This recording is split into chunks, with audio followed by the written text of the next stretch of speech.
my parents, wanting my younger brother to inherit their million-dollar fortune, personally sent me to the bridal chamber of a sickly female CEO to wait for my death.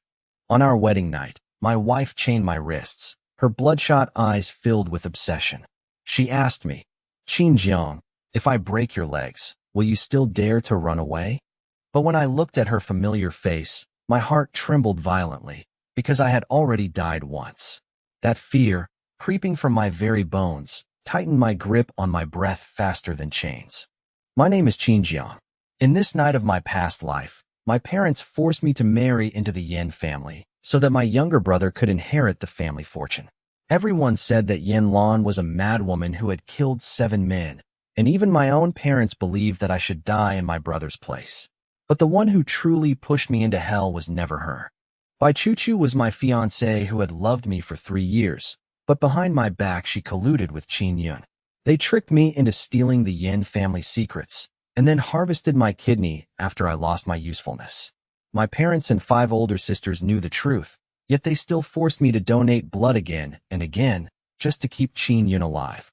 I once helped my eldest sister with financial plans, helped my second sister gather herbs in the rainforest, helped my third sister modify race cars, helped my fourth sister restore her appearance, and even took the blame for my fifth sister's ruined experiment.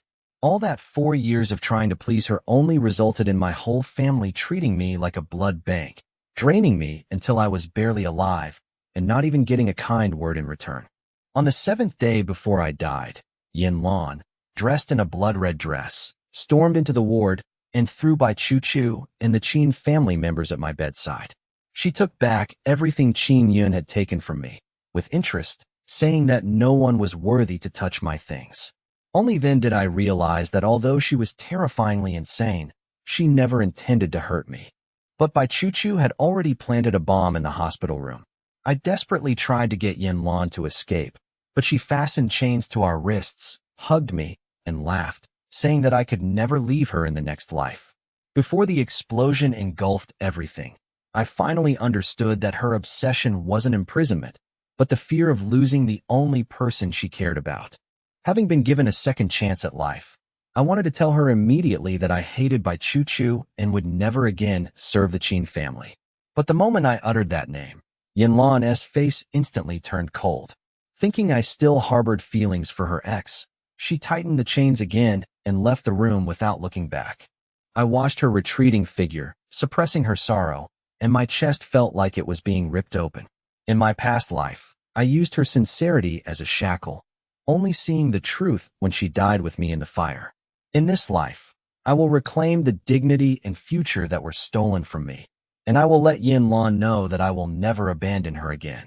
After recovering, I found the key by memory and unlocked the chain on my wrist. The man in the mirror, with blonde hair, an earring, and shabby clothes, was so unfamiliar that I was stunned.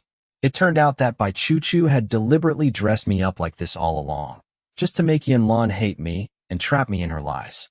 I tore off my earring, ready to reveal my true self. But when I looked down and saw the marks left from last night, my face froze. Remembering Yan Luan's reddened eyes before she left, I suddenly realized this misunderstanding was far from over. Was this how Yan Luan devoured me last night? Sister Luan's tastes are certainly quite heavy. I slept for 2 days, and when I woke up, my phone was flooded with missed calls from the Qin family. My fourth sister, Qin Shuyun, immediately ordered me to go to the hospital within half an hour to give Qin Yun a blood transfusion, and even tried to use Bai Chuchu to force me to submit. I only replied with one sentence: "My blood no longer belongs to you." She berated me for marrying into the Yan family, as if it were only natural for the Qin family to send me to the Yan family. I hung up the phone immediately and blocked my parents and 5 sisters. From that moment on, they lost a son they could exploit at will, and I gained a life truly belonging to myself.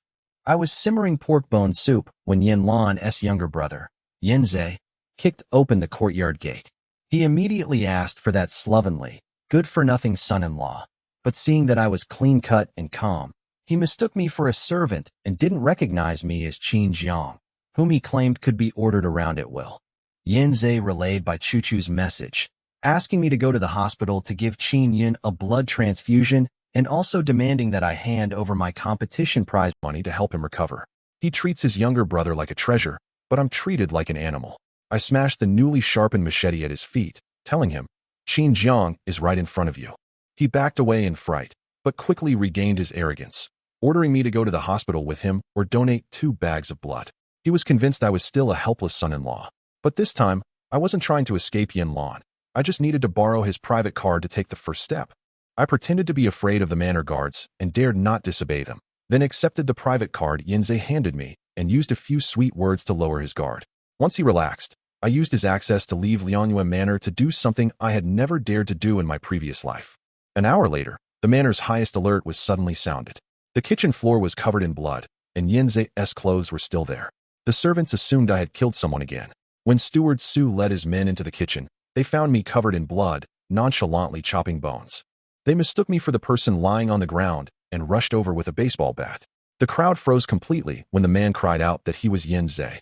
Yanze lay on the blood-soaked ground, both shocked and furious, convinced that Yan Luan would stand up for his younger brother first when she arrived. Yan Luan, dressed in a black dress, stepped into the yard without even glancing at him.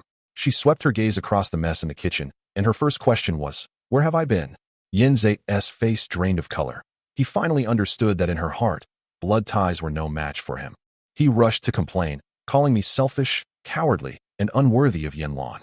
Yan Luan, however, only coldly ordered him to be hung from a tree and whipped with salt water to teach him manners. Everyone in the courtyard lowered their heads, and no one dared to mention that I was just an abandoned child sent by the Qin family. Taking advantage of the chaos, I returned to the master bedroom, fastened the chain back to my wrist, and pretended I had never left. I wasn't trying to hide it from Yan Luan, but from everyone watching her and everyone watching me. But after she entered the room, she only asked one question: "Do you still want to leave me?" The fear lingering from my past life made my spine tighten, but this time I didn't back down. I called her wife, told her the bone broth was to nourish her body, and that I would never leave for Bai Chu Chu and the Qin family again. Her gaze finally softened, but suddenly stopped on the mud stains by the window. The mud stain couldn't fool her after all. Yan Luan leaned down and kissed me with an undeniable possessiveness, as if she wanted to completely lock me into her world. I quickly called for a stop and softly called her wife. The woman who terrified everyone had actually put away her ferocity. I took out the diamond ring I had just bought. It was only 60 points, worth 23,000 yuan, insignificant in the eyes of the Yin family, but it had exhausted all my savings. In my past life, I wasted my money and my life on Bai Chu Chu. In this life, I only want to give my true heart to Yan Luan. Yan Luan looked at the way I was clutching the ring, and the last trace of coldness in her eyes slowly faded. She didn't mock its cheapness. She simply held out her hand and let me put it on her finger. Yan Luan, who had seen the most expensive jewelry in the world, valued the ordinary diamond ring I had bought with my own hands more than anything else. The moment she reached out her hand, the fear I had accumulated in my past life seemed to be soothed little by little. I realized that I had never truly understood her. I helped her put the ring on her finger, then bent down and kissed her fingertip, with only one thought in my mind: I must never let Yan Luan down again in this life. In order to sever ties with the past as soon as possible, I begged her to allow me to go back to school and continue my studies so that I could reclaim my life. In front of her, I swore to my family, whom I cared about most, that I would never have anything to do with Bai Chu Chu again after returning to school. Yan Luan remained silent for a long time before finally unlocking the chains herself. She let me go not because she wasn't afraid of losing me, but because it was the first time she had chosen to believe in me. That Yanze, who was hanging upside down in the courtyard, was about to collapse. I followed Yan Luan to the window and saw that he was pale in the scorching sun, and he was almost exhausted from struggling. Even the usually cold and hard butler couldn't help but plead for him. I knew Yan Luan would teach my brother a lesson, but I didn't expect her to be so ruthless. When the butler pleaded for mercy, she simply said, "Let him suffer. My husband's happiness is more important than anything else." The entire manor fell silent instantly. Yan Luan then had documents from the international meeting and family affairs delivered, preparing to deal with the backlog of matters. But her gaze remained fixed on me, as if she were sizing up a stranger. She had long noticed the change in me. The person who used to avoid her was now actively approaching her. She asked me directly if I had a new scheme. I couldn't tell her I had been reborn, so I could only grit my teeth and admit that I was attracted to her face and figure. The subordinate eavesdropping outside the door almost lost his composure, but Yan Luan only paused slightly, then pressed her hand on my abs with satisfaction. She agreed to let me go back to school, but made a domineering condition: I had to spend every night with her from now on. I worried that I wouldn't be able to handle it sooner or later, but as soon as her face darkened, I could only obediently nod. She went to her study to work, and I started thinking about how to make money as quickly as possible. After receiving permission to leave, I confidently departed Liangyuan Manor, even making a detour to Yan Zhe's side. Listening to him hurling insults while suspended in midair, I didn't even turn my head. The butler stood beside me with a complex expression, but he no longer dared to treat me as the subservient son-in-law who was once bullied by everyone. Yan Luan, though in the study, did not truly let her guard down. She rejected her subordinate's suggestion to bring me back, only instructing Mo Da and Mo Air to keep a close watch on me secretly, and coldly ordered that if they discovered me secretly meeting with Bai Chu Chu, they should cripple me and lock me away by their side forever. Meanwhile, Qin's older sisters were surrounding Qin Yun, mocking me. They believed that I was only being used by Yan Luan, and that I would be abandoned sooner or later once the Yan family's hereditary disease manifested. They even attributed my research awards and bonuses to Qin Yun. Qin Yun feigned weakness and innocence, hypocritically speaking up for me while expressing regret that he couldn't run for office. With just a few words, he portrayed himself as the victim. I had just finished this disgusting performance when I opened the door. I had come back today intending to sever all ties with the Qin family. I exposed Qin Yun in public, pointing out that although he appeared gentle on the surface, he had been secretly stealing the achievements that should have belonged to me. He even tried to reach out and pull me, pretending to care about my situation in the Yan family. I raised my hand and slapped his hand away, then slapped him across the face. Everyone in the room froze instantly. Qin Yun skillfully covered his face, feigning weakness and trying to dodge the attack. I immediately exposed his trick of faking illness to gain sympathy. My older sister immediately scolded me, accusing me of being ungrateful and daring to lay a hand on my frail younger brother. I didn't explain further, but simply produced the pre-prepared severance agreement, announcing that from today onwards, I had no further connection with the Qin family. I demanded they sign and hand over their household registration books. I wanted to move my household registration out and become a separate household. The Qin family, however, only assumed that I had been driven insane by Yan Lan's torment. My usually domineering eldest sister feigned reassurance, agreeing to let me move my household registration, but then immediately threw out harsh conditions in front of the whole family, clearly trying to force me to back down. I warned them on the spot that if anyone dared to utter another word against Yan Luan, I would show no mercy to anyone. My fourth sister stared at me as if I were a stranger. That brother who used to be completely at their mercy dared to defy the whole family, making her even more convinced I'd gone mad. Qin Yun immediately feigned magnanimity, pretending to be willing to return all the honors and achievements to me, continuing to play the role of his good brother. My father slowly came downstairs and immediately placed all the blame on me, insisting that I was greedy and had stolen the future that should have belonged to Qin Yun. I couldn't be bothered to listen to his twisted logic, so I threw the agreement at him and forced him to hand over his household registration book to get everything straight. Only now did I realize that when I returned to the Qin family 4 years ago, my father hadn't registered my household at all. In his eyes, I was a born jinx, and even having my name on the household register was considered unlucky. Yet he still favored Qin Yun, dismissing all my resistance as the inferiority complex of someone from a lower social class. Having been reborn, I finally see how cheap blood ties really are. My adoptive parents, who truly raised me, are far more like family than these people. I owed them so much in my past life, and in this life, I only want to find them, make amends, and never waste my life on the Qin family again. Without further ado, I summoned the bodyguards Yan Luan had assigned me. The moment the burly man stepped into the living room, everyone in the Qin family paled. Even the eldest sister dared not utter a sound. At my command, the bodyguards smashed the living room furnishings to pieces, leaving shards scattered everywhere. Standing before the mess, I told them to immediately sign an agreement and hand over their household registration certificates, or it wouldn't just be the furniture that got smashed. For 4 years, I fought for resources, conducted research, and spearheaded projects for them, only to be met with exploitation, suspicion, and favoritism. From this day forward, I owe the Qin family nothing.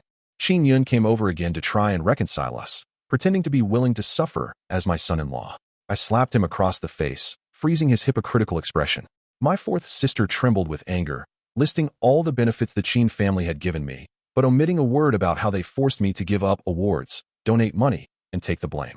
She grabbed a shard and charged at me, but I sidestepped and pushed Qin Yun in front of her. Qin Yun turned deathly pale, and my fourth sister froze in place.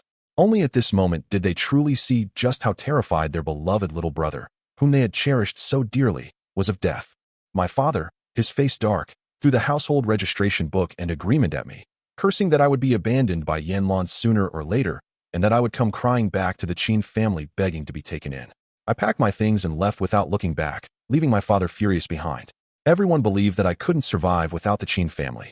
They were all waiting to see me bang my head against the wall, bleeding profusely, and then kneel and beg for mercy. But no one knew that in this life, I had already decided to break free of my shackles and forge my own path.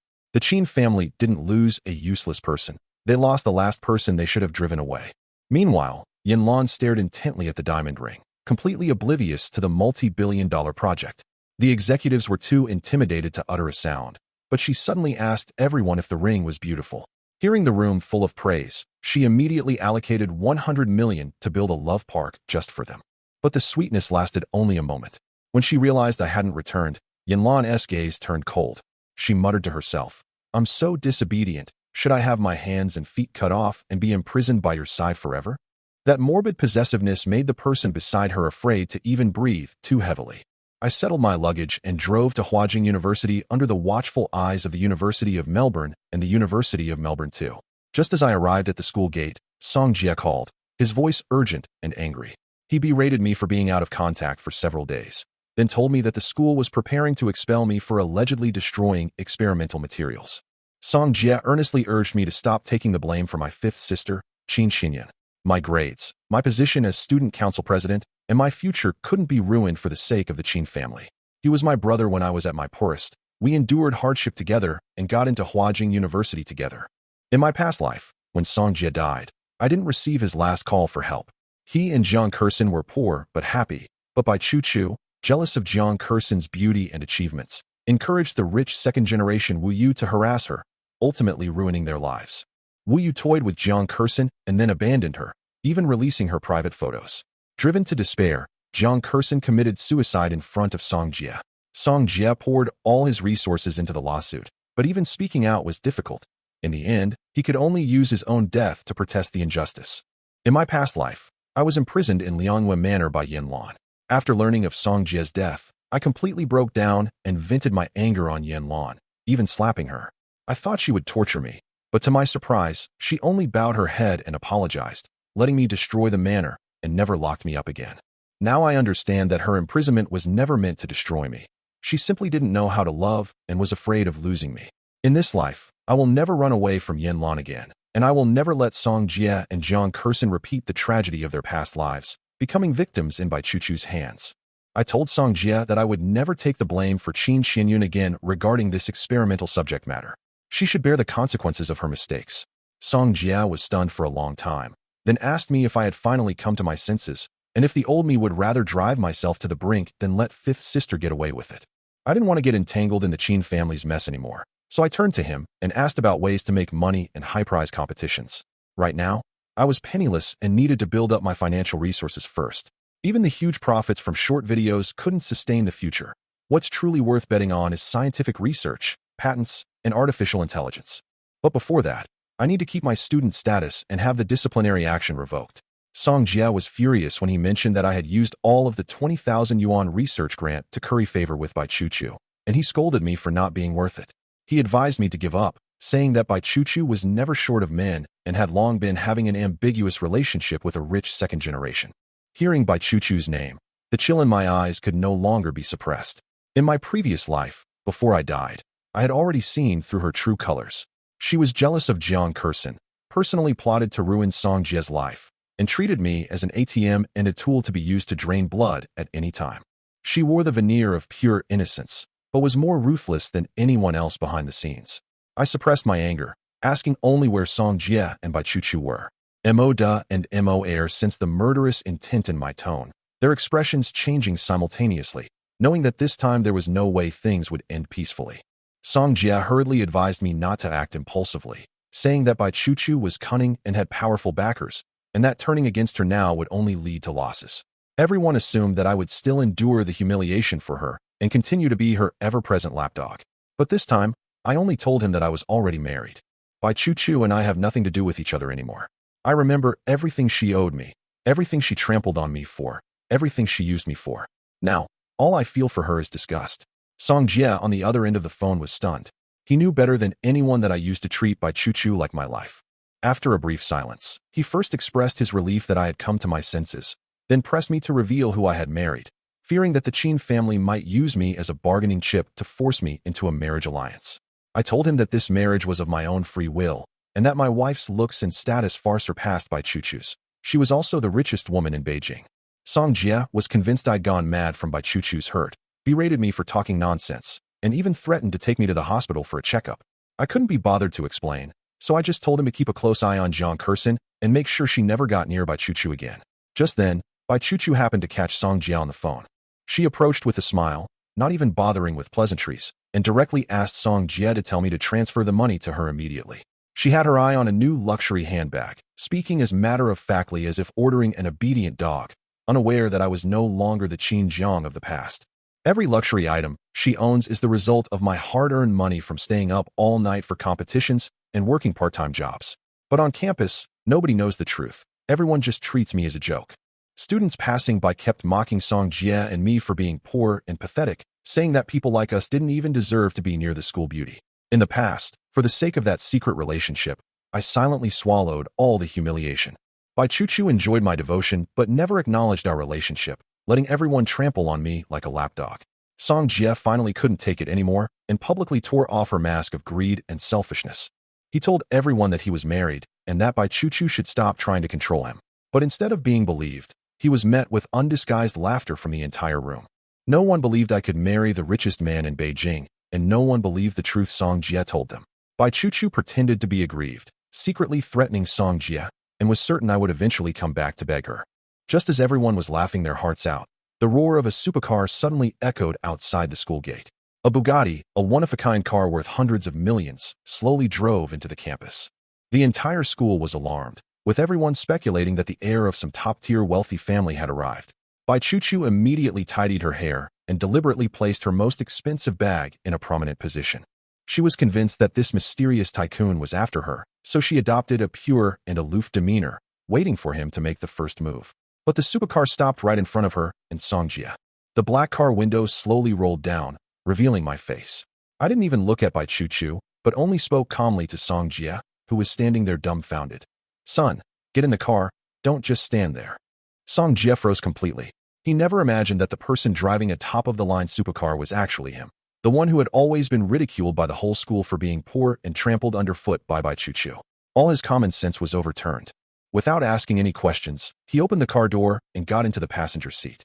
This action was like a slap in the face to everyone who had mocked us, and the scene instantly became eerily quiet. Bai Chuchu heard my voice and finally realized something was wrong, but she still refused to believe it. She forced a smile and went up to talk to me, trying to put on that aloof school beauty persona again. I glanced at her and casually asked a question, which froze her in front of everyone. The students watching heard it clearly, and the campus forum was instantly flooded with posts about her trying to strike up a conversation but being rejected. Bai Chuchu's face was deathly pale, her teeth clenched tightly, but because she couldn't figure out my identity, she didn't dare to turn against me. She could only force out an awkward smile and continue to maintain her false dignity. I feigned surprise and added a sarcastic remark, completely shattering her carefully cultivated image of innocence. Then I rolled up the car window, shutting her out of the noise and whispers. Bai Chuchu was left standing there, with passing students constantly turning around to look at her. Her best friend, Yu Qian, quickly helped her up, but the more she thought about it, the more uneasy she felt, and she had a feeling that the man in that car was her. Yu Qian was convinced that I had hooked up with a rich woman, so she deliberately drove back in a luxury car to get revenge on Bai Chuchu and tried to erase the humiliation of the past. But Bai Chuchu immediately denied it. She didn't believe I would dare to humiliate her like that. She suspected that I might have discovered her secret with Qin Yun, but she remained confident that as long as she lowered her stance a little, I would unconditionally believe in her and indulge her as before.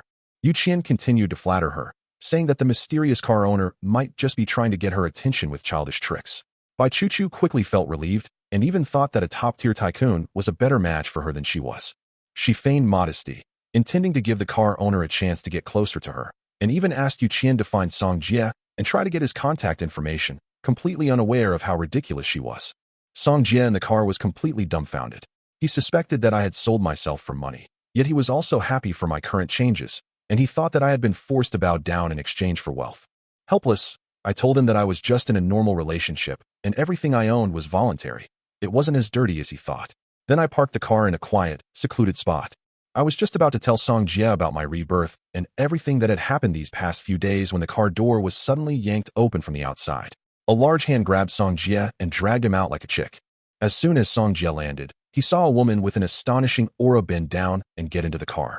Her appearance and the oppressive aura she exuded far surpassed Bai Chuchu's, making him forget to breathe. Emoda immediately covered Song Jie's mouth, and more than 20 bodyguards in black quickly surrounded the supercar. Song Jie's legs went weak, and he finally realized that the richest man's wife he had mentioned might not have been a joke at all. The person who got into the car was Yan Luan. Her dark red hair fell over her shoulders, and her fitted long dress exuded a sharp and dangerous aura. She slowly approached me, her eyes surging with barely suppressed ferocity. She saw right through my physical reaction and coldly pressed me for an answer. Was it because I had seen Song Jie, or because I had seen Bai Chuchu again? Her possessiveness instantly spiraled out of control, and she got so close I could barely breathe. I forced myself to suppress my panic and patiently explained that Song Jie was just an old friend. I also recounted the whole story of how I dealt with Bai Chuchu earlier, just to make Yan Luan believe that I hadn't hidden anything from her. But these explanations failed to dispel the gloom in her eyes. Yan Luan suddenly moved closer, trapping me in front of the driver's seat, her scarlet eyes filled only with uncontrolled possessiveness, vigilance, and suspicion. She forced me to look her in the eye, as if she needed to find the answer in every breath I took. I knew that her bipolar disorder was extremely dangerous. In her past life, she could only vent her anger by smashing everything. I was the only one who could calm her down. Seeing that Yan Luan was completely out of control, I stopped struggling, just hugged her, and whispered to her that I would stay by her side. I repeatedly promised her that I would give her all my love and loyalty, just asking her to calm down first. Yan Luan continued to bite my neck, in a near-mad way confirming that I wouldn't leave. She whispered that she wanted to keep me by her side forever, to make me belong only to her. That familiar obsession made my heart ache, and I could only soothe her with gentle gestures. With my continued reassurance, the fierceness in Yan Luan's eyes finally subsided somewhat. She suddenly let go of my hand and asked me in a low voice if I was afraid of her, her tone revealing an unusual vulnerability. I solemnly told her that I would not leave, nor would I betray her again. Then I took the initiative to get closer to her, proving with my actions that my choice in this life was not a compromise, but a genuine expression of my heart. My reaction completely stunned Yan Luan.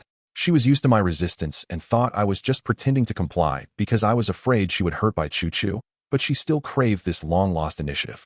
Seeing that the atmosphere inside the car had eased a bit, Emoda immediately led his bodyguards to step back, blocking our view, and at the same time keeping an eye on Song Jie, who had been dragged out of the car, to prevent him from rushing up again and causing trouble. Meanwhile, Bai Chuchu and Yu Qian were unwilling to leave. Hearing that the supercar was still parked on campus, the two immediately followed the direction and tried to get in touch with the mysterious owner again. While Yu Qian verbally offered Bai Chuchu advice, she was insanely jealous. She believed that as long as Bai Chuchu was willing to speak up, she could also seize the opportunity to get in touch with top tycoons and completely turn her life around. Bai Chuchu suppressed her overwhelming joy, maintaining her pure and noble demeanor. Under the guise of concern, she walked to the car and gently knocked on the window, wanting to offer her most tender side. The moment the knocking sounded on the window, I recalled every moment in my past life when she used and betrayed me, and a surge of hatred welled up inside me. Yan Luan immediately sensed my emotions, and a murderous intent rose in her eyes once more. She mistakenly thought I still had feelings for Bai Chuchu, so she grabbed my hands and coldly told me to remember my place. I quickly explained, afraid she might harm the people outside the car. But Yan Luan wouldn't listen to any explanations. She was convinced I was lying to her. She rolled down the car window a crack, deliberately letting Bai Chuchu hear what was happening inside, forcing me to publicly confirm our marital relationship. As she left conspicuous scars, she coldly interrogated me about whose side I was on. In my past life, she had tried many times to get rid of Bai Chuchu, but I always forced her to back down by threatening to kill myself. Now she just wants Bai Chuchu to give up completely, and also wants everyone to know who I'm on her side. I can only keep responding to her, trying to calm her down and prevent things from getting completely out of control. Bai Chuchu, standing outside the car, heard my voice and felt it was familiar, but she refused to believe that the person in the supercar was the one she had once trampled into the mud. She still tried to find out, unwilling to give up. She saw Yan Luan through the crack and felt a sense of crisis for the first time, but she still pretended to be kind. She made an excuse that her voice was hoarse because she had a cold and offered to bring medicine into the car in an attempt to get closer to Yan Luan. Yan Luan saw through her hypocrisy at a glance, and a chill instantly descended upon her. I knew that if I delayed any longer, something terrible would happen, So I abruptly broke free from my restraints and rolled the car window down completely. Yan Luan's beauty and aura were laid bare before by Chu Chu. Her disheveled haute couture gown and cold, sharp gaze made by Chu Chu realized for the first time that she was utterly incomparable to her. Bai Chu Chu's face turned pale, and even Yu Qian stood there stunned. I finally stopped giving her face and publicly exposed her greedy and hypocritical facade, pointing out one by one the things she had done in the past. Yu Qian immediately jumped in to speak up for Bai Chu Chu, even bringing up my name, convinced that I would stand up for Bai Chu Chu as before. Bai Chu Chu also pretended to stop her, continuing to play the role of her kind-hearted self. Watching them sing in unison, I completely lost my patience. I immediately revealed my identity and demanded 200,000 yuan from Bai Chu Chu as a depreciation fee for her luxury car, forcing her to pay the price for her offense. Bai Chu Chu was completely stunned. She couldn't believe that the person who had once gone through fire and water for her would coldly demand compensation from her. It wasn't until she saw Yan Luan in the passenger seat that she finally felt fear. She recognized Yan Luan as the rumored top boss whom no one dared to mess with, but she still comforted herself, thinking that she was coerced by Yan Luan into pretending to break with her, and that she would come back to her sooner or later. Yu Qian didn't see Yan Luan's face clearly and assumed I had rented a car and hired people to make a scene, so she publicly mocked me for being naive. Bai Chu Chu quickly lowered her head and pretended to be weak, crying that she was just a student and couldn't afford any money. I ignored her sob story, simply gave her my bank account number, and ordered her to gather 200,000 yuan within 3 days. Even if she went a Qin Yun, she had to deliver the money to me intact. Bai Chu Chu took the card number, mistakenly believing it contained a secret code I had given her. She still believed she could win me back, unaware that I had already completely erased her from my life. I took Yan Luan away from the school and went straight back to Lianghua Manor. The carriage was eerily quiet. Yan Luan kept a sullen face, while Mo Da and Mo Air took Song Jie back to the manor as well. In the study, Yan Luan remained suspicious of the card number and immediately ordered someone to investigate. Years of high pressure and trauma had left her suffering from bipolar disorder, insomnia, and anorexia, yet she never showed weakness. She didn't want me to see her most out-of-control side, because she was afraid I would treat her like a monster again. But no one knew that she was sent to an assassin organization by her family when she was 13 and had to survive in cages and arenas. At 18, she massacred the Yan family, reclaiming power from a mountain of corpses. The wounds from those years never healed, and the emotions suppressed for too long finally erupted completely in the basement. Yan Luan gripped the scalpel, muttering to herself as she examined the specimen, even contemplating the extreme idea of keeping me by her side forever. Zhou Ning repeatedly urged her to take her medication, but he couldn't suppress her obsession. She said I was her only cure, yet she was afraid she would scare me away. Just as she was about to have someone bring the chains, Butler Su suddenly came to report that I was looking for her everywhere with a bowl of hot soup. Yan Luan instantly concealed the bloodlust in her eyes, both surprised and delighted.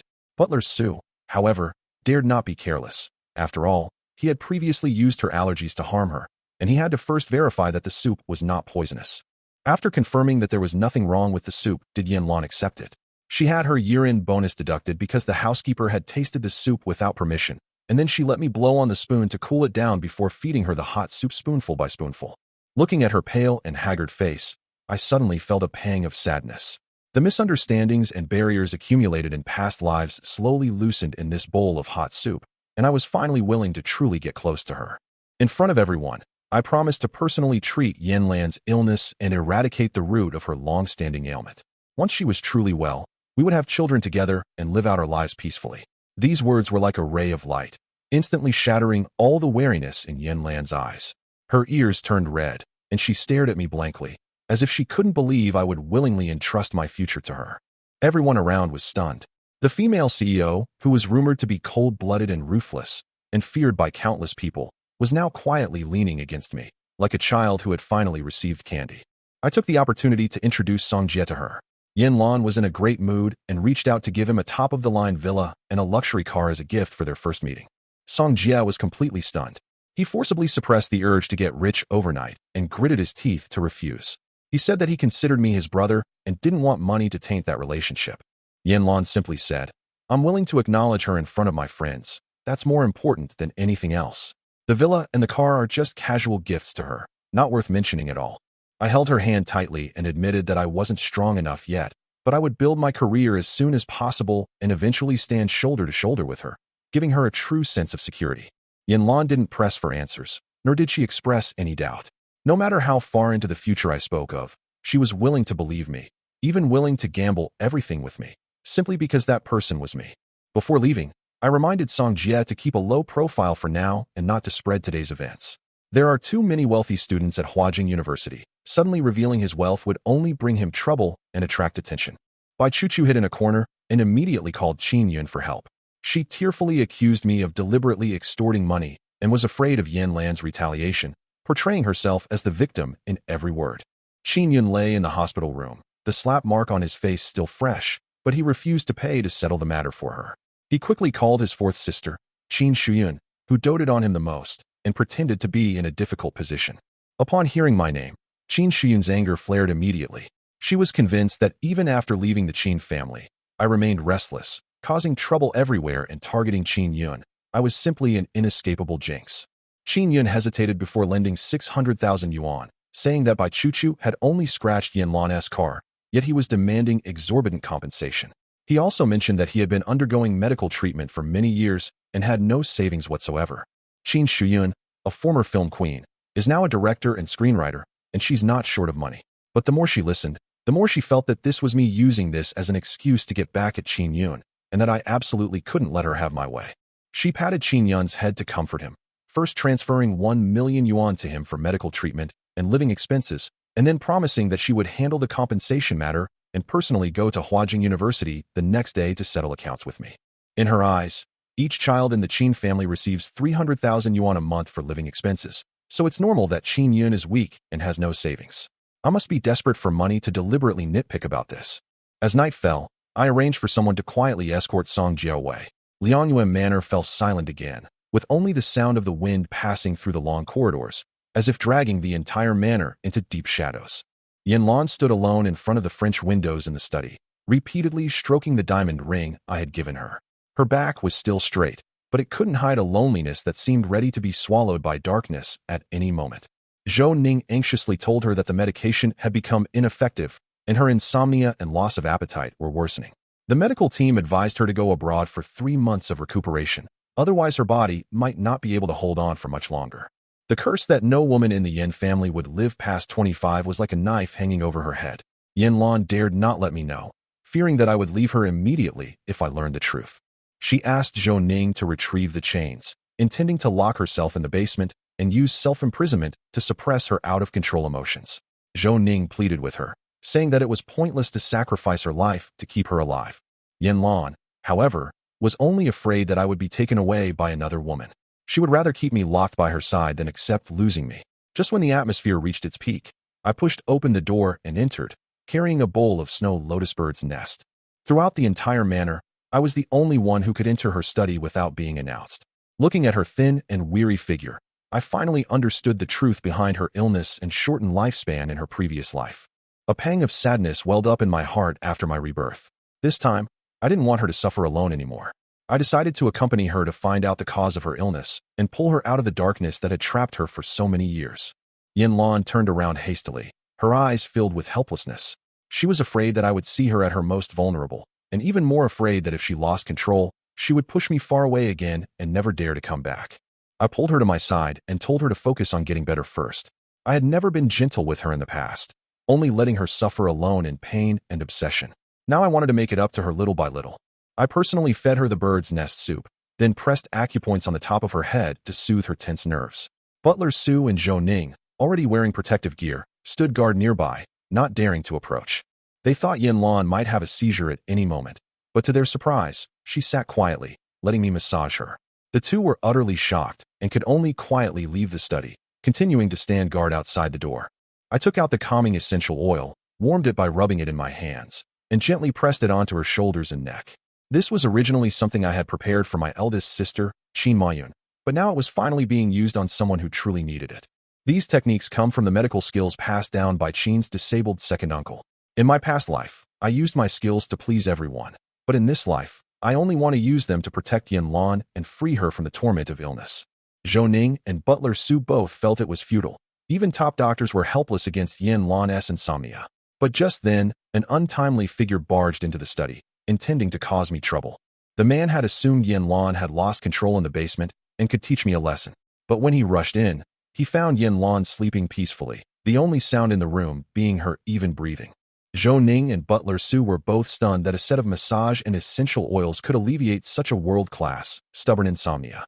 I didn't explain, but simply carried the sleeping Yan Luan back to the master bedroom and settled her in.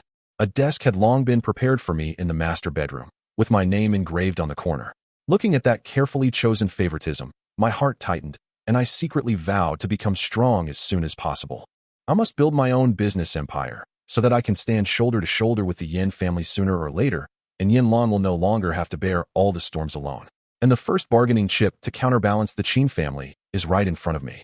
I turned on my computer and immediately saw the financial plan I had stayed up all night to write, but the signature had been changed to Qin Yun. This result was not surprising at all. Qin Mayun must have tacitly approved it. Nobody remembers that I was the one who painstakingly crafted that proposal. Everyone just wanted Qin Yun to use it to secure international investment, rise to the top overnight, and become a universally praised genius in turn and a rising star. In my past life, I was too soft-hearted and gave up my achievements, which not only cost me the opportunity, but also led to Qin Yun squeezing me out of the student council president position. The Qin family only favored him because he skipped grades, and they thought I, who came from the countryside, was useless. In the past, I craved family so much that I was willing to be their stepping stone. But now I've completely woken up. All that sacrifice is as good as throwing money away. From today onward, no one can take anything away from me. I typed the last line of code, and my abilities, hidden for years, were finally revealed. Data on the computer screen jumped rapidly. I was about to reclaim my own chips and initiative. In the Qin group office, Qin Moyun, who was working overtime, suddenly found her computer screen go black. After restarting, all the core confidential documents disappeared, and she instantly panicked to the point that she could hardly breathe. She immediately contacted her father and the hacker team, but still subconsciously believed that Qin Yun would be safe. She then dialed Qin Yun's number, anxiously confirming whether someone was targeting the company. As soon as Qin Yun removed the four-needle, he feigned shock and hesitation. He first pretended to speak up for me, then gradually shifted the blame to me, implying that it was all my revenge. Qin Mayun was indeed furious, bringing up old grievances and accusing me of being ungrateful. In her view, I should be grateful for being taken back to the Qin family, and any resistance was considered ungrateful and malicious revenge. The stress and anger triggered another attack of her neurasthenia, and her headache almost tore her consciousness apart. Qin Yun seized the opportunity to say that he was willing to beg me to hand over the backup, portraying himself as the most sensible and generous younger brother. Qin Mayun felt even more sorry for him, and sent her bodyguards to force me to hand over the items. After the call ended, the intense pain made her vision blur, and she subconsciously called out my name. She wanted me to massage her with calming essential oil, but then she remembered that I had already moved out of the Qin family home and completely severed ties with that family in front of everyone.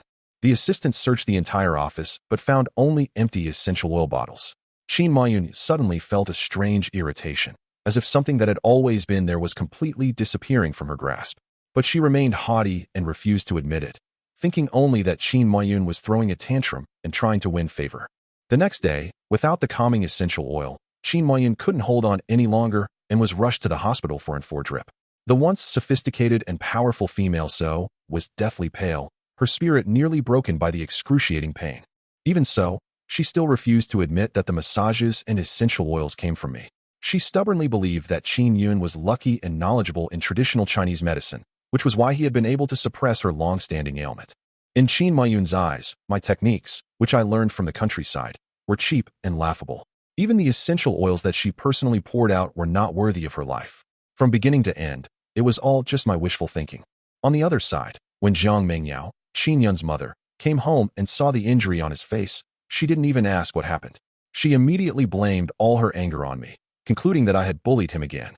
Qin Yun spoke weakly on my behalf, but her words constantly implied that I was ruthless and vengeful.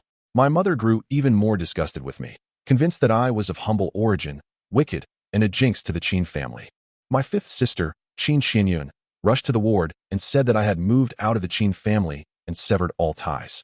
Neither mother nor daughter showed any remorse. They only thought that, in their hearts, I've always been Qin Yun's personal blood bank. Grandma said I owed him a life, so every drop of blood I shed should be used to prolong this younger brother's life. Just then, Qin Yun suddenly had difficulty breathing, and his condition deteriorated rapidly.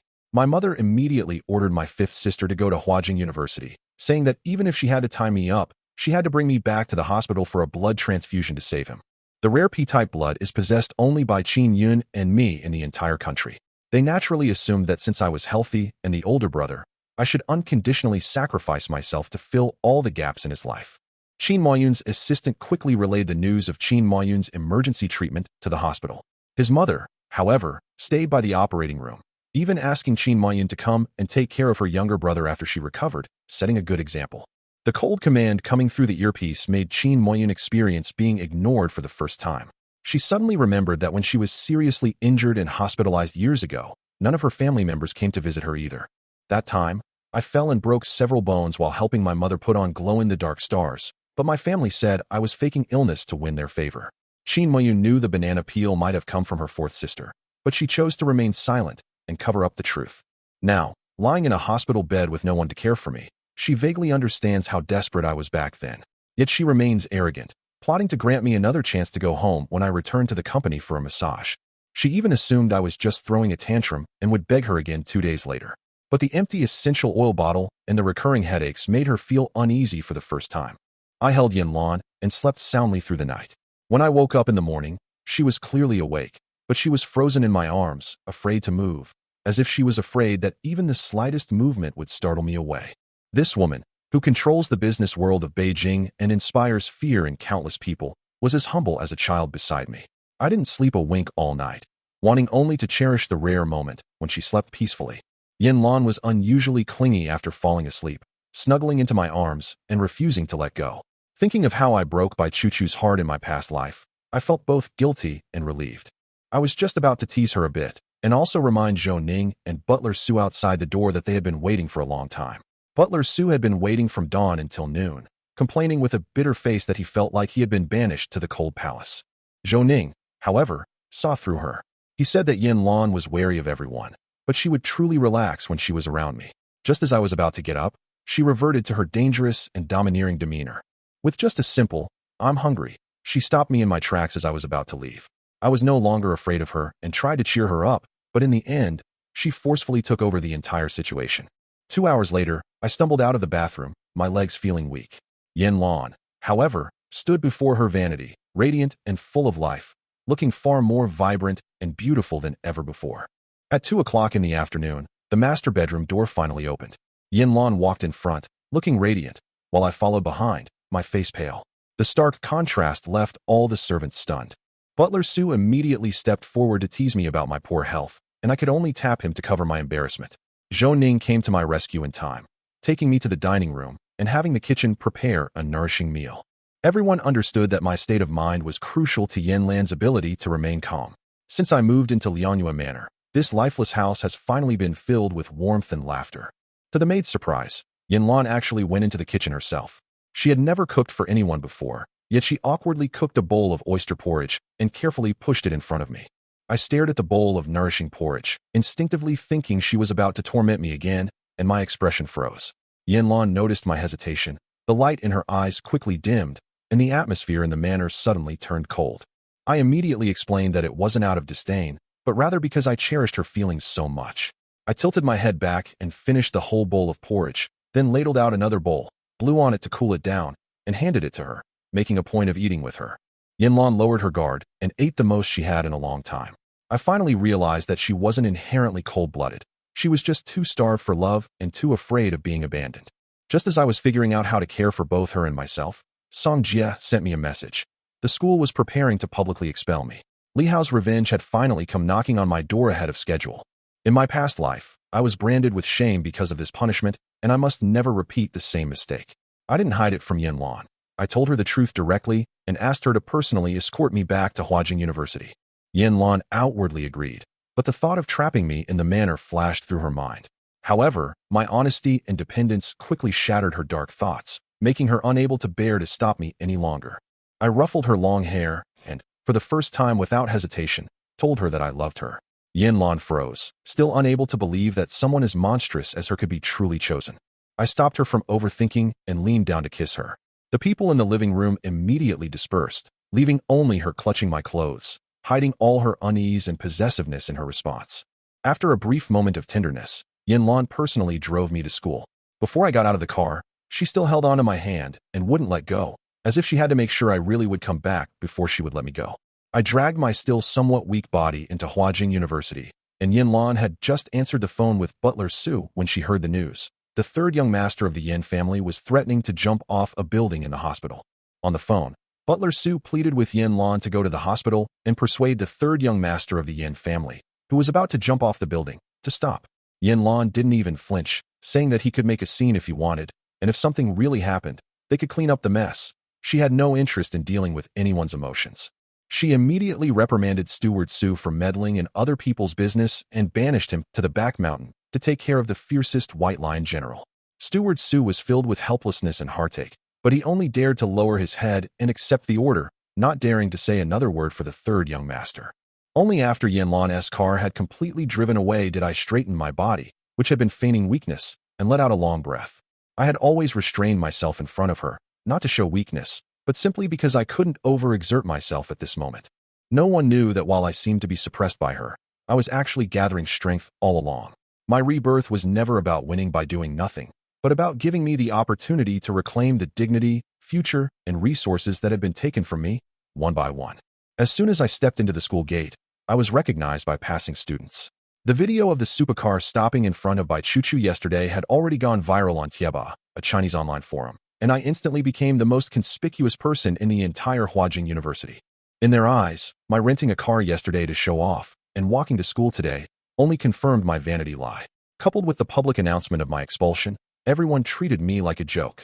Li Yunxiang, accompanied by several henchmen, blocked the intersection, clearly having been waiting for some time. They were all Li Hao's men, and Li Hao was Bai Chuchu's most ardent suitor and a wealthy young master who was used to bullying others at school.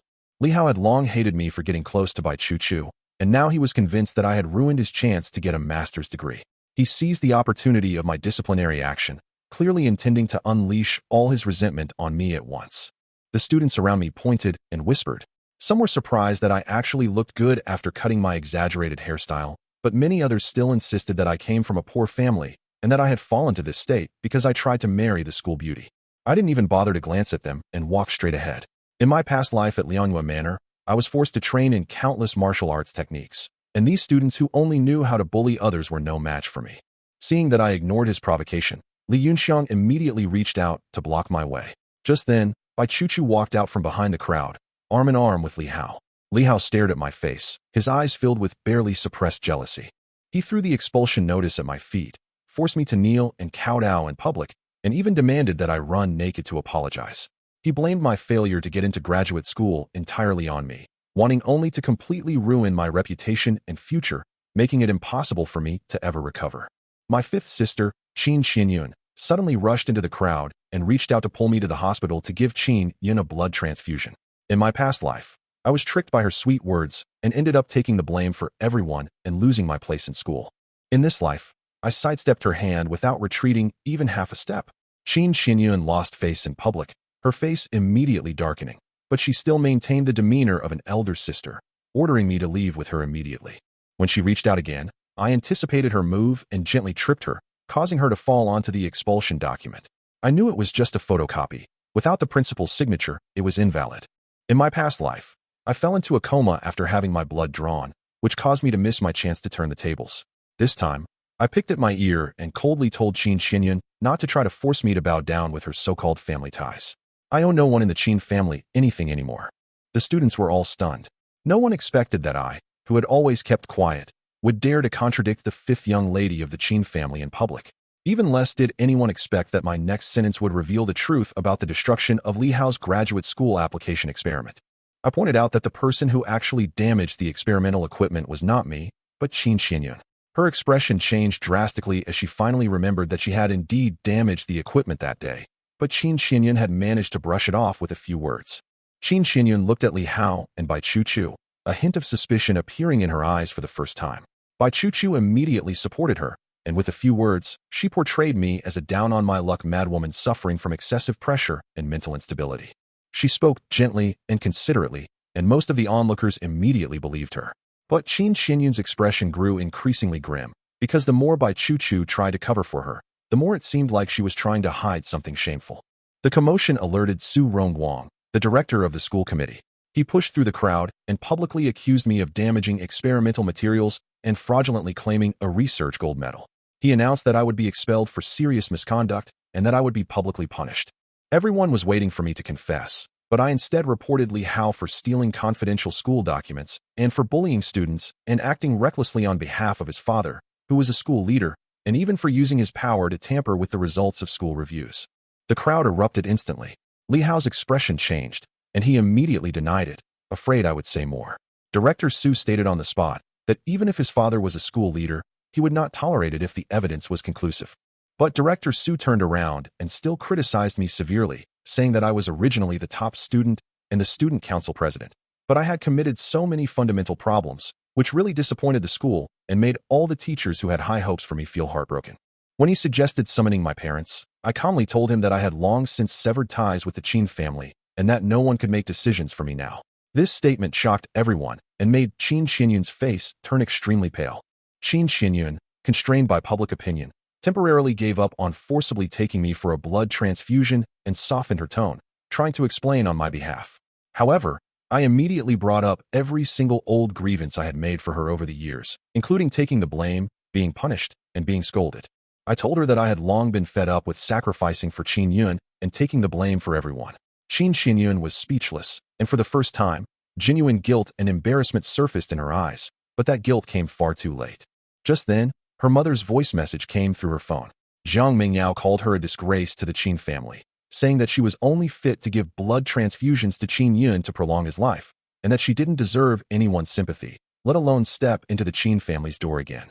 In my past life, hearing these words would have broken my heart. But now, I only feel irony. Qin Xinyun, however, was pulled back from her prejudice by her mother's words and turned to question me about whether I had stolen Qin Yun's research results. I outright deny it and tell everyone that I completed the gold medal project independently from beginning to end. I am willing to prove myself in public and hold everyone who has framed me accountable, making them pay the real price for today's slander. Everyone thought I was making a last-ditch effort, but Director Su solemnly promised that if I was indeed wronged, he would publicly apologize and severely punish all the students who framed me, and would never allow the true heroes to continue to be humiliated. I refused to accept a lenient punishment and demanded that all those involved in spreading rumors and framing others have an indelible stain on their school records for life. Upon hearing this, the room erupted in uproar, and everyone's laughter froze on their faces.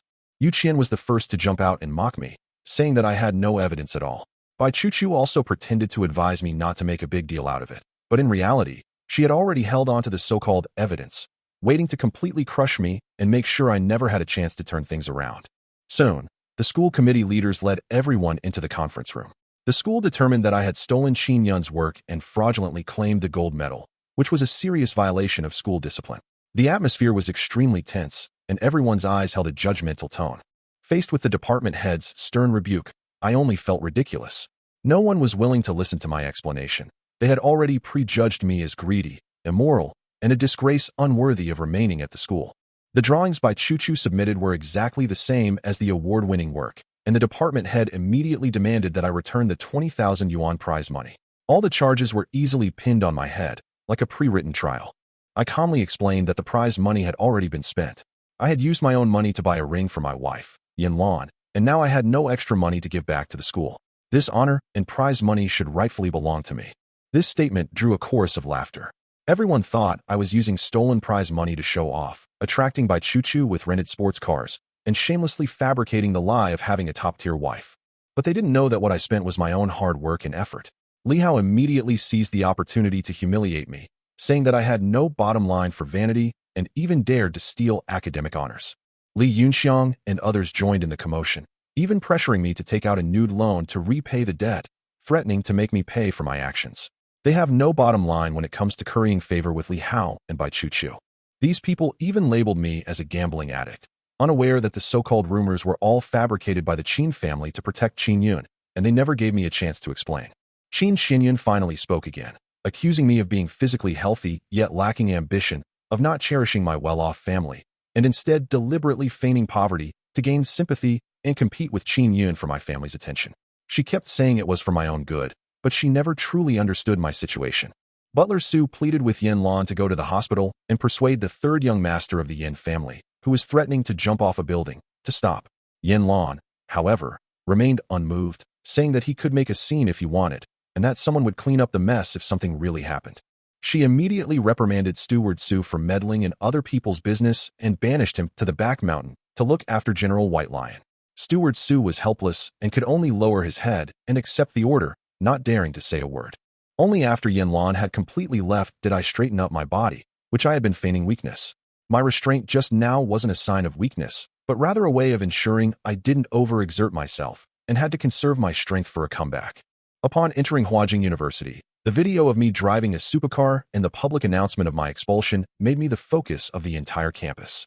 Everyone assumed I had rented a car to show off and committed academic fraud, waiting to see me completely kicked out of the campus.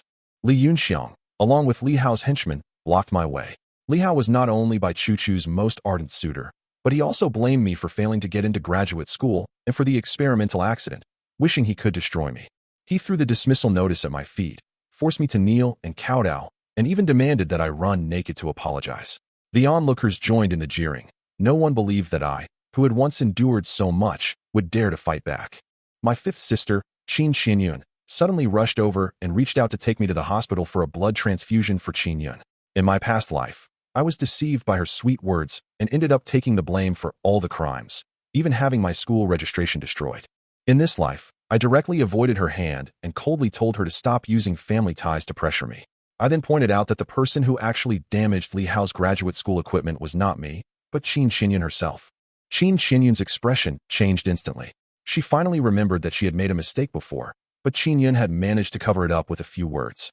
Bai Chuchu hurriedly covered for her, which only made Qin Xinyun more suspicious. The commotion alerted Su Rongguang, the director of the school committee, who publicly accused me of damaging experimental materials and fraudulently claiming a research gold medal.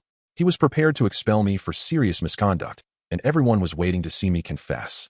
I, however, turned around and reported Li Hao for stealing confidential school documents and for using his father's power to manipulate the review process and bully students. Li Hao's expression changed drastically, and Director Su had no choice but to promise to investigate the matter thoroughly. When Director Su was about to notify the parents, I calmly stated that I had already severed ties with the Qin family. Qin Xinyun tried to ease the situation, but I publicly brought up all the old grievances of taking the blame and being punished for her over the years. My mother's voice came at that very moment, calling me a disgrace to the Qin family, only fit to give Qin Yun a blood transfusion to prolong his life. In my past life, those words would have driven me to the brink of collapse, but now, hearing them, all I felt was utter sarcasm. Qin Xinyun then questioned me about whether I had stolen Qin Yun's work. I denied it outright, announced that I had completed the gold medal project entirely on my own, and demanded that all those who spread rumors and framed me pay the real price. Director Su promised that if I could prove my innocence, the school would issue a public apology and severely punish those who framed me. I, however, proposed an even harsher condition, that everyone involved in the false accusation have a permanent stain on their record. In the conference room, the department head, comparing the drawings submitted by Bai Chuchu, concluded that I had stolen Qin Yun's work and ordered me to return the 20,000 yuan reward. I calmly stated that the money had already been spent on buying a ring for Yan Luan. Teachers and students alike laughed at me for using the stolen prize money to show off, and Li Hao even forced me to take out a nude loan to pay it off. Qin Xinyun also scolded me for pretending to be poor to gain sympathy, claiming she was doing it for my own good, but she never understood my situation. I completely broke off all pretense of civility, stating bluntly that I had long since severed ties with the Qin family and that it was none of her place to dictate my life. My submissiveness in my past life only brought me suspicion and humiliation. Now, I feel nothing but indifference towards them. Seeing the situation deadlocked, Bai Chuchu feigned concern and offered 1,000 yuan to settle things. I publicly demanded the 200,000 yuan depreciation fee she owed for soiling the supercar, shattering her facade of a gentle and innocent school beauty. Li Hao wanted Li Yunxiang to stand up for Bai Chuchu, but I picked up an iron stool to intimidate them and casually revealed the scandal of Li Hao stealing Li Yunxiang's ex-girlfriend, causing the two to turn against each other and fight on the spot. School leaders hurriedly called security to maintain order, and Li Hao and Li Yunxiang fought to the death, both sustaining serious injuries. I didn't actually lift a finger from beginning to end, yet I managed to completely throw the situation that was originally aimed at me into chaos. Meanwhile, on the rooftop, Yan Luan reviewed dozens of documents, and the bloody memories of her childhood gladiatorial arena surged back. She was on the verge of losing control, even coldly asking Zhou Ning how he wanted to die. Zhou Ning was so frightened that she immediately video called me for help, but I deliberately hung up and went up to the rooftop to call Yan Luan. When she saw my call, her surging murderous intent instantly stopped. I asked her what she wanted for dinner and promised to go home to be with her after I finished dealing with school matters. Yan Luan had originally planned to rely on me completely after I was desperate, but she was still softened by my initiative. She didn't understand sweet talk. She only asked Zhou Ning to unfreeze my supplementary gold card, and I could choose any luxury car and clothes from the basement. I told her I would work hard on my own and stand shoulder to shoulder with her. To my surprise, Yan Luan only said coldly, "I'll cut out the tongue of anyone who dares to talk about me." Helpless, I coaxed her not to do anything rash and ordered scrambled eggs with beef and braised beef brisket with tomatoes for her before she obediently agreed. Bai Chu suddenly burst onto the rooftop. Seeing my gentle tone during the phone call, she assumed I was playing hard to get. She even demanded a Chanel bag, claiming that only then would she forgive my insolence. I told her coldly that I already had a wife, and that Yan Luan's looks, power, and wealth far surpassed hers. She had no value to me and was not worthy of my continued indulgence. Bai Chu refused to accept that I had completely let go of her and angrily persisted in pestering me. I pushed her away and immediately explained to Yan Luan. Little did I know that Yan Luan was watching everything on the rooftop through a GPS tracker. Zhou Ning saw the bloodshot in Yan Luan's eyes and was so frightened he dared not breathe. Only when I decisively pushed Bai Chu away and focused on comforting Yan Luan did he secretly breathe a sigh of relief, glad that I hadn't done anything reckless. Yan Luan suppressed her murderous intent with satisfaction and softly said she would wait for me at home. Listening to her words of advice, I truly felt for the first time that I was no longer adrift, and I secretly vowed never to betray her deep affection. Back in the meeting room, the department head still insisted that I was going to be expelled. I pointed out that Qin Yun was absent and the truth could not be verified. If a verdict were reached now, it would only damage the century-old reputation of Huajing University. I proposed participating in the National Scientific Research Competition, believing that if I could get into the top 3, the controversy within the school would naturally disappear. Director Su began to reconsider the matter, and my counselor, Lei Ming, even publicly vouched for me.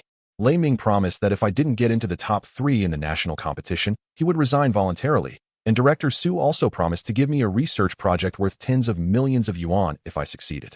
However, Qin Xinyun still forced me to go to the hospital to see Qin Yun with 200,000 yuan. I readily agreed to go to the hospital, and Qin Xinyun thought I had finally given in. But with Lei Ming vouching for me, I temporarily avoided being fired and immediately sent Song Jia a text message saying I was ready. Li Hao's henchmen were still laughing at me for pretending to be rich when I didn't have money. I was too lazy to explain, so I turned my car keys and walked out of the conference room. Bai Chu and Qin Xinyun were both staring at the bunch of keys, their expressions growing increasingly uneasy. Outside, everyone was guessing who owned the top-of-the-line supercar. I casually pressed the key, and the crisp unlocking sound instantly silenced the entire room. The students finally realized that I hadn't rented the car to show off at all. I casually tossed the car keys to Song Jia for safekeeping. Qin Xinyun tried to snatch them but missed and could only stubbornly say that she was afraid I would run away. Bai Chu, on the other hand, completely broke down and finally realized that I held resources that she could never access. Qin Xinyun feigned to comfort Bai Chu, asserting that the supercar and resources she had acquired were merely temporary and would eventually return to the Qin family and Qin Yun. The scene shifts to outside the hospital's emergency room, where Jiang Yuyao paces anxiously, repeatedly urging Qin Xinyun to bring me here as soon as possible. She is convinced that as long as I appear, Qin Yun will be able to pull through. Just as Qin Xinyun was about to explain, a heavy leather bag suddenly smashed into her forehead. Blood flowed down her temple, but Jiang Yuyao showed no sign of distress. Instead, she angrily berated me for deliberately dodging. I coldly reminded her that she was the one who injured her own daughter, and that I was just protecting myself. Jiang Yuyao was hit where it hurt, and angrily called me cold-blooded, rebellious, and full of bad habits. She reached out to grab me again, but I simply stepped aside to avoid her touch. Then, ignoring the chaos in the corridor, I headed straight for the emergency room, ready to expose the scam. I pushed open the emergency room door and immediately saw Qin Yun lying on the operating table. He was wearing headphones, his face was pale, and he was putting on an act as if he were truly on the verge of death. Even the doctors dared not look at him for long. The next second, I grabbed the prepared blood bag and splashed the pig's blood inside directly onto him. A pungent, fishy smell instantly filled the air.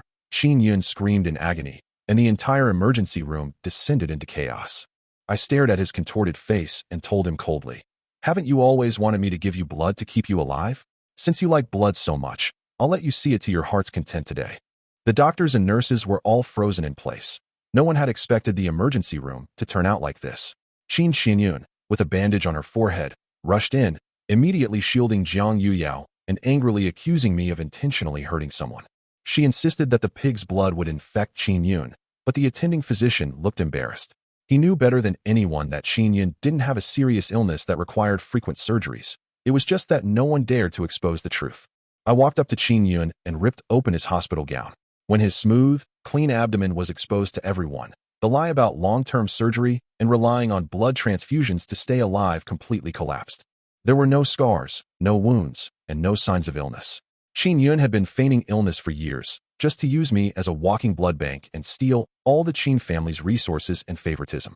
I looked at Qin Xinyun, whose face was deathly pale, and coldly reminded her that over the years she had forced me to give Qin Yun blood transfusions at exorbitant prices. Now that the scam had been exposed, it was time to settle all the scores one by one. Qin Xinyun stared at Qin Yun's abdomen, almost losing her balance. She finally remembered all these years when I organized documents for her, cooked for her, and cleaned up her messes, yet she always found me ordinary and an eyesore. Seeing that his lie could no longer be hidden, Qin Yun immediately put on a pitiful look, crying and saying that he was only undergoing conservative treatment.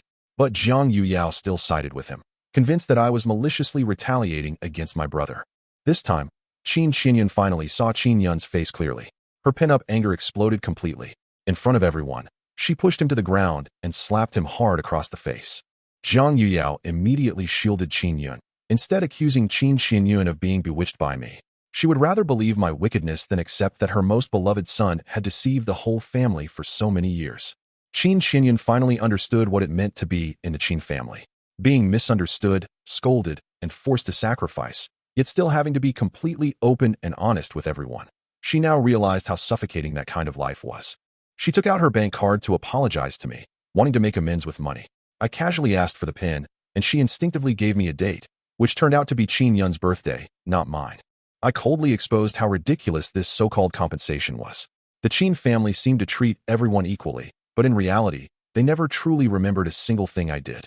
The bank card fell into the blood-stained floor, just like the last vestige of my relationship with the Qin family, now completely tainted. Just then, my eldest sister, Qin Mayun, rushed over, immediately assuming I had bullied Qin Yun without asking any questions. I gave Song Jiao a look, and he immediately picked up the sprayer and sprayed pig's blood at Qin Mayun, who had severe mysophobia. He even took a picture of her disheveled appearance as she tried to dodge it. I publicly mocked Qin Mayun, saying that her obsession with cleanliness only applied to me when I was poor, but she never looked down on Qin Yun when she was covered in dust. Her so-called nobility was nothing more than a prejudiced way of choosing who to use. I hereby declare that I have long since severed ties with the Qin family and will no longer be Qin Yun's blood bag. Anyone who dares to bother me again will have today's scandal exposed, causing the Qin family to utterly lose face. Jiang Yuyao continued to berate me for being ungrateful, while Qin Yun hid behind her, feigning grievance but harboring resentment in his eyes. He had clearly already held a grudge against me for today's humiliation. After leaving the hospital, I felt an unprecedented sense of relief. Having gotten rid of the Qin family's mess, I took Song Jie straight to the mall, wanting to pick out a gift that truly suited Yan Luan. I saw a high-end pink diamond ring that I really liked. The texture and color were exquisite. But after the sales assistant quoted me a price of 5 million, I realized that I wasn't yet qualified to buy it so easily. Song Jie advised me not to worry too much, saying that Yan Lan's heart was completely devoted to me and that the price of the gift wouldn't change her mind. But I knew that she was my only home and deserved the best of everything in the world. I stared at the ring for a long time, and finally patted Song Jie on the shoulder, telling him that one day I would buy it myself and put it on Yan Lan's hand. I'm no longer the person who humbly tries to please everyone, but I don't want to depend on Yan Luan forever. I want to earn money through my own abilities and give her the things I like with dignity. As I was about to leave the jewelry store, Li Hao's older brother, Li Ao, suddenly blocked my way. He had started a company with the help of his family and considered himself quite wealthy, looking down on the two of us students. I knew all along that he appeared successful on the surface, but in private he had an ambiguous relationship with Bai Chu. Looking at his arrogant demeanor, I couldn't help but speak sarcastically, directly hitting his sore spot. Li Ao's face instantly turned ashen. He began to belittle my background and worth, and even threatened to buy the ring and have them all kick poor students like me and Song Jie out. He was dressed in an elegant suit, deliberately contrasting my and Song Jie's ordinary attire, concluding that we couldn't afford to pretend to be rich. He even boasted that he would use his connections to ensure I couldn't find an internship in Beijing. Song Jia couldn't stand seeing the Li brothers constantly humiliating me, so he couldn't help but stand up for me. But the store manager immediately came over, seemingly polite, but clearly biased towards Li Ao, the VIP customer. The manager asked us to leave voluntarily to avoid affecting the store's business. Everyone thought I would leave in a sorry state, but no one knew that this entire Zhongtian International Shopping Mall was originally a property given to me by the Yin family. I calmly told the manager that the mall belonged to me, and I just wanted to quietly pick out a gift. Li Ao burst out laughing upon hearing this, convinced that I was making things up to save face. He was certain that the Yin group's assets could not fall into my hands, and the manager looked at me with disdain, even preparing to call security. I was too lazy to argue, and simply told him to notify his direct supervisor to come over in person. Seeing that I was still pretending, Li Ao immediately had his assistant start a live stream, intending to expose me in public. The manager also called his boss, complaining that a poor student was impersonating the mall owner and disrupting normal business operations. Mr. Yuan on the other end of the phone was initially very impatient, but his tone changed instantly upon hearing my name. He immediately realized something was wrong and angrily reprimanded the manager for being inconsiderate. Mr. Yuan rushed to the store, and more viewers gathered in the live stream. Some were surprised by my appearance and demeanor, while others joined in the mockery, saying that I was a gigolo kept by a rich woman. The atmosphere inside the store completely changed. The manager, who had just been about to kick me out, was now hurriedly bending down to make tea and carefully ushering me to the VIP area, as if afraid of saying the wrong word again. Seeing the manager's arrogant demeanor followed by obsequiousness, Song Jia immediately stopped him from being so ingratiating and coldly reminded him not to think that changing his attitude would erase the humiliation of looking down on people earlier. Li Ao's face was terribly gloomy. He simply couldn't accept that I, whom he had once trampled underfoot, was actually the true owner of Zhongtian International Shopping Mall. He could only insist that it was just a coincidence of having the same name.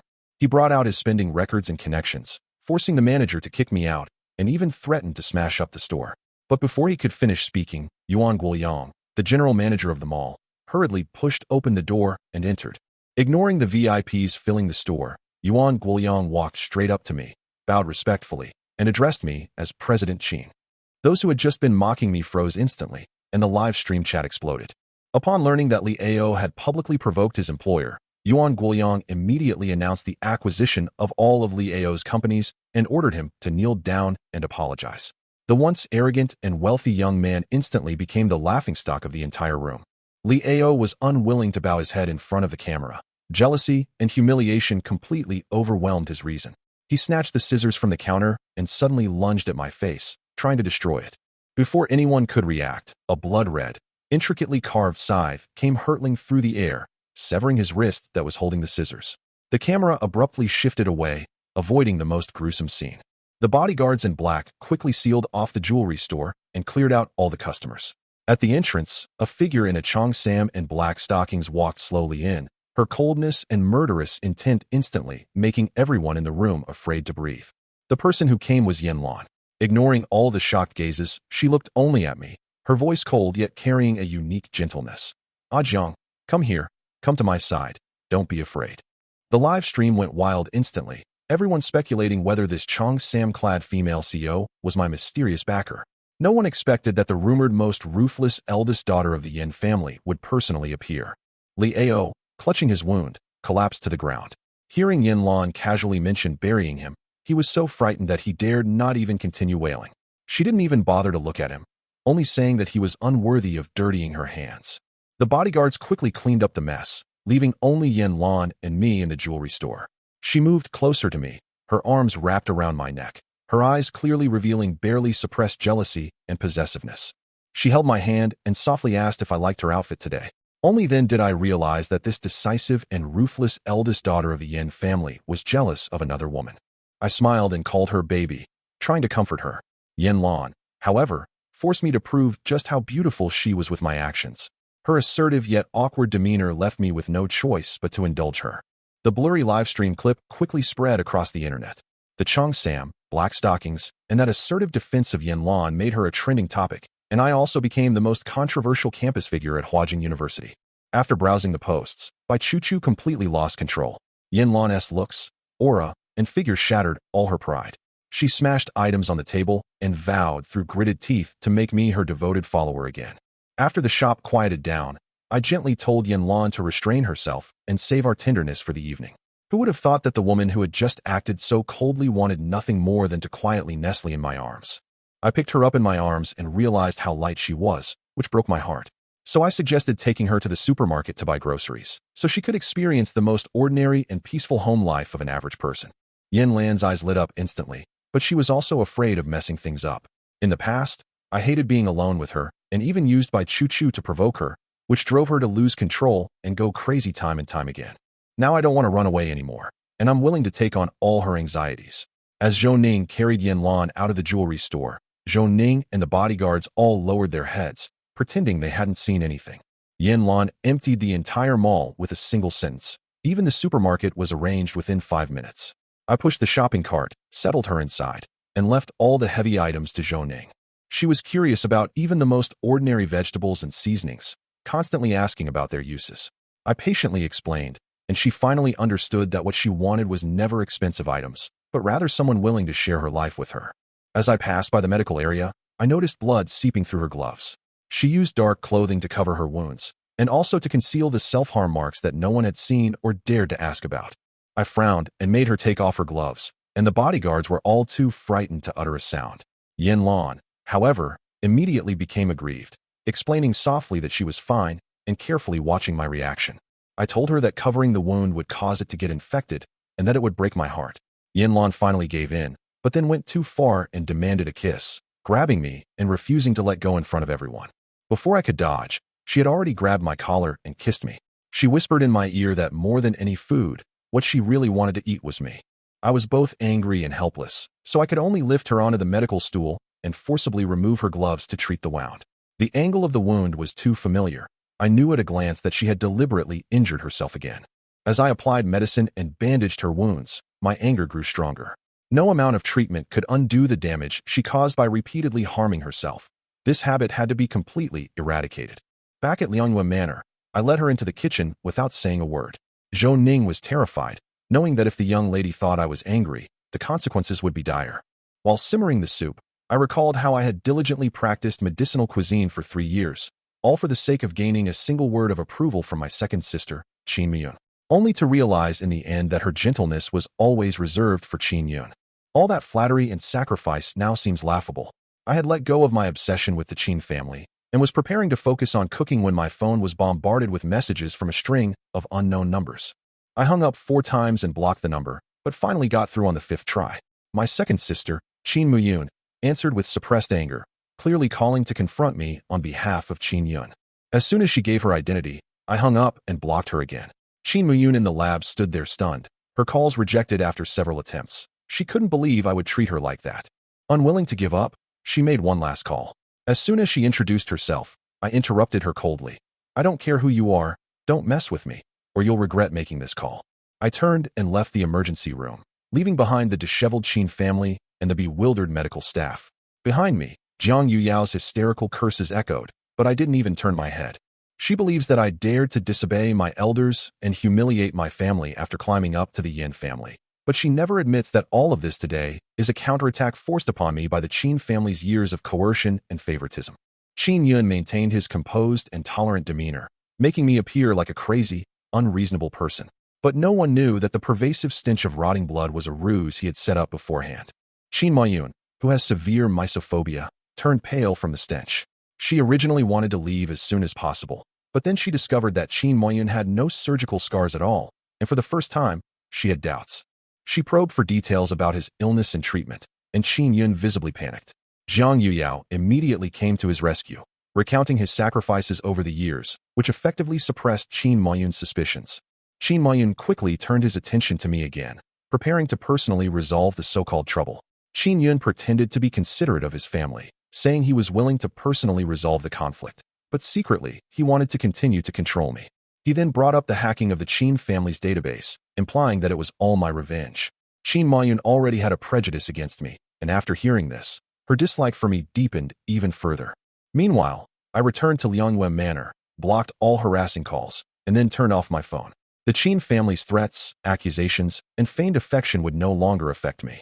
I changed into an apron and went into the kitchen to cook. The bloodstains on my white shirt were particularly glaring. Yan Luan leaned against the doorway, watching me with an undisguised, burning gaze, as if she had her only prey.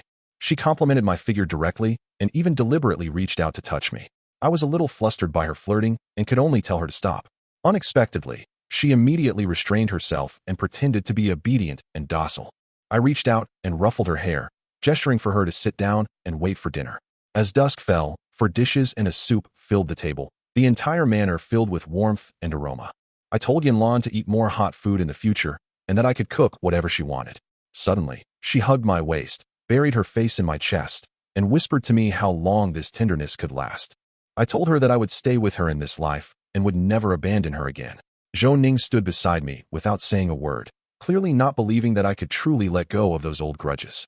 Yan Luan nodded obediently, but her eyes regained their composure. She was willing to give me resources, power, and everything I wanted, on the sole condition that I never leave her side.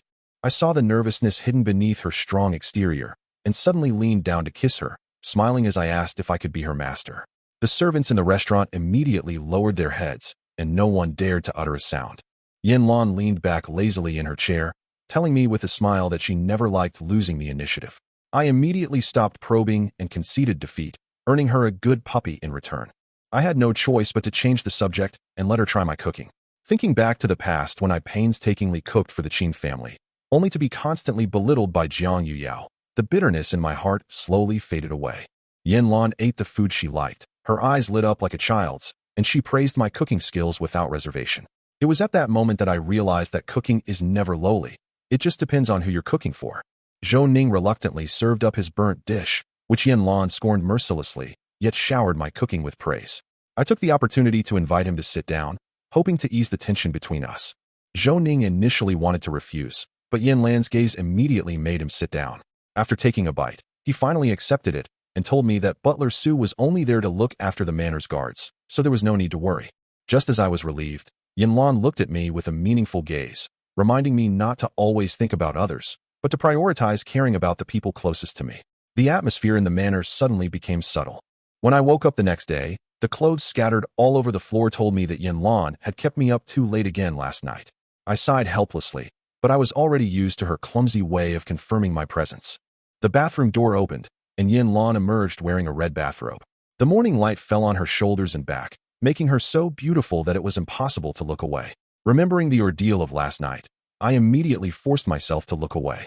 I was in a hurry to get up and go to class, but Yan Luan sat directly on my lap, wrapped her arms around my neck, and wouldn't let go. She always kept her personal and professional life separate, but she would always break her principles for me time and time again. I reminded her not to be late, and told her that I was willing to accept her support and protection, but I didn't want to forever hide behind her like a gigolo. I had to build my own career and truly stand shoulder to shoulder with her. Yan Luan whispered that she trusted me and wouldn't stop me, but the next second, she still left a faint mark on my neck, earnestly warning me not to cover it up and to let everyone know that I was taken. After changing into her business attire, Yan Luan regained her aura as the head of the group. Cold, powerful, and almost perfect, her only troublesome flaw was her excessive possessiveness towards me. After a quick wash and change, I deliberately chose a flamboyant outfit, no longer bothering to hide my sharp edges. Then, I picked up Song Jie in my Bugatti Veyron and drove ostentatiously towards Huajin University. The supercar roared through the school gate, instantly drawing everyone's attention. Some envied me for dating Yan Luan, while others called me a gigolo who lived off a woman, convinced that I would be dealt with sooner or later. Meanwhile, Bai Chuchu arrived at school in a BMW 3 Series. But her car, parked next to my supercar, suddenly looked shabby. No one knew that she was secretly entangled with Qin Yun. Inside the car, Bai Chuchu urged Qin Yun to raise 500,000 yuan as soon as possible, saying that was the deadline she had given them. She appeared gentle, but inwardly she resented Qin Yun for being useless, unable to even come up with this small amount of money. Qin Yun was furious, convinced I was deliberately extorting him, and vowed to get back at me for the humiliation I'd suffered yesterday. He set his sights on the research competition, intending to use it to crush me back into the mud. Bai Chuchu had just gotten out of the car when she saw my Bugatti pull up again, and her face instantly turned pale. She hadn't expected me to switch to a top-of-the-line supercar again, but she was still calculating that after Yan Luan's death, everything would belong to the Qin family.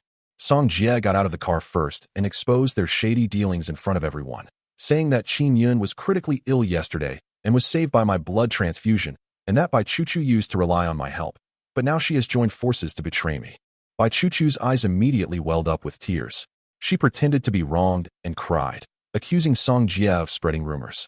A group of sycophants immediately stood up for her, surrounding Song Jie and trying to shift the blame back onto them. Song Jie, however, simply resigned himself to his fate, telling everyone to follow me. He had already acquired the villa and the supercar and didn't care about the rumors at all. I slowly got out of the car and casually flashed the keys to a third supercar. The entire room fell silent instantly. No one dared to call me a gigolo anymore. Qin Yun stared at my Bugatti, then glanced at his BMW, his jealousy and resentment almost impossible to suppress. He always felt that Yan Luan, the luxury car, and all the resources should have belonged to him, and that I had stolen his life. So he immediately changed the subject, pretending to speak gently on behalf of Bai Chuchu. Qin Yun implied that I harbored hatred born of love, clinging to Yan Luan while simultaneously harassing Bai Chuchu, deliberately blackmailing her for revenge. The onlookers were quickly swayed and began accusing me of having despicable character. Watching the two of them go on and on, I found it all laughable. I publicly questioned Qin Yun. You can't even replicate my research design. How are you going to win the competition in 2 days? Even the students watching were stunned. I bluntly pointed it out. He only had stolen manuscripts, lacking any real technical skill. His fraud would be exposed as soon as the competition began. Qin Yun and Bai Chuchu's expressions froze simultaneously. Once the crowd dispersed, Bai Chuchu finally panicked, suspecting that I had seen through their entire scheme. With only 2 days left until the research competition, they simply couldn't produce a new design to submit. Qin Yun, however, maintained his composure, convinced that I was just bluffing. He planned to go to Qin Moyun and sue me for commercial crime by claiming that I had hacked into the Qin family's database, thus preventing me from participating in the competition. As long as I get embroiled in lawsuits and trouble, he can easily take away the research competition rankings. But just as Qin Yun started his BMW, a loud crash came from the rear, and the entire car slammed into my supercar. The sound of the crash attracted a large crowd of students, all of whom believed that Qin Yun was deliberately retaliating. Song Jie immediately raised his phone to record the incident, shouting in front of everyone that he wanted to preserve evidence of Qin Yun's malicious act of crashing the car. I carefully put away the modified key, then rushed forward, feigning distress, and pointed at the damaged supercar, demanding tens of millions in compensation from Qin Yun. If he refused, the Yin Group's legal department would file a lawsuit to the fullest extent of the law. Under the watchful eyes of everyone, Qin Yun had no way to explain himself.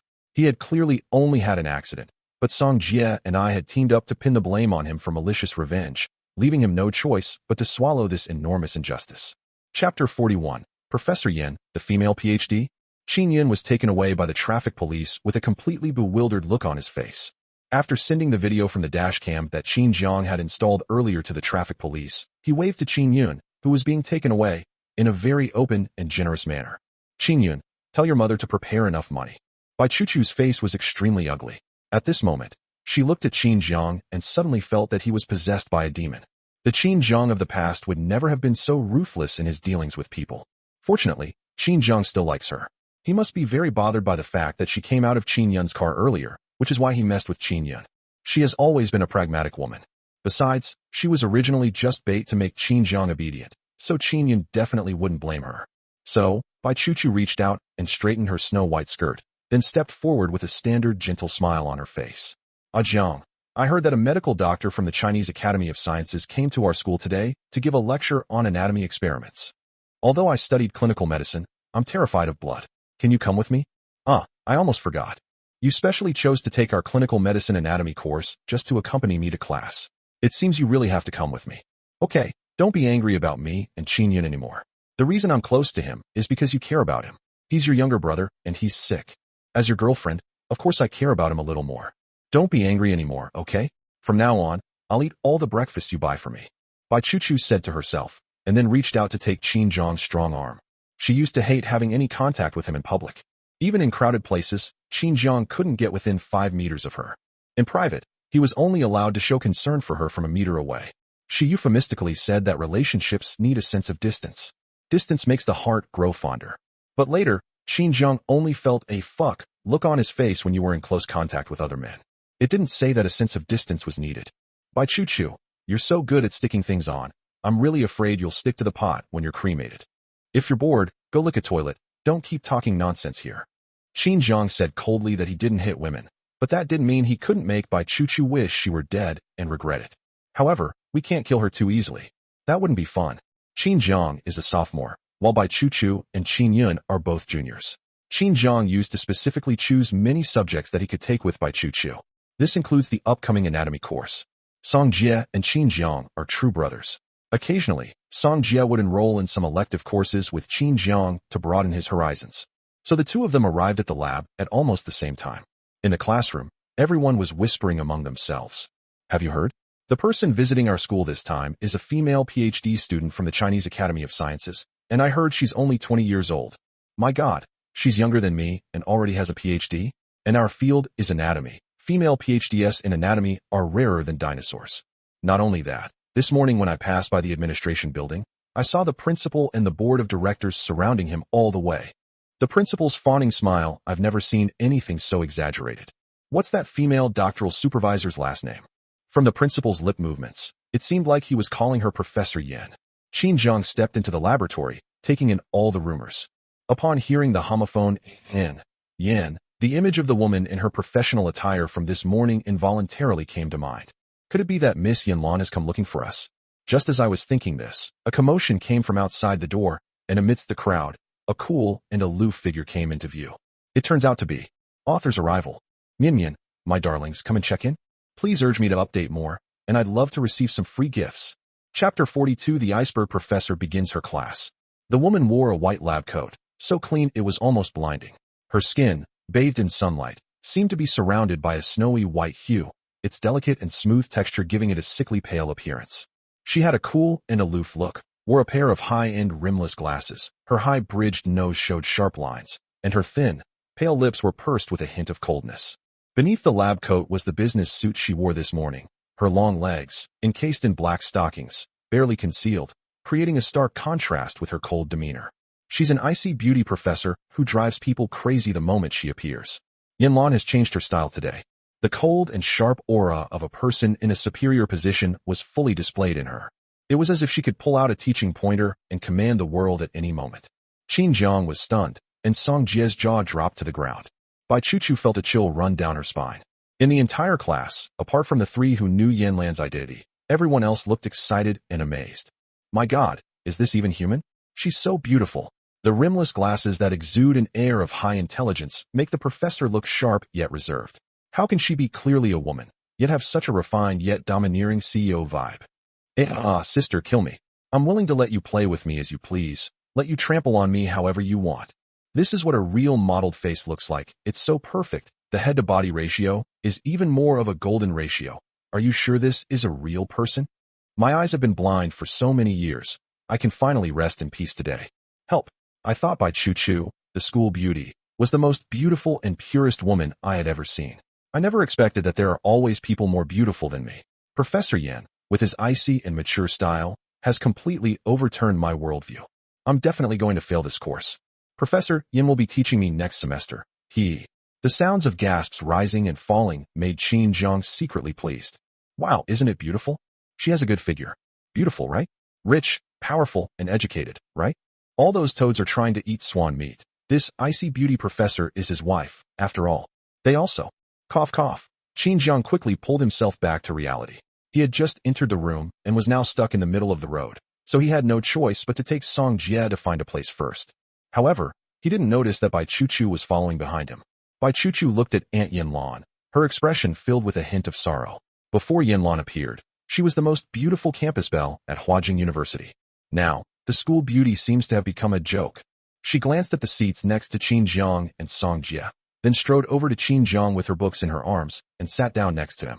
Bai Chuchu, are you sick in the head? There are so many seats in the lab. Why do you have to sit here? You love being a tag-along so much? My QQ farm needs a dog. Are you coming to work tomorrow? Qin Jiang immediately jumped up, as if Bai Chuchu was something he found utterly disgusting. Even the slightest touch of her clothing would make him agonize for half a day. Since this is an elective course for third-year students, most of the students are Bai Chuchu's classmates. Everyone knows Qin Jiang.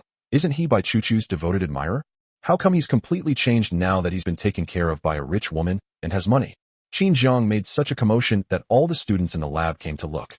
This also includes Yan Luan and the old, hunched-over Principal Deng behind her. The humiliation Bai Chuchu has suffered at Qin Zhang's place these past 2 days is more than she has ever suffered in her entire life. My God, it's good to live a long life. I can still see the day when Qin Zhang, that simp, rejects the school beauty Bai Chuchu. Has the school beauty lost her mind? She actually took the initiative to sit next to Qin Zhang. Isn't she supposed to be a pure and innocent persona? Why does she now fawn over every man she sees? I heard she even got out of Qin Yun's car this morning. I think Bai Chuchu is now in trouble because her number one simp, Li Hao, is in trouble, so she can't wait to hook up with another big guy, right? What a pity. Is Qin Zhang any good? He's just a plaything for rich women to toy with. The students cast meaningful and questioning glances at Bai Chuchu. Bai Chuchu's face turned pale, feeling only shame. Qin Zhang, this is all your fault. She stood there, unsure whether to sit or stand. The key point is that Aunt Yan Luan is here, and she is actually very afraid of this crazy woman. In the past, with Qin Zhang protecting her, she had the confidence to challenge Yan Luan, that short-lived ghost. But now she's scared. Enough. Are you all blind? Can't you see class is starting? Principal Chung Peng has always had a great fondness for Bai Chuchu, who is both beautiful and academically motivated. Many times, they specifically applied for corporate grants such as tuition waivers and scholarships for her. But seeing her disheveled appearance now, he couldn't help but wonder if he had been blind before. Today, our school has specially invited Professor Yan from the Chinese Academy of Sciences to personally teach you an anatomy class. Some of you may not appreciate this opportunity. Do you know how expensive Professor Yan's classes are? Principal Chung Peng. He doesn't know either. After all, who would dare to let the heiress of the Yan group personally teach someone? Even after we quoted a price, no one dared to bid. Qin Zhang, it's really expensive, not just free but deadly. Quiet down, everyone, and quickly return to your seats. Some students shouldn't act arrogantly and unreasonably just because they are a little bit pretty. They are bringing shame to Huajing University. Squad leader Zhang Chirue made a veiled attack. They then belittled Bai Chuchu to the point of being utterly worthless. The seats in the lab are actually fixed. In the past, Qin Zhang was satisfied with just sitting in the seat furthest away from Bai Chuchu and secretly watching her back. Now, Bai Chuchu wants to get closer to him. Sorry, I've been gone for a long time. There's no going back. Bai Chuchu had no choice but to return to her seat in the first row, feeling resentful after suffering this injustice in silence. There was another reason why she ran to sit next to Qin Zhang. The first row seats were right under Yan Luan's nose, and she was afraid. Yu Qian was confused. She and Bai Chuchu were deskmates. Seeing Bai Chuchu return, she pulled her to sit down and comforted her. Chuchu, don't be sad. I think Qin Zhang is just playing hard to get with you. Also, because you chose kindness and justice, you stood on the opposite side of him. And he couldn't save face, so he humiliated you. In the end, he just can't forget you, and is still trying to get your attention. Bai Chuchu frowned. She and Yu Qian were making very soft cricket noises.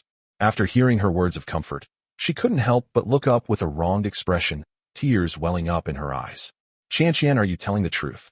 Yu Qian quickly continued to comfort him. Of course it's true. Men are all perverse. The more unattainable something is, the more they want it. If it's too easy to get, they'll discard it like trash. What's more, you are Qin Zhang's white moonlight who has been secretly in love for 4 years. He's secretly liked you since high school. You were the first woman he liked, his first love. A man can never forget his first love. It must be said that Yu Qian's words were logically sound and made a lot of sense. However, these words took on a different meaning when they reached Yan Luan's ears. Last time, when Qin Zhang threatened to kill himself, she promised him she wouldn't kill Bai Chuchu.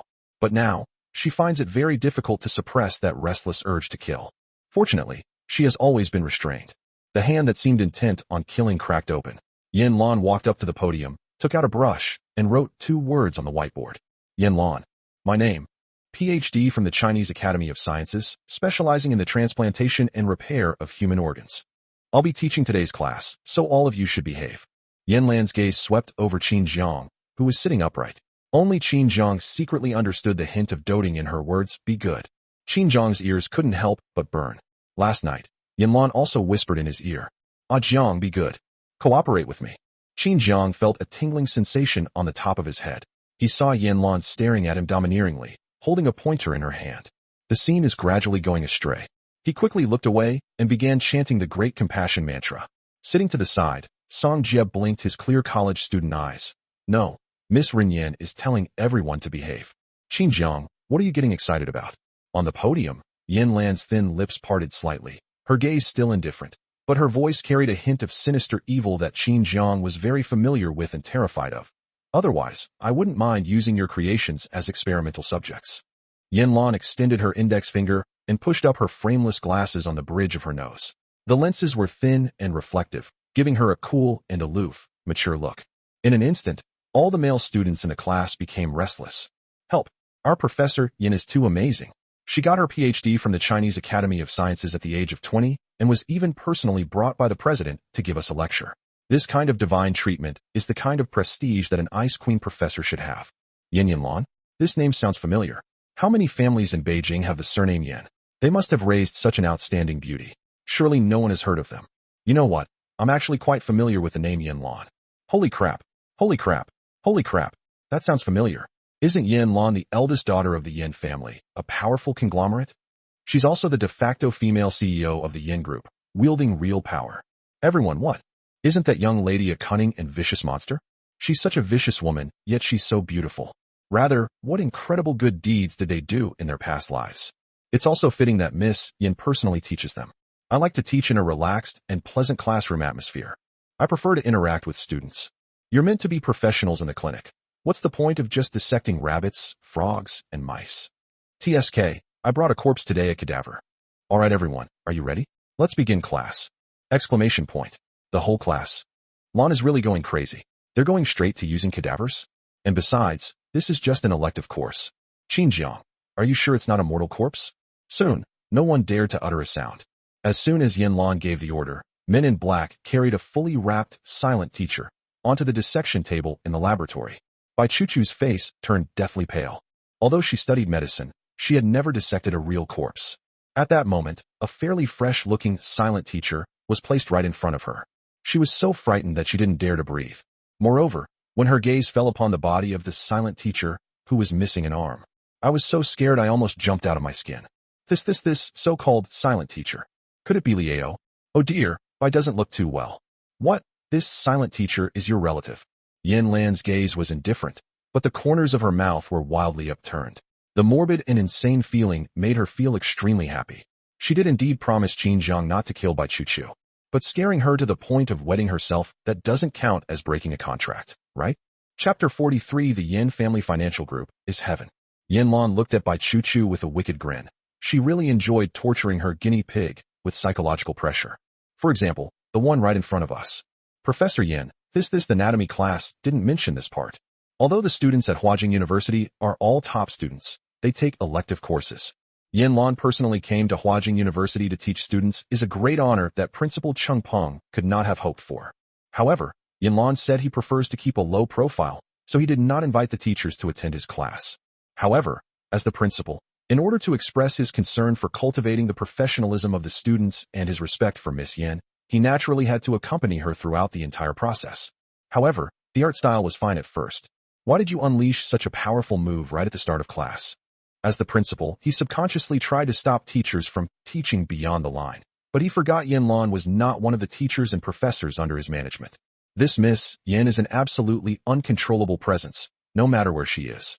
Besides, how could he dare to contradict Miss Yan? Yan Luan had already donated 1 billion yuan to Huajing University in the name of the Yan family, a powerful financial conglomerate, to build a teaching building. This is a big spender. It has to be treated with utmost care. You have an objection, huh? Yan Luan glanced sideways. Her frameless glasses reflected a cold, sharp light, exuding an extreme sense of ruthlessness. At this moment, it was as if he was no longer a living being in Yan Luan's eyes. No, absolutely not.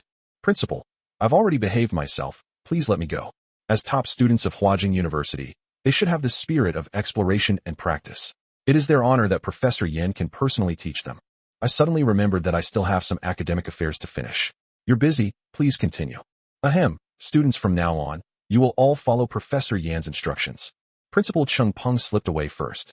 In Beijing, the Yan family conglomerate is the ultimate authority. As the sole person in charge of the Yan group, no one dared to disobey Yan Luan's orders in the slightest. This is the power of authority.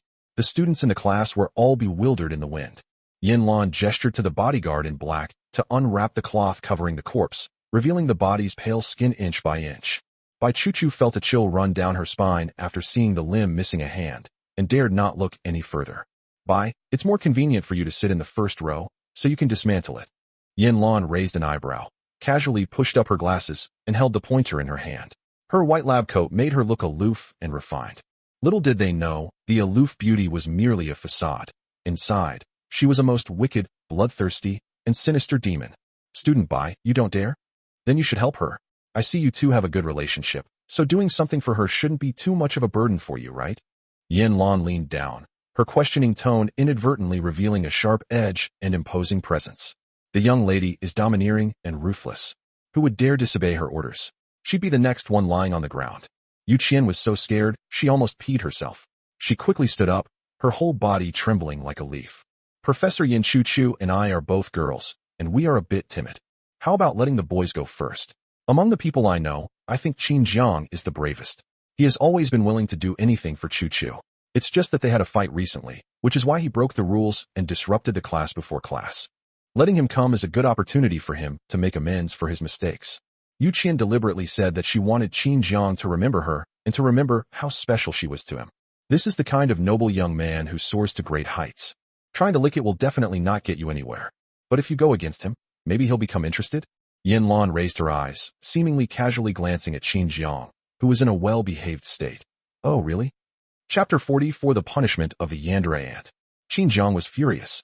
Yu Qian, that bitch, had always used her relationship with Bai Chu to enslave him in various ways, and now she had walked right into his trap.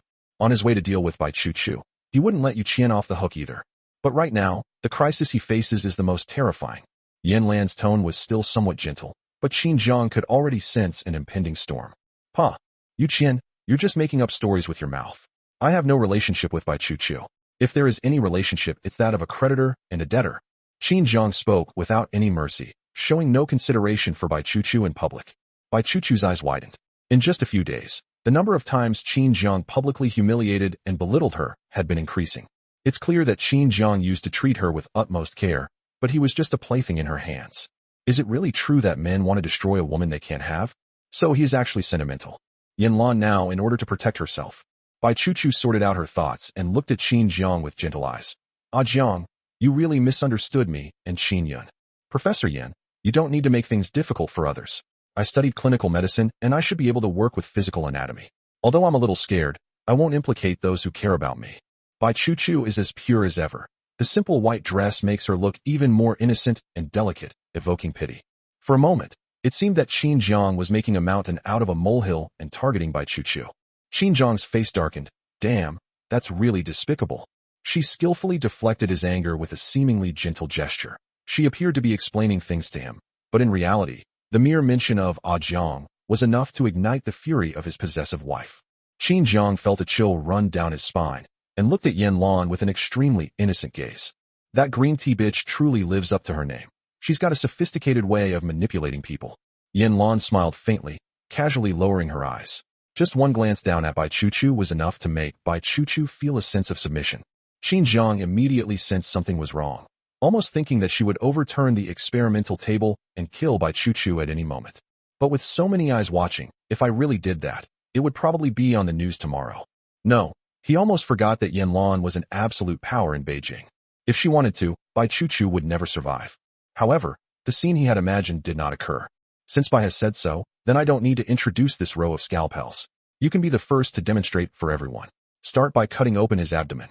Yan Luan held the pointer, her tone low but containing an irresistible power. The whole class hissed. They didn't dare to say a word. I'm afraid this black-stockinged, mature female professor might call my name in the next King of Hell's summoning of soldiers. Bai Chu felt numb, and her whole body began to tremble uncontrollably. She wasn't truly afraid to dissect. Clinical medicine students have all systematically studied anatomy, but they lack hands-on practical experience. She could accept it if it were just a matter of dissecting a cadaver. But the one in front of us still had white bandages wrapped around his face, and his pale body was displayed on the stage. For the sake of aesthetics, the key parts have been removed in advance. Bai Chu, who had been intimate with Liao, knew that Liao had a conspicuous black mole on his chest. She was terrified the moment the bandages were removed. Yan Luan was warning him that she could control everything and could easily take anyone's life, but she had no other choice at that moment. He could only stiffly stand up, step forward, pick up the scalpel, and shakily place it on the corpse's abdomen. Bai, what are you afraid of? This is just basic anatomy. Is this how you approach crucial subjects? If you can't even handle this, which hospital will dare to hire you in the future? Yan Lan's eyes suddenly turned cold. Even when she was angry, the aloof and icy queen was still beautiful. In contrast, Bai Chuchu's pathetic appearance, though pitiful like a little white flower, was even more tasteless than plain water when standing next to the domineering and aloof Professor Yan. Bai Chuchu, what are you dawdling for? Professor Yan is giving you such a good practical opportunity. That's a compliment. Don't be so timid and drag down the practical skills of our class. Yes, Professor Yan is giving you a chance. Don't act like Professor Yan is going to bully you. Do you really think you're some innocent heroine who can be rescued by a hero just by pretending to be weak? Even the school beauty Bai Chuchu is nothing special. From now on, I'm going to change my goddess. A high IQ, aloof beauty like Professor Yan is my type. Hilarious. Professor Yan thinks you're good enough? I'll do a handstand and show off. You don't really think that a cold beauty like Professor Yan would be interested in the students in our class, do you? She probably wouldn't even be interested in business executives or CEOs. I'm really curious what kind of man a top-tier, mature female CEO like her would like. I'm going to make some major modifications right now. Hee, only a top-tier handsome guy would be worthy of him. In fact, after Qin Zhang's dramatic transformation into a handsome man, he is indeed quite good-looking and still retains his charm, but Professor Yan wouldn't be interested in this kind of pretty boy. You know what, they actually look pretty good together, damn. Why does Professor Yan's physique look so familiar? Yes, I also think he looks familiar. That waist-to-hip ratio, those black stockings, look at that photo on the forum. Professor Yan really does look like Qin Zhang's behind-the-scenes sugar daddy. Professor Yan is an ice queen, while Bao Qinjiang's rich wife is clearly charming and elegant. They're not even the same style. Besides, there are plenty of women with similar figures. This can't be real. Rumors stop with the wise. That's true. Qinjiang doesn't have that kind of luck with women. His sugar mama does have a great figure, but her face is blurry. Maybe she's so ugly that people can't eat her. The crowd below the stage chirped. Bai Chuchu couldn't dawdle any longer. She could only try her best to overcome her psychological barriers and endure her fear to cut open the cadaver's abdomen with a scalpel. Yan Luan began to teach seriously, without touching the corpse from beginning to end. Because it's too dirty. She will not let anyone who bullies Ajiang get away with it. Her methods were almost perverse. She also thoroughly enjoyed this state of being tormented both psychologically and physically. Bai Chuchu, wearing gloves, performed the operation in full view of everyone, removing internal organs with her hands.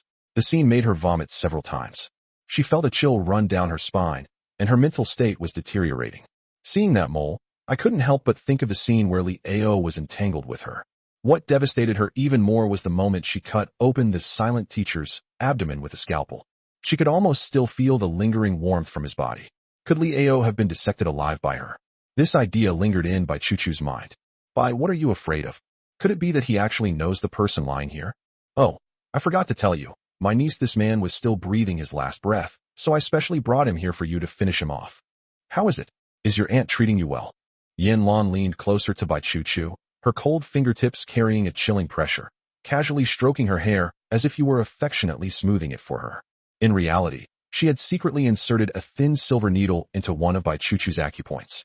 Bai Chuchu's face turned deathly pale. She was completely terrified by Yan Luan. The next moment, she suddenly heard the sound of flowing water. Splash, splash, splash. Immediately afterwards, a nearby classmate pointed at Bai Chuchu in astonishment, his face showing shock and disgust. Oh my god, Bai Chuchu is so scared she peed herself. Bai Chuchu, who always valued her reputation and fame above all else, finally realized what was happening, and then screamed and knelt down on the ground. Aoyawa. Fortunately, school beauty Bai Chuchu never lacks protectors. Zhao Yiming, a loyal simp in the class who was always disliked by Bai Chuchu, quickly took off his coat and ran over to protect Bai Chuchu. The entire laboratory descended into chaos. Yan Lan's gaze swept over them indifferently, a wicked yet satisfied smile curving her lips. However, when she looked up, she saw the dashing Qin Zhang walking straight towards her. No, he was walking towards the podium. She was there, and so was Bai Chuchu, who was squatting on the ground. You really couldn't resist, huh?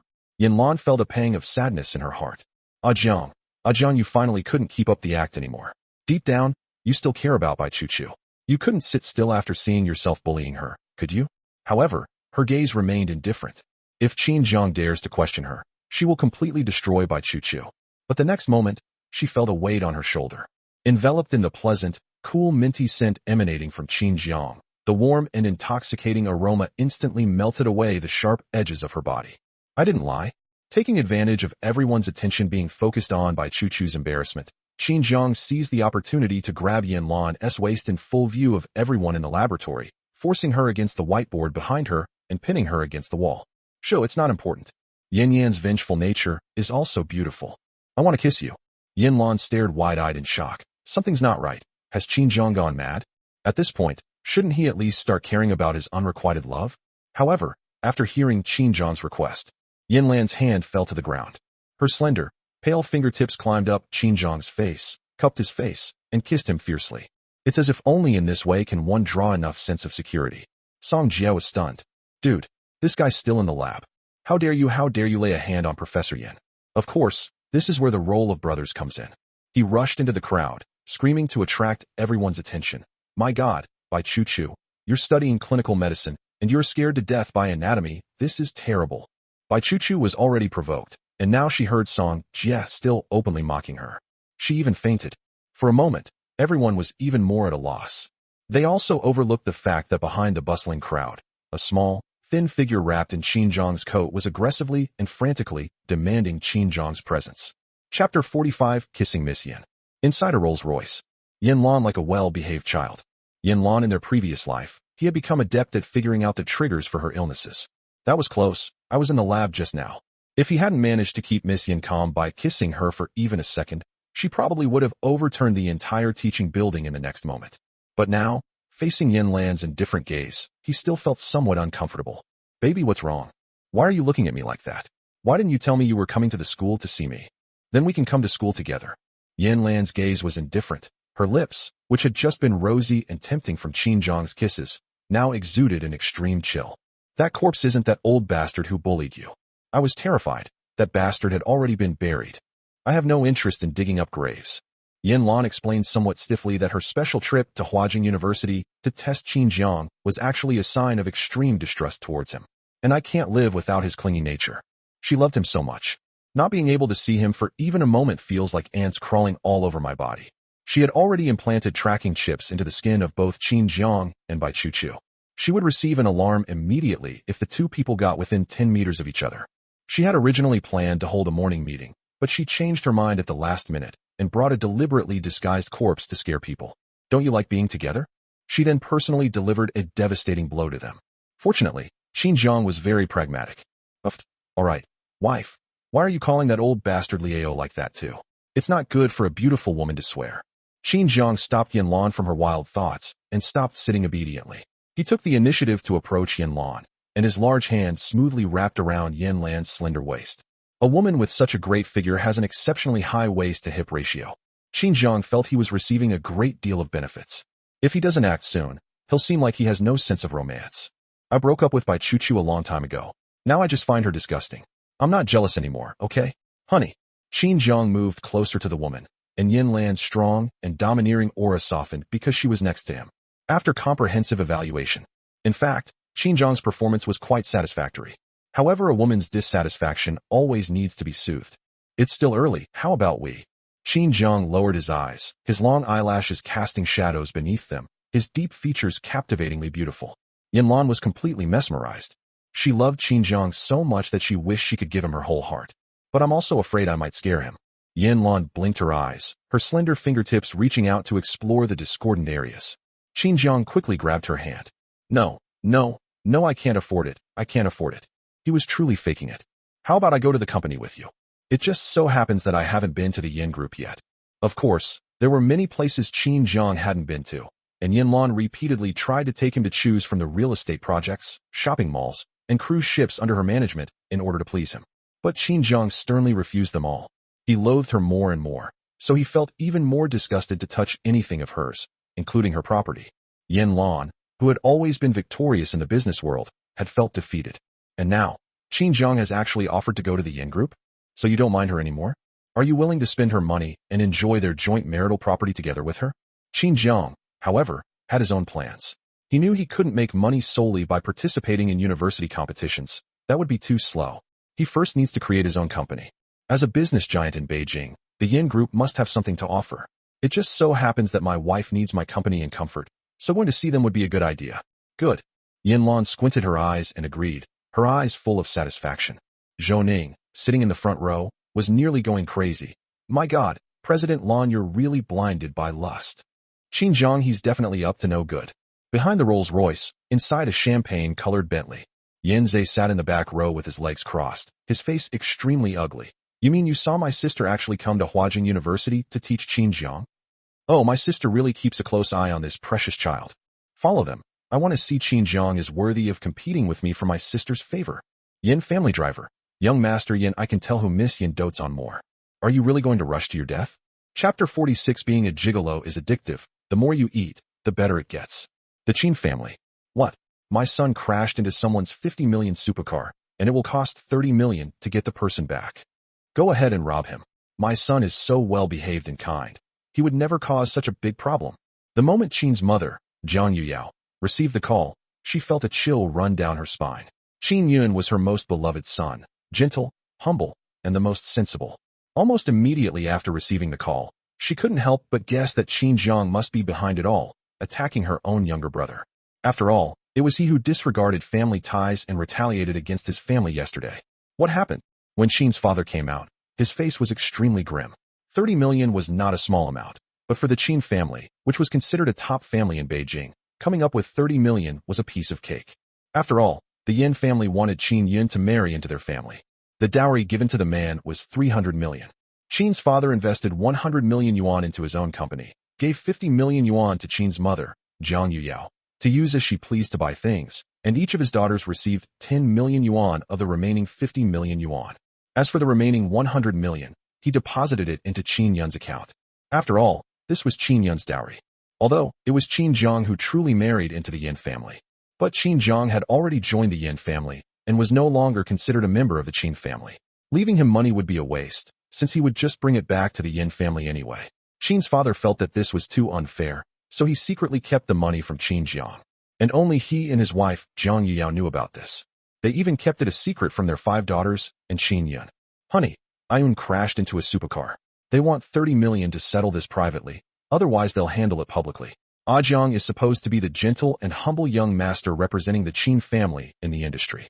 How can he have such a stain of deliberately damaging someone else's car?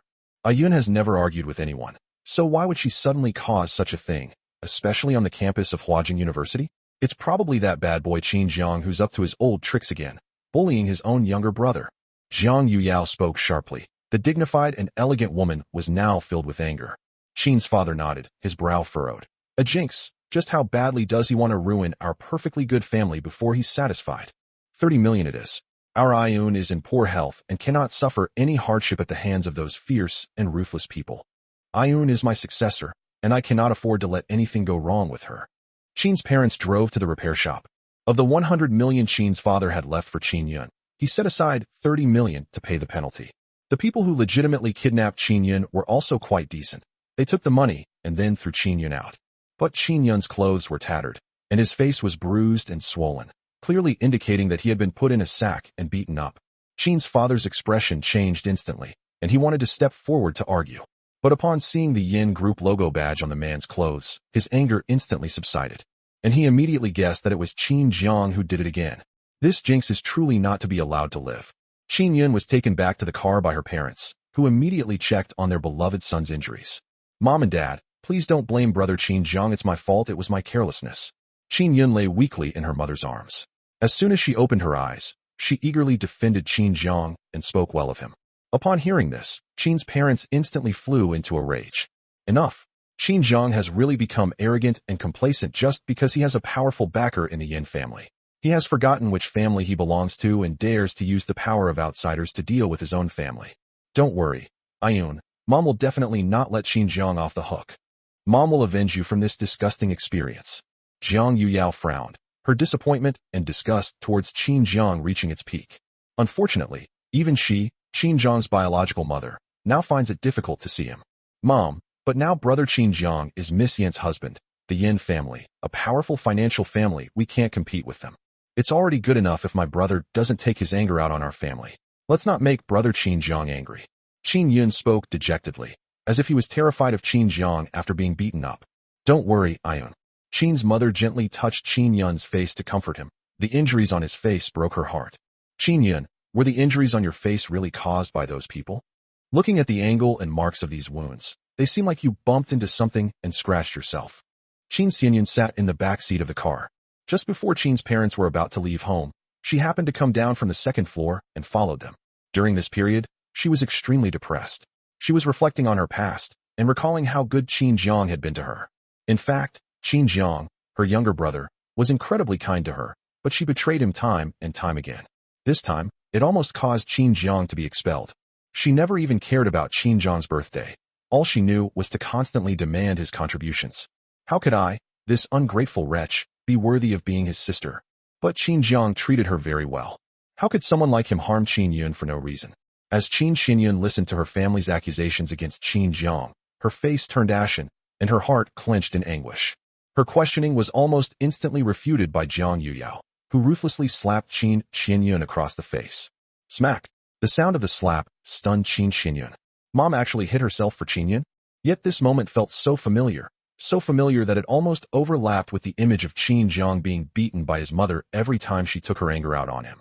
Jiang must have been in so much pain back then, right? The pain in my heart is more heart-wrenching than the pain on my face. Mother, you're so biased. They simply can't distinguish right from wrong. Qin's mother instinctively scolded him sternly. Xiao Wu, I think you've gone mad. I noticed something was off about you yesterday. Have you been brainwashed by that jinx Qin Jiang? Yun is so good to you.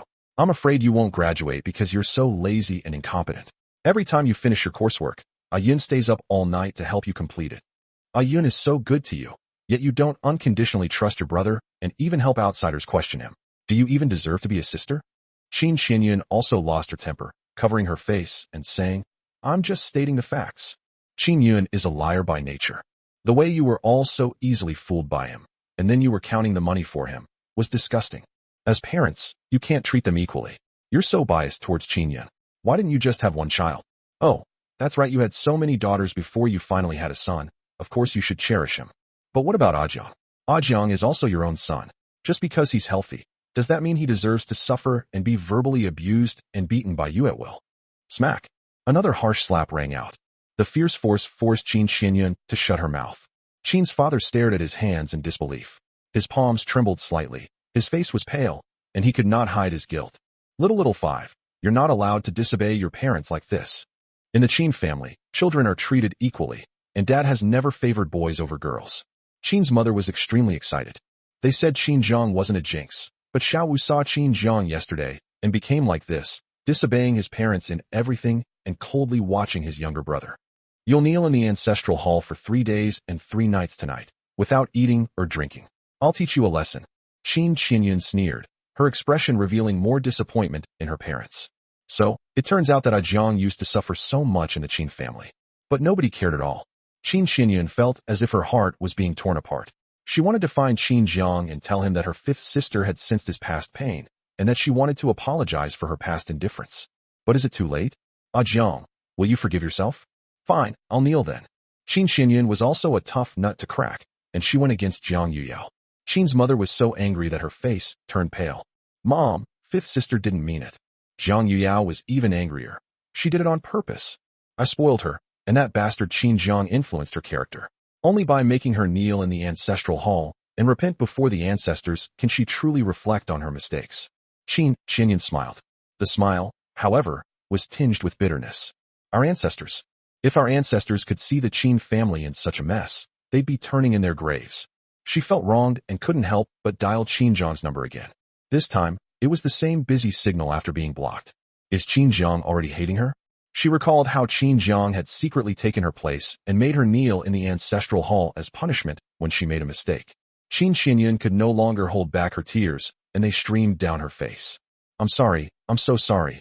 Jiang, 5th sister really knows she was wrong. If I were to experience all the suffering you endured for me, could we go back to the past? Downstairs at the Yan Group building, a stretched Rolls-Royce was parked at the entrance. Yan Luan got out of the car first, her red-soled high heels paired with black stockings and long legs. Her professional pencil skirt and tailored suit jacket accentuated her sharp and aloof aura. It was almost the instant I got off the bus. The employees at the main entrance of Yan's automatically spread out to both sides, making way for President Luan to reach the private elevator. President Luan, who usually walked confidently and imposingly towards the company, but instead, she personally opened the car door again. This kind of prestige? Could it be that there is some important figure in Beijing whom President Luan respects? Everyone's eyes were burning with curiosity, eager to find out what was going on. Immediately afterwards, Qin Jiang, somewhat at a loss, followed Yan Luan's lead and got out of the car. The feeling of having the sickly, domineering CEO's wife personally open the car door, it's absolutely amazing. But shouldn't he do this himself? How did my sickly wife beat me to it? Under the spotlight, he was somewhat at a loss. Just as he was getting a little nervous, a slender, long hand appeared in front of him. Ah, Jiang, come on. Welcome to our group. I'm thinking of changing its name to Qinyan International Group from now on. What do you think? Yan Luan suddenly leaned closer, her bright and dazzling features magnified in front of him, yet she was flawlessly beautiful. How could his wife be so good to him? But he is completely unworthy of his position. Yan, is it alright if we don't change it yet? Only when I am old enough to stand shoulder to shoulder with you will I be qualified to sit in that position. Qin Jiang was thoroughly enjoying Yan Luan's pampering, but fortunately, he still retained some rationality. Sure enough, once you get hooked on living off a woman, you're doomed. That's what it's like to eat and enjoy yourself nonstop.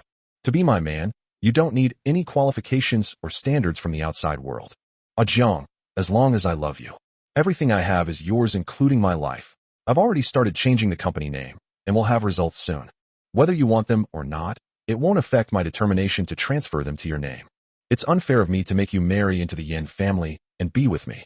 Of course I will make it up to you in great detail. I will do everything in my power to keep you here. Ah, Jiang, I've grown accustomed to killing and bloodshed in my life. I have almost no idea what love is or what a lover is. Even so, I want to express in my own way that you are my one and only, and the most important person in my life. It was a ray of salvation for me during my most desperate moments in the endless abyss.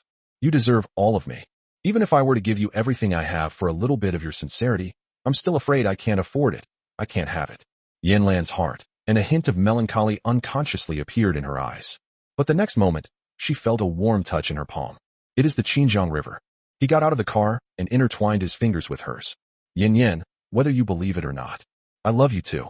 Moreover, I am not at all wrong by marrying into the Yan family. It is my honor to be your husband. Let's go. Let me take a look at our company. Qinjiang understood Yan Luan's thoughts all too well. She never had enough trust in him. This stemmed from her resistance to his forceful taking of her from beginning to end. It also stems from her feelings of inferiority in relationships. President Luan, who is decisive and ruthless in the outside world, would be so insecure when it comes to love. Zhou Ning watched this scene and felt his head buzzing. Good heavens, he felt like watching this scene was almost revealing his true form. Curse you. The market value of the Yan Group is immeasurable. Its assets are so vast that even using hundreds of millions as a unit of measurement wouldn't be enough to calculate them. With such wealth and power, how could they not take over Qinjiang? He's more than enough to take down every man in the world named Qinjiang. My dear lady, what are you so insecure about? And then there's Qinjiang. The kid's smirk is so intense it's harder to suppress than an AK. Stop pretending to be profound. Just accept your fate of being kept. Yan Luan stared incredulously at her hand, which Qinjiang was holding in return, her heart suddenly enveloped in a sweet sense of happiness. I love Ajung even more now. No one could hear their conversation at the door. Everyone craned their necks to look. My gossip instincts are already surging. Good heavens, President Luan has always been aloof from men, but now she's holding the hand of a handsome guy. That man was also handsome and dashing. She's even more dazzling than male celebrities in the entertainment industry. Next to President Luan, they actually look quite well matched. This is the first man in all these years who can match and rival President Luan's aura. Hello, Ms. Luan. Yan Luan led Qinjiang through the company's gate. Almost everyone greeted them in unison. Curious gazes were unabashedly directed at Qinjiang. Suddenly, Yan Luan's sharp and domineering steps stopped in the group's lobby. The moment the sound of her high heels stopped, everyone was startled. Help! Help! Help me! President Luan about to unleash her power? They shouldn't have peeked. Sob, sob, sob. I hope they won't steal my gossip-loving Sharingan. The next moment, Yan Luan raised her hand, which was clasped with Qinjiang's, and looked at everyone. For the first time ever, she explained her private matter to them. His name is Qinjiang, and he is my husband. He is also the future male head of the Yan Group. Qinjiang himself. Author's arrival. Mian, I'd like some gifts. Chapter 47, The Possessive and Yandere Tycoon Wife. The entire place was silent, almost frozen in place for 10 seconds. Mr. Qin, hello. The employees stared at Qinjiang with curiosity and shock, their pupils practically dilating in disbelief. Qinjiang waved to everyone somewhat embarrassed, while Yan Luan held his other hand firmly in her palm, as if she were transmitting some kind of power to him. Immediately afterwards, she pulled Qinjiang directly into the president's private elevator. As soon as the president left the hall, almost everyone breathed a sigh of relief. Unable to suppress his gossipy nature any longer, he started chirping. My God, that handsome guy was indeed quite good-looking. But just because he's good-looking and has a good physique, he became our CEO Lan's husband? It seems our CEO, that female devil, is really smitten. She actually announced in public that President Qin could become the future male head of the group. Isn't that just like handing over her entire secret to that pretty boy? Judging from that young man's attire, he's probably a college student. Can he really manage such a large conglomerate as the Yin family? President Lan is confused. There are plenty of men, but there's only one in the group. With so much money, what kind of man can't she have? Why is she so fixated on just one? And she even offered her entire fortune as a gift. Is the ruthless Lan Zong really just a love-struck fool? Don't be sour grapes. With our limited perspective, we might think that President Qin is just a pretty boy, but I think he has a calm and composed demeanor. Who knows? He might be a man who is on par with President Lan. Am I the only one who thinks that President Lan's decisive, ruthless, and unpredictable temper might sometimes be too much for Assistant Zhou to handle, and he might get punished mercilessly? The fact that Mr. Qin is able to stay safe and sound with President Lan must mean he has some extraordinary abilities. The gazes of the crowd gradually became meaningful, but it cannot be denied that all men are secretly jealous of the privileges, wealth, and favor that Qin Jiang has gained. Good heavens, Qin Jiang has risen to the top overnight just by hooking up with a rich woman. Inside the president's private elevator, the elevator doors had just closed. Qin Jiang felt a powerful pressure bearing down on him as the woman's graceful body suddenly moved closer, forcing him into a corner. Yan Luan bent her long legs slightly, pressing them against Qin Jiang's trouser leg. Casually fiddling with it, her clear yet indifferent eyes now sparkled with an astonishing brilliance. It's clear that Miss Yin is in a very pleasant mood at this moment. Yes, she just made an exception and announced her ownership of Qin Jiang. Surprisingly, Jiang did not refute him, nor did he break off the relationship with him in front of many people. This result already made Yan Luan feel very happy. Jiang, I'm declaring without my permission that you belong only to me. Are you happy? Even if she's unhappy, she won't explain herself. From the moment it was announced, Jiang was hers. The aloof and domineering goddess, Miss Yan Luan, pouted her pink lips, her deliberate, playing the rogue, looked both cunning and mischievous, a lively and spirited expression of a young girl. Qin Jiang lowered his eyes and cupped the woman's face in his large hands without hesitation. I'm happy. Yan Yan didn't do it on her own. It was my choice. A fierce fire surged within Qin Jiang's heart. In his past life, he was indeed blinded by so-called moral standards, so-called lofty ideals, and the belief that emotions trump everything. He sacrificed himself only for Bai Chu and the Qin family. But now that he's living for himself, he realizes how great it is to have a Yandere, Chable female CEO, as a wife. Men should, of course, have their own careers. But when his Yandere Chable wife gives him everything for free, he can't always refuse, right? Everything was consensual. Besides, his Yandere wife is truly beautiful, rich, and uniquely devoted to him. He must have been a complete idiot in his past life. Why would someone give up such a wonderful wife to become a lapdog for some public bus? Fortunately, he never touched Bai Chu. Otherwise, he would have contracted a sexually transmitted disease and died without even knowing it. Inside the cramped private elevator. In reality, Qin Jiang was cornered by Yan Luan, feeling a tingling sensation all over his body. The passionate kiss he had just experienced under the extreme stimulation of the laboratory had made his scalp tingle with excitement. That feeling was exhilarating. It went right to my bones. Meanwhile, in a private elevator under surveillance, he finally got his wish and embraced Yan Luan's slender waist. His breath wafted over her and clung to her fair and smooth neck. Ouch, it's so numb. At that moment, Yan Luan seemed to hear her own heart pounding wildly. Jiang was also happy. Jiang said he was willing too. Jiang seems to have really changed.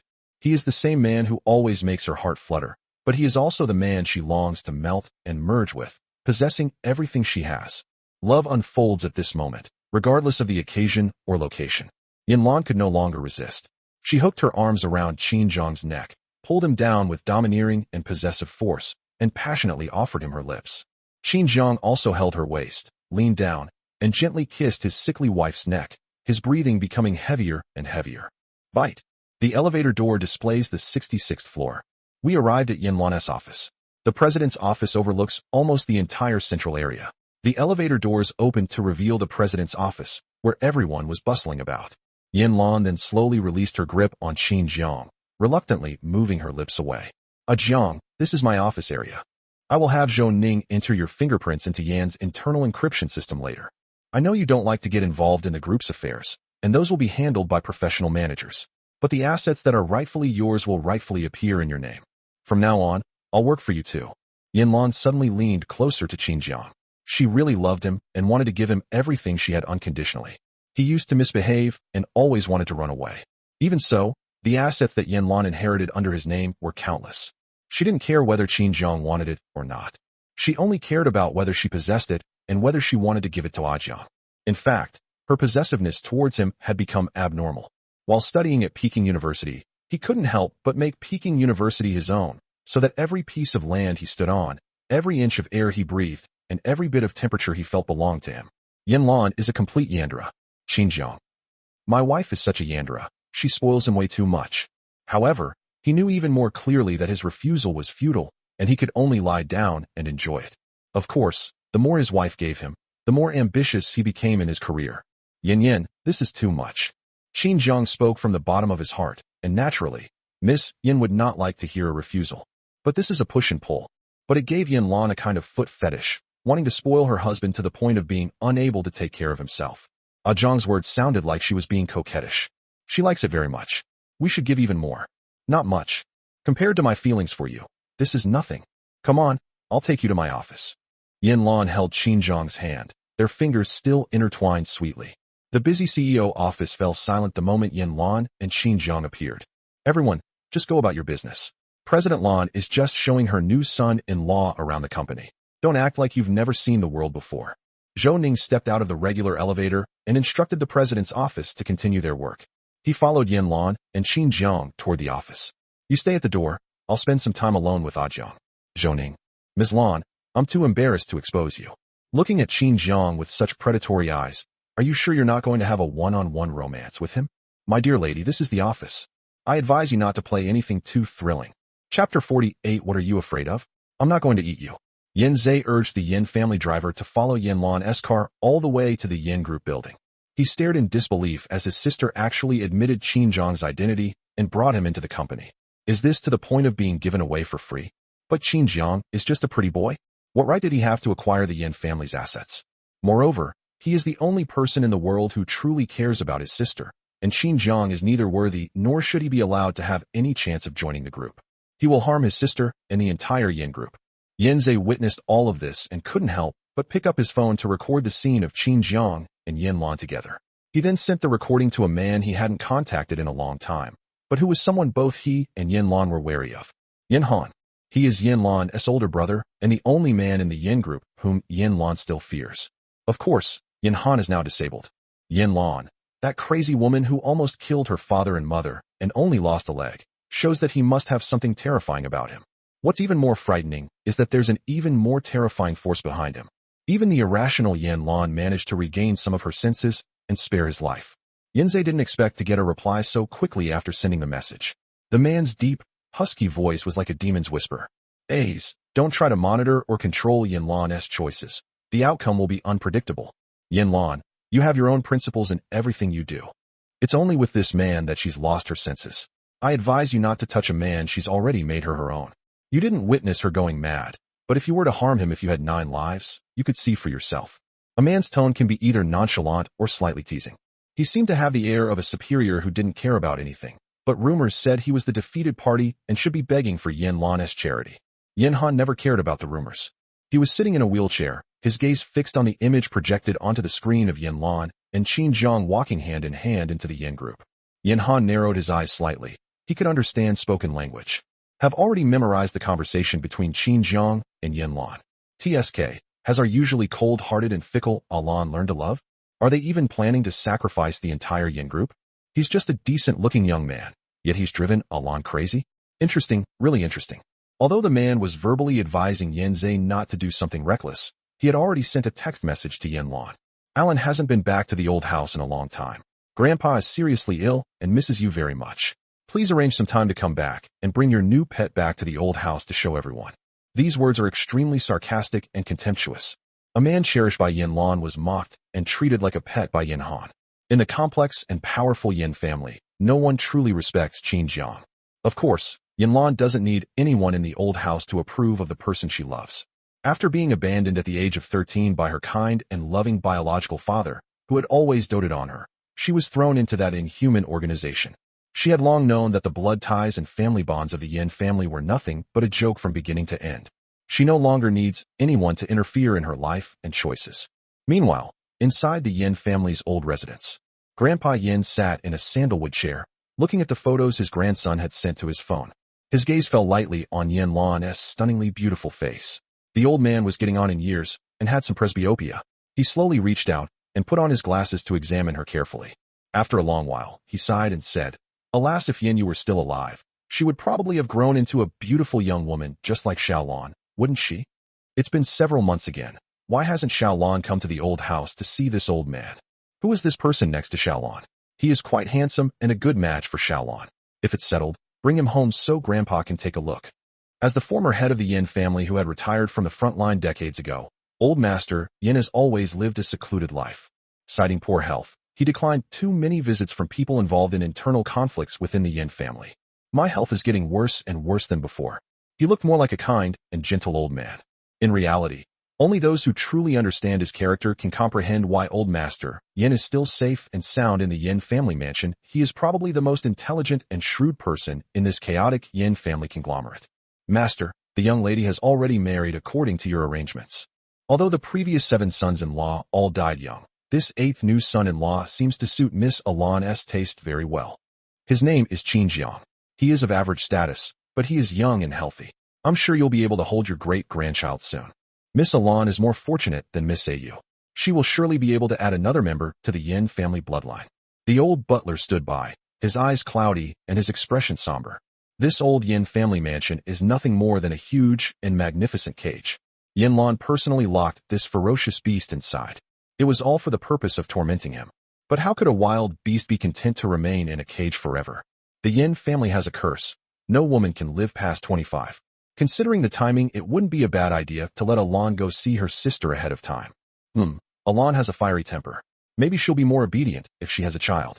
Once a woman becomes a mother, she loses much of her fierceness. Inside the top-floor office of the Yan family, as soon as the door closed, Yan Luan pushed Qinjiang directly in front of her spacious sandalwood desk. Her professional attire accentuated her extremely sexy and charming temperament. The domineering and cold-blooded tycoon CEO suddenly transformed into a tormenting enchantress. Yan Luan moved closer to Qinjiang, her gaze slowly sweeping over him until it reached his waist. Then she reached out and approached him, as if she were about to trap him in her snare. Yan, what do you want to do? This place is really inconvenient. Moreover, even if Qinjiang hasn't eaten pork, he's seen pigs run. Isn't it said that the president's office usually has a hidden cubicle as the president's private restroom? Isn't this much safer than being affectionate in a cold and serious office area? TSK, what are you afraid of? Don't worry, I won't eat you. Yan Luan leaned closer to the man, slipped her hand under his waist, and took a fingerprint recorder from the desk behind him. Qinjiang let out a long sigh, but a hint of disappointment seemed to flicker across his face. Cough, cough. He must have been taken advantage of too much lately. That's why people's hearts are always filled with gloom. He always thought Yan would want him regardless of time or place. His heart is truly filthy. But is Miss Yan really that pure? Yan Luan took the recorder and personally recorded Qinjiang's fingerprints. Looking at the lines on his fingertips, Yan Luan even wanted to. She licked her lips, suppressing her restlessness. Yan, you go ahead and do your thing. You don't need to take special care of me. I can just wait for you in my office. My time is yours today. How about I be your assistant for a day? Qinjiang offered suggestions. He was bored sitting around, so he had to find something to do. Yan Luan has an extremely strict attitude towards work. Just now, in order to see Qinjiang, she left behind a lot of work without signing anything, so she simply nodded. Okay, but you're not allowed to leave my sight. Yan Luan spoke up. This was her bottom line. Once it gets even a sliver of warmth, the paint will cling to it like a dodder vine in a sewer, desperately trying to absorb it, as if it wants to become one with it. Qinjiang agreed. The president's office has everything he needs. He doesn't even need to go outside to make coffee for Yan Luan. Soon, Qinjiang got bored again. He was about to go to the bookshelf to find a book to read when, in the next moment, his hand slipped, as if he had touched some hidden button. Then, the bookshelf split open automatically in two. Good heavens, those domineering CEO novels really lived up to their reputation. There must be a small room in the CEO's office, a dark room. The room was covered with his photos, some of him eating and playing sports at school, some of him paying attention and dozing off in class, and some of him talking eloquently about club activities. Even more, there's a half-body photo of him sweating it out at the gym. Yan Luan at Liangyue Manor until he fell asleep from exhaustion. Furthermore, after their wedding night, he was completely naked. Xinjiang's face turned pale, his scalp tingled for a moment, and he couldn't breathe properly. The inner world of a Yanderite's absolutely insane. Author's arrival. Mian, is anyone there? Say something. Chapter 49 Coaxing Ajiang. In the small, dark room, the walls were covered with his numerous photos, and the room was filled with all sorts of lifelike dolls. Their skin was as smooth and healthy as that of living people, and their eyes, clear as glass, were all looking towards the doorway. It was as if we were coming face to face with him. Xinjiang's every move was under Yan Luan's watchful eye. The moment she saw him open the small dark room, a hint of panic flashed in Yan Luan's eyes. But she quickly composed herself, got up, and walked towards Xinjiang. Jiang, what's wrong? I instructed Zhou Ning to arrange this room, and I haven't seen it myself yet. Is there a problem? As Yan Luan spoke, she approached. Zhou Ning. Xinjiang felt as if he could almost hear the woman's disordered heartbeat at that moment. No problem. It's clear that Assistant Zhou really wants a promotion and a raise, and he has a very accurate grasp of Yan Yan's preferences. Xinjiang, isn't that right? What Yan Luan loves most, isn't it, Xinjiang? It seems you're tired too. Will you sleep with me? Yan Luan is very efficient at processing documents. She has already processed the important documents and handed them over to Zhou Ning. She could finally free up her hands to chat and get to know Xinjiang. As she spoke, the woman's soft body wrapped around him without hesitation, pressing her body tightly against him, and her arms also brazenly encircled his strong waist. Jiang, call me. Let me truly feel you, okay? Yan Luan's tone carried a strong urgency. In her view, what Xinjiang had discovered at this moment was the deepest and most hidden horror in her heart. She was afraid of frightening him, but for some reason she was even more excited about it. Jiang, we've gotten to know a more authentic side of her now. What does it matter if she's afraid? She just wants to possess him relentlessly. Keeping him so busy that he has no time to overthink things can be considered as helping Jiang to understand a part of himself further. Yan Luan pulled Xinjiang into the room. The hidden bookshelves closed, the room was dimly lit, and Xinjiang's Adam's apple bobbed. He felt a little flustered. Aunt Yan Luan, did you take all these photos? Xinjiang got nervous and blurted out something reckless. Yan Luan from his past life had long been deeply rooted in his heart, and he had brainwashed himself countless times that Yan Luan was by Chuchu's aunt, and therefore his elder. In his heart, he had always respected her as an elder, like an aunt. Therefore, I used to feel extremely guilty when I was with her. His morality wouldn't allow him to have no bottom line. His rationality wouldn't allow him to fall into despair and ruin. After realizing he had said the wrong thing, Xinjiang felt a sudden beep in his head. Good grief, this is it. He crossed Yan Luan's line again. However, this time Yan Luan was not angry or annoyed. Instead, she pushed him into the sofa in the room in a good mood and straddled him with her long legs. Shoo, I took all of these photos. Even if the baby is scared, Jiang can't escape this time. With a familiar clanging sound of chains, Xinjiang felt a tightening on his wrist as the chain snapped shut. His hands and feet were bound. Xinjiang was completely numb.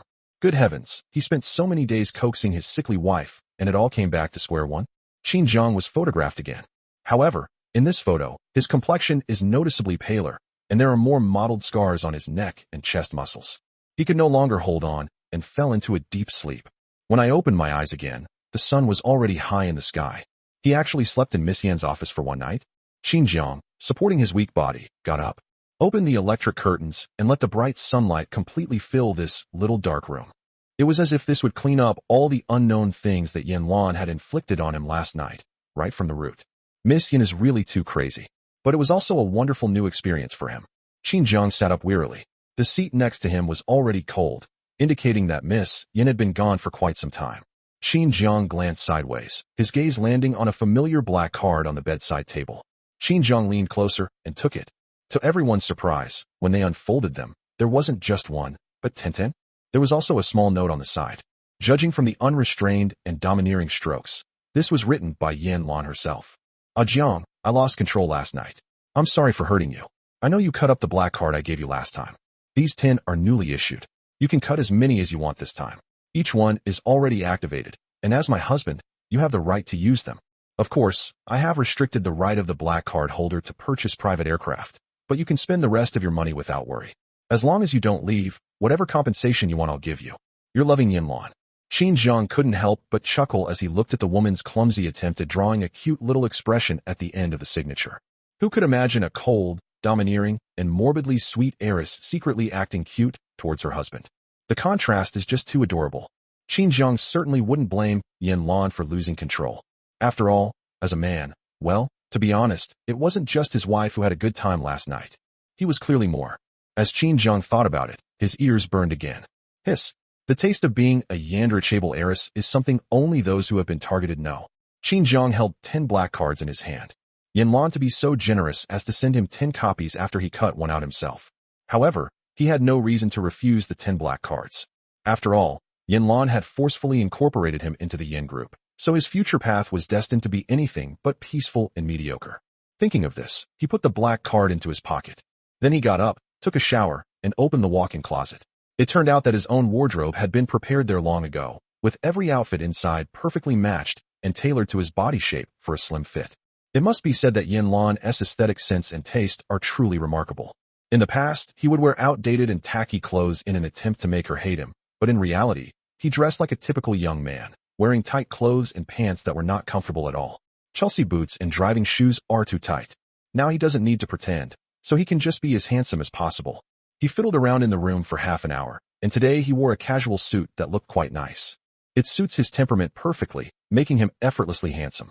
I was just about to leave. The room door was opened, and Qin Jiang looked up to see Yan Luan, who had changed into a new set of business attire, a silk shirt and a beige pencil skirt. Nude stockings and matching high heels accentuated her elegant and capable demeanor, while also exuding a gentle and refined charm. Yan Luan carried a bowl of lotus seed soup into the room. The moment he saw Qin Jiang, his eyes lit up, but then, as if realizing something, he lowered his gaze somewhat guiltily. "Ah, Jiang, are you hungry? I ordered breakfast. Why don't you try it and see if it suits your taste?" Miss Yan, who never lifts a finger, still has one hand bandaged from a previous hand injury. She was holding a small bowl and looking at me with a rather innocent expression. Her hands had calluses, but anyone in the know would recognize that they weren't from manual labor, but rather from the wear and tear of handling guns and knives for a long time. Qin Jiang's heart softened instantly. He just couldn't bring himself to get angry at the person he loved. However, such a crime cannot withstand frequent torment. He's a man, not a perpetual motion machine. "I'm not hungry." So he decided to let Yan Luan know what happened last night, because he cared a lot about it. It can be occasional, but not frequently. Otherwise, he'd be in the morgue within a week. "I fed him so much last night. How could I possibly go hungry?" Yan Luan, she really went too far. How can I appease Jiang? Oops, I stepped on her blind spot. She only knows one way to coax me. Chapter 50. Money flows. Let it flow for fun. Huajing University. Qin Jiang finally managed to get to school after Yan Luan personally fed him a bowl of lotus seed soup that she personally cooked, despite his pitiful act early in the morning. Of course, he didn't cut up and throw away the 10 black cards like he did in his previous life.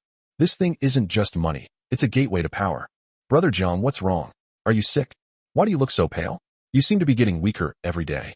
How about I take you to get some traditional Chinese medicine to help you regulate your body?" Song Jie looked at his brother's increasingly gaunt face with some nervousness. Although he's handsome, he looks like he has poor blood circulation.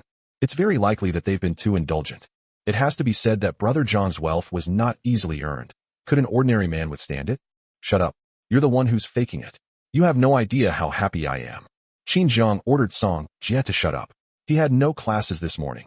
The reason he came to school was to deal with the backlog of student council affairs. As the student council president who was promoted by Huajing University, Qin Jiang was initially flattered, but later he became adept at handling all relevant school affairs. Of course, he had also given Bai Chu as many privileges as possible that the student council could obtain. This once made Bai Chu very successful in handling any matter in the student council. This is also one of the reasons why Bai Chu did not choose to leave him back then. "Brother Jiang, what are we doing at the External Relations Department?" The student union at Huajing University is well managed, and its office areas are divided according to majors, making it a small social workplace. "Go make money." Qin Jiang didn't explain and went directly to Sun Xiaoyu in the External Relations Department. In his past and future lives, it was revealed that Sun Xiaoyu's grandfather's paintings were top-notch, and after his death, his paintings were auctioned off in the market at the level of Chinese and foreign masters. Before he became famous, Sun Xiaoyu's grandfather, Sun Weilong's works were sold for 1 or 2,000 yuan each, but the art studio deliberately lowered the price, only giving him 2 or 300 yuan. Ultimately, Wuliang Painting Studio auctioned off each of Sun Weilong's paintings for 20 to 30 million yuan, not to mention Sun Weilong's most famous work, The Fisherman, which became the museum's prized piece. The price is immeasurable. In his previous life, Qin Jiang had the good fortune to see Sun Weilong's works, and he was indeed a peerless master. But now, the master whose paintings are about to fetch astronomical prices in the future doesn't even have money for medical treatment and has to sell all his paintings, which he owns, to the most unscrupulous pink eye painting studio in Beijing at a pittance. 1 character for, 3 characters for mouth. This is a workshop that exploits the talent of painters and then makes money through unethical means. Qin Zhang arrived at the external liaison department. Only after asking did I learn that Sun Xiaoyu was not there. Qin Zhang roughly figured out where he was, asked for his home address, and then specially bought fruit and some supplements before taking Song Jie to his house. As soon as I arrived at the door, I heard a heated argument. Don't go too far. My grandfather's paintings are all masterpieces. Lowering the price like this is just too unethical of you. Sun Xiaoyu was so angry, he almost vomited blood. He lived with his grandfather in an urban village. His grandfather devoted his life to his artistic pursuits, and the two of them lived a very frugal life. But their inner world is very rich. But now that his grandfather is sick, he has to sell the only valuable painting in the house to pay for his grandfather's treatment. To their surprise, the art studio, upon learning that they were desperate, resorted to unscrupulous tactics to drive down their prices. Little son, don't be fooled. This is just a pile of worthless paper and paint. We're willing to spend several thousand yuan to buy all this waste paper because we want to do something charitable. Don't take our kindness for granted. If you don't even want these few thousand yuan, your grandfather might not make it through the night. Is this how you, as a grandson, show filial piety to your grandfather? The manager of Pink Eye Art Studio, dressed in a suit and tie, stood in the cramped room of the urban village, his eyes filled with disdain, yet he was uttering words of persuasion. He has a keen eye for talent. Of course, it's clear that this old man, Sun Weilong, has accumulated a lifetime of experience and insights into time in his paintings. Almost every one of these paintings is a masterpiece. However, he is a businessman, not a philanthropist. It's one thing to paint a good picture, but it's also true to a businessman to drive the price down to the lowest possible level and make the highest possible profit. He attempted to use moral blackmail to force this ignorant grandson, Sun Weilong, to give in. The atmosphere was tense. TSK, what are you doing? How can these paintings be considered waste paper? Judging a painting based on its raw materials? Are you even in this profession? I advise you to buy watermelons like a turtle, a Chinese idiom meaning to buy something cheap and unreliable, as soon as possible. Roll away, or crawl away. Qin Zhang pushed open the door and stepped into the room. He and his adoptive parents had also lived in an urban village, so he was used to such an environment. His gaze simply fell indifferently on Sun Xiaoyu's face. Sun Xiaoyu has always been good at securing sponsorships in the external relations department. Also a finance major, and with outstanding business skills. He had always thought highly of his workability. Of course, he did indeed become a prominent figure in the financial world in the future. However, he was recruited into Qin Mayun's ranks through his own recommendation. Their strong work capabilities have also brought Qin's financial a number of major clients. But now, he's not going to be that sucker. Wouldn't it be better to keep such a good seedling for ourselves? President Qin? What brings you here? I'm dealing with some personal matters. Is there any new assignment from the External Relations Department? Qin Zhang's abilities in the Student Council are beyond doubt. Apart from Li Hao causing trouble, the Student Council officers generally respect Qin Zhang. I'll pay 1 million for these paintings. Sun Xiaoyu, I can help you pay for your grandfather's illness, but on one condition. Qin Zhang wasn't a great philanthropist, but when interests in helping others could be reconciled, he was certainly willing to be a good person. Sun Xiaoyu was stunned. He has been taking care of his grandfather at home recently and has not gone to school, nor has he had time to pay attention to the school forum. At this moment, being able to recognize Qin Zhang from his facial features as the same Qin Zhang who had previously sported a flamboyant, outlandish look is already quite impressive. But how could someone in the External Relations Department not know how poor Qin Zhang is? All the college competitions Qin Zhang participated in during the semester were for the prize money. Sometimes he thinks, at the president's house, you're probably the one making all the noise. Now is he just here to show off? Unfortunately, he's not in the mood to put on a show of pretentiousness with him right now. He desperately needs money. TSK, you're supposed to be a college student, right? You're talking about 1 million right off the bat. Can a poor student like you really afford that? What kind of chairman are you? I understand you're showing off to stand up for your brothers, but you can't come up with the money, and you've driven away such a big buyer like me. Are you trying to kill little son's grandfather? The manager looked disdainful, and when he saw that Qin Zhang was about the same age as Sun Xiaoyu, he couldn't help but laugh out loud. He added, these days, fake loyalty is the least valuable thing. Xiao Sun, your friend is deliberately causing trouble, isn't he? Why don't you kick him out right now? Otherwise, I won't even take your kind of junk for a few thousand yuan. The manager threatened him, leaving Sun Xiaoyu in a dilemma. Seeing this, Song Jia also pulled Qin Jiang to leave. Brother Jiang, I think you should stop causing trouble. You don't understand art. These paintings are what you call making money. The art studio only contributes a few $1,000s. If you sincerely want to help Xiao Sun, $100,000 would be enough. Why do you have to give $1 million? Having a lot of money doesn't mean you can just throw it away like that.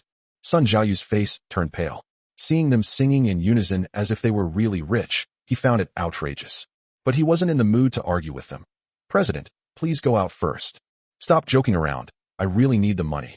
The Qin River remained as still as Mount Tai, without budging an inch. Ajia, the 20,000 yuan in cash I left with you this morning, give it to Xiao Sun now. Although Song Jia was puzzled, he trusted Qin Jiang. Obediently hand over the money. Until the 20,000 yuan in cash was neatly placed on the table. Sun Jiaoyu then looked at Qin Jiang in shock. Is he the president? Serious? Now can we talk? Qin Jiang asked the question again. The manager of Pink Eye Art Gallery immediately looked grim. In his long-term artistic view, Old Man Sun's paintings were worth far more than this much. Yet now he had actually encountered a fellow artist. You little brat, don't you know anything about first come, first served? Get out of here, don't delay my Pink Eye Art Studio from doing business. The manager said sternly. So buying paintings isn't just about the highest bidder winning. It's also about first come, first served. Perhaps I should explain this rule to Fenglingshuan, the top auction house in Beijing.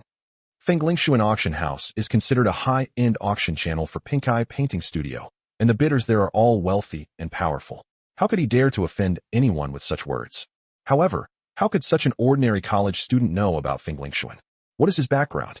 A college student who can casually pull out 20,000 yuan in cash must at least have some savings. But it's only 20,000. They might be deliberately trying to scam me. Anyone in the know understands these paintings are worth far more than 20,000 yuan. Any piece of art taken to Fenglingshuan Auction House, even without a signed artist, could fetch a base price of several million. 50,000. Xiao Sun, I'm only doing this out of consideration for your grandfather's serious illness, as a form of charity. If you can sell these paintings to me right away, I'll give you 50,000 yuan in cash immediately. The manager's words did indeed tempt Sun Jiaoyu. 50,000 yuan would at least provide Grandpa with better medical care. This is far beyond his initial expectations. He was about to nod. Just as he hesitated, a cough rang out.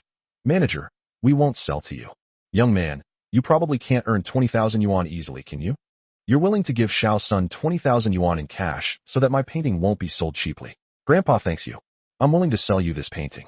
The old man was perceptive. The manager of Pin Kai Painting Studio had been relentlessly pushing down prices from the very beginning. Offering 50,000 now further proves that he doesn't misunderstand the value of the painting, but is deliberately undermining it. Old man, don't you dare refuse a toast only to be forced to drink a forfeit. You should be well aware of the capabilities of our Pin Kai Art Studio in the industry.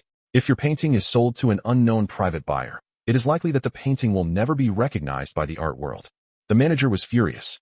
And you, a penniless pauper, what right do you have to snatch the paintings that Pin Kai Painting Studio has its eye on? Do you know who you've messed with? Xinjiang laughed. I don't care who you are. Shake your brains before you talk to me. I said I'd buy it for $1 million, and that's $1 million. I will take responsibility for Grandpa Sun's illness, as I just promised. A master like you deserves the respect you deserve. Sun Jiaoyu and his grandfather were dumbfounded. Is this kid really rich? I don't believe it. I suspect that manager hasn't left yet, and is still pretending. Song Jia looked at the manager as if he were looking at a dead man. Do you know where the last piece of trash who bullied our brother went? Our beloved Miss Yan, who dotes on her husband so much, buried her. Chapter 51. Does the Qin family have a throne to inherit? Laughable. You're a poor student. If you can actually come up with $1 million to buy this junk, then I'll give you a second thought. Xinjiang, idiot. Who does he think he is? Does he need to be looked up to buy him? Song Jia dismissively told the manager to get lost. On the way here, Brother Zhang had told him to call the hospital, and now the ambulance was already downstairs. Although he didn't know how Brother Zhang seemed to have a prophecy and knew all along that Xiao Sun's grandfather was sick. But if you follow Brother Zhang, you're guaranteed to live a life of luxury. He doesn't need to use his brain. Just do it. Hey kid, what's your name? The manager, thinking about how he had lost such a big deal because of this brat's interference, pointed an angry finger at Xinjiang's head and threatened him. Huajing University, Li Hao. I will never change my name or surname. If you have any complaints, just come to me. I'm always ready to oblige. Sun Jiaoyu Songjia. Bro, you really know how to shift the blame. The manager left cursing. He wouldn't give up this deal easily. It was just a matter of the person who got the painting going from an orphan to a penniless college student with no background or ability. It's also easier to control. Okay, you wait.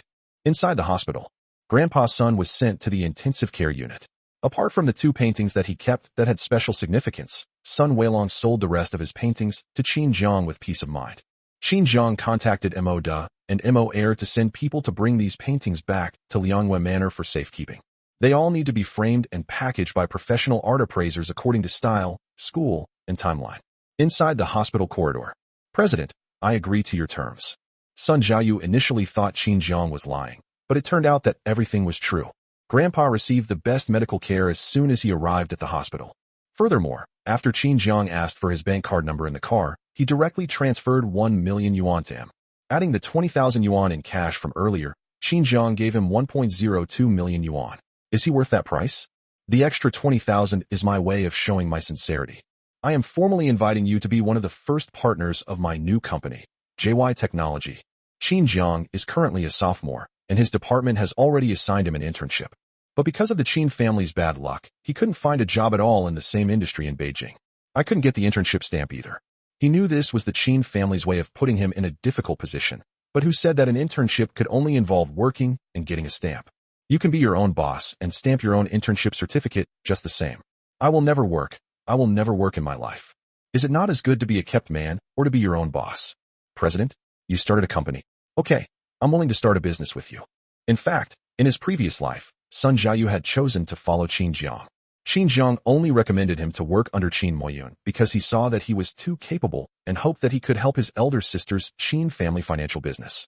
Qin Jiang was satisfied. He has already spent 30 million to rent a floor in an office building in the city center as the new company headquarters.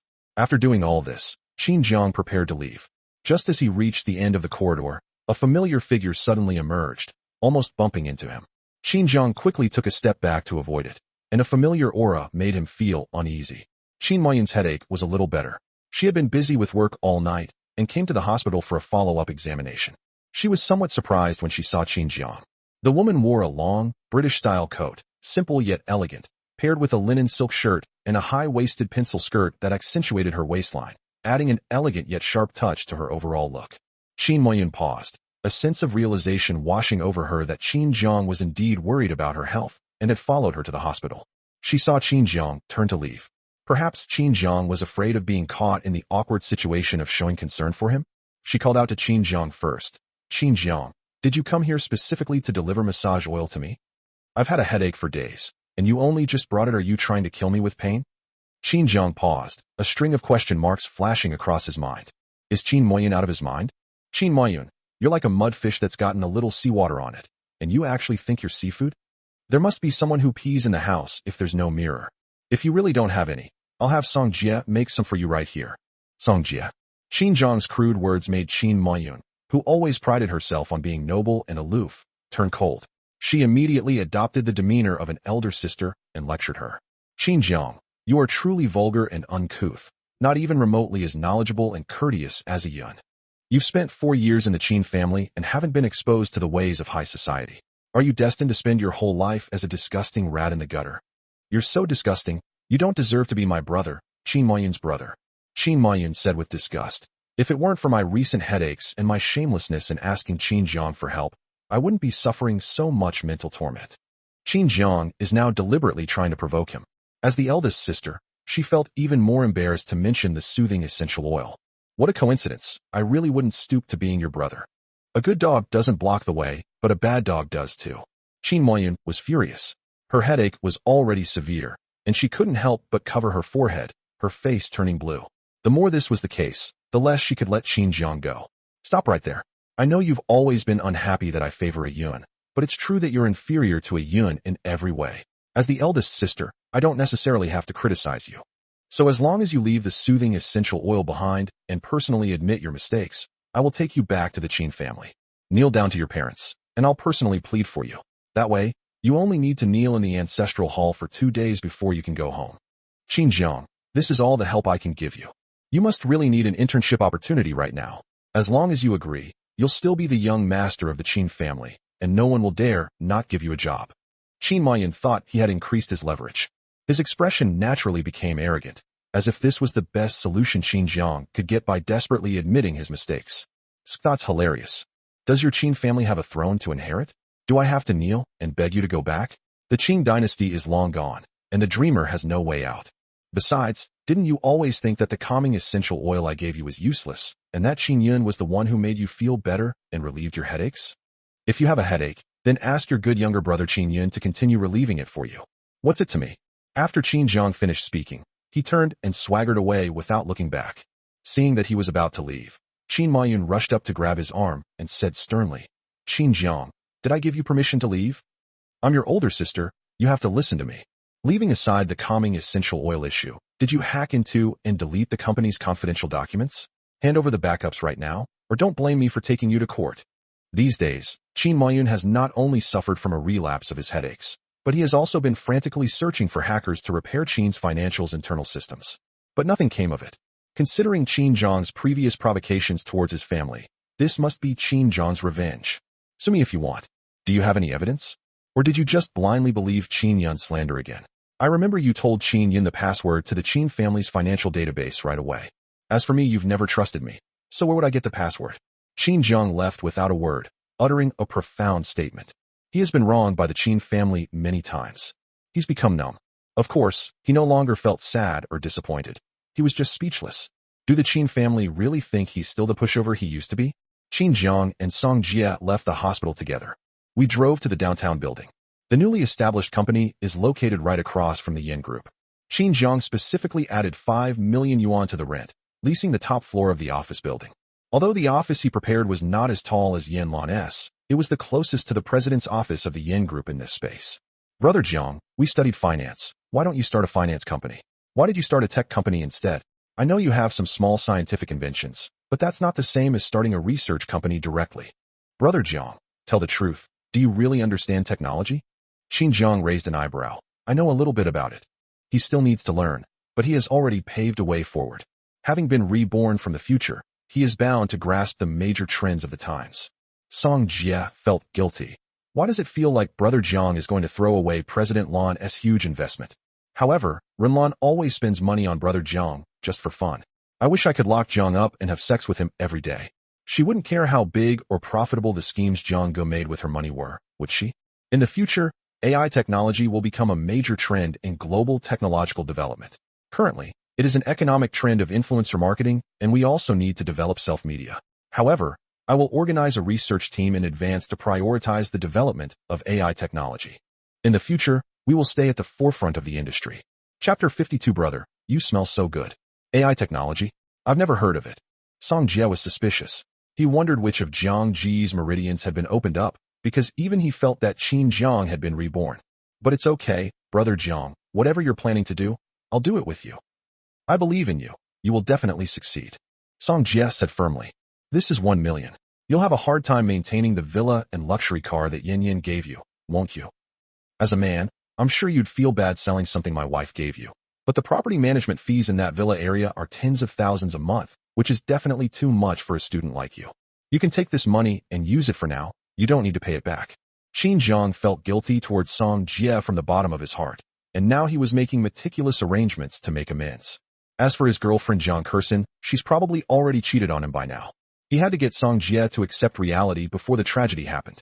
In his past life, he committed suicide because he felt guilty, believing that Jiang Kersen was defiled by that rich second generation because he was not strong enough to protect his girlfriend. However, after Qin Jiang was reborn, he specifically asked Mo Da to inquire about it. While Bai Chuchu did guide Jiang Kersen in being manipulated by the rich second generation, it was also largely due to Jiang Kersen's own willingness. It's a matter of mutual consent. As a result, Qin Jiang gave up any intention of bringing Jiang Kersen back. Ultimately, wasn't she the culprit who deliberately dragged Song Jia into a death trap by running back to Song Jia's side to play the victim after she got into trouble? This is like someone who can't survive on their own and is trying to drag someone down with them. If she has any grievances, she should blame the rich second generation who ruined her life. In the end, she took advantage of Song Jia's kindness and turned him into a sword to avenge her. She caused Song Jia to suffer a fate worse than death and ultimately committed suicide to clear her name in the public eye. It's as if this way, her previous act of selling her body to a rich second generation for vanity can be beautified. In his view, this doesn't make sense. He wouldn't let Song Jia repeat the same mistake. And as for Jiang Kersen, he respected whatever consequences any choice anyone made. Allow anything to happen. They coldly watched themselves reap the bitter fruits of their actions. Ah, brother Jiang, you're so good to me. It's a good thing I'm not a woman. If I could really become a woman, you'd be the first one to benefit. Hey bro, you smell amazing. Song Jia was so overwhelmed by Qin Jiang's shower of money that he wished he could pounce on Qin Jiang. But the next moment, Qin Jiang pushed him away. I'm not interested in men. There is even less of a cross-dresser. Qin Jiang refused firmly, but seeing Song Jia's happy expression, his guilt towards him eased considerably. Ugh, I'm not a cross-dresser. Qin Jiang. Ugh. The large, single-level office space is fully equipped with office supplies and cabinets. All that's needed is to add facilities such as computers and printers. Qin Jiang transferred another sum of money to Song Jia. This time, it was 200,000 yuan that he had swindled from Qin Xianyan. He kept a detailed record of every penny his wife spent. The man's startup capital is provided by his wife. I will repay my wife 1,000-fold or 10,000-fold in the future. Lianghua Manor. Inside the study, Yan Luan was handling some work, while Qin Jiang was working on a business plan. In his previous life, Qin Mayun's financial company had handled many of the tricky and major projects, and he personally wrote many of the project proposals. He is very experienced in the process of starting a company, but it will definitely be busy for a while. However, after Yan Luan finished her work, she noticed that Qin Jiang's attention was drawn to other things. For a moment, I felt a little uncomfortable.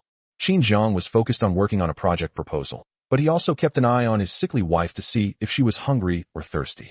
Even while working, he would promptly bring his wife water and desserts. At this moment, he felt the woman's gaze, which held a hint of resentment and dissatisfaction. Qin Jiang stood up and walked towards Yan Luan, who was sitting in an office chair. His rough fingertips stroked Yan Luan's fair and cool face. Baby, are you hungry? What do you want to eat? I'll go cook it right away. Qin Jiang glanced at the time. It was already 1 in the morning. They really are a pair of workaholics. Need not. What are you doing? I heard you started a company. If you have any operational difficulties, feel free to ask me. I can guide you and teach you slowly. Yan Luan naturally couldn't hide the fact that Qin Jiang had started a company from her eyes. In fact, seeing that Qin Jiang was willing to spend her money gave her an unprecedented sense of peace. Qin Jiang used to find any financial entanglement with her disgusting. Now he's willing to spend her money because he considers her one of his own, right? Yan Luan was genuinely happy.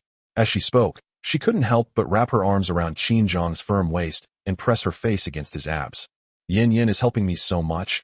Aren't you afraid that once I have money she'll run away? Don't worry.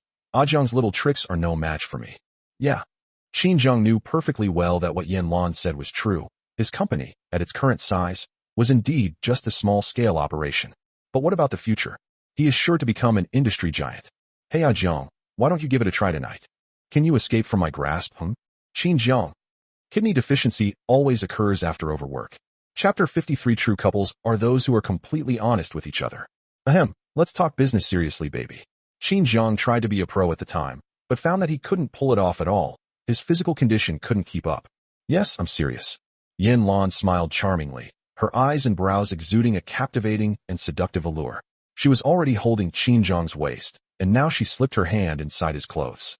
It seemed as if it was about to strike a vital point at any moment. Qin Jiang's body tensed, and the crimson flames burned all the way to the base of his neck. Ugh, what do I do when my Yandera wife is too difficult to please? I need help urgently. Yan Luan didn't give Qin Jiang time to be shy, her slender fingertips casually pinching his abs. It has to be said that a good physique is a man's best dowry. Yan Luan was very satisfied with his physique. Jiang, sit down. Yan Luan stood up and suddenly gave up her seat, letting Qin Jiang sit in it. Then, the domineering and alluring woman sat directly on his lap, wrapped her arms around his neck, and gently rested her head on his neck, behaving in a way that surprised Qin Jiang. I've read your proposal. The idea is great and very feasible. My husband, Jiang, truly deserves to be the man I've chosen. A dragon is no ordinary fish. I believe you can run this company very well. Compared to the sudden softening of the sickly young lady's body in his arms, Yan Luan's unconditional trust shocked Qin Jiang even more. No one in the Qin family ever believed him. But when it came to Yan Luan, he had repeatedly expressed his disgust for her and told her to get lost. But Yan Luan still trusted him and even gave him everything unconditionally. With a wife like this, what more could a husband ask for? Qin Jiang couldn't help but vow in his heart that he would treat Yan Yan even better from now on. Yan Yan, do you really trust me that much? Qin Jiang was puzzled. This idea won't lose money. Of course, if Jiang needs help with AI development talent, Qin Yan International will always be your backup plan. Jiang, you are also my eternal way out. Don't leave me in this world. You're all I have left. Yan Luan suddenly spoke, her tone seemingly tinged with softness and vulnerability. The young lady, who was always domineering, ruthless, and full of malice, seemed unusually different tonight. Has something happened? Yan Luan was very clingy, and she felt almost weightless leaning against Qin Zhang's chest. At that moment, she closed her eyes and looked as obedient as a harmless little baby. Qin Zhang's heart softened, and he leaned down to kiss her between the eyebrows. The soft touch touched Yan Luan's already cold and indifferent heart. Yin Yin, don't be afraid. No matter what happens, I will never leave you. Go to sleep. Qin Zhang carried Yan Luan, preparing to take her back to her bedroom. His project proposal wasn't that important to Yan Luan. The tall man embraced the woman and carried her to her room in a princess carry. We arrived at the bedroom. Yan Luan slowly raised her eyes, her fingertips landing on the button on his neck, and whispered in the young man's ear. Jiang, I haven't taken a shower yet. I'm tired today, can you help me wash up? Qin Zhang paused, almost throwing the beautiful woman in his arms away. But his rationality allowed him to control his actions. Well, what? This isn't quite right. Qin Zhang couldn't help but feel shy. He only had Yan Luan as his woman. Bai Chuchu used to be so eager to keep him from even touching her hand. All his exploration of women came from Yan Luan. Of course, he always got hooked after each time. But I haven't really taken the initiative much. Because of his shyness, he was often tormented by Yan Luan in the dark. Yan Luan myself? This is something he wouldn't have dared to do even if you killed him in his past life. What is Miss Yin trying to do? Is it to train his composure? What's wrong? Is it because my figure isn't good enough? Or my looks aren't beautiful enough? Or if it were Bai Chuchu, would you be willing? Jiang, I've always known that you used to respect me as an elder, but now we're husband and wife. Husbands and wives should be completely honest with each other. Yan Luan was led into the room by Qin Zhang. The woman's feet, stained with crimson nail polish, landed on the fluffy carpet. Before Qin Zhang could even think, Yan Luan had already started unbuttoning 3 or 4 buttons on his shirt. It seems they found it too slow to unravel things one by one. Yan Luan ripped it open with a fierce, swift motion. Sizzle. Ugh, I've blacklisted this clothing store. The clothes they made for Jiang aren't sturdy at all, they tear so easily. Yan Luan cried, "Stop thief," and laughed with her head tilted back, looking like she was being coquettish. The aloof and powerful female CEO of a tycoon during the day is surprisingly alluring and wicked at night. Qin Zhang's Adam's apple tightened, and he felt a bit hot. Ahem, Yin Yin is right. I really should try to overcome this. As a man, I should take the initiative to overcome these issues, instead of letting Yan Yin carry this burden in her heart and act on it. I'm going to the bathroom to run the water first. Baby, can you wait for me? After Qin Zhang finished speaking, Yan Luan ripped his shirt off and it fell to the ground. He quickly slipped into the bathroom. Oh no. In addition to being deficient in qi and blood, he was also too excited and his body was flushed with heat, which caused him to have a nosebleed. He quickly grabbed a towel from the side, dried himself off, and started filling the bathtub with water. The master bedroom in Liangyue Manor is very large, and even the bathroom is like a small swimming pool. However, the automation is very efficient, and the water gushes out quickly as soon as the water is turned on. And the temperature is also perfectly controlled. Looking at all this, Qin Zhang couldn't help but sigh again. Being rich is fucking great. He was truly blessed in his past life, but didn't know it. He had no idea he could be so reckless as to use such a beautiful and large bathtub to drown himself and force Yan Luan to let him go. It's true, we've narrowed our options. As the pool filled with more and more water, layers of steam rose from the temperature perfect for a bath, and Qin Zhang heard a sound behind him. Qin Zhang turned around. His nose felt hot again, and blood gushed out once more. Yan Luan had already taken off her business attire and was wearing a black lace nightgown, a sexy style that showed off her slender and straight legs. Her long, slightly wavy, dark red hair was loosely draped over her shoulders, falling in a turbulent torrent, like a captivating enchantress, simply stunning. Yan Luan parted her red lips slightly, and when she saw his nosebleed, she was taken aback for a moment, then chuckled. Jiang, your blood and energy are so strong. It seems I need to prescribe some medicine to clear heat and reduce internal fire for you. Yan Luan approached, and Wu Zi sat down by the bath. Honey, what are you standing there for? Help me take off my clothes first, then give me a shoulder massage. Yan Luan spoke. She turned to the side, revealing her back to Qin Zhang. The woman's dark-colored nightgown looked extremely practical, with a slipknot bow at the back of her neck and at her lower back. It seemed as if all he had to do was give it a gentle tug. Qin Zhang quickly shook his head, trying to clear his mind of these random thoughts. How could he let his cravings get the better of him when Yan Yan trusted him so much? Besides, Miss Yan's back is so fair, smooth, and flawless it would be a shame not to get cupping done.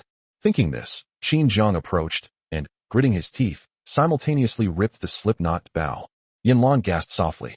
Qin Zhang's eyes were completely white, and his face was flushed. Then, with a plop, Yan Luan had already slipped into the bathtub. Qin Zhang swallowed hard, thinking that since things had already come to this point, why don't we give Yan Yan a massage? As it happened, he brought out all the calming essential oils that he had stored at the Qin family's house, and he wouldn't let the Qin family benefit from them at all. Yan Yan, don't move here. I'm going to buy some oranges. No. I'm going to get a bottle of essential oil. Yan Luan slowly swam to the edge of the bathtub and rested her head on her supporting arm. So our Zhang has such a romantic side. Qin Zhang. It's calming essential oil. It's not the essential oil with ambience reversed. Chapter 54. He's bad. He doesn't want you anymore. Inside the bathhouse, Qin Zhang was drenched in sweat.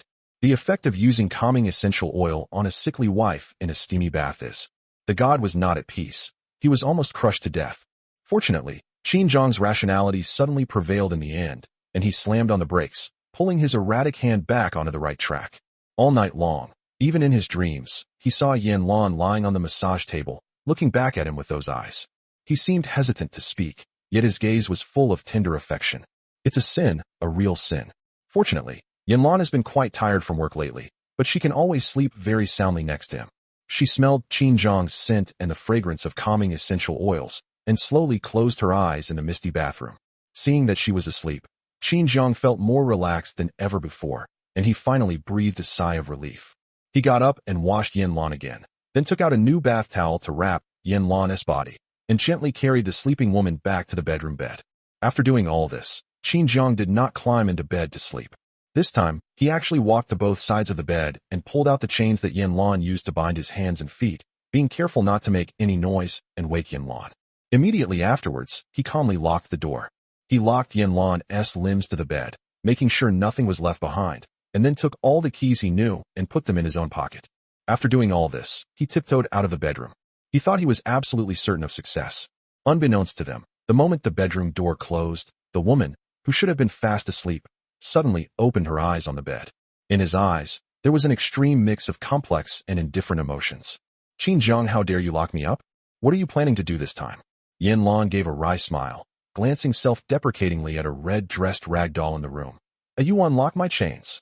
With Yan Luan's command, the doll in the elaborate and beautiful red dress on the bookshelf had skin that seemed as lifelike as a living person, and its eyes, clear as glass, actually moved slightly the moment Yan Luan called out her. Sister Luan, he's bad. He doesn't want you anymore. All you want's it. The red-dressed doll suddenly spoke, and it was the voice of a 4 or 5-year-old girl. Her childish voice sounded eerie in the quiet night. Then, the doll in the red dress started to move. If Qin Zhang were here, he would realize that this red-dressed doll was the same one that Yan Luan, covered in blood, held when she killed members of the Qin family for him in her previous life. At that time, the red-dressed doll also had a bloody face, and even there seemed to be undigested bits of flesh remaining around her mouth. Inside the master bedroom, the sound of chains hitting the ground was the sound of Miss Yan, a woman embodying Yandera, bloodthirsty, and murderous nature, regaining her freedom. At this moment, she changed into a red dress, her fair feet stepping onto the carpet as she slowly walked outside. Yan Luan up, Qin Zhang thoughtfully covered all the curtains in the master bedroom completely. He quickly left the master bedroom and slipped to the living room doorway. Qin Zhang checked his phone. It was almost 2 a.m. The date and time are correct. Yan Zhe, who in his previous life had deliberately lured him to the basement to scare him, to arrive. Sure enough, he had just hidden behind the door. A dark figure sneaked into Yan Luan Manor. He made his way up to the second floor without any problems. When they arrived at the place where Qin Zhang had been punished, they would lock him up in solitary confinement and imprison him at the door of the room. He took out the key and unlocked the door with a simple gesture. He then went inside. Hey, didn't I hear Qin Zhang was punished by being locked in a room? Why is nobody here? Yan Zhe was suspicious. He had deliberately chosen to come tonight, and even brought a whole bag of itching powder, just to teach Qin Zhang a lesson. The Yan family is not a place where Qin Zhang can act on his own. Here, the surname is Yan, not Qin. Yan Luan at this very moment, and was being held in solitary confinement, chained to a large bed. And fearing he might escape, he had been deprived of food for 2 days, and could only drink some water, leaving him extremely weak. That very night, Yan Zhe bribed a bodyguard at Yan Luan Manor, and, using his bloodline to swipe his card, freely entered the manor and went to his room. He first sprinkled itching powder all over him. Then he was dragged to the entrance of Yan Luan's hidden basement, where he had only peeked a little before. I vaguely know about Yan Lan's terrifying and cruel methods. That truly terrified Yan Lan and made people desperately want to escape her all stemmed from that night. Yan Zhe pushed him into the dark room, where Yan Lan usually restrained her morbidity and suppressed her madness, and made him look at those tools that resembled torture instruments one by one. Chains are just child's play. Serrated hooks, axes as thick as an arm, even guillotines, steel-plated beds. These ancient tools used to torture criminals were laid out one by one in that small, dark room. He had been locked in a dark room by Yan Lan many times, but he had never seen such a terrifying room. At that time, he thought he had glimpsed the darkest, most sinister and vicious side of Yan Luan. All he wanted to do was escape, but the itching on his body held him back. Even a small amount of the itching powder was enough to drive him crazy, making him scratch his heart and lungs. But Yan Zhe spilled his entire bottle. Not only was his skin itchy, but he also felt as if worms were crawling inside his bones. He frantically scratched his entire body, breaking his skin, even trying to scratch the pain in his bones, as he slowly crawled towards the so-called torture instruments that belonged to Yan Luan. If I just cut my own flesh, would it stop itching so much? That's what he was thinking at the time. Then, an axe appeared before them. It was handed to me by Yan Zhe. Xinjiang, use this to cut open your arm and the itching will stop. Chapter 55. The whip is dipped in iodine solution and disinfected while being whipped. He was so itchy. As if possessed, he raised his hand, took the axe, and was about to chop it into his own arm. The itch that penetrates to the bone is so intense that it seeps through the skin. He scratched his skin with his fingernails, and even though he was covered in bloody welts, he felt no pain. The pain was completely overshadowed by the itch. The instant the axe pierced his flesh, the intense pain finally replaced the itch, jolting him awake and stopping him from continuing to exert force. Yan Zhe's triumphant smile froze, and his eyes filled with malice as he questioned, "Why did you stop?" "Keep cutting. Xinjiang, you're a piece of trash. You'll never be worthy of my sister in this lifetime. It's a blessing for you to even touch the hem of her skirt, but you don't know how lucky you are, and you still dare to bully her time and time again. I'll make you pay for your evil deeds now. Today I'll teach you your first lesson in entering the Yan family. The Yan family isn't a place where just any Tom, Dick, or Harry is qualified to enter." As Yan Zhe spoke, he stepped forward and grabbed the axe in Xinjiang's hand to continue helping him chop. At that moment, Xinjiang truly realized. There isn't a single normal person in the Yan family. They're all crazy. If Yan Lan hadn't been even crazier, she probably would have been devoured by that group of lunatics from the Yan family. At that time, Xinjiang was curled up on the basement floor. The pain in his arm could only slightly relieve the itching, but the effect was not strong. He could only roll on the ground, feeling like he was living a life worse than death. At that moment, he hated Yan Lan to the core. It was she who had tied him up and imprisoned him at Liangyue Manor, making him a plaything for these madmen in the Yan family to torture at will. Yan Lan curled up in his arms before she died. She lovingly wrapped her arms around his neck and whispered, "Ah Jiang, I chopped off my brother's hand. They're right, I am a monster. I can even kill my own brothers and sisters at will. I don't want to have so much blood on my hands. They forced me to do this. Ah Jiang, if there is an afterlife, I also hope that my hands can be cleaner, and that I can be the kind of pure and innocent girl you like. But I can't do it anymore. I won't give anyone the chance to bully you." Xinjiang simply let Yan Lan lean on him, tears streaming down his face. He wanted to reach out and stroke her hair to comfort her, but he found that he didn't even have the strength to lift his hand. It hurts. It hurts so much. Therefore, in this life, Xinjiang is prepared to handle some of the dirty work himself. Yan Zhe stood at the door, unaware that everything had changed in this life. In order to ensure that everything conformed to the development steps of his previous life, Xinjiang even found and bribed the bodyguards who had been bribed by Yan Zhe in his previous life. For tonight, he's going to take revenge on Yan Zhe. He's going to do it himself. Yan Zhe looked at the empty room with some suspicion, but since this was Liangyue Manor and he was considered half a master here, he boldly carried the itching powder into the room. There was a raised curve on the bed in the bedroom. It seems Xinjiang has fallen asleep after enduring so much suffering. Good, that's just what makes things easier for him. Yan Zhe strode over and poured a whole packet of itching powder onto the figure on the bed, just like in her previous life. The next moment, the blanket was suddenly pulled up, and the itching powder that had just been poured out was shaken back onto Yan Zhe's body. Immediately, Yan Zhe collapsed to the ground in terror. "Xinjiang, why aren't you in bed? You dared to trick me." Yan Zhe was furious. He was the young master of the Yan family and Yan Lan's younger brother, born of the same mother. Even if he really did something to Xinjiang, my sister would just teach him a lesson. But if a lesson can get rid of Xinjiang and prevent him from pushing my sister into a desperate situation again, then it's all worth it. Although his older sister forbade him to interfere, he had already heard about it. Qin Zhang's repeated escapes irritated his older sister, who already had a hereditary disease in her family and wouldn't live past 25. If Qin Zhang continues to provoke him like this, he's afraid his older sister won't live past 22. Therefore, eliminating Qin Zhang is imperative. In his previous life, he almost killed Qin Zhang, but Qin Zhang was lucky and Yan Luan appeared at the crucial moment. She lunged at Qin Zhang and used her sickle to slice off 2 of Yanzai's fingers. Yanzai, you bullied him. You're asking for death. Yanzai took a step back, looking incredulous and innocent. He raised his hands, looking aggrieved, and said, Sister, he is not good enough for you. He even has another woman in his heart. He doesn't deserve it at all. Yan Luan didn't waste any words with him and had Yanzai tied up. Tell me who ordered you to do this. Otherwise, you should know what I'm capable of. Before losing consciousness, Qin Zhang's body was ice cold as his vital signs faded away. But the next moment, something suddenly burned her cold, icy face. He was being held by Yan Luan. The proud, ruthless, and sickly young lady was now like a fragile glass doll, as if she would shatter at any moment. Jiang, I love you, I won't let you die. If you really die, I'll make a double coffin and bury you holding me like this. We'll be together even in death. Yan Luan away with resentment, shaking his head and weakly saying, No, I don't want to. You madman, don't you dare pollute my cycle of reincarnation. Now, Qin Zhang stands still.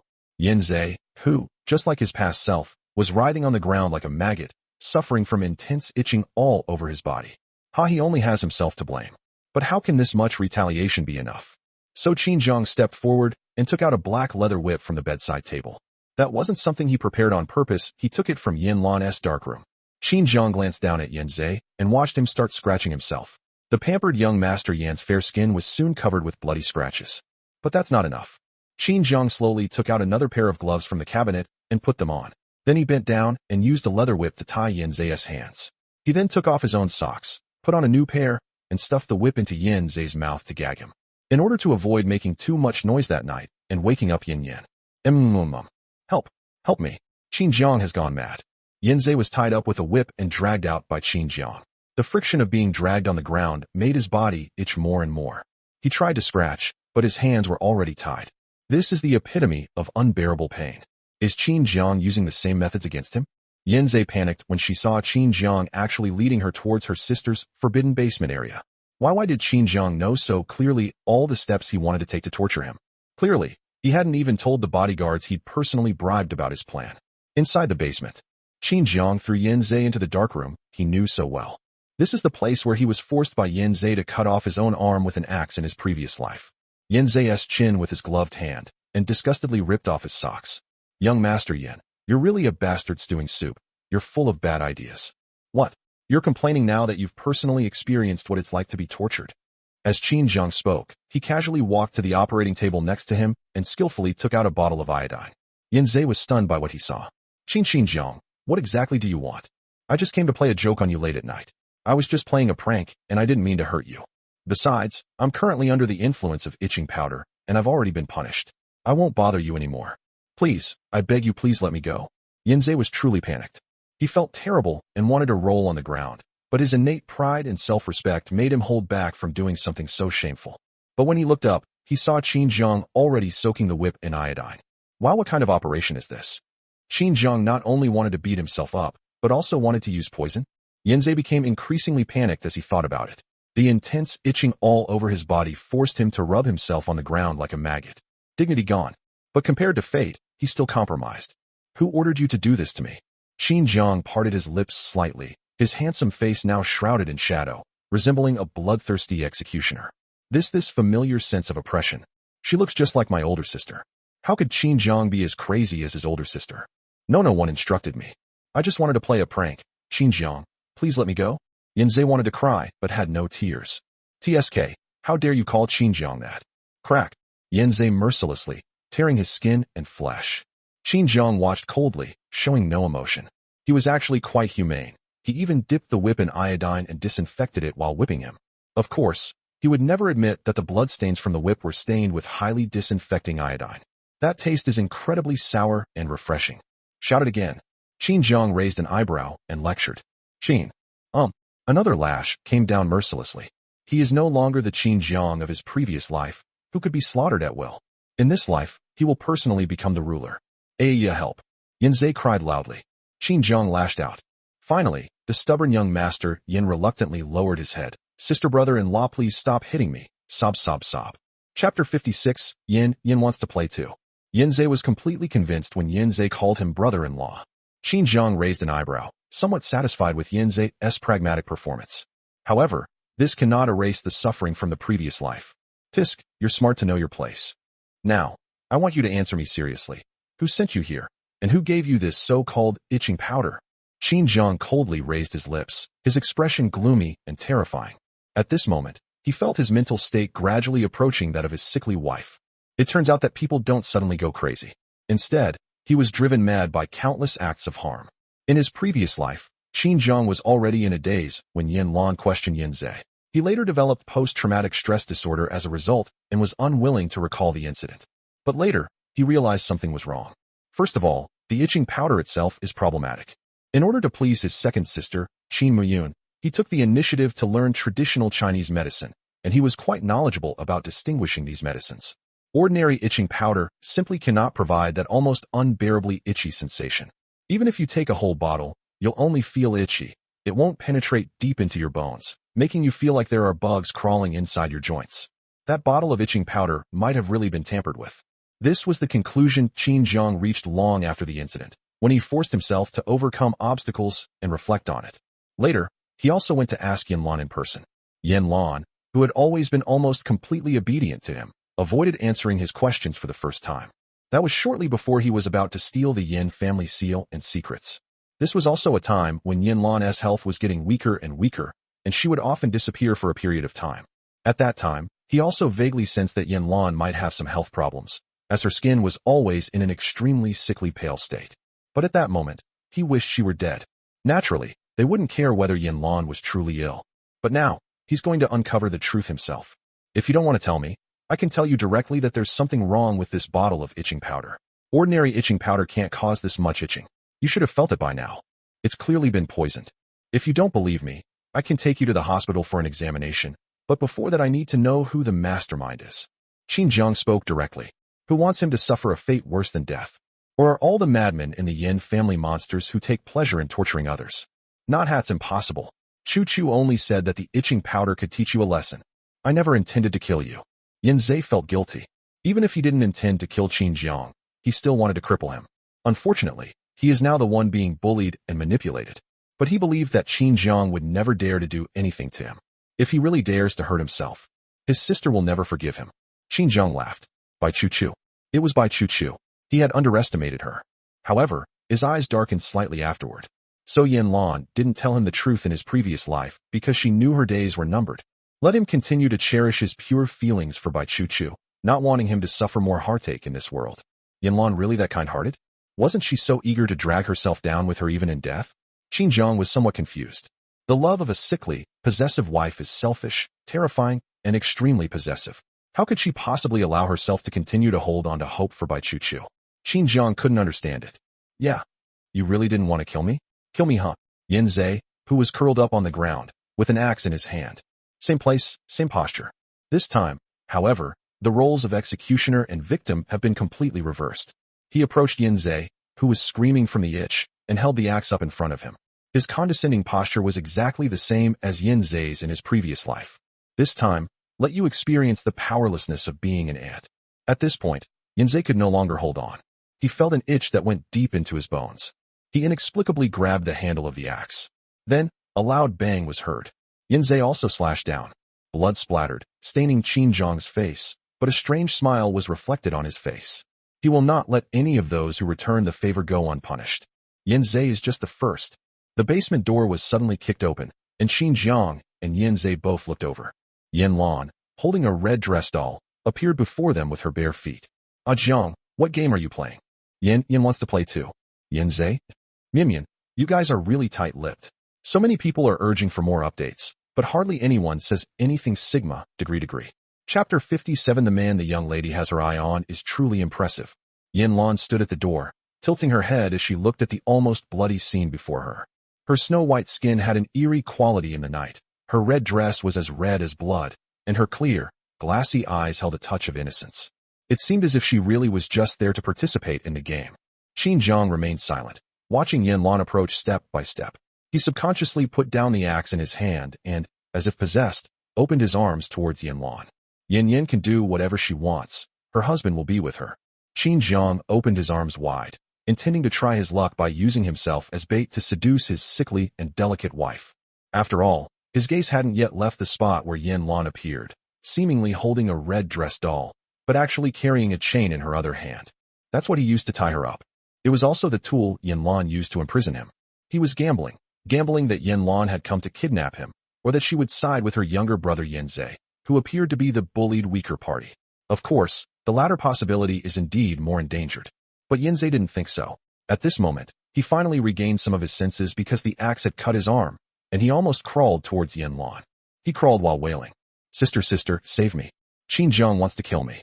Yan Zhe was like someone who had found a lifeline, and was almost ready to cling to Yan Luan's long, white legs and cry. He was only 17 years old. He was still a boy whose only faith was in his older sister. At this moment, Yan Luan was his last reliance and hope. "Save you. Why don't you tell me why you're at Liangyuan Manor tonight? Wasn't the whipping I gave you last time severe enough? You've already forgotten the pain so quickly." Yan Luan's eyes were cold, as if they were covered with a layer of frost. Almost the instant she saw the whole scene tonight, she guessed that Yan Zhe had been used against Qin Jiang, but instead, Qin Jiang had killed her. His arm was cut by the axe, which was a punishment he had brought upon himself. "Sister, I was wrong. I will never do it again." Yan Zhe burst into tears. Her older sister stood there, her gaze fixed on Qin Jiang, as if she hadn't even glanced at him.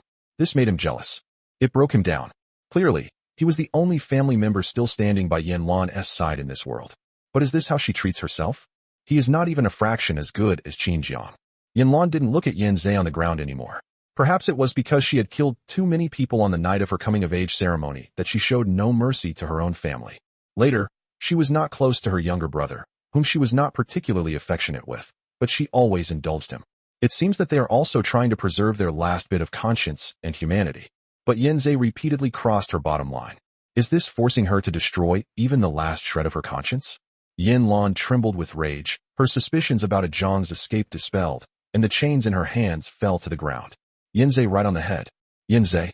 Yan Luan took 3 steps at a time and lunged straight at Qin Jiang's outstretched arms. The warm, broad shoulders and the familiar scent emanating from Qin Jiang that haunted her dreams gave Yan Luan an unprecedented sense of satisfaction. Qin Jiang caught Yan Luan steadily and was melted by her hug as she rushed over. "My Yan Yan is so cute. It's so soft and cuddly, like a lazy and obedient calico cat." Yan Luan hugged Qin Jiang, and her legs wrapped around his waist without any restraint. She hugged him like a koala, and then a flash of bloodlust appeared in Yan Luan's eyes. She lowered her head and bit Qin Jiang's neck. Only pain and the smell of blood could make her feel the reality. Jiang really didn't run away. Moreover, Jiang has learned to fight back even after being bullied. He truly deserves to be the man she chose. That's awesome. Qin Jiang was bitten, but he gritted his teeth and endured the pain inflicted by Yan Luan. Sure enough, Yan Luan, this calico cat, has very sharp claws. Yan Yan, bite gently. Pain. Qin Jiang put one arm around Yan Luan's waist and the other hand on her hips, making it more comfortable for her to be hugged like a koala. "Oomph, I'll teach you a lesson if I hurt you. Qin Jiang, you've gone bad now. You even dare to lock me up. Tell me, how did you know where the key was?" Yan Luan finished biting. She grabbed Qin Jiang's neck in a domineering and cold manner. It wasn't forceful, but it was a posture brimming with possessiveness. She's marking him. It is also a way of training him. He wanted him to obey her absolutely, from the bottom of his heart, and for his body and soul to be etched with Yan Luan's exclusive mark. "Yan Zhe, so? Am I also part of your play?" Yan Zhe, itching so badly, writhed on the ground like a maggot, making quite a commotion. It seemed that Yan Luan was only then drawn to Yan Zhe, the instigator. "He's been given itchy powder?" "No, I just checked the bottle. It has the smell of heart-eating grass. The venom of heart-eating grass can make a person feel like they are being tormented for 3 days and 3 nights. It is extremely toxic and can easily make a person wish they were dead. However, as long as blood is drained, it won't be fatal." In his previous life, Qin Jiang's arm was cut off, causing him to lose too much blood. It was somewhat by accident that he was detoxified, and since he had fainted, he didn't suffer too much afterwards. But the experience of that night filled him with utter fear and resentment towards Yan Luan. Intended to teach Yan Zhe a lesson, but he didn't intend to kill him. Yan Luan's eyes darkened. She stepped down from Qin Jiang's embrace, walked barefoot to Yan Zhe, and bent down to look at him. "Yan Zhe, you've crossed the line again. Do you know what to do?" Yan Luan took power. The Yan family has had an unwritten rule. That is, Yan Luan's decision is a divine decree, and no one may disobey or question it. Once the boundary is crossed, one will be punished by being imprisoned in a water dungeon. You should know that when Yan Luan first took over the Yan group, the water dungeon in the old mansion was quite a lively place. But almost everyone who goes in doesn't last more than 2 days. They all turn to dust and bones. Yan Luan has been a mad, beastly creature from beginning to end. Yanze was terrified. He curled up and finally resigned himself to his fate, saying, "Sister, just kill me. Anyway, you don't care about me or eyes, and your heart are only for that bastard Xinjiang." Xinjiang narrowed his eyes. Although he understood Yanze's motives, he had never been lenient when it came to torturing himself. Xinjiang did not show any compassion in this regard. It's good that you know." Yan Luan did not deny it. Instead, she nodded in satisfaction. The woman had long, dark red hair draped over her shoulders, wore a red dress, and had fair skin. Her face, without makeup, lacked her usual domineering and sharp look, making her appear innocent and harmless. "Yanze?" Yan Luan must have been cursed by Xinjiang. "Yanze, you should be glad the water dungeon is already full. I'll punish you in a different way." Yan Luan spoke slowly, as if it were a gift from heaven to Yanze. He knew it. His older sister still cared for him. The next moment, Yan Luan stepped to the side and stood in front of Xinjiang. "Clatter! Call out!" Yan Luan swiftly pulled out Xinjiang's belt and swung it at Yanze. Crack! This intense pain was even more terrifying than being whipped. This perfectly illustrates the saying, "A kind sister carries a sword, a rebellious brother is cleaved in two." Seeing her brother is still alive, the sister draws out 7 wolves. That night, Yanze's wails echoed throughout the entire manor. Old Su, who was sleeping next to the big white lion, General, late at night, heard the scream and skillfully rubbed himself against General's sturdy fur. "Well, although the General looks scary, I secretly feed him wild game every day." Gradually, they also established a good relationship of providing food with the General. Once the General has eaten his fill, he won't even look at the 100-odd pounds of old flesh on his body. Phew, it seems the young master got beaten up.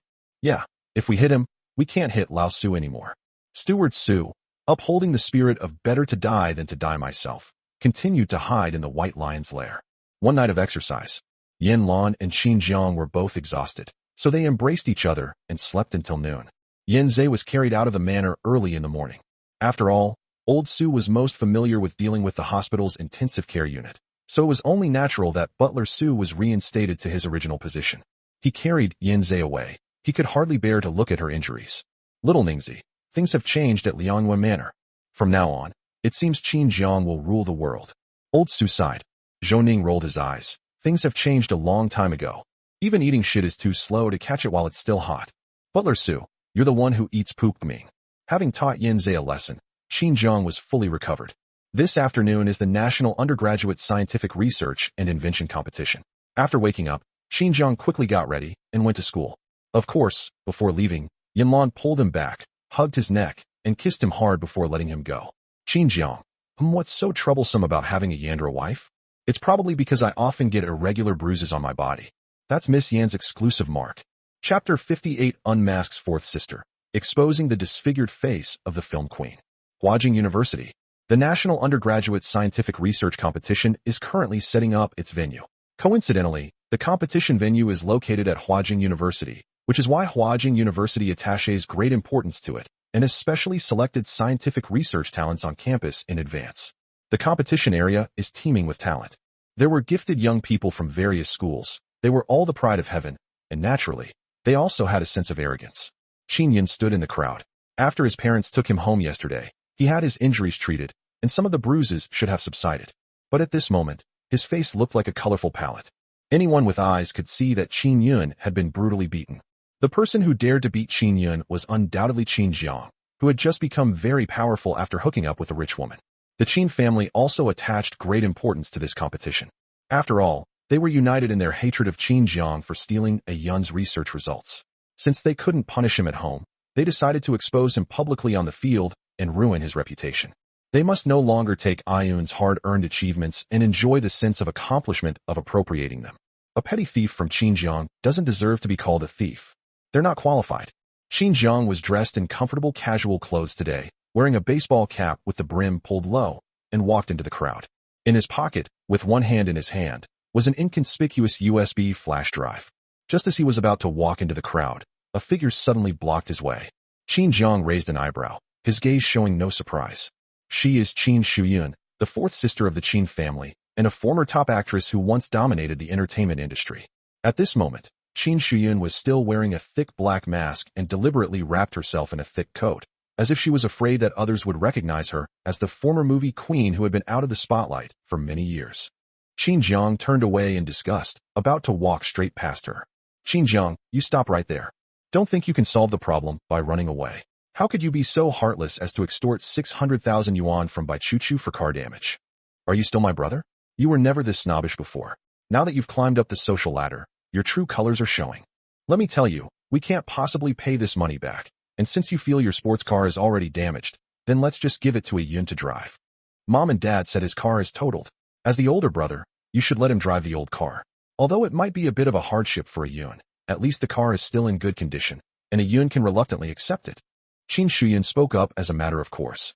Over the years, her bottomless demands on Qin Jiang have already greatly inflated her appetite. Previously, Qin Jiang did not have this feature.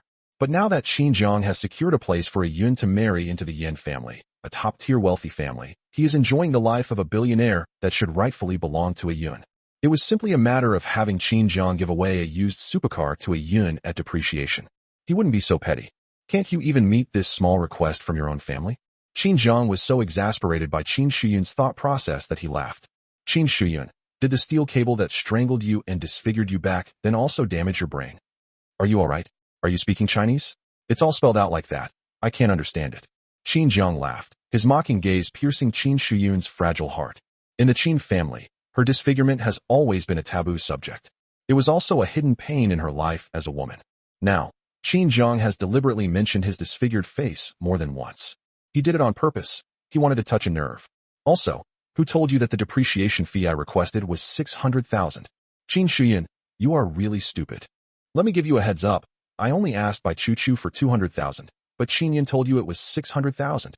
TSK, is this kid trying to be a middleman and make a profit here? Then just give me 600,000. I'm easy to talk to. I'm not picky. Qin Jiang gave a light sneer, his eyes filled with coldness, but the smile didn't reach his eyes. Qin Jiang, stop trying to sow discord. A Yun would never lie. But you a thief. Why should I trust you? Qin Shuyun's face was grim, but a hint of doubt couldn't be suppressed in her heart. According to Qin Yun's description, Bai Chuchu only knocked on the car window. It is indeed unlikely that Qin Jiang, no matter how unscrupulous, would go so far as to charge Bai Chuchu a sum of 600,000 yuan that was clearly unaffordable. But how could Yun possibly lie to herself? Just then, Bai Chuchu stepped into the venue. She was still wearing a white dress, but her face was expressionless, and she looked extremely haggard. The embarrassing incident in the lab was a huge blow to her mental health. She was the most image-conscious beauty in the school and was proud of it, with many suitors vying for her attention. But now, despite her desperate pleas for her classmates not to spread the word about her embarrassing situation, she can use her beauty to make many admirers willingly keep her secret, and everyone is proud to have a bond with her after having her secret, so they won't easily tell anyone. After all, the title of school beauty may have been unattainable for them in the past, but it may not be so in the future. But they forgot about one fish that slipped through the net. That is Songjia. Songjia. You didn't expect that, did you? I'm not buying your green tea bitch tactics at all. That very night, Songjia registered 70 or 80 accounts and bombarded the online forums with the sensational news that the school beauty was so frightened that she lost control of her bladder in the lab. The school beauty is a hot topic of discussion. Moreover, the campus belle of Huajing University is, after all, the face of a prestigious university, and such a scandal will spread far and wide. Soon, this gossip was being discussed in many schools. Bai Chuchu couldn't bear the humiliation of having her self-esteem crushed, and almost jumped off a building. But she quickly realized what she meant. Yan Luan, this must be Yan Lan's aunt's doing. She was jealous that she had won Qin Jiang's heart, so she deliberately made herself look foolish. Bai Chuchu was self-aware, knowing that she was no match for her aunt Yan Luan in any way. But the only thing that can win is that Qin Jiang's heart is with her. It's something Yan Luan could never have in her entire life. Bai Chuchu rallied herself. This time she was determined to win back Qin Jiang's heart, the man she had once discarded like trash. Qian is right. Men can never forget their first love. What's more, she was his ideal woman. She deliberately dressed up to look haggard when she arrived at the competition venue, partly at Qin Yun's request, but also for her own ulterior motives. Sure enough, as soon as she entered, she saw Qin Jiang waving at her. Bai Chu found it hard to believe, even suppressing the joy in her heart.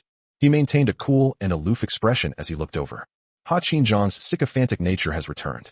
She walked towards them with her head held high and her chest out, enjoying the surprised stares of those around them. Of course, her expression was also one of vulnerability, distress, and pitifulness. Ah Jian, you were looking for me. Bai Chu couldn't maintain any semblance of composure.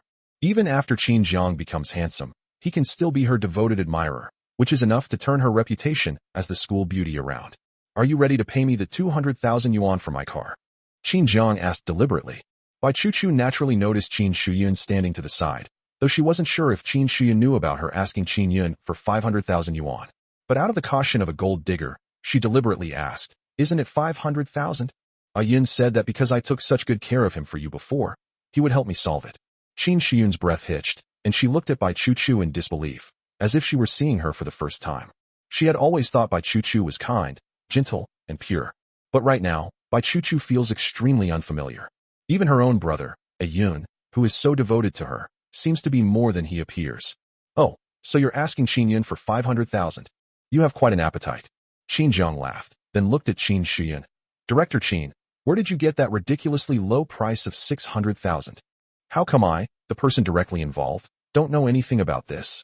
Qin Shuyun remained silent for a moment, without any intention of blaming Qin Yun. Instead, she couldn't help but resent Bai Chu for daring to deceive Ayun's feelings. Ayun must have been short of money herself, which was why she had no choice but to report false accounts to her. She couldn't help but feel guilty, and looking at Qinjiang's smug expression, she became even more furious. "Qinjiang, Ayun must have her own reasons. I believe him, but you have repeatedly gone against Ayun and Bai Chu. I want you to apologize to them immediately. Otherwise," Qin Shuyun habitually threatened, because in her past life, as long as she gave him a cold shoulder, Qinjiang would immediately fawn over her. "Otherwise what?" Qinjiang curled his lips into a wicked smile. Qin Shuyun's lips trembled. The young man in front of her had changed so much. "It looks like it's covered in thorns. These sharp thorns are only used against one's own family. It's truly despicable. Otherwise, don't even think about me acknowledging you as my brother again." Qin Shuyun sneered. This trick always worked on Qinjiang. She wanted to see how Qinjiang would try to be tough. "Oh, I thought you were playing for higher stakes. That's all. This is so boring. How about I play a big game with you?" Qin Shuyun looked at the camera. "Camera crew, get ready. Hurry up and film retired actress Qin Shuyun. A superstar and award-winning actress has come to our Huajing University. Hurry, hurry, hurry, get her autograph." Qinjiang let out a wild howl. Everyone in the hall looked over.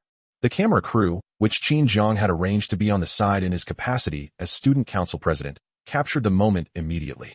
The next moment, Qinjiang swiftly ripped off Qin Shuyun's mask. "Qin Shuyun, aren't you most concerned about your disfigured face? The more afraid you are, the more fun I get." Chapter 59. Too much? Crushing fourth sister's pride. Qin Shuyun cares most about her face. To repair the scars on her face, she visited almost all of the world's most authoritative plastic surgeons, hoping to restore her face to its former peak. However, technological means are ultimately no match for natural beauty. Her frantic attempts at repair resulted in stiff and distorted facial features, with some unsightly scars still clinging to her face, making her look even uglier than before the accident. Qinjiang's shout was truly effective. There is no shortage of fans on campus. College students have a lot of free time, and the proportion of casual observers is quite large compared to the rest of society. In less than a minute, Qin Shuyun was surrounded by a crowd. She screamed and covered her face. Qinjiang had deliberately ripped off her thick black mask. She could only frantically cover herself with her clothes and hands. At that moment, she felt as if her soul was about to shatter. Qinjiang stood calmly outside the crowd, observing the scene with a cold and indifferent gaze. How weren't you so arrogant in front of him just now? He thought she was some kind of big shot. Qin Yun quickly noticed the commotion in the crowd. He staggered, his body covered in new and old wounds. Although there was an element of acting involved, Yan's men didn't hold back at all yesterday. His limping, listless appearance at that moment was comically amusing. Definitely from Gotham City. Ah, a celebrity. Where? Let's hurry and get their autograph. I just heard someone say it's Qin Shuyun, the retired film queen. Didn't she retire behind the scenes and only work as a screenwriter and director? You guys have to admit she's really talented. Her new movie has already grossed over 500 million at the box office. She's probably going to win another award this time. What an honor it would be to get an autograph from such a talented director. Yes, Director Qin is very talented, but why did she come to our Huajing University this time? Is there someone she knows among the contestants from our school? Office is so enviable. Wait a minute. Qin Yun and Qin Zhang's fifth sister is named Qin Xinyun, and director Qin's name, Qin Shuyun, also fits the naming conventions of the Qin family so well. Could they be related? What's wrong with your brain? If Qin Xinyun is the fifth sister, then there must be 4 older sisters before her. However, I've heard that Qin's other 4 older sisters are all very low-key and doing quite well in their respective fields. Their admission to Huajing University is probably a special favor to Qin Yun, right? After all, Qin Zhang is being kept by a rich woman. If the Qin family finds out, they'll probably kick him out of the family immediately. A large crowd gathered, and the college students, mostly just watching the drama unfold, were generally well behaved. Because Qin Shuyun immediately covered her face and squatted down after her mask was taken away, almost no one could see her face except for those captured by the camera. People are more impressed by her talent and fame and want to see her in person. But they all refrained from reaching out to grab her, showing good manners. Qin Zhang stood outside the crowd, toying with Qin Shuyun's mask in his hand, and lightly met Qin Shuyun's fierce gaze as she squatted on the ground, covering her entire face except for her eyes. That look in his eyes seemed to want to tear him to pieces. But who cares? Seeing this, he tossed his hand, letting the mask fall to the ground. Then, he strode forward and stepped on it. The blatant insult made Qin Shuyun, who had always been high and mighty in front of Qin Zhang and had an incomparable sense of superiority, feel as if she had fallen from the clouds to the bottom of the valley. She was incredulous and furious. Qin Zhang had finished grinding, so he lifted his foot and looked down at her with an absolutely condescending attitude. It was exactly the same look of disgust Qin Shuyun had given her when she looked at her, as if she were trash. Qin Shuyun was once again struck by a sharp pain. Climb over here, pick it up and put it on, and I won't expose the photos I just took.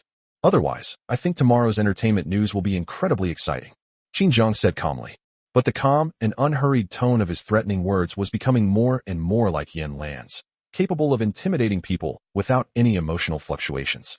Qin Zhang, don't go too far. Fourth sister came specifically for a Yun. Even if you don't get the honor of having a grand slam of film industry directors come for you personally, there's no need to deliberately reopen fourth sister's wounds, is there? You know perfectly well that fourth sister retired behind the scenes because she wanted to keep her private life low-key and didn't want to appear in public. Students at Huajing University are all well-mannered. We wouldn't deliberately reopen old wounds. Could you all please make way so that fourth sister can get up? Bai Chuchu couldn't stand by and watch, so she stood up for what was right, showing her kind and brave side. That's always been the persona she's cultivated. A pure and stubborn little white flower. Every time she sheds a tear, it's as if the whole world owes her something. She was also adept at using this to manipulate public opinion, skillfully deceiving many men. It must be said that Bai Chuchu's words were indeed effective. Everyone admired the talented director Qin Shuyun and voluntarily stepped aside. Qin Zhang has gone too far. If I had a brother like that who's so snobbish and ungrateful, I'd kill him. Everyone disperse. Qin Zhang has been jealous of his younger brother for a long time. He got lost when he was a child and developed a lot of bad habits. When he returned to the Qin family, he probably could only find a sense of superiority by bullying Qin Yun, a well-educated and refined young master. Ultimately, he's just insecure. Selling himself is also a manifestation of inferiority complex. Seeing him drive different luxury cars every day, he must be trying to provoke Qin Yun and show that he is doing better than Qin Yun. In reality, who knows how many times he was abused by rich women in the corner behind the scenes. Don't be fooled by his current arrogance. The school committee has issued a report stating that if Qin Zhang doesn't get into the top 3 in this research competition, it means that his gold medal in the school competition was indeed stolen from Qin Yun. The school will expel him directly. It's good that it's open. This kind of bad apple will spoil our school's good food sooner or later. As public opinion shifted, the crowd dispersed somewhat. Qin Shuyun stood up, covering her face tightly with her hoodie, and looked at the mask on the ground, feeling conflicted. She was born proud and is a renowned actress in the film industry, highly respected for her acting skills. It can be said that she has never been insulted in this way before. However, she also worried that Qin Zhang might actually post unflattering photos of himself online. After all, Qin Zhang had gone mad. A madman and a thief have no sense of morality. Are you going to pick it up or not? Qin Zhang knew what she was afraid of, and he was practically interrogating her. The tone of voice seemed to ask, "Aren't you shameless?" Qin Shuyun frowned, but finally, enduring her embarrassment, she stepped towards the dirty mask. This is not just a mask, but also her fig leaf. It was trampled on by Qin Zhang. She was unable to retaliate, but fortunately, Qin Zhang would soon be expelled from Peking University. At that time, he had lost his academic qualifications and could not find an internship in Beijing, so he could only humbly beg the Qin family to take him in. Then, she'll skin him alive. I'll pick it up. Qin Shuyun lowered her eyes. Her personality and dignity were shattered. I'm despicable. Qin Jiang was satisfied and watched as she picked up the dirty mask and put it on her face. Soon, as expected, he saw tears of humiliation streaming down Qin Shuyun's face. Some of it was turbulent, mixed with hatred. Hate him. TSK, you need to be qualified first. Qin Shuyun, this is just the beginning, and you can't even handle it? Bai Chuchu manipulated public opinion, believing she had re-established her image as a kind and brave school beauty. Even if Qin Jiang blames himself for standing against him now, he will eventually admire her as his white moonlight once he thinks about it. The ideal man should always stand on the side of justice, remaining untouchable to him. Only through comparison will he be haunted by her thoughts and reflect that he is not good enough for her. He'll fawn over her even more. Men need to be caught by fishing. Jiang, stop now. Before the competition starts, go apologize to the principal. Maybe then you'll only get a major demerit and won't be expelled. I'm doing this for your own good. Bai Chuchu looked completely innocent, like a little white flower who knew absolutely nothing about the truth. She simply chose justice. Isn't this still for his sake, trying to pull him back from the brink? What a dazzling white moonlight. Qin Jiang spat directly at her. Pooh, if you're sick, go to the hospital. If you're unhappy, go die. Stop whining here. Auntie, I feel disgusted just looking at you. I can smell your urine from dozens of meters away. Why do you love watching the show so much? You even have to taste the manure cart with a spoon when it passes by the village entrance, right? Qin Jiang made no attempt to hide his disgust. His already bad mood worsened after seeing so many repulsive faces. At that moment, all he wanted to do was give the heavens the middle finger. A little bee touches an electric gate and gets numb. Yu Qian was dressed glamorously today, wearing a charming red dress that accentuated her figure and gave her a more mature and alluring look than before. She dressed up like that on purpose. According to her understanding, Qin Jiang has a thing for young married women. Of course, she had to cater to his preferences. Bai Chuchu's innocent and pure image was bland and tasteless, naturally failing to attract Qin Jiang, whose tastes had changed. She stood confidently next to Bai Chuchu, deliberately creating a contrasting style with her. She was already the most beautiful girl in the department, and her flamboyant and glamorous attire actually suited her features better. To the onlookers, it certainly had a unique charm. Young Master Qin, Chuchu she. As soon as Yu Qian opened her mouth, her red lips deliberately pursed. Qin Jiang was instantly disgusted. Shut up. You get out too. The sound of bagpipes drifts from afar. Chapter 60 directly calling him a traitorous Chow Chow. Qin Jiang's comment about the smell of urine directly shattered by Chuchu's carefully constructed facade.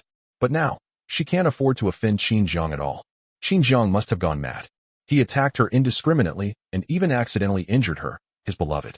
When he comes to his senses, he will definitely regret it and slap himself in the face. So, Bai Chuchu had no choice but to get angry. He ran to the side, wiping away tears in grief and indignation. As the competition was about to begin, Qin Yun helped Qin Shuyun toward the judges' table. That's right. This time, Qin Shuyun used her connections in Beijing to directly secure a position as a judge for the National Undergraduate Scientific Research Competition. She put her mask back on, but she looked much more haggard than when she first arrived at the venue. Qin Jiang scanned the audience seats and found there were 4 seats in total. One of them was now covered with expensive cushions and exquisite leg rests, and even the material of the seat was much more upscale than the other 3. Isis, some important person coming? This research competition is highly valuable for college students. But as far as society is concerned, there are plenty of talented people. The research competitions for university students are somewhat small-scale and unregulated. Generally, the judges are senior professors recommended by various universities, and they are highly respected. Therefore, Qin Shuyun's presence on the judges' panel seemed quite out of place. She's a complete novice, and she's here to be a judge? Does it serve a role in styling? Ingzi said, this is hard to judge. It was just a small-scale undergraduate research competition, but Qin Shuyun's status was certainly sufficient to handle it. However, her expression turned sour for a moment after she saw the special judges' chairs that had received special treatment. How doesn't her status warrant having one too? She wanted to see just what kind of important person had such a grand entourage. Soon, top students from various universities flocked to their school's preparation area. Qin Jiang and Qin Yun both represent Huajing University. Unsurprisingly, the university that was placed opposite them was the University of Science and Technology of China, USTC, which has been competing with Peking University for the top spot among universities for many years. The Department of Physics at the University of Science and Technology of China is world-renowned. For other schools, participating in scientific research competitions is practically a form of science bullying based on specialization. No wonder Huajing University attaches so much importance to it. If you don't get a ranking, the admissions office will be very busy next year. The host stepped onto the stage and asked each contestant to present their entry. Next to the submitted work, a project plan outlining the entire process of obtaining the invention patent must be displayed. However, as expected, something unexpected happened. The entries submitted by Qin Jiang and Qin Yun were exactly the same. What is this big thing with wires stuck in it? It looks pretty ordinary. Shouldn't your focus be on the fact that they are all contestants from Huajing University, but the scientific research inventions they presented are exactly the same? This time, Peking University has really embarrassed itself on a national scale. Am I the only one curious about what that thing is? Look at the other schools' entries. They're so high-end, while what Huajing University brought out in comparison looks like a pile of shit. When Qin Shuyun saw that the work Qin Jiang produced was exactly the same as Qin Yun's, her expression turned cold. He slammed his hand on the table and habitually accused, "Qin Jiang, you stole a Yun's design again. It's one thing for you to cheat in a research competition within the university, but to cheat in a national undergraduate research competition like this, are you deliberately trying to disgrace the Qin family? Now, as a judge of this competition, I order you to withdraw from the competition immediately, and I will personally process your withdrawal from school. This way, it's more respectable than having you expelled from Peking University directly.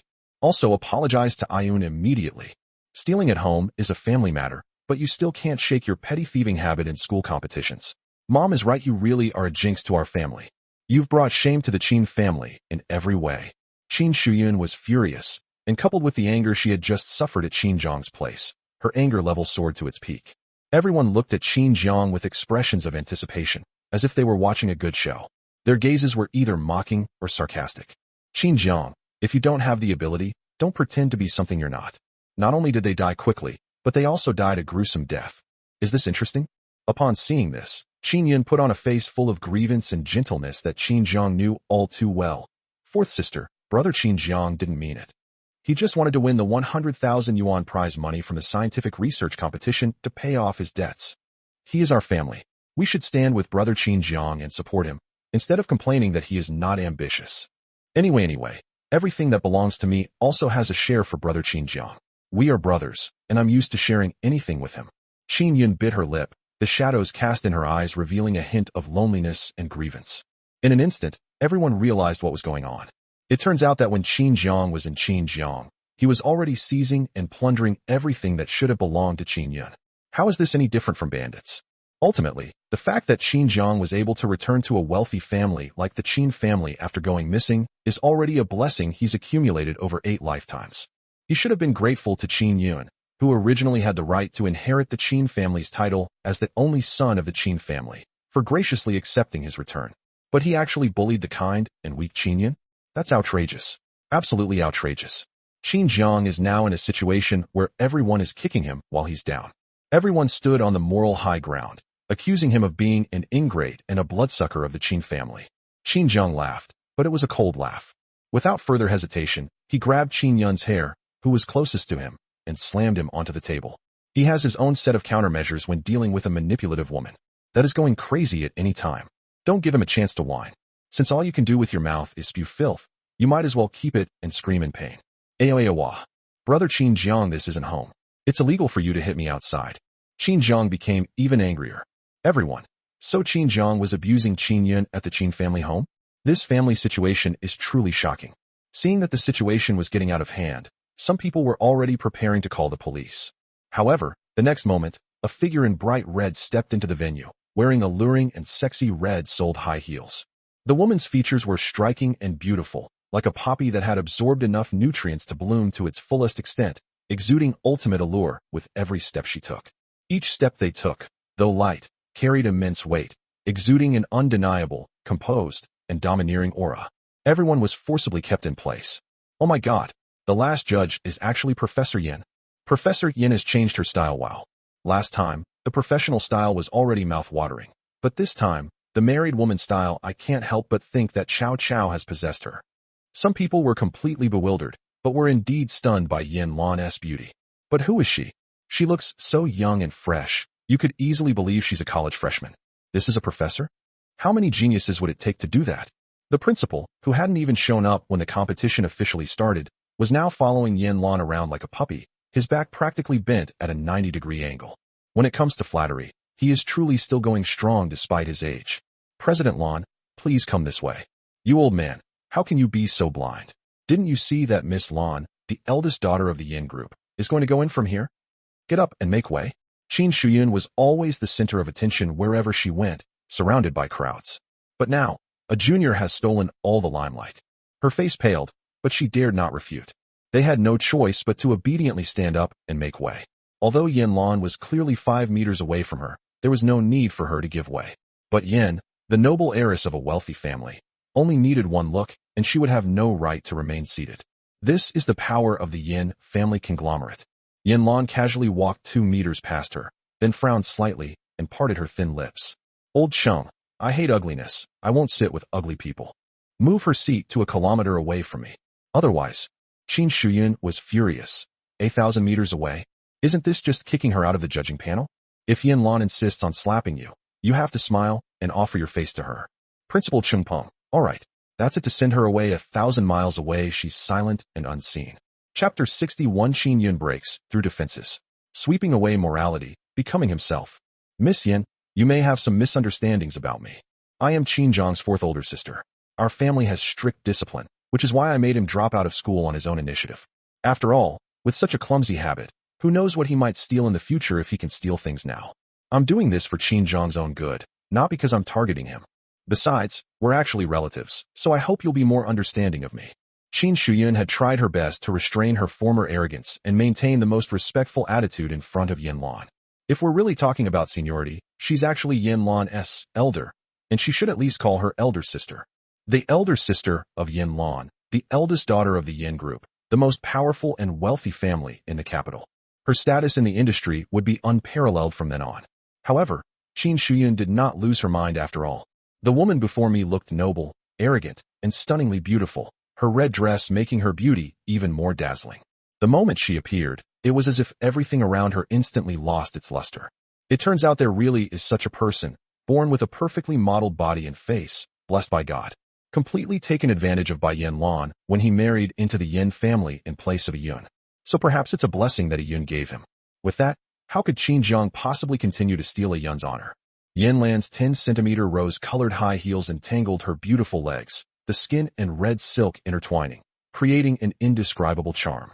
But it also made her aura seem incredibly imposing. You dare to speak to me at eye level?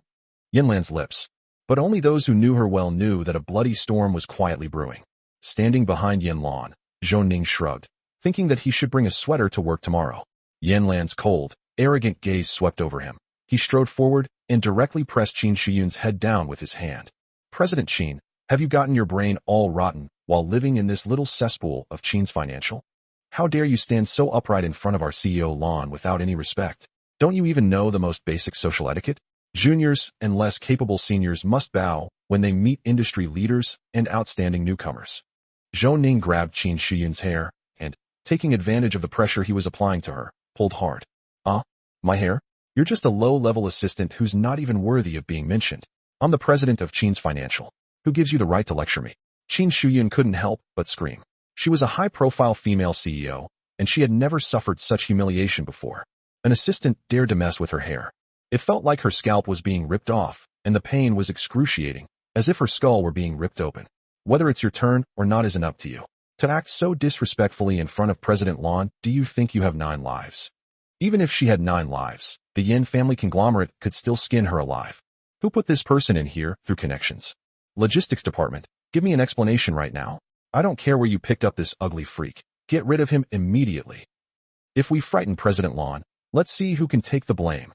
The chief assistant beside the wealthy heiress, President Luan. In an instant, my previous fascination with this disfigured woman, who was known as a talented screenwriter and director, vanished. Truly intelligent people would neither dare nor would they want to offend Yan Luan. Qin Shuyun's actions were a direct step on a landmine. Zhou Ning has the most ordinary face. Almost no one can recognize him in a crowd. But it is often these kinds of undercover agents who can stay by Miss Yan Luan's side for as long as 5 years. This further proves that he is not a kind person. Now that Qin Shuyun has angrily offended Zhou Ning, the principal says he will silently light an incense stick in his heart for him. Qin Shuyun was stunned when she saw the principal personally driving her away. Principal Chung, Qin's Financial has a connection with the finance department of Huajing University. Qin Shuyun attempted to threaten her. Qin's Financial has made a special trip to Huajing University to recruit students every year. After all, Qin's Financial is one of the top 3 leading companies in the industry. Huajing University naturally gave her the green light. This is a win-win situation. But now Qin Shuyun is using this mutually beneficial cooperation as leverage to threaten him. Sorry, he really doesn't think much of it. Oh, I don't care what kind of cooperation you have. As long as it gets in President Lan's way, you're fired. Principal Chung Peng firmly stated his position. Isn't it obvious at a glance who has the higher or lower status in officialdom? Who wouldn't want to cling to the coattails of a yandrachable heiress? Okay, I can leave. But since the principal is here, and Qin Jiang and Qin Yun are both my brothers, shouldn't I also have the responsibility to intervene and guide them if they commit crimes outside? Is it too much for me to ask Qin Jiang to come with me to apologize and leave? Qin Shuyun spoke up as a matter of course. She could tell that this sickly young lady seemed to have some feelings for Qin Jiang. Since Qin Yun's fate was listed as one of the reasons for marrying into the Yan family to bring good fortune, the eldest daughter of the family has never come to see him in person. But now, Qin Jiang is receiving this treatment. And within just 2 days, Yan Luan had already become addicted? Or is it that Qin Jiang has completely figured her out? Noisy. Yan Luan's tone was extremely calm, yet one could vaguely detect an innate air of authority. Qin Shuyun's heart skipped a beat. The next second, Zhou Ning skillfully pulled out a large roll of black tape from his pocket. They tightly sealed Qin Shuyun's mouth with the black mask. Zhou Ning. Smith Marseille's secret weapon unlocked. It used to be Qin Jiang's exclusive property. You should know that when Qin Jiang was first captured and brought back to Liangyue Manor, he was indeed as slippery as an eel, always finding a way to escape from Liangyue Manor. On one occasion, they even secretly dug a hole 3 meters deep. At that moment, Zhou Ning secretly gave him a thumbs up. With this kind of perseverance, even if you threw him into the world's most secure prison, he could probably fly out. Of course, Qin Jiang did indeed cause chaos at Liangyue Manor, much like Sun Wukong.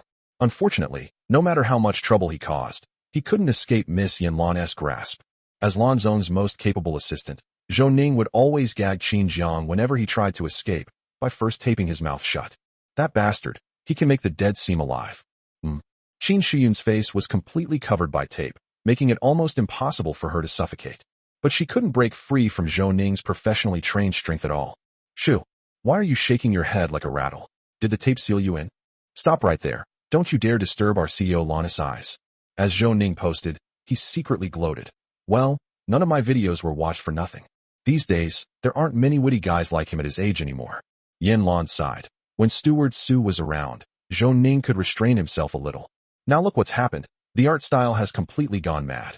She ignored Qin Shuyun and strode directly towards the source of the conflict in front of everyone. That is, the direction of Qin Jiang and Qin Yun. Qin Jiang looked at his sickly wife dressed in a charming and mature style. Her long, wine-red curly hair had a mature charm, but her face was still tender and soft. Ahem, actually if you pinch Yin Yan's cheeks carefully, you can actually pinch out a little bit of baby fat. It's so soft and has an amazing feel to it. Oh my god, what did the principal just mean? This is actually the infamous, ruthless, and possessive young lady of the Yin group, the monster who murdered her family in one night. Yan Luan. It is said that she is called Professor Yan because although Yan Luan is only 20 years old, she was exceptionally recruited by the Chinese Academy of Sciences when she was around 16 years old due to her outstanding talent.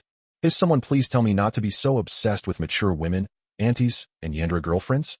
President Lan is so beautiful that her proportions seem unnatural.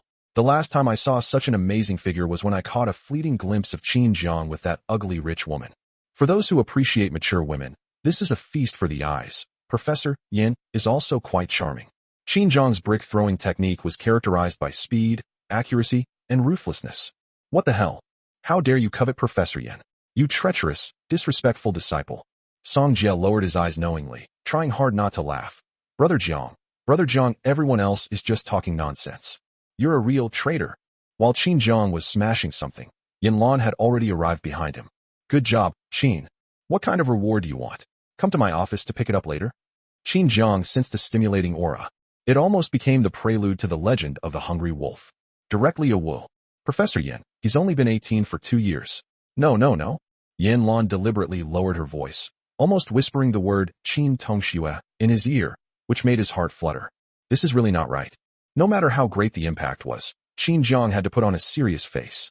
His sickly wife voluntarily announced their relationship. He hoped that whether it was made public or kept secret, Miss Yan Luan would take the lead. His current life motto, his wife is the most important. Ahem, Xinjiang, could you please tone down your damn sense of justice a bit? The principal tried to mediate. Seeing the extremely indifferent look in the eyes of President Luan, the head of the top conglomerate, he quickly added, "This student made outrageous remarks. 20 credits will be deducted." Qin Yun's already bruised face was ruined again, and he slumped listlessly onto the table. Watching the principal and Yan Luan walk towards them, he couldn't help but raise his head again to look at that dazzling and alluring figure in the red dress. This is Yan Luan. Isn't the violent and cruel little monster from the Yan family always fierce and indifferent to everyone? However, he had just keenly noticed that Miss Yan's gaze towards Qin Jiang was as dense as a spider's web wrapped in red thread. Could it be that he actually gave up a chance to rise to the top in one step to Qin Jiang for free? No, Qin Yun's mind immediately became unbalanced. In the Qin family, ever since Qin Jiang returned home 4 years ago, he has been brazenly seizing items that should have been half given to Qin Jiang. He took it all for granted. In his eyes, Qin Jiang was just a homeless man who came to the Qin family to beg. The fact that he could give Qin Jiang 300 yuan a month as living expenses in the Qin family was already considered indulging him. When he lived with his adoptive parents in a poor mountain village or a slum in the city, 100 yuan was enough for him to live on for a month. Therefore, Qin Jiang should be grateful for his generosity. He looked up and happened to see Yan Luan, the sickly and delicate heiress of a wealthy family, glancing at him with a very indifferent gaze. Qin Yun quickly seized the opportunity, raising her multicolored face, weakly enduring the pain and reluctantly submitting. "And we meet again. I'm sorry to have you see me like this, but brother Qin Jiang has absolutely no ill intentions towards me. He just. Qin Yun looked as if he was about to shatter at any moment. How could the college students, with their clear eyes and naivety, possibly resist? Qin Jiang must have violent tendencies. He stole his younger brother's research results and made an exact replica, thinking he could steal Qin Yun's abilities. Why do I keep feeling like Professor Yan is staring at Qin Jiang? That look in his eyes was as if he wanted to devour him whole. This is clearly the restless lust of a wild beast seeing a soft and delicious little lamb. My intuition tells me that there's a hint of lust in those eyes, something definitely not innocent. What I'm saying is, aren't Qin Jiang and Qin Yun twins? How come they don't look alike at all? Especially now, Qin Jiang only needs to put on a little makeup to look handsome effortlessly. As for Qin Yun, well, never mind. I'm being blunt. Wow, did you hear that? It seems Qin Yun has a personal relationship with Professor Yan. He immediately mentioned that they had met again. He didn't sign up for the anatomy elective class last time either. Given Miss Yan's family background and limited horizons, does Qin Yun even deserve to know her? It is said that college students have an innate divine body. This is indeed true. Some netizens can even find and ship couples in gossip columns. Help! Why do I feel like Professor Yan's figure and demeanor are so similar to that rich woman who kept Qin Jiang as her sugar daddy last time? Self-proclaimed pure and innocent male college students. Not his is absolutely impossible. I can accept Qin Jiang making a huge windfall, but I can't accept him personally serving Professor Yan such a cushy job. Song Jia, who knew the truth all too well, was practically turning into Donald Duck. What I'm saying is there a possibility? Qin Jiang is making a fortune again, but he's also being tormented every day by a sickly, domineering tycoon woman in various ways. In response to Qin Yun's blatant dissent, Yan Luan raised an eyebrow slightly. Again? Sure enough, I see you being a jerk again. Are you a masochist? I'm afraid Qin will slap you, and then lick his hand after you've had your fill of slapping him. Yan Luan was joking. Her gaze had already fallen on the two almost identical scientific inventions on the table. A small plastic box, inside which should be a small power supply device, a rolled-up, semi-invisible power cord. When put together, it's actually quite ordinary. This is a simple energy storage device. Preliminary assessment suggests that it can be used to temporarily replenish power in places where electricity is unavailable. This can be considered a small scientific invention. However, research on energy storage and electrical energy conversion has already yielded results, and Qin Jiang's idea can be considered as building upon the work of giants. Moreover, this concept is particularly a bare shell house. However, Yan Luan only pondered for a moment and did not disrupt Qin Jiang's rhythm, whom she's already trying to give Qin Jiang her trust. But for now, she only places her trust in his talent. Yan Luan's half-mocking words were truly venomous and hurtful. Qin Yun looked embarrassed, but with his face covered in colorful paint, no one could tell how embarrassed he was. Professor Yan, this is called a power bank. While meeting the needs of citizens for portability, it can also connect to portable Wi-Fi. Qin Jiang explained earnestly that, in terms of the timeline, he died late in his previous life and was very keen to pay attention to the trends in business operations. During this period, power banks will sweep in like a tornado, which is a great time for their vigorous development. He saw this wave of wildly popular chives sprouting, so naturally he decided to harvest them. Money is only an asset when it helps you make money. Qin Zhang's goal is to accelerate the pace and ride the wave of opportunity. Making a fortune is not a problem. Qin Yun had already read the proposal, and now he looked at Qin Zhang with a shocked expression, as if to say, "You even stole my lines? You're really hungry. Brother Qin Zhang, why are you bringing up content from my proposal again?" "Professor Yin, I have a complete plan for the power bank concept here. I have clearly explained the timeline and the entire concept in the plan." Brother Qin Zhang probably just thought it was fun. Even if he stole my work, I wouldn't hold it against him. Qin Yun bit his lip, tears still welling in his eyes, as if he had suffered a great injustice by being betrayed by his brother, yet he still had to face it with strength. They did look rather pitiful. However, Yan Luan found it disgusting. She still prefers Qin Zhang, who is energetic and full of vitality. Qin Zhang, who often works part-time, has developed a very strong and muscular physique. In short, he's very strong and manly. A total heartthrob for young married women. Qin Yun has maximum sexual arousal. Bai Chuchu was really hungry, and she could still eat all of this. "Thank you so much. You're such a kind person. I'm swearing on you.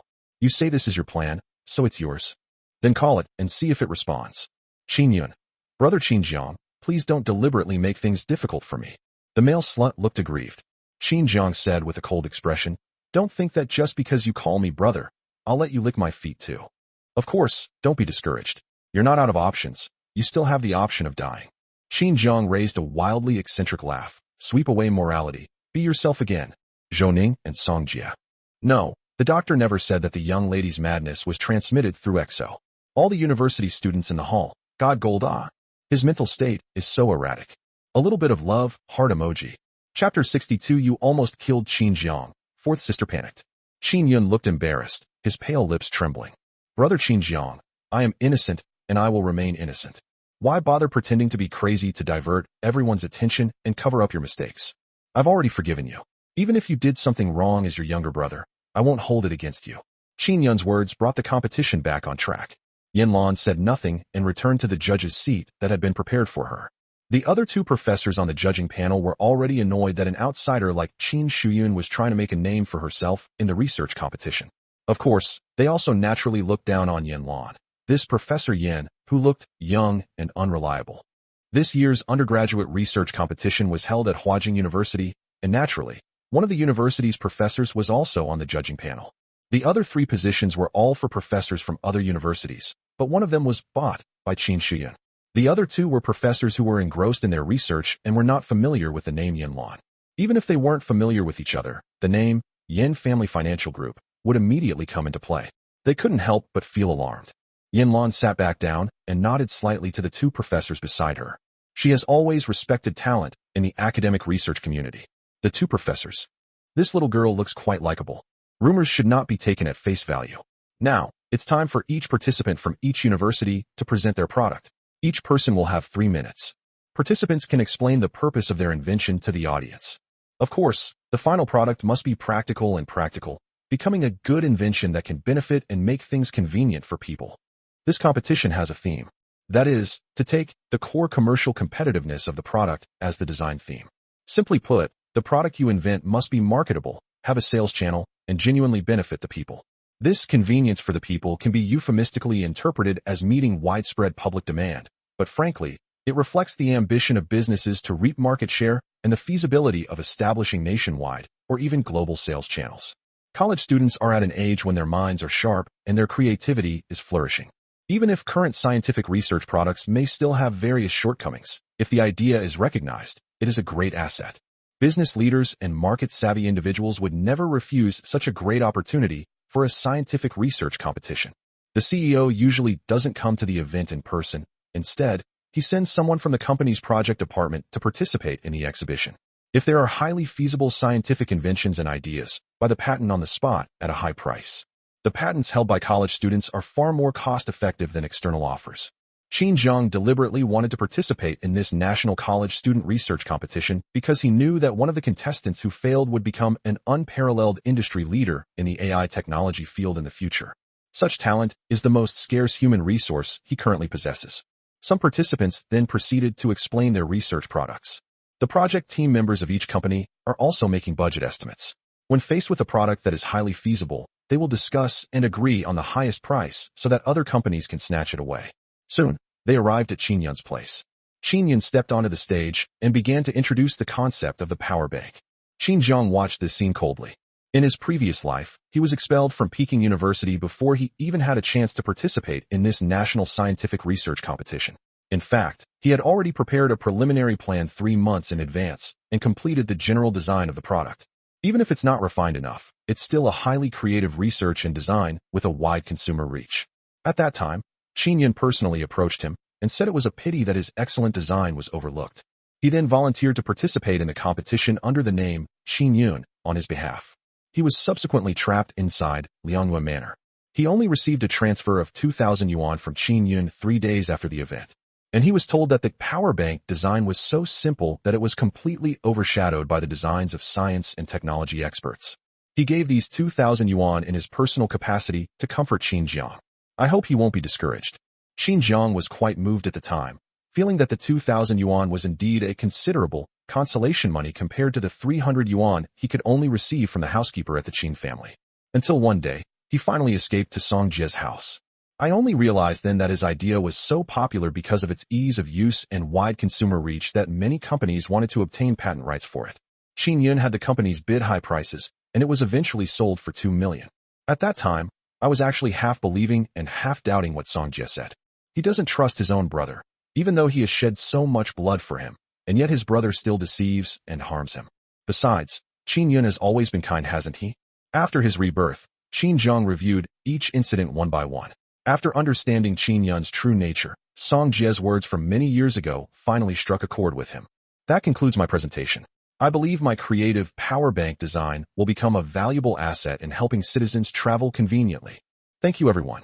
Qin Yun concluded his speech with great enthusiasm. The executives on site were also having a heated discussion about the feasibility of this idea. The professor on the judging panel looked hesitant. From a scientific research perspective, this design is indeed exceptionally simple, but its creativity and concept of convenience for citizens are truly unique. Qin Shuyun, whose seat was arranged by the school in a corner on the other side of the playground, could only watch the game through binoculars. However, after seeing Ayun's performance, she couldn't help but smile with satisfaction. Ayun is indeed the best. Qin Jiang, you copied your own brother's design verbatim. Let's see how you're going to survive in Huajing now. Suddenly, a black figure blocked Qin Shuyun's path. Xiao Si, what are you doing at Huajing University? Qin Maiyun blocked her way. The fact that internal group information had been leaked and many secret documents had been destroyed had become a knot in her heart. After learning that Qin Jiang might have the original files on a USB drive, she was also hesitant to let Qin Yun actually ask for them. I decided to make the trip myself.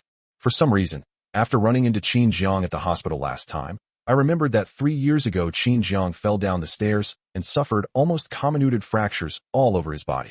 The banana peels under the ladder, she always felt uneasy. In particular, the image of Qin Shuyun leisurely eating banana salad in the living room that day keeps replaying in my mind. Is there really no connection between these things?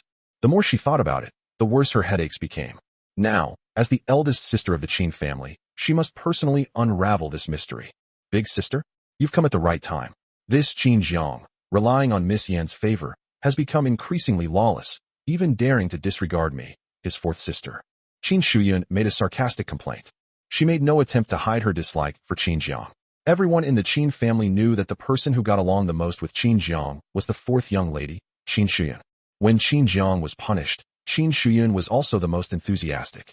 She would volunteer to her parents to be the one to discipline Qin Jiang, using a whip and a ruler to severely punish him.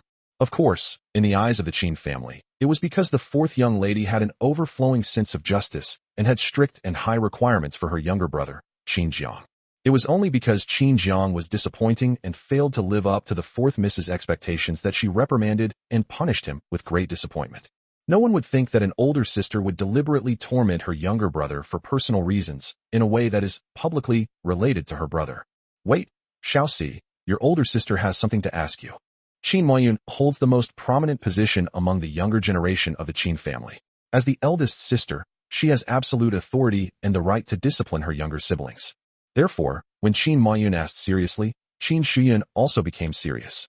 Qin Maiyun explained her doubts. Xiao Si, did you deliberately throw banana peels under Qin Jiang's ladder? Tell the truth. Qin Shiyan thought it was something serious, but seeing that it was just a small matter, she shrugged and said without any hesitation. So what if you throw it away? It's only from the second floor, it won't kill anyone. I was just joking with him, but he was the one who wronged me first. Qin Jiang. If it weren't for this little jinx suddenly returning to the Qin family, how could she have accidentally fallen and had her entire face disfigured? Grandma is right, it's all Qin Jiang's fault that she's cursed. Moreover, if it weren't for a Yun watching over her, she would have sent that wild boy to prison long ago for plagiarizing her script and selling her hard work for a pittance. I just played a prank on him. Qin Jiang is still alive and well, isn't he? As expected of a lowly jinx, he still can't die. Almost the instant Qin Shuyan unrepentantly admitted that she had caused Qin Jiang to fall.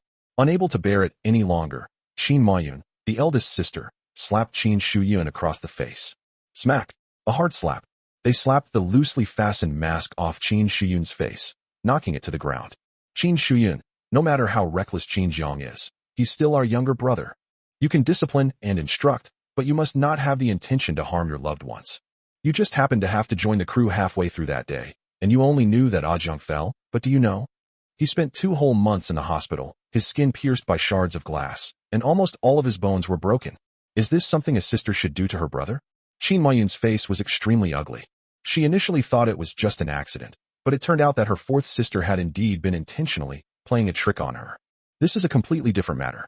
Big sister, 2 really didn't mean to. I just wanted to teach Qin Jiang a lesson, and besides, there's a lawn downstairs, and it's only 2 stories high. Is he making it sound so serious to gain sympathy? Anyway, this isn't the first time Qin Jiang has done something like this, trying to steal our parents and our attention from a Yun. Qin Shuyun stood frozen in place. Although she was complaining and guessing, she felt her chest getting tighter and tighter, as if she couldn't breathe. She felt cold all over, her lips were white from biting them, and she didn't even pick up the mask that was missing from her face right away. She really couldn't stand Qin Jiang, but it wasn't to the point of actually killing him. Besides, no matter how wicked he is, he's still related to me by blood. I know you'll have doubts. Look, this is the fracture report and payment list that I specifically went to the hospital to get for Qin Jiang. Qin Jiang wasn't lying. You almost killed him when he fell. The critical condition notice has already been issued, but there wasn't a single family member in the hospital who could sign the consent form for Qin Jiang. 4th sister, you've really gone too far this time. As the eldest sister, I hope you will personally apologize to Qin Jiang. He is only temporarily disillusioned with us. But after all, they are siblings connected by blood. I believe he also really wants to return to the Qin family. He's just waiting for us to give him a way out. Qin Yun truly lives up to his reputation as the young master whom the Qin family has spent a fortune to groom as their heir. His creative ideas are far more valuable than scientific research results. This is equivalent to a competition for college students to design and conduct investment promotion research. In reality, it is also a way to allow college students to step into society early with their own abilities. I declare that Qin Yun's ability to grasp the market means that he is destined to have extraordinary achievements in the business world in the future. Look at Qin Jiang. He's both kept by a rich woman and forced to sell his body, and he brazenly steals his own brother's hard-earned money. This kind of scoundrel he'll only become a cancer in society. Qin Yun is indeed a talented man. I really don't understand how someone like Qin Jiang became the student council president. Does he even deserve it? It's only because Qin Yun is in poor health that Qin Jiang could have been relegated to a menial job, even if he had joined the student council. Am I the only one who can see that Qin Jiang's power bank looks exactly the same as Qin Yun's, but its materials and design seem to be more exquisite? Moreover, it seems to have incorporated a portable Wi-Fi design. We all know that with current technology, it's absolutely impossible to add wireless portable Wi-Fi to the existing storage and power conversion. It's impossible to make it that small. Qin Jiang's design may still contain many subtleties. One of the professional contestants couldn't help but offer his analysis. Qin Jiang and Qin Yun were both competing in a field outside their major, so the students majoring in physics didn't really take them seriously. However, quite cleverly, Qin Yun's design was indeed ingenious, which made many professional contestants at the scene take notice of him. It's already quite an achievement for a finance student to grasp the threshold of scientific research, let alone someone who, by combining market trends and future citizen behavior trends with a strategic vision for the future, personally designed a power bank.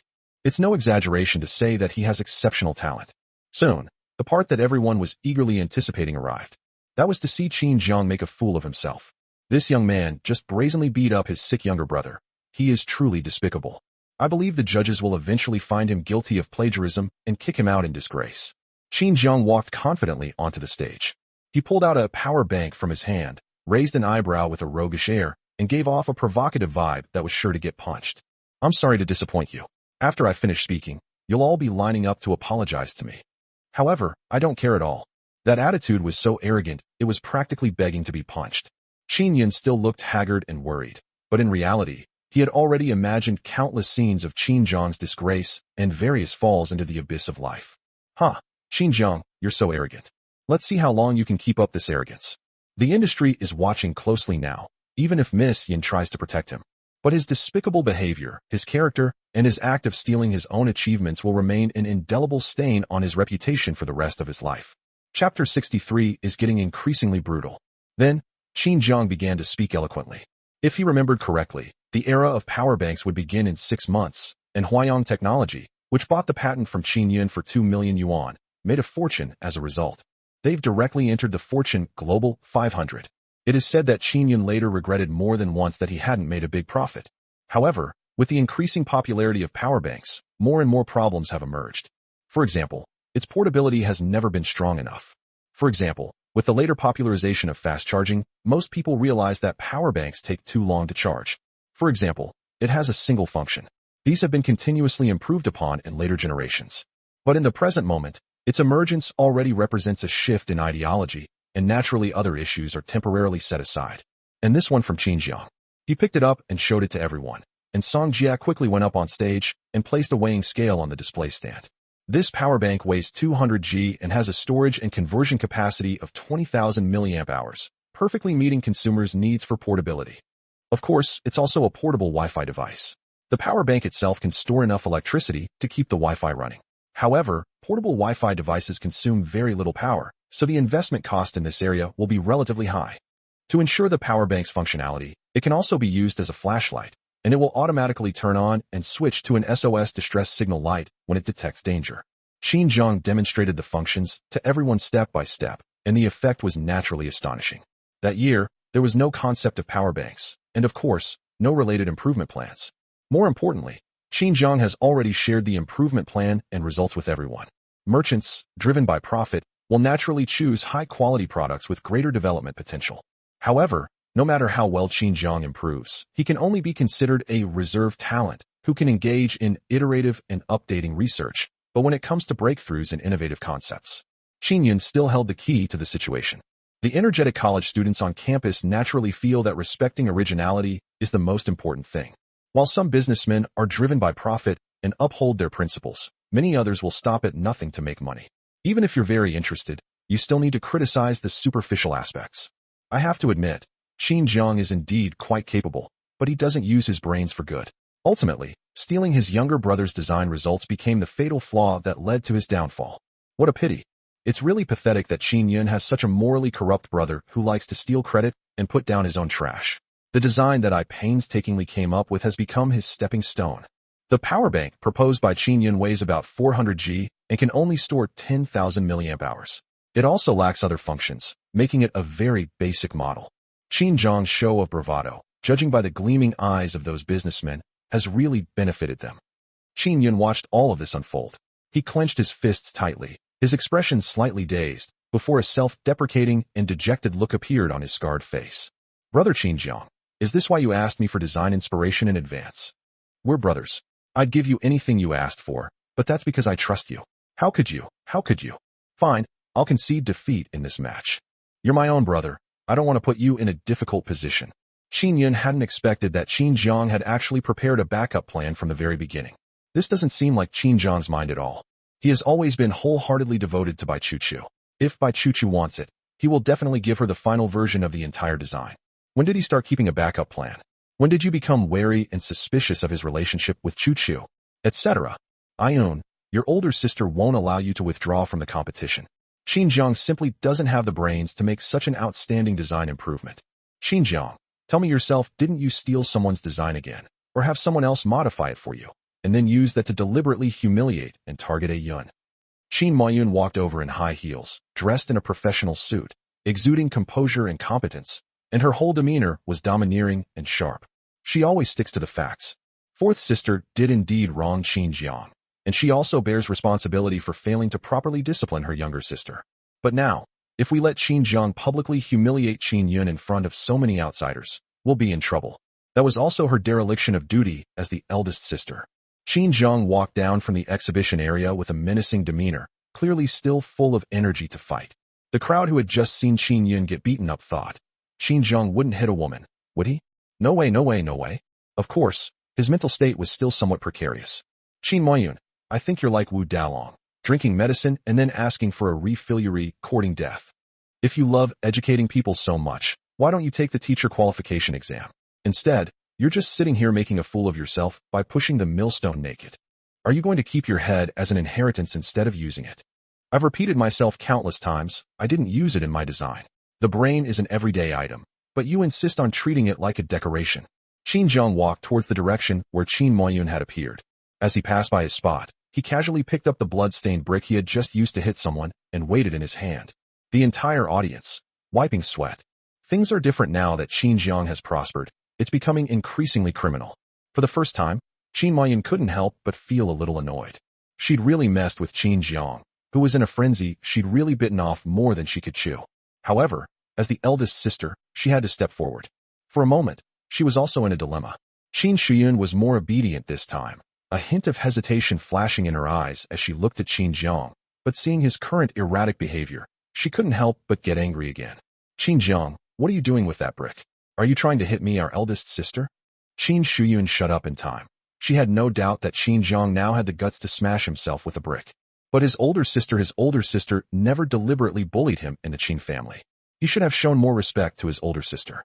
Qin Jiang, a Yun is your younger brother, and your older sister is in a difficult position. Qin Moyun tried to calm Qin Jiang down first. Qin Jiang, oh, you mean you're like an old sow stuck in a fence, unable to move forward or backward? Qin Moyun, how about we make a bet? If you really are the mastermind behind the design, I can grant you one request. But if I were the designer, how about you wearing a bikini and pole dancing, posting it on social media all day and not being able to delete it? Qin Jiang knew very well what Qin Moyun cared about most. The condition she set was to shatter her sense of superiority, which she considered herself to be above others. Qin Jiang, don't go too far. Qin Moyun blushed with anger and rebuked him. She was his eldest sister. She was noble and elegant, and she managed the operation of a financial enterprise, wielding both financial and economic power. Qin Jiang actually dared to embarrass himself online? Are you crazy? You dare not. It seems that President Qin doesn't really trust the character of your good brother Qin Yun either. Qin Jiang wore a disappointed and disheartened expression. He turned around, picked up a brick, and walked toward Qin Yun, who was about to stop Qin Jiang from bullying his two older sisters. Qin, firmly controlled in place, Yun. Qin Jiang iron ingots has gone mad. Wait, I promise you.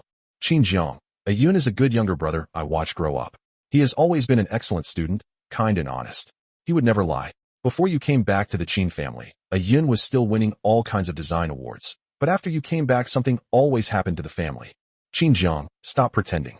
You designed this whole mess at home, didn't you? Qin Moyun stared coldly into Qin Jiang's eyes. She was always a rational CEO and would never let emotions cloud her judgment. But Ayun is different. Ayun is her most beloved younger brother, a relative she cherishes deeply. She chose to believe Ayun unconditionally. As for Qin Jiang, he was ultimately a wild boy from the lower classes, and it was because she hadn't disciplined him enough. Qin Jiang had long been accustomed to the Qin family's baseless framing and accusations. In the past, he always yielded, tolerated, and made sacrifices because they were family and his sisters. But now, Qin Jiang is no longer going to indulge him at all. Song Jia, insert the USB drive. Song Jia obediently went up to insert the USB drive. This was a special task that Brother Jiang had given him before the competition. He was also curious about what was inside.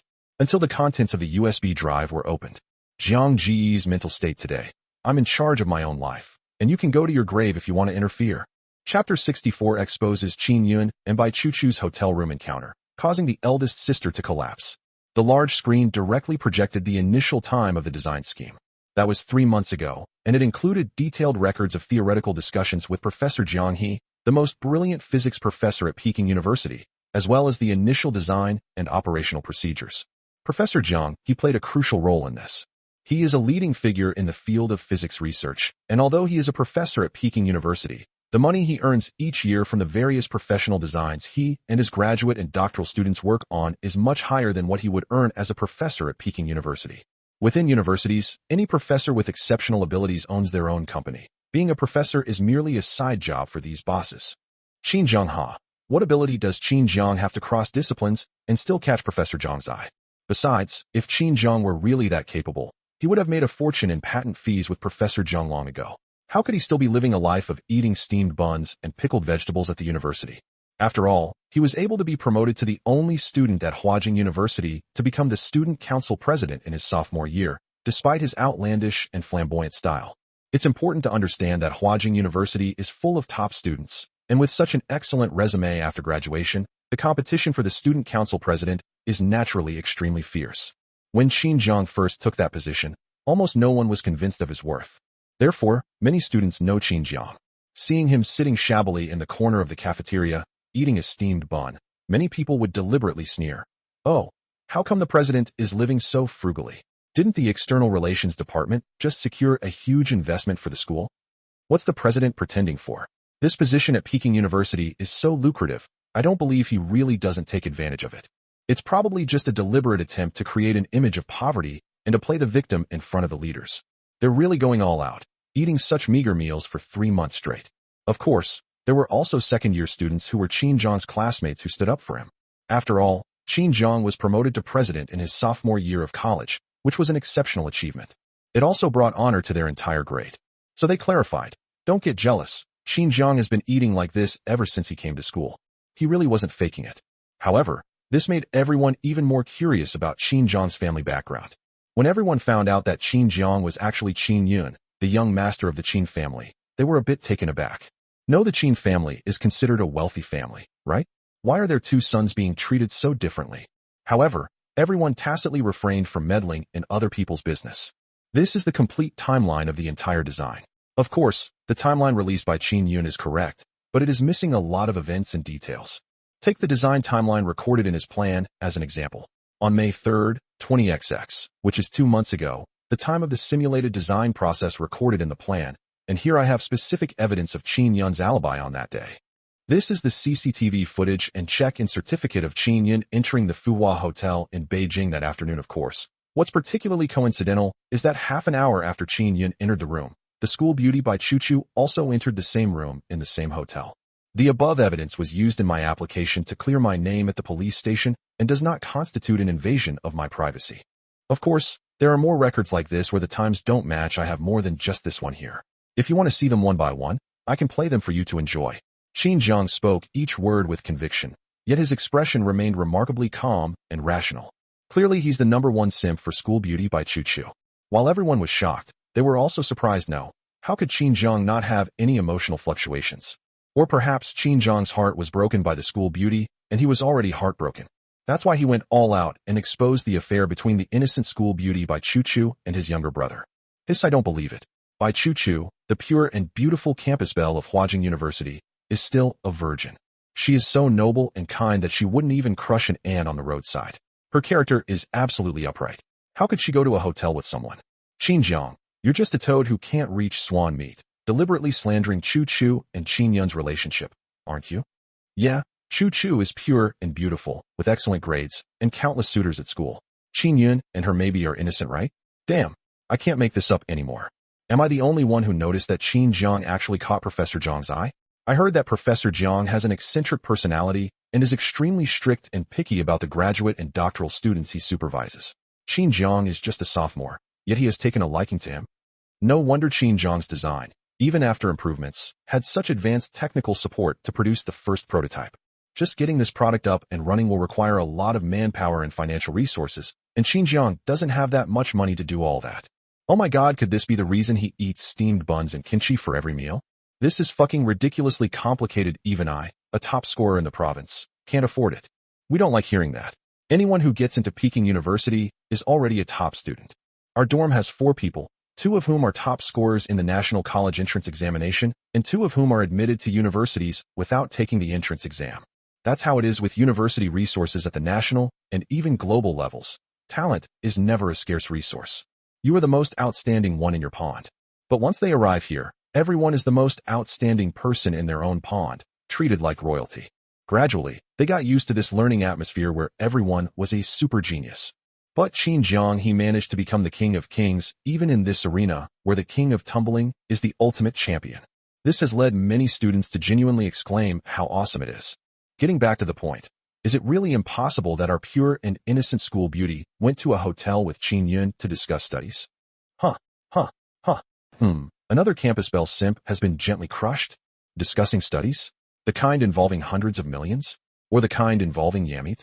Alright, the school beauty's admirers are completely out of their depth. Bai Chuchu was originally standing in the corner, and when she saw Qin Jiang openly release the surveillance footage of her and Qin Yun entering and leaving the hotel, she felt like the sky was falling. She froze on the spot, feeling a chill run down her spine. Her breath felt like it was tearing cotton out of her lungs. Fear gripped her like an invisible hand, turning her face deathly pale and causing her hands to tremble. And no, I didn't. Qin Jiang, turn this off immediately. You're slandering me and violating my privacy. Bai Chuchu bit her lip and shook her head weakly, as if she had suffered a great injustice and misunderstanding. But the facts are right in front of her. No matter how she explains, as long as the video exists, even if she and Qin Yun clarify things, she will still be subject to all sorts of speculation. Many of her admirers used to fawn over her, thinking she was unattainable and that any contact with her would be a desecration. But after this, people will probably just think, what pure goddess, she's already slept with someone, hasn't she? Why pretend to be innocent? If others can do it, then he should be able to too?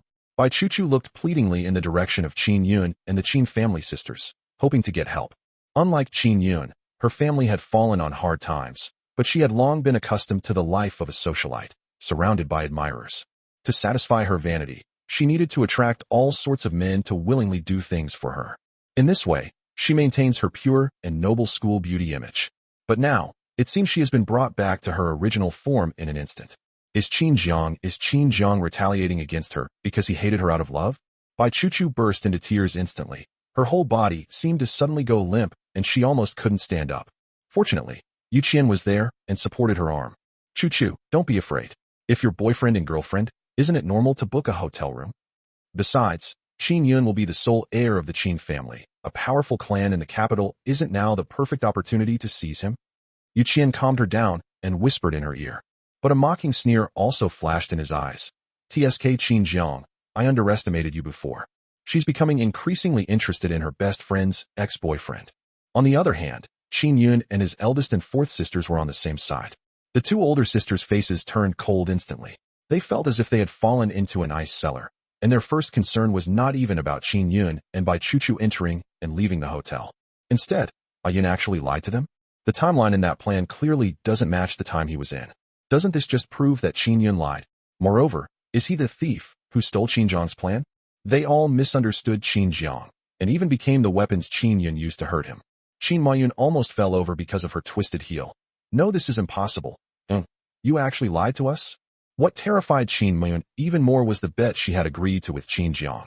Wearing a bikini and pole dancing? What's the difference between that and the chicken sold outside? She's a sophisticated and aloof female CEO in the financial industry. How will she maintain her position in the industry in the future? Smack! Qin Mayun slapped Qin Yun hard across the face. She had actually lectured Qin Jiang many times. He slapped Qin Jiang quite a few times. But this was the first time in her life she had ever hit Ayun. My heart aches, a mix of disappointment and fear of the punishment I'm about to face. Big sister, don't get agitated, don't hit Ayun. Ayun must have her reasons. The surveillance footage only shows Ayun and Chu Chu entering the hotel. Maybe they just checked into the room to chat about studying or do their homework. The jaws of everyone watching almost dropped. Seriously, ma'am? This mental state is even more insane than Qin Jiang's. Chapter 65 My Yandra Wife Angers.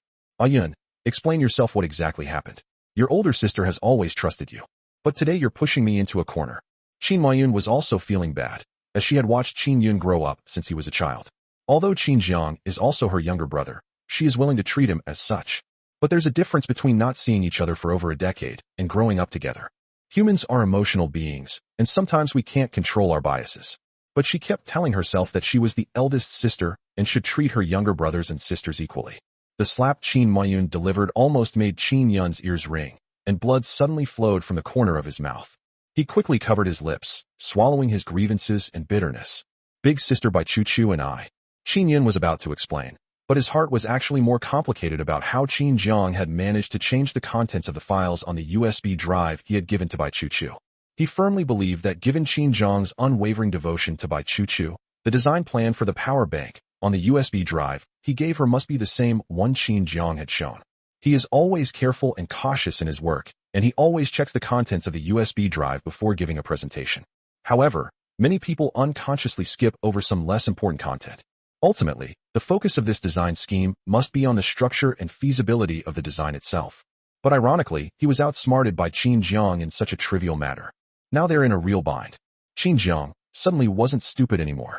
Big sister, I'm so sorry.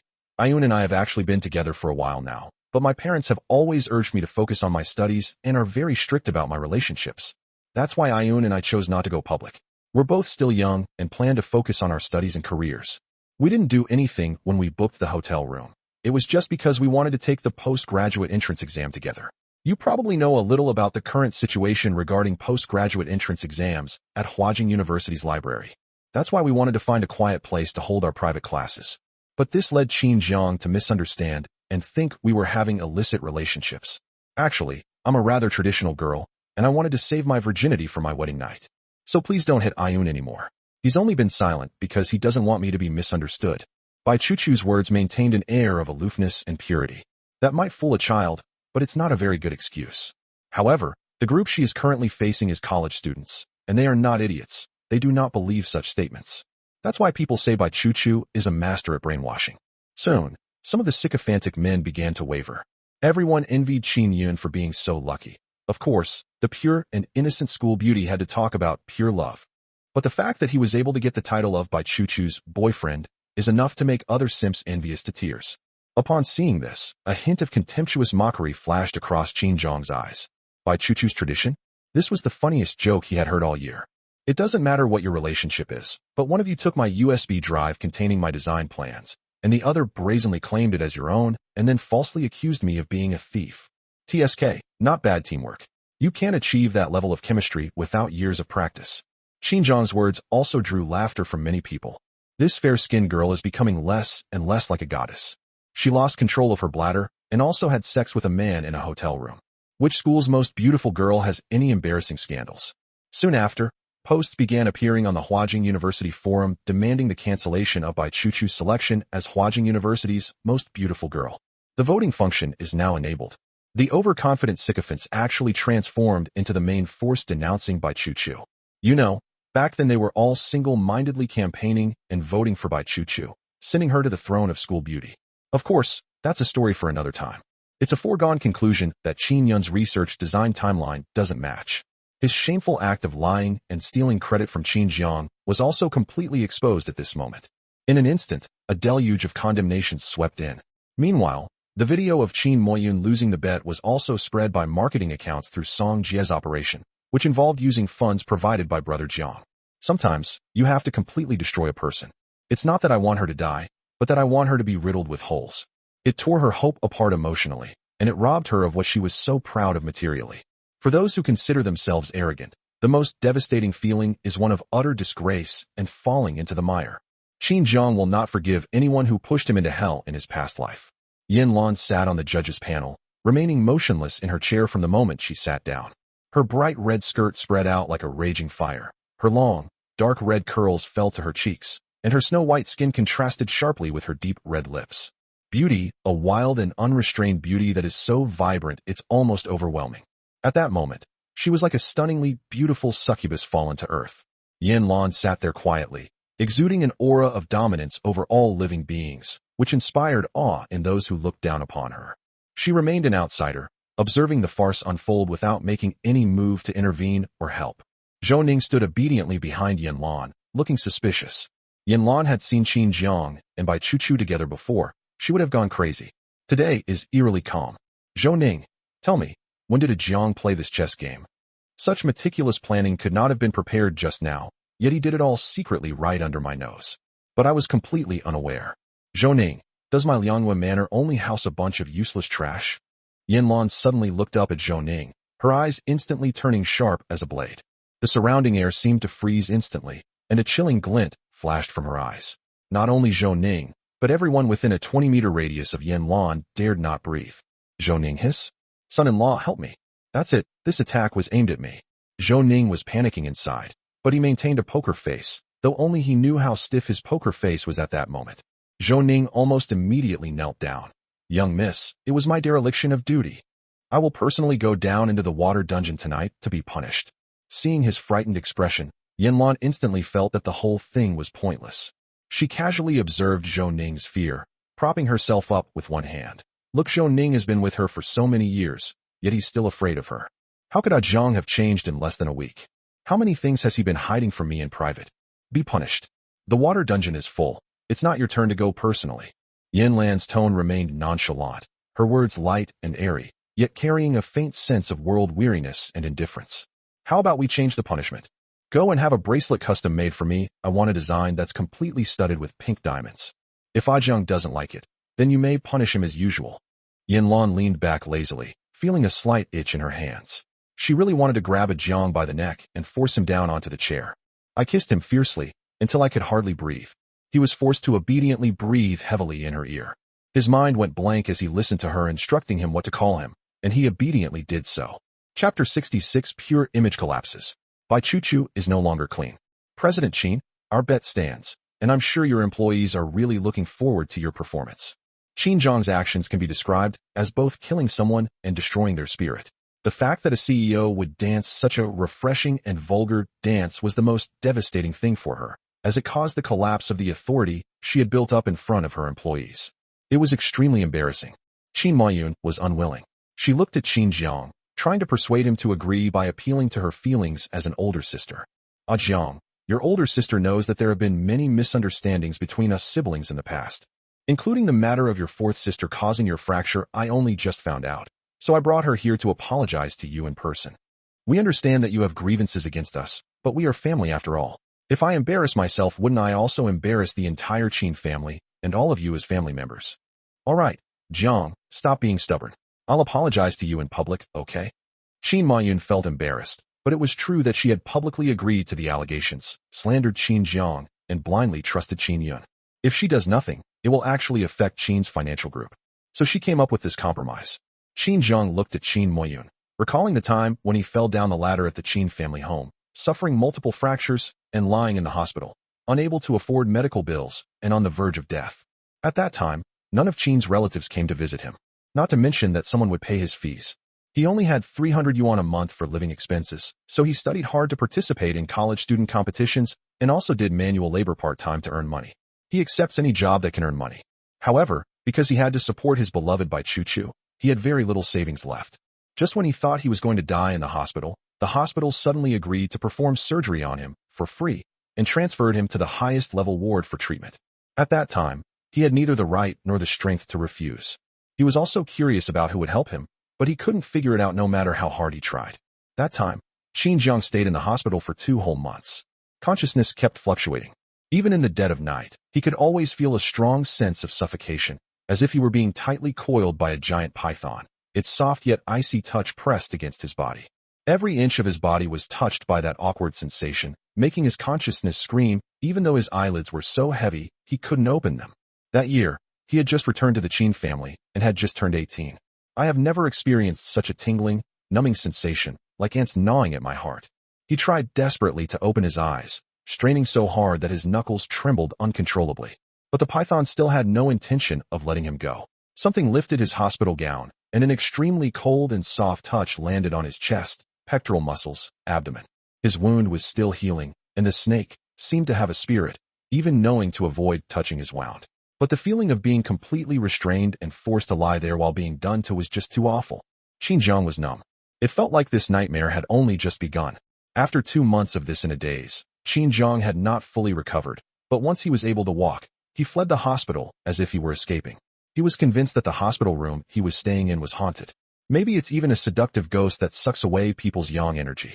No wonder the hospital treated him unconditionally. It seems he was preparing to sacrifice himself to a ghost. Now Qin Mayun suddenly brought up the time when he broke his leg, and even said that it was Qin Shuyun who did it. Sure enough, he checked the stability when he climbed the escalator, so it was impossible for him to suddenly slip and fall. It turns out that Qin Shuyun did it. So, how does Mr. Qin plan to apologize? Qin Jiang didn't rush to refuse. He wanted to see what Qin Mayun would go to in order to avoid pole dancing. I'm sorry, little brother Jiang. It was your eldest sister who misunderstood you. For the sake of family, please don't hold the bet you made with me earlier that I was talking nonsense about. Qin Mayun stepped forward, her posture still noble and aloof. The apology was ultimately directed at her younger brother, who was her superior in terms of seniority. In her eyes, all she had to do was say, "I'm sorry," and Qin Jiang would be quick to forgive her. However, after she apologized, Qin Jiang still did not react at all. "Qin Jiang, you should say no, it's okay." Qin Mayun's face stiffened, finding it hard to believe that Qin Jiang had left her hanging in front of so many people, making her act like a clown. Qin Shuyun could no longer bear it. "Qin Jiang, your older sister has already apologized to you personally. Don't push your luck." Then she couldn't help but turn around and comfort Qin Yun, who looked sad and aggrieved. Qin Shuyun felt a pang of pain in her heart and gently patted Qin Yun's back to comfort her. "Ayun, don't be sad. Fourth sister knows that you did all this because Qin Jiang's return to the Qin family made you feel insecure, right? I'm sorry, it's because we, as your older sisters, didn't give you enough security that you did such a foolish thing. Don't worry, no matter how Huajing University handles this matter, fourth sister will protect you." Qin Shuyun's vastly different attitudes toward her two younger brothers are truly eye-opening. Even though she was wearing a mask, her ugliness couldn't be hidden at all at that moment. Qin Yun looked up, his eyes trembled, and a single, crystal-clear tear slid down his cheek. She looked pitiful and wronged. For a moment, Qin Shuyun felt as if her heart was about to break. Yun is so kind, yet she was forced to do such a foolish thing against her conscience because of Qin Jiang's return. He must have felt incredibly guilty and tormented. Isn't this tormenting punishment inflicted on his heart enough?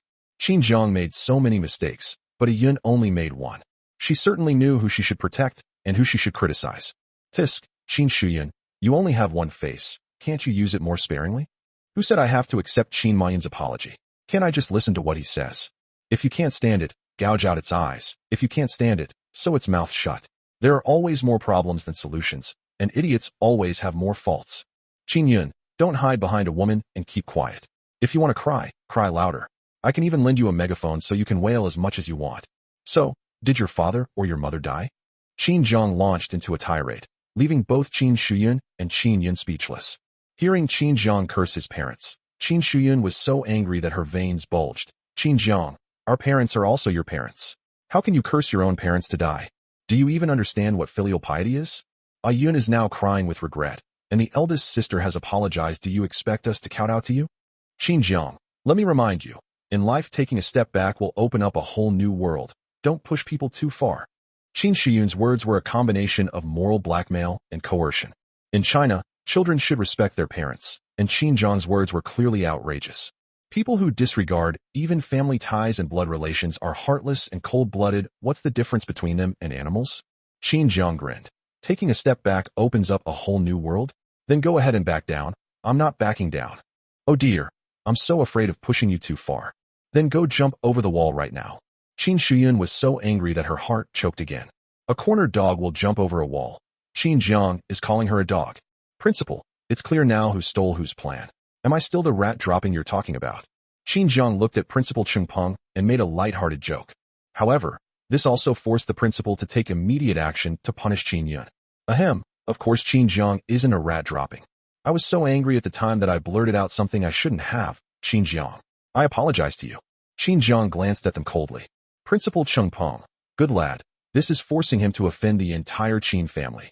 However, the Qin family is still easier to deal with than the Yin family, a powerful financial clan. "Qin Yun, you stole your classmate's design plan, claimed credit and rewards without permission, and even turned around and slandered the original work. The situation is extremely serious. I hereby announce that I will immediately work with the school board to expel you. As for Bai Chu, you are an accomplice. You will receive a major demerit, and you will be punished by cleaning all the girls' restrooms in the school for a month." Bai Chu's face turned deathly pale, her legs went weak, and she collapsed to the ground. There's an unwritten rule in the selection of the most beautiful girl at Huajing University. That means the school beauty must have a clean family background and a clean character, and absolutely no blemishes. But now Bai Chu is no longer innocent. Her personality, her education, and even her body in everyone's eyes were no longer pure and innocent. Her image as a pure and innocent girl, which she had maintained for many years, completely collapsed in that instant.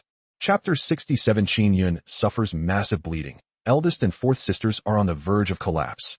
Qin Yun was completely taken aback by being expelled. His breathing became increasingly rapid, as if he would lose consciousness and collapse to the ground at any moment. And he did just that. His body, already frail and plagued by illness, suddenly went black, and he swayed precariously. Finally, as if his body had eyes, he fell towards his beloved fourth sister, Qin Shuyun.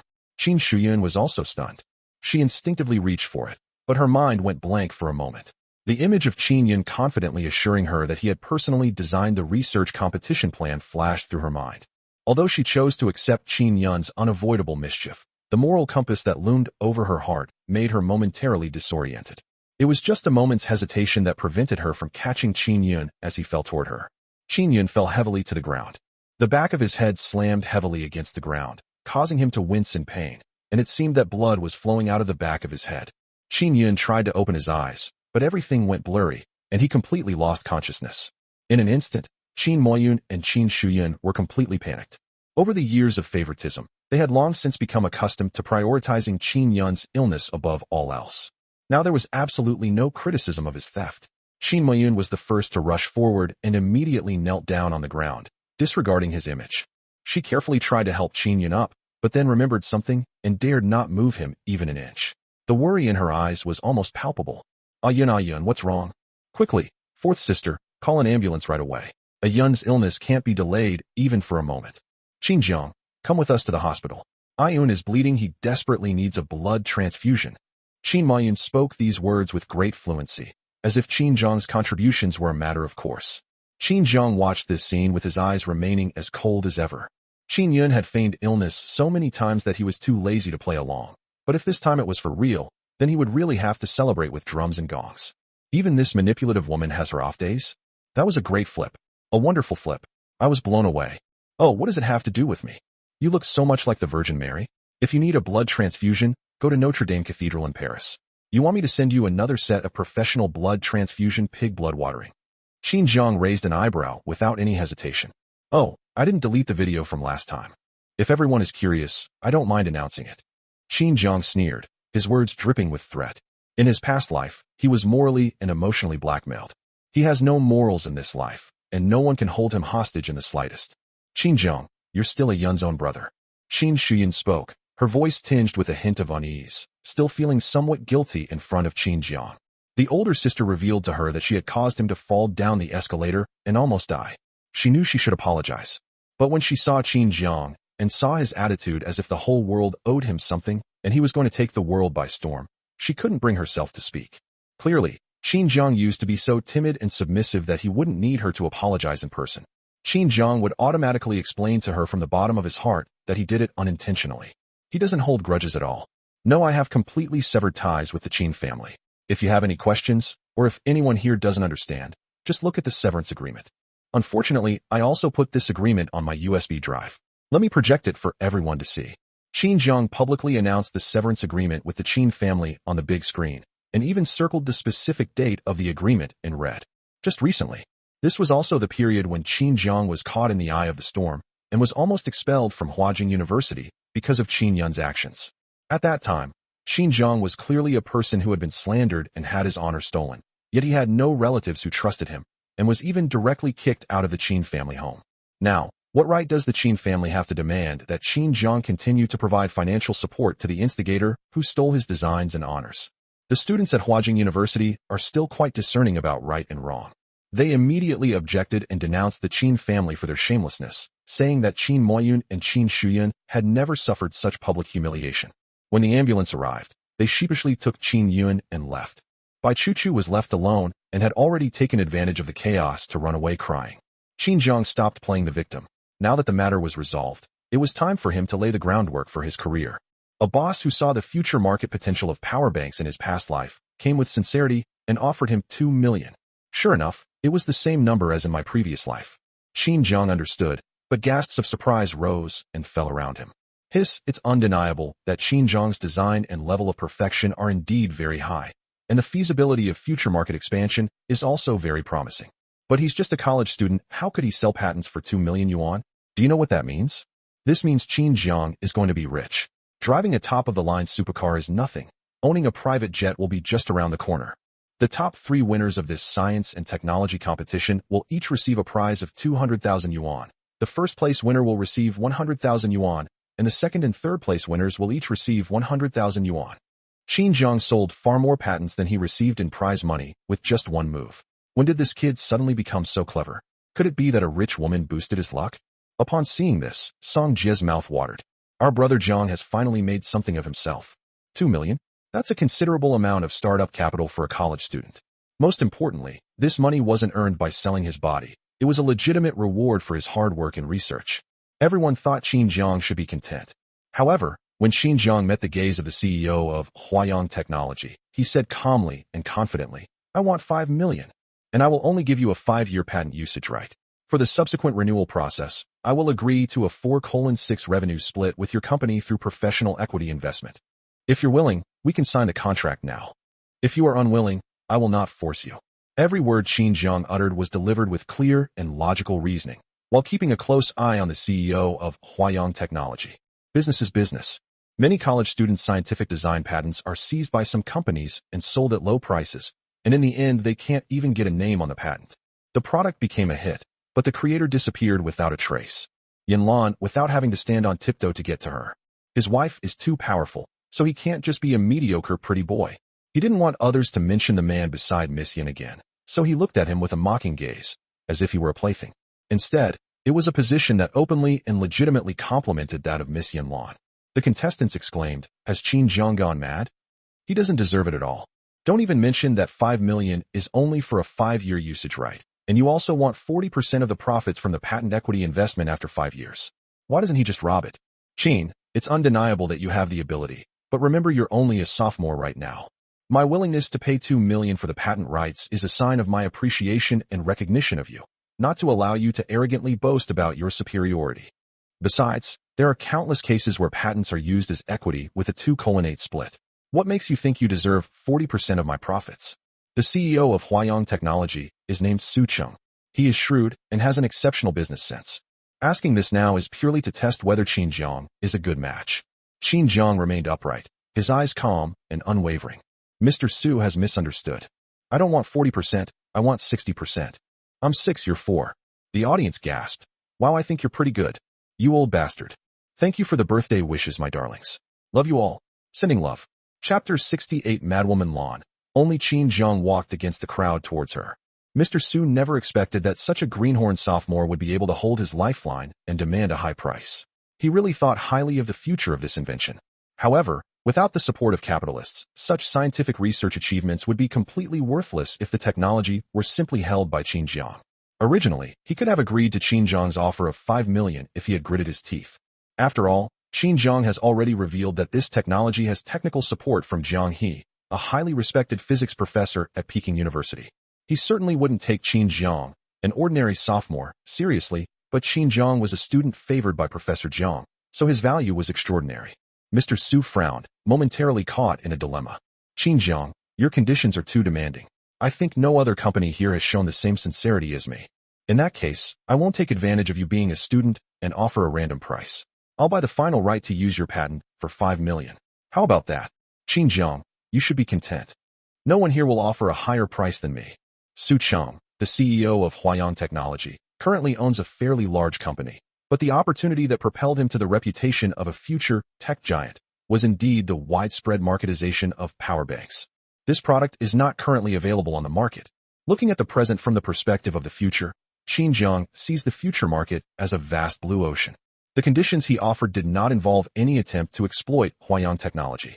On the contrary, this is already giving him a chance to share in the future wealth. In that case, we have nothing to talk about. Mr. Su, please go ahead. Qin Jiang stopped dwelling on his collaboration with Su Cheng, even though the majority of those present were university students who eagerly awaited his current opportunity. And when he saw that Qin Jiang actually refused, he looked at him with a look of disbelief, as if Qin Jiang had gone mad. A mocking smile, revealing a lack of self-awareness and self-righteousness. Qin Jiang ignored him. Since Huayang Technology itself wanted to give up this great opportunity to turn things around, he might as well accept it himself. Or leave it for your dear wife to expand her business empire. I'll offer 10 million. I really like Qin's design. The Yin Group happens to have factories in the electrical appliance field, with a complete development line. More importantly, I really admire Qin. 5 years from now, Qin will receive 80% of the patent revenue, while the Yan family will only take 20%. I wonder if Qin would be willing? Yan Luan spoke with epic grandeur, revealing how she had propelled the Yan Group to new heights in just 2 years in the business world. Only those within the industry truly understood the extent of her unique business acumen. 2 years ago, the fact that a young girl could stand out from a group of seasoned business veterans was enough to inspire awe. Upon hearing Yan Lan's sudden voice, Qin Jiang, who had been standing aside intending to deliberately suppress Qin Jiang in order to lower the cost of obtaining the power bank patent, felt his pupils dilate in shock. President Lan has also taken a liking to the development prospects of power banks. Or perhaps she finds Qin Jiang to be quite handsome. Mr. Su is numb. For a mid-level enterprise like his, standing in the presence of the Yan family's powerful conglomerate, he would have to run away to be sidelined. However, in front of so many people, Miss Yan Luan openly snatched the project that he had initially set his sights on. He was in his 50s, and although his company was only in the middle of the business circle, he still had some seniority with the Yan family. When he was in his 30s, he had some business dealings with Yan Luan's father, and he had even seen the little girl when Yan Luan was a child. Surrounded by servants, she was dressed like a perfect princess doll. Her elaborate and ornate Gothic-style skirt and slightly curled hair made her look like a medieval princess who had stepped out of an ancient castle. However, the little girl was quite young, and the large train of her skirt, though gorgeous, looked rather cumbersome. For a moment, she didn't seem like a pampered and noble little princess, but rather like a doll, used by a large family to project an image of prestige. Beautiful, lovely, but somewhat dull. She lacked the innocence and curiosity that a little girl should have. She was dignified and elegant, and aristocratic manners were ingrained in her very being. What do you mean by this, Mr. Yan? This is a project that Uncle Su took a liking to first, and now you're suddenly trying to snatch it up at a high price. Is this how your father taught you to disrespect your elders? About Yan Luan's past. Although the outside world is saying that Miss Yan Luan is now very strange, terrifying, and ruthless, but she's just a 20-year-old girl. When she was young, she was just a puppet of a wealthy family. How powerful can she be now? So, Mr. Su, in a nonchalant manner, lectured Yan Luan from a superior position. Yan Luan's gaze towards Qin Jiang was initially gentle, seemingly indifferent, but beneath the surface, a turbulent undercurrent was surging. She didn't want what belonged to him to fall into someone else's hands. Moreover, after Yan Luan came into contact with Qin Jiang's designs, her admiration and love for him deepened and became even more intense. Her Jiang, he truly deserves to be the man she set her sights on. From a rational business perspective, she would still choose to invest in this project. And since this was Jiang's idea and achievement, Yan Luan felt even more that possessing this design was equivalent to controlling and possessing all the thoughts in his mind. She thoroughly enjoyed this possessiveness.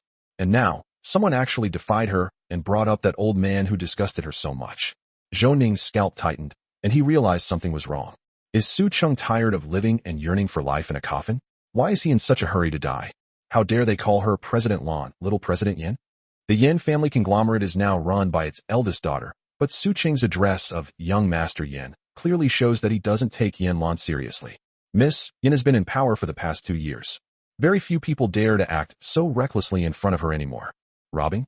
In business, offering a high price to acquire a project before a deal is finalized is what you call robbing?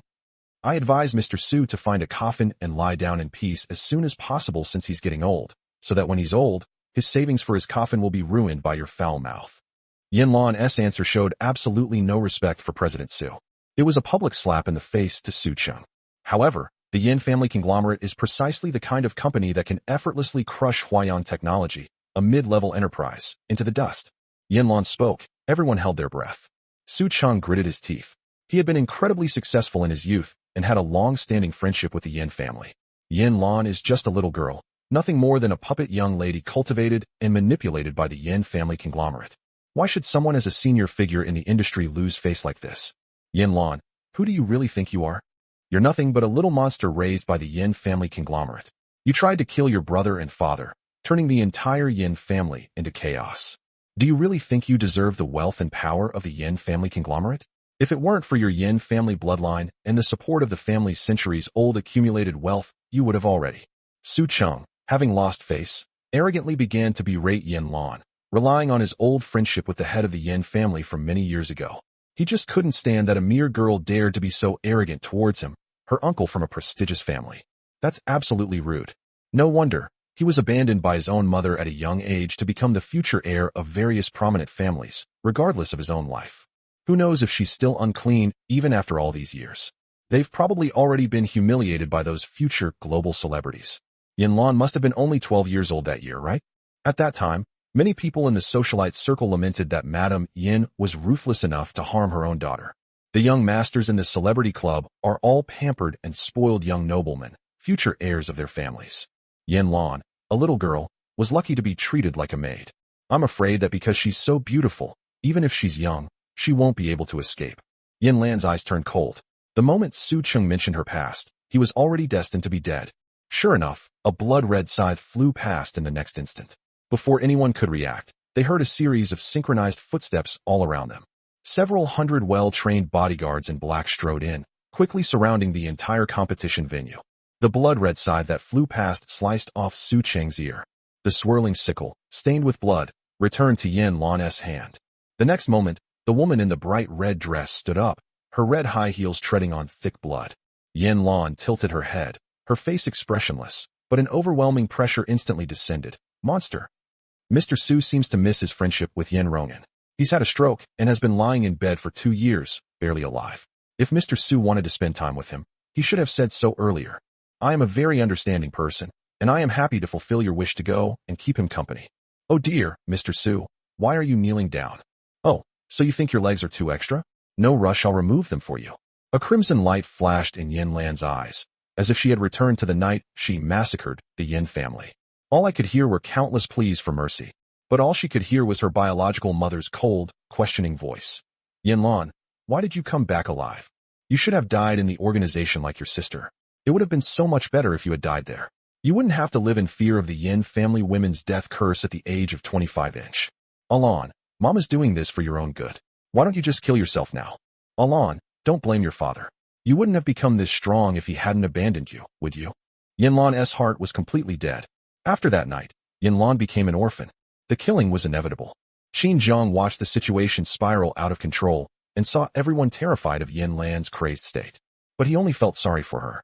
In his past life, he was just one of the ordinary people who stood in the crowd, terrified of him. They take it for granted that madmen are terrifying, but they never care why madmen are mad. The crowd scattered frantically and fled. This time, Qin Zhang went against the flow of the crowd towards the center of danger. He pulled out a fruit knife he had been hiding at his waist for self-defense, and wore a clean, pure white shirt, exuding a refined and elegant air. However, the next moment, he swiftly brought down the knife. He plunged the knife directly into Su Cheng's thigh. His movements were clean and swift. Before Su Cheng could react, he pulled out the knife and stabbed it into his other leg. Su Cheng's screams almost echoed through the sky. The fleeing crowd mustered their courage to look back at that moment, and were almost scared stiff by what they saw.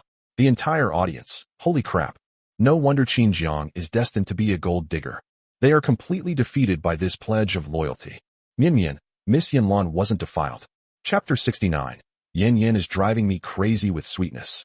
Qin Zhang stood right in front of Su Cheng, and the sensation of the 2 sharp knives piercing flesh felt so real.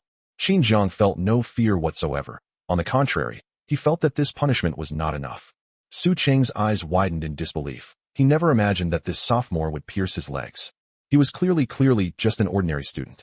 He even needs to rely on the prize money from scientific research competitions to make ends meet. How could he dare to do that? I will not allow anyone to say a bad word about Yan Yan. Yan Yan is not a monster. She's just a wounded little girl.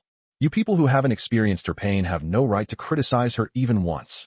Qin Zhang knew very well about Yan Luan's past, all thanks to Yan Lan's love for him in both her past and present lives, and her extreme honesty with him.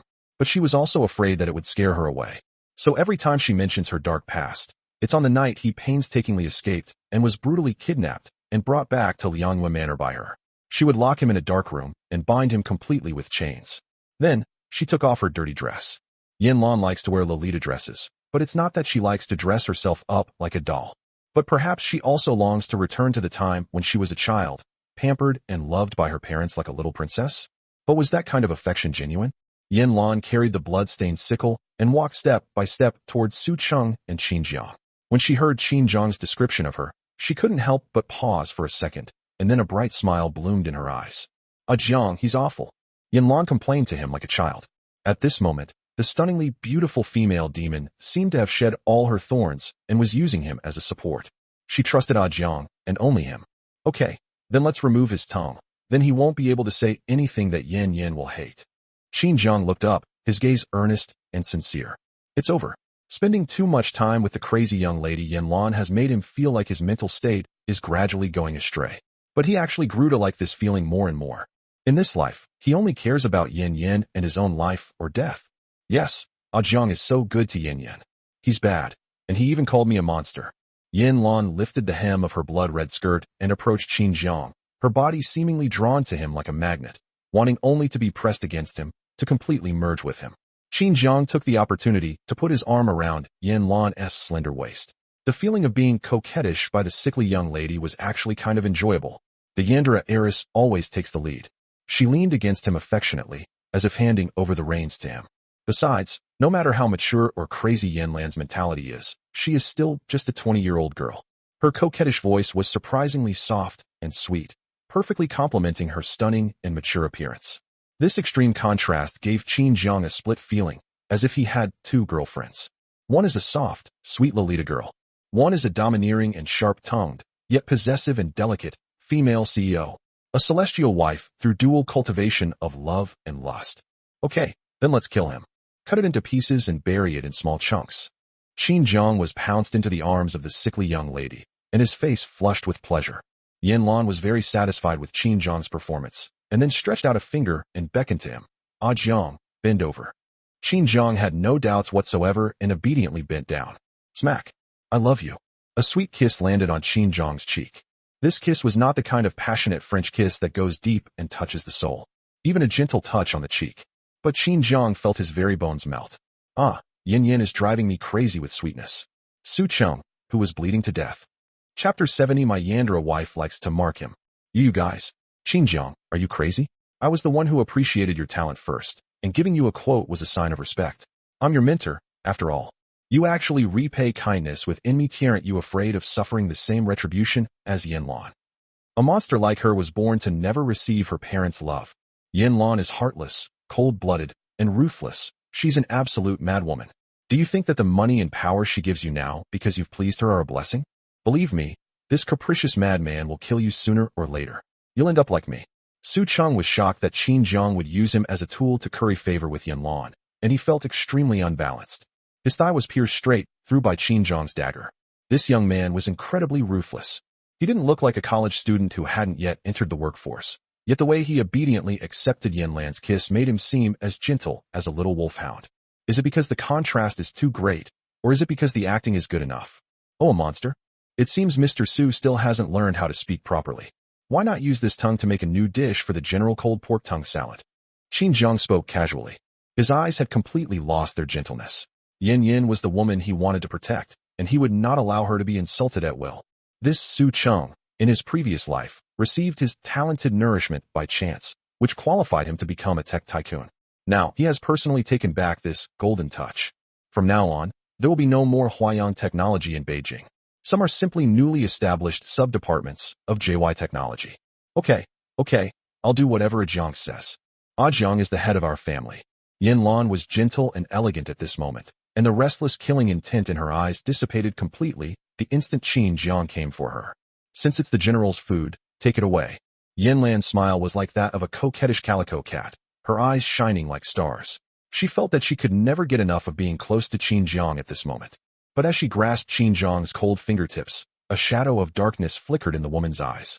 Zhou Ning! Exclamation point. Am-I-D-D-L-E? Is this about to get out of control again? Wait a minute, isn't Qin Jiang right there comforting her? Which link in the chain went wrong? The National Undergraduate Scientific Research Competition has thus come to an end. Qin Jiang, despite not being a professional, won third place, proving that he was not the one who stole the honor, and thus his student status was preserved. But soon the rumors about Qin Jiang intensified. Qin Jiang is in good health. He could easily find 2 rich women to be his mistresses. This master of time management deserves to be rich. Of course, people gossip for fun, but at the time everyone was stunned by the cruel and violent scene, and many people didn't dare to look at it. All we know is that Qin Jiang was eventually taken away by Yan Luan. Whether he lives or dies, it's all uncertain. Inside the extended Rolls-Royce luxury car, Yan Luan sat down next to Qin Jiang and gently wiped his palms, which had been accidentally scratched when he hit Su Cheng with force with a handkerchief. Although the wound was small, some blood had seeped out. This was the first time Qin Jiang had ever harmed a living person. If this had happened in his previous life, he would never have done something so ruthless and cruel. This doesn't seem like something Qin Jiang would do. Yan Luan had always been able to sense Qin Jiang's changes, but she repeatedly told herself that as long as Qin Jiang was willing to act, every time they got closer, it would be a blessing for her. But now it seems Qin Jiang is serious. This realization made Yan Luan's heart pound, and she even forgot about dealing with Su Cheng, something that excited and drove her crazy. The atmosphere inside the car had an unsettling, discordant quality. Zhou Ning broke the ice first. President Luan, the date for the eldest young master to invite you and your son-in-law back to the old mansion has been set. 2 days later is your grandfather's, the old patriarch's, birthday. He instructed you to bring your son-in-law home so he could see him. Old Master Yan is, to be precise, one of the few relatives in the Yan family who still has some say in front of Yan Luan. There was no other reason than that when 13-year-old Yan Luan was about to be sent into the organization by her father, just like her older sister Yan Yu. At that time, among the entire Yan family, only Old Master Yan opposed and advised against it. He leaned on his cane and stood in front of 13-year-old Yan Luan. His hunched back was clearly so thin, but at that moment it seemed to provide Yan Luan with a final protective barrier. Even so, in the end, Grandpa Yan still couldn't protect her. But Yan Luan remembered this kindness and spared him when she returned from her coming-of-age ceremony and massacred the Yan family. Furthermore, it provided him with the best guarantee for a peaceful and comfortable old age. She respected Old Master Yan, which made it seem to outsiders as if the eldest daughter of the Yan family ultimately only obeyed Old Master Yan. The reason was that Grandpa Yan wanted her to marry a man to bring good luck, but in reality, he was cultivating power around her for others so that they could take her life at any time. Yan Luan knew everything, but she silently endured it all. Perhaps she just wanted to know that there was still one so-called elder in the Yan family alive. By Old Master Yan for Yan Luan to marry into the family to bring good fortune, all 7 died. He arranged the first 7. Man who was still alive and kicking beside his cold-hearted granddaughter, Yan Luan was not someone he had arranged. The old man, who always had a strong desire for control, naturally wanted to see who Yan Luan had brazenly revealed her weakness to. I'm not going. It's just his birthday. It's not as important as his sister's death anniversary. Give the order to hang white silk banners over the entire old house the day after tomorrow, and keep them up for 7 days. How could she not know what that old man was thinking? He wanted to see Ajiang and wanted to put Ajiang in danger. Since he had this idea, then she won't hold back. Yan Luan spoke indifferently. She covered Qin Jiang with a warm cashmere blanket. Ajiang, it's cold in the car. Yan Luan looked up, her eyes slightly red. Qin Jiang had already noticed that the sickly young lady's emotions were very unstable at the moment. Taking advantage of her words, he pulled the woman into his arms, wrapping them both in a soft wool blanket, his body heat and warmth pressed tightly against Yan Luan. Since it's cold, Yan will warm you up with a hug. Don't worry about Su Cheng. Our Yan is not a monster. She is the wife I cherish and love. Qin Jiang tightened his arms, trying to make Yan Luan feel his sincerity. Sure enough, as soon as Yan Luan touched Qin Jiang's body, she couldn't help but cling to him, her long legs wrapping tightly around his waist without any hesitation. Yan Luan's long, flowing, wine-red hair twirled in midair, with strands brushing against Qin Jiang's cheek. It tickled his heart. Yan Luan leaned close to Qin Jiang's ear, lightly kissing his earlobe with her red lips, her eyes filled with malice.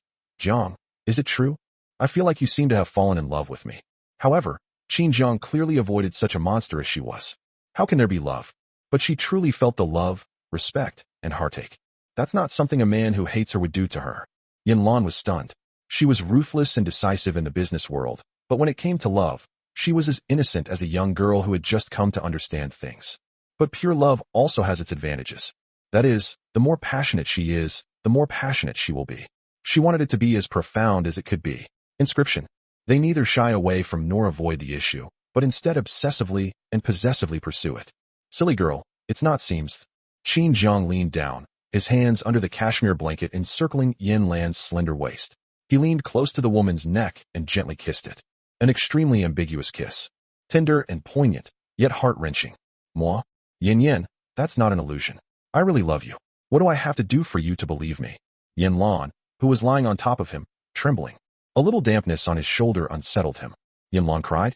Outsiders had never seen Miss Yan shed tears, but Qin Jiang had seen it several times, and each time he had scoffed and laughed at her. Does a female demon think that if she sheds a few tears like his beloved school beauty by Choo Choo, he will compromise? Yan Luan sheds tears. They must be crocodile tears. He doesn't deserve any sympathy. But at this moment, he was completely flustered. Baby, why are you crying? After a long, long time, Yan Luan finally spoke in a hoarse, cold voice. Am I worthy? Public opinion can be devastating. The little monster of the Yin family doesn't deserve to be loved. But now, Jiang says he loves himself. Yes, Miss Yin deserves to be loved. She deserves the best of everything in the world. Yan Luan looked up at him in disbelief, and the next moment the man had already cupped her cheeks and kissed her. They lingered, their kisses tender and passionate, like parched land receiving timely rain after a long drought. Every drop of rain can nourish the land that absorbs it. Jiang, my personality isn't fully developed, and my body isn't healthy either. I might. He won't live past 25. Yan Luan paused, but ultimately did not reveal the secret. But I'm also cruel enough that even knowing I won't live much longer, I still selfishly want to possess you, young and healthy. Yan Luan's eyes showed some unease. She felt it wasn't enough after only a short while of Qin Zhang's gentle and comforting kisses. She quickly took the initiative, pressing Qin Zhang down into his seat, her slender fingertips running through his short hair, controlling his head, and deepening the kiss. She sucked eagerly, like a leech. Yan Luan was never a restrained madwoman. She often indulged herself in doing things she liked to Qin Zhang, which is why Qin Zhang used to be so afraid of her. At that moment, as she kissed him with gusto, she couldn't help but place her hands on the man's neck. If she had already made a choker for Jiang right now, it would look so beautiful on her. Qin Zhang let her act arrogantly, grabbed the woman's slender waist, and took advantage of Yan Luan's inattention to pull her back into his arms. He reached out and gently flicked the forehead of the Yandere young lady, speaking with the indulgent tone of a parent scolding their child.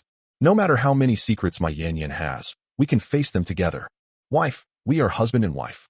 I have an obligation to care for and protect you. No matter how many defects you have, none of them were innate to you. This world owes Yan Yan warmth, and I'll make it up to you from now on, okay? Qin Zhang held Yan Luan's fingers and rubbed her cold fingertips warm little by little.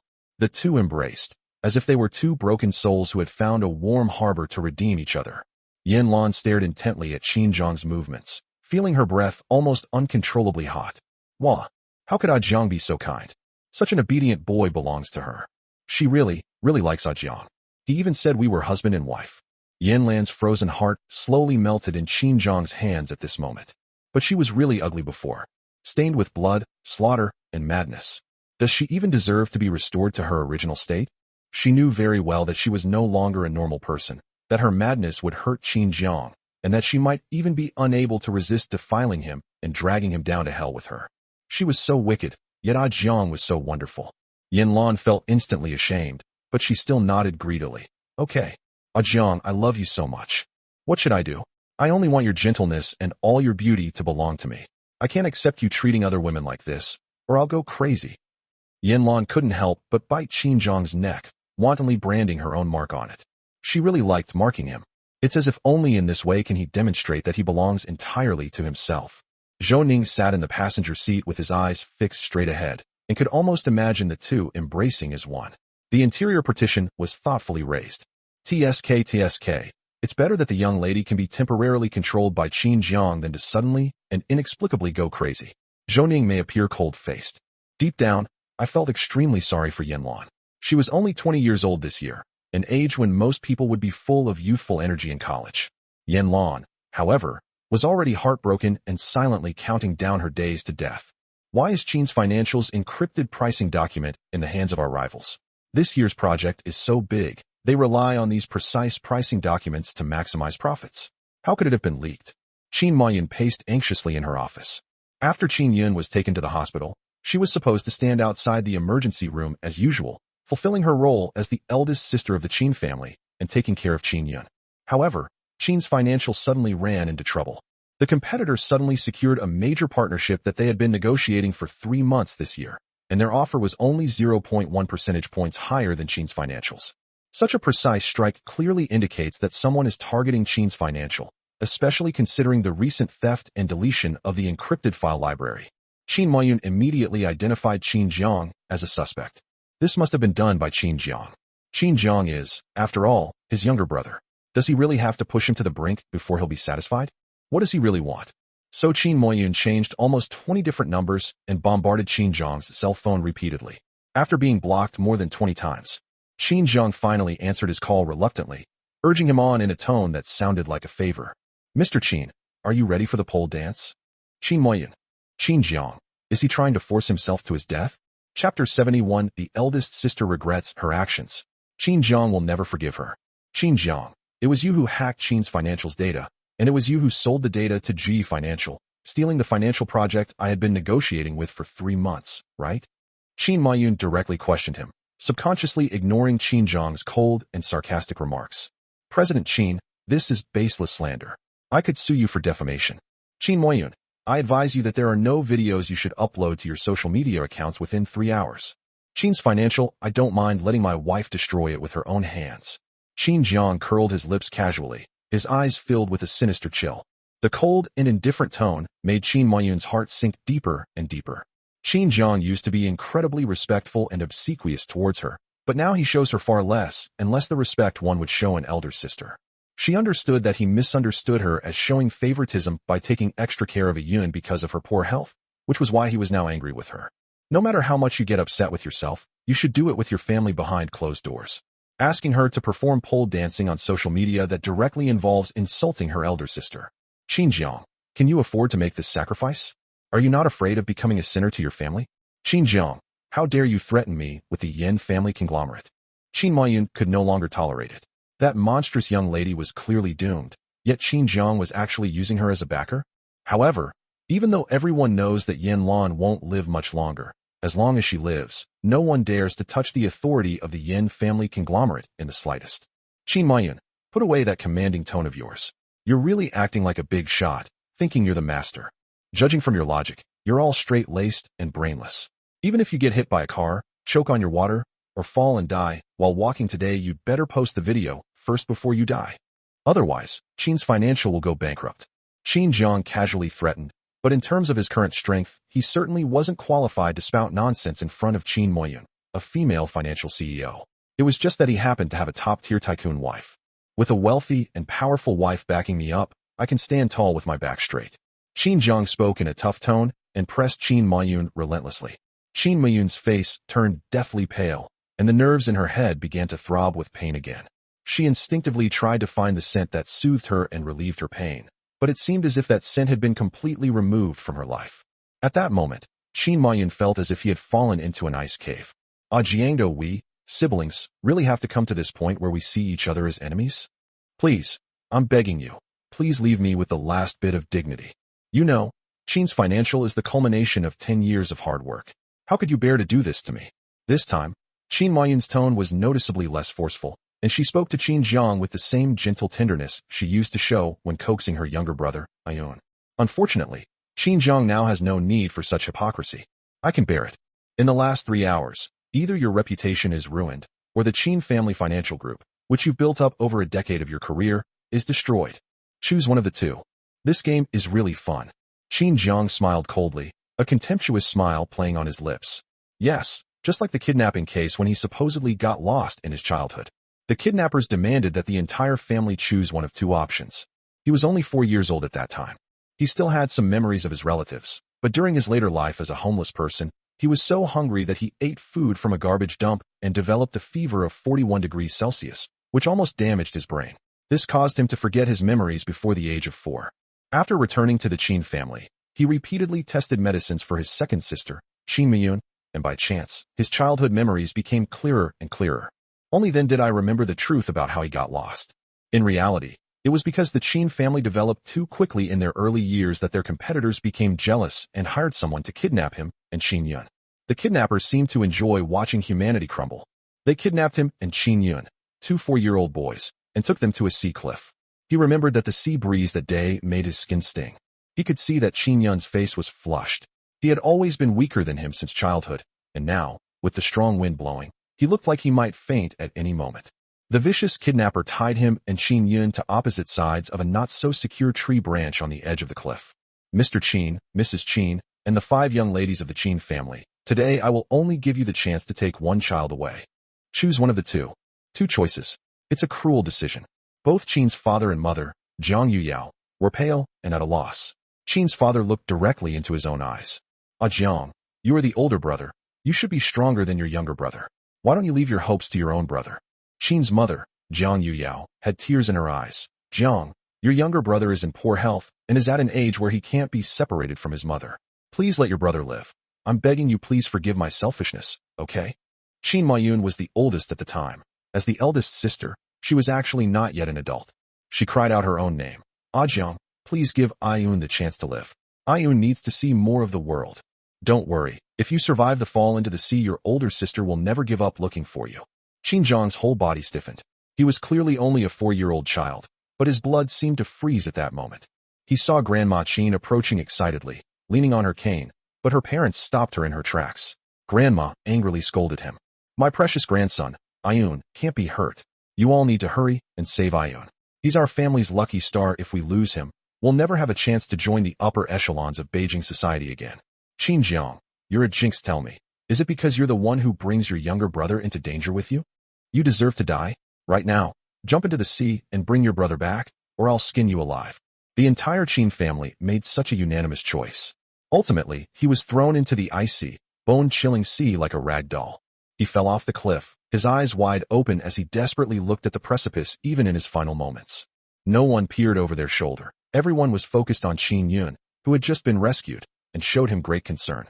When Qin Jiang returned home, his family was initially wary of him, but his relentless and heartless kindness gradually made them lower their guard. But as Qin Jiang's memories returned, he pondered this more than once. Is he really a child of the Qin family? Children who have never received parental love are always particularly sensitive and vulnerable. As long as Qin's mother, Jiang Yuyao, has sores on her face, she calmly asks him for beauty ointment. He then braved the dangers of the deep mountains to search for raw materials and devoted himself to making the most accurate and authentic beauty cream described in ancient books. All he ever asked of the Qin family was that they treat him with even a little bit of love and affection, as if he were family. Now, he has no feelings for the Qin family anymore. Let them destroy it all. Qin Mayun heard the phrase, choose one of two, in the game. Her eyes widened suddenly. Her nerves seemed to be stretched to the limit at that moment, and then with a boom, something shattered and collapsed. Qin Mayun was startled and wanted to explain, but when she opened her mouth, no sound came out at all. Beep, beep, beep. The busy tone of the phone reminded her that Qin Jiang had already hung up. This also reminded her that she only had 3 hours to make a decision. Qin Mayun felt as if her world had collapsed at that moment. Jiang, I'm sorry. It's my fault. I'm sorry. I've been too biased and made you suffer so much. However, Qin Mayun knew very well that Qin Jiang would never give her another chance to repent. Qin Mayun sat in her office for a long, long time, completely lost in thought. Time slipped away madly through her fingers. Finally, she stood up like a puppet who had completely lost her soul. She began to unbutton her clothes, taking off her formal business attire and throwing it on the ground, then unbuttoning her shirt one button at a time. Along with her arrogance, her pride, everything she was so proud of, her personality and dignity, she personally trampled them on the ground and threw them into the mud where no one cared. But she forgot. Qin Jiang's dignity, integrity, and even his life were all trampled upon by her own hands. The gears of revenge have only just begun to turn. Chapter 72. Is CEO Lan doting on her husband? She's absolutely in love. Qin Jiang coldly hung up the phone. He stood in front of the floor-to-ceiling window in the master bedroom, his eyes filled with turbulent emotions that he could not calm down for a long time. It wasn't that he still had any attachment to the Qin family. It was just that at this moment, he wished he had no Qin blood at all. Even if his family is just a couple from the mountains, they will at least love him like their own son and give him the kind of affection he has never experienced in his life. He was just disappointed that he had always been like a beggar in the Qin family, kneeling and begging for so long only to receive humiliation and injuries in return. It's not worth it at all. Of course, this sense of worthlessness will also become his motivation to push the entire Qin family into the abyss. Some people are born as human beings, but are not fit to be parents. Coming to his senses, Qin Jiang went to his study to organize his design plan, put it into a document, and sent it directly to Yan Luan, who was working on her project. At this moment, Yan Luan was in a video conference. The rule that Qin Jiang could freely enter and exit any part of Lianghua Manor was personally set by Yan Luan. Hearing the noise at the door, Yan Luan looked up, her half-closed eyes instantly softening with a gentle light. The CEO's on the other end of the video conference. Why do they seem to smell the scent of increased year-end bonuses again? Yan, are you tired? I had the kitchen prepare a medicinal soup for you that I personally made. It's good for your skin, nourishes your yin, and is very beneficial to your health. It might taste a little bitter, so I've prepared some candied fruit for you. Qin Jiang pushed open the door and entered, ever since he had personally confessed his feelings to Yan Luan. He always felt that Yan Yan's gaze was like that of someone staring at a big piece of fat meat. Every gaze seemed to scream that it wanted to devour him whole. Qin Jiang quickly used work as an excuse to temporarily push Yan Luan into the study. The two quietly carried out their work in a space where they could see each other, and Qin Jiang enjoyed this harmonious and tranquil time together. He also kept Yan Yan's health issues in mind at all times. Fearing that pure Chinese medicine would be too bitter and the young girl would resist it, he switched to a medicinal diet that was easier to eat. Yan Luan saw all of this. Actually, she could drink even the bitterest Chinese medicine. The bitterness she had tasted was far more tormenting than the bitterness on her taste buds. However, as Yan Luan watched Qin Jiang busy himself for her and carefully selected medicinal meals, she suddenly had the illusion that Qin Jiang was taking care of her all over again. Only young girls are afraid of hardship. Is Qin Jiang spoiling her like a little girl? However, this feeling is sweet. Yan Luan thoroughly enjoyed it. I want you to feed me. Yan Luan reached out and turned on the camera. She rested her chin on one hand, tilted her head back, and looked up at Qin Jiang with a burning gaze. She absolutely adores it. Qin Jiang's hand holding the bowl froze for a moment as his gaze fell on the screen where Yan Luan was having a video conference. Yes, on the computer screen the executives in the conference room were sitting upright and looking very serious. And it all seemed to freeze at that moment. None of them moved. My computer is lagging frozen. The executives of Yan's international group. Hiss. What did they hear? Ms. Luan, who is ruthless and cruel to her subordinates like cutting vegetables, is actually gentle and sweet-voiced when she's with her husband at home. Moreover, judging from the son-in-law's attitude towards President Luan, it seems that the son-in-law has a rather high status in the family in front of President Luan. Oh my God, the sky has fallen. President Luan actually listens to men now? No, impossible. They must have been driven crazy by the workaholic Miss Moyen's workload. I'm hallucinating. However, the next moment, Qin Jiang had already taken the initiative to sit down in the leather seat that Yan Luan had prepared for him. He carefully blew on the medicinal soup, took a sip, and tested the temperature. It is a bit bitter. Yan, why don't you eat a piece of honey first? Preserves. Before Qin Jiang could finish speaking, Yan Luan had already stepped forward and wrapped her arms around his neck, offering him her pink lips. He planted a kiss on Qin Jiang's lips, which still had a little soup on them. It's not bitter at all. The medicinal food that Jiang cooked was clearly very sweet. I want to drink it in big gulps. Yan Lan's profile is stunning. Her gesture of lifting her head to kiss Qin Jiang is gentle yet assertive. She skillfully maintained control of the situation throughout her flirtatious affair with Qin Jiang. This time, however, there was an added touch of tenderness that stirred Qin Jiang's heart. Qin Jiang felt as if his soul was being stolen away. He tried to cover up his loss of control, but his blushing ear tips betrayed his heart pounding for Yan Luan. After giving him a kiss, Yan Luan took the bowl and obediently drank the medicinal soup. He then licked his lips. As if still wanting more, she asked, Honey, is that enough? Would you like some more? I can drink a lot. As Yan Luan spoke, her fingertips reached behind Qin Jiang and poked his waist. Yan Luan asked this question. Her clear yet alluring eyes were fixed on his lips, as if she might kiss him fiercely at any moment. This scene is really a bit stimulating. It shouldn't be conducted in such a serious setting as a video conference. Qin Jiang felt his toes clenching tightly as Yan Luan teased him. He quickly reached out and stroked Yan Luan's hair, soothing her gently and affectionately. Be good. Drinking too much of this medicinal food isn't good either. Nourishment should be done gradually. Recovering health is not something that can be done overnight. Qin Jiang began to lecture her seriously, and for a moment it seemed as if he were the master of Liangyuan manner, and that he was also the one in control of the relationship with Yan Luan. After all, when a sickly wife is obedient, it's incredibly sweet. Yes, Jiang is so good to me. Here's a reward for you. Come here, give me a kiss. Yan Luan made no attempt to hide it. Of course, she was not the kind of person who would willingly share these intimate daily interactions with Qin Jiang with others. She is extremely selfish. I hope that every reaction Jiang makes to her, every kiss he gives her, every loving pat on the head, and every time he is eaten by her, can only be appreciated by her alone. But she just realized that Jiang had clearly not turned off the video conference. Her reserved and shy demeanor only aroused her destructive urges to the extreme. She seems to have discovered something incredible. The executives. They are just emotionless tools. But Mr. Luan, I never knew you were so audacious in private. After all, their 20-year-old female tycoon is known for her sexual frigidity. In the business world, there were certainly men who coveted her beauty at first, but in the end, they either died, went insane, or disappeared. Over time, no one dared to make a move on her anymore. Everyone says she is extremely beautiful and stunning, but she is actually a venomous, man-eating flower. But this new son-in-law is clearly quite different. Just because he had the guts to serve President Luan, they admired him to the point of prostration. Smack. Yan Luan's reward came in full force, and she kissed him again. This time, Qin Jiang was forced down onto the leather sofa. Jiang, call me Xiao. Smack. The video conference has been disconnected. Executives. The language used was quite vulgar. Chapter 73 Song Jia, your girlfriend cheated on you. You've been cuckolded. What's so small? What's so small? Damn it. They absolutely have to buy a webcam that can view images for free without being blocked by the boss at any time.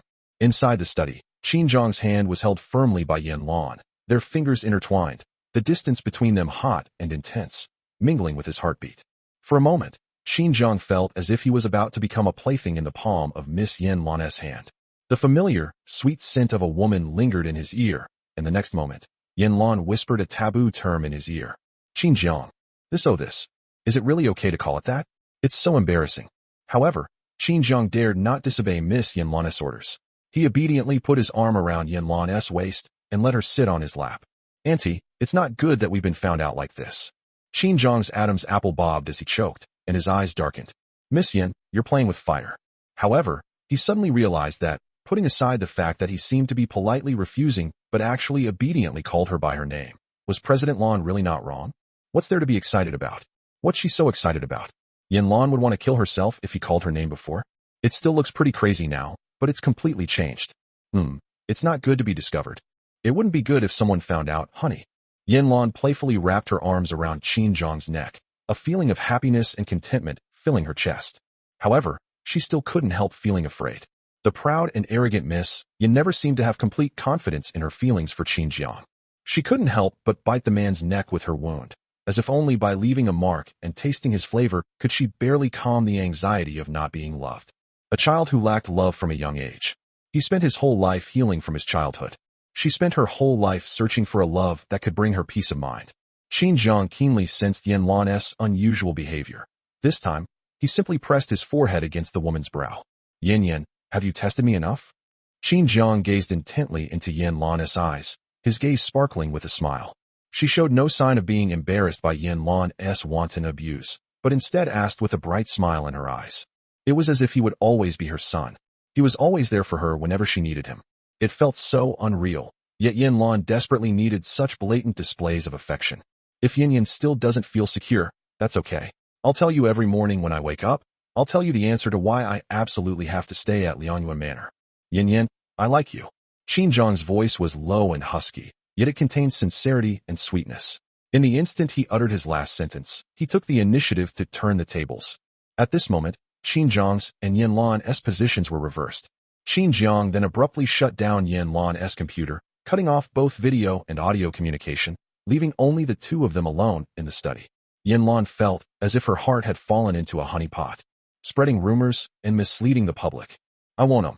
Yan Luan resisted with feigned reluctance, but in reality, her heart had already been churning into a pink sea. However, the next moment Yan Luan's pupils shrank as Qin Jiang pounced on her and sealed her lips with his. A cool, refreshing aura emanated from Qin Jiang. Thump. Yan Luan seemed to hear the sound of her heart falling for Qin Jiang, falling until it was utterly destroyed. Now do you believe it? Qin Jiang imitated Yan Luan by giving himself a smack, kiss, deliberately making a sound. The spacious study was filled with an ambiguous atmosphere that made one dizzy. Immediately, the tips of Yan Luan's ears turned a rosy hue. And oh, I don't believe it. Another possessive kiss landed. Qin Jiang hooked his arm around the neck of the sickly tycoon's wife, pressed the back of her head down, and pressed his thin lips against her sweet lips. The main theme is severe punishment. Smack. Another kiss landed. Qin Jiang watched Yan Luan's expression and asked with a teasing smile, "Do you still believe me, little one?" "I don't believe it." Yan Luan was stubborn, but only she knew who was truly enjoying herself. Outside the study, Zhou Ning and Butler Su stood at the door. His face appeared expressionless, but he had actually been numb for a long time. What did they do wrong? They just worked the night shift as usual. Kitchen. Yan Luan her medicinal meal. Qin Jiang left with an air of profound humility, as if he had accomplished something great. Yan Luan was still immersed in sweetness, completely unaware that Zhou Ning and Butler Su were already standing obsequiously in front of her. When she came to her senses, she saw two deadpan, icy faces in front of her, and her mood suddenly soured. Unsurprisingly, the temperature in the study was 8 degrees lower. What's up? Yan Luan was a little annoyed. Looking at the serious expressions of the two people, She knew that the old man at the old house was up to his old tricks again. President Luan, Mr. Yan is ill. You may have to go to the old house tomorrow. The eldest young master has returned to the old mansion tonight, and he personally went to the mental hospital to pick up his wife and bring her home as well. He also plans to celebrate his birthday early this time, on the very day you are preparing to hang white silk to mourn Miss AU. The clan elders have also been invited over.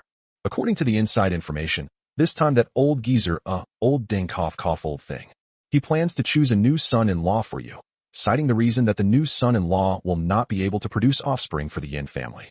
Zhou Ning maintained a cold expression, but inwardly he was cursing 1,000,000 times.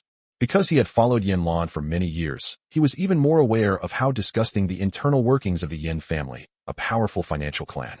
Cannibalism among relatives is nothing new. Yan Luan, who had always been isolated and helpless. Heaven knows how much suffering the young lady endured and how many tears she swallowed alone along the way, before finally finding someone she loved, someone who could accompany her and make her feel less lonely and less in pain. In fact, as long as Qin Jiang doesn't cause trouble, Zhou Ning and Butler Su are both happy for him to accompany Miss Yan Luan, because they actually felt sorry for Yan Luan. What parents would name their daughter Liang Lang? Perhaps it's because she was born destined to be devoid of emotions, a cold and heartless being? Yes, it really is a relapse. He's suffering from a suicidal madness. Yan Lan's good mood, which had just been soothed by Qin Jiang, plummeted again, but this time her emotions were noticeably more stable. There was no madness, not even a facial expression. Tomorrow, I will take Ah Jiang to the old house. In the past, out of concern for Qin Jiang, Yan Luan never wanted him to set foot in that dangerous place. But now, she suddenly felt something. She longed, so longed for Ah Jiang to come into her world in person. Even though it was desolate and dilapidated, that was her past, and she was willing to tear apart her most rotten self to show him. It's okay if they run away. She could also drag him back and lock him up. Qin Jiang came downstairs and had already called Song Jie to prepare for the first auction of famous paintings, Feng Mingxuan. All paintings to be auctioned will be appraised by professional artists a week in advance before being put on the auction stage. Brother Jiang, can these paintings really make money? When I registered for the auction house, I saw that the surrounding area was full of all kinds of antique paintings. While these paintings are unique in style and have a distinctive personal touch, they were ultimately painted by an unknown, relatively unknown artist. Song Jie's uncertain tone came through. Qin Jiang ignored him. Ah Jie, you just need to trust me. After it's done, I'll give you 30% of the profits. Qin Jiang was always generous to his brothers, especially since Song Jie was a brother he had risked his life for. He was willing to cultivate him as his right-hand man during his own path to success. Let him also become rich overnight. By the way, have you been in contact with your girlfriend Jiang Curson lately? Does she know you've moved to a villa, a mansion, and drive luxury cars? Qin Jiang asked, a vague unease creeping into his heart. Brother Jiang, you know that Curson and I are childhood sweethearts. As her boyfriend, how could I hide anything from her? Qin Jiang's sudden question clearly startled Song Jie. Song Jie, you're courting death. Qin Jiang was filled with disappointment and frustration. Song Jie burst out laughing and quickly said, All right, Brother Jiang, I'm not teasing you anymore. Curson doesn't know I've suddenly become rich. However, Curson said a couple of days ago that a family member was sick and borrowed 30,000 yuan from me. Curson knows exactly how much savings I have over the years, and 30,000 yuan is indeed all I have. But I will give it to Curson if she needs it. Brother Jiang, don't worry, I really only gave Curson my savings of 30,000 yuan, and I didn't say anything else. When Song Jie's words came from the other end of the phone, Qin Jiang's emotions eased a little. In her past life, Jiang Curson was dumped after being involved with a rich second-generation heir, and then she came back to Song Jie and deliberately committed suicide in front of him. This is what made Song Jie, who loves his girlfriend dearly, disregard everything and become a target for Jiang Curson to use. In this life, during this period, he had Mo Dao monitor Jiang Curson's movements. After the rich second-generation heir got Jiang Curson, he was indeed excited for a while. During this time, Song Jie stayed with him the whole time. Jiang Curson used the excuse of needing to prepare for her postgraduate entrance exam to secretly hang out with that rich second-generation heir, Song Jie, without her realizing it. Recently, the rich second generation has grown tired of Jiang Curson. I started giving her the cold shoulder.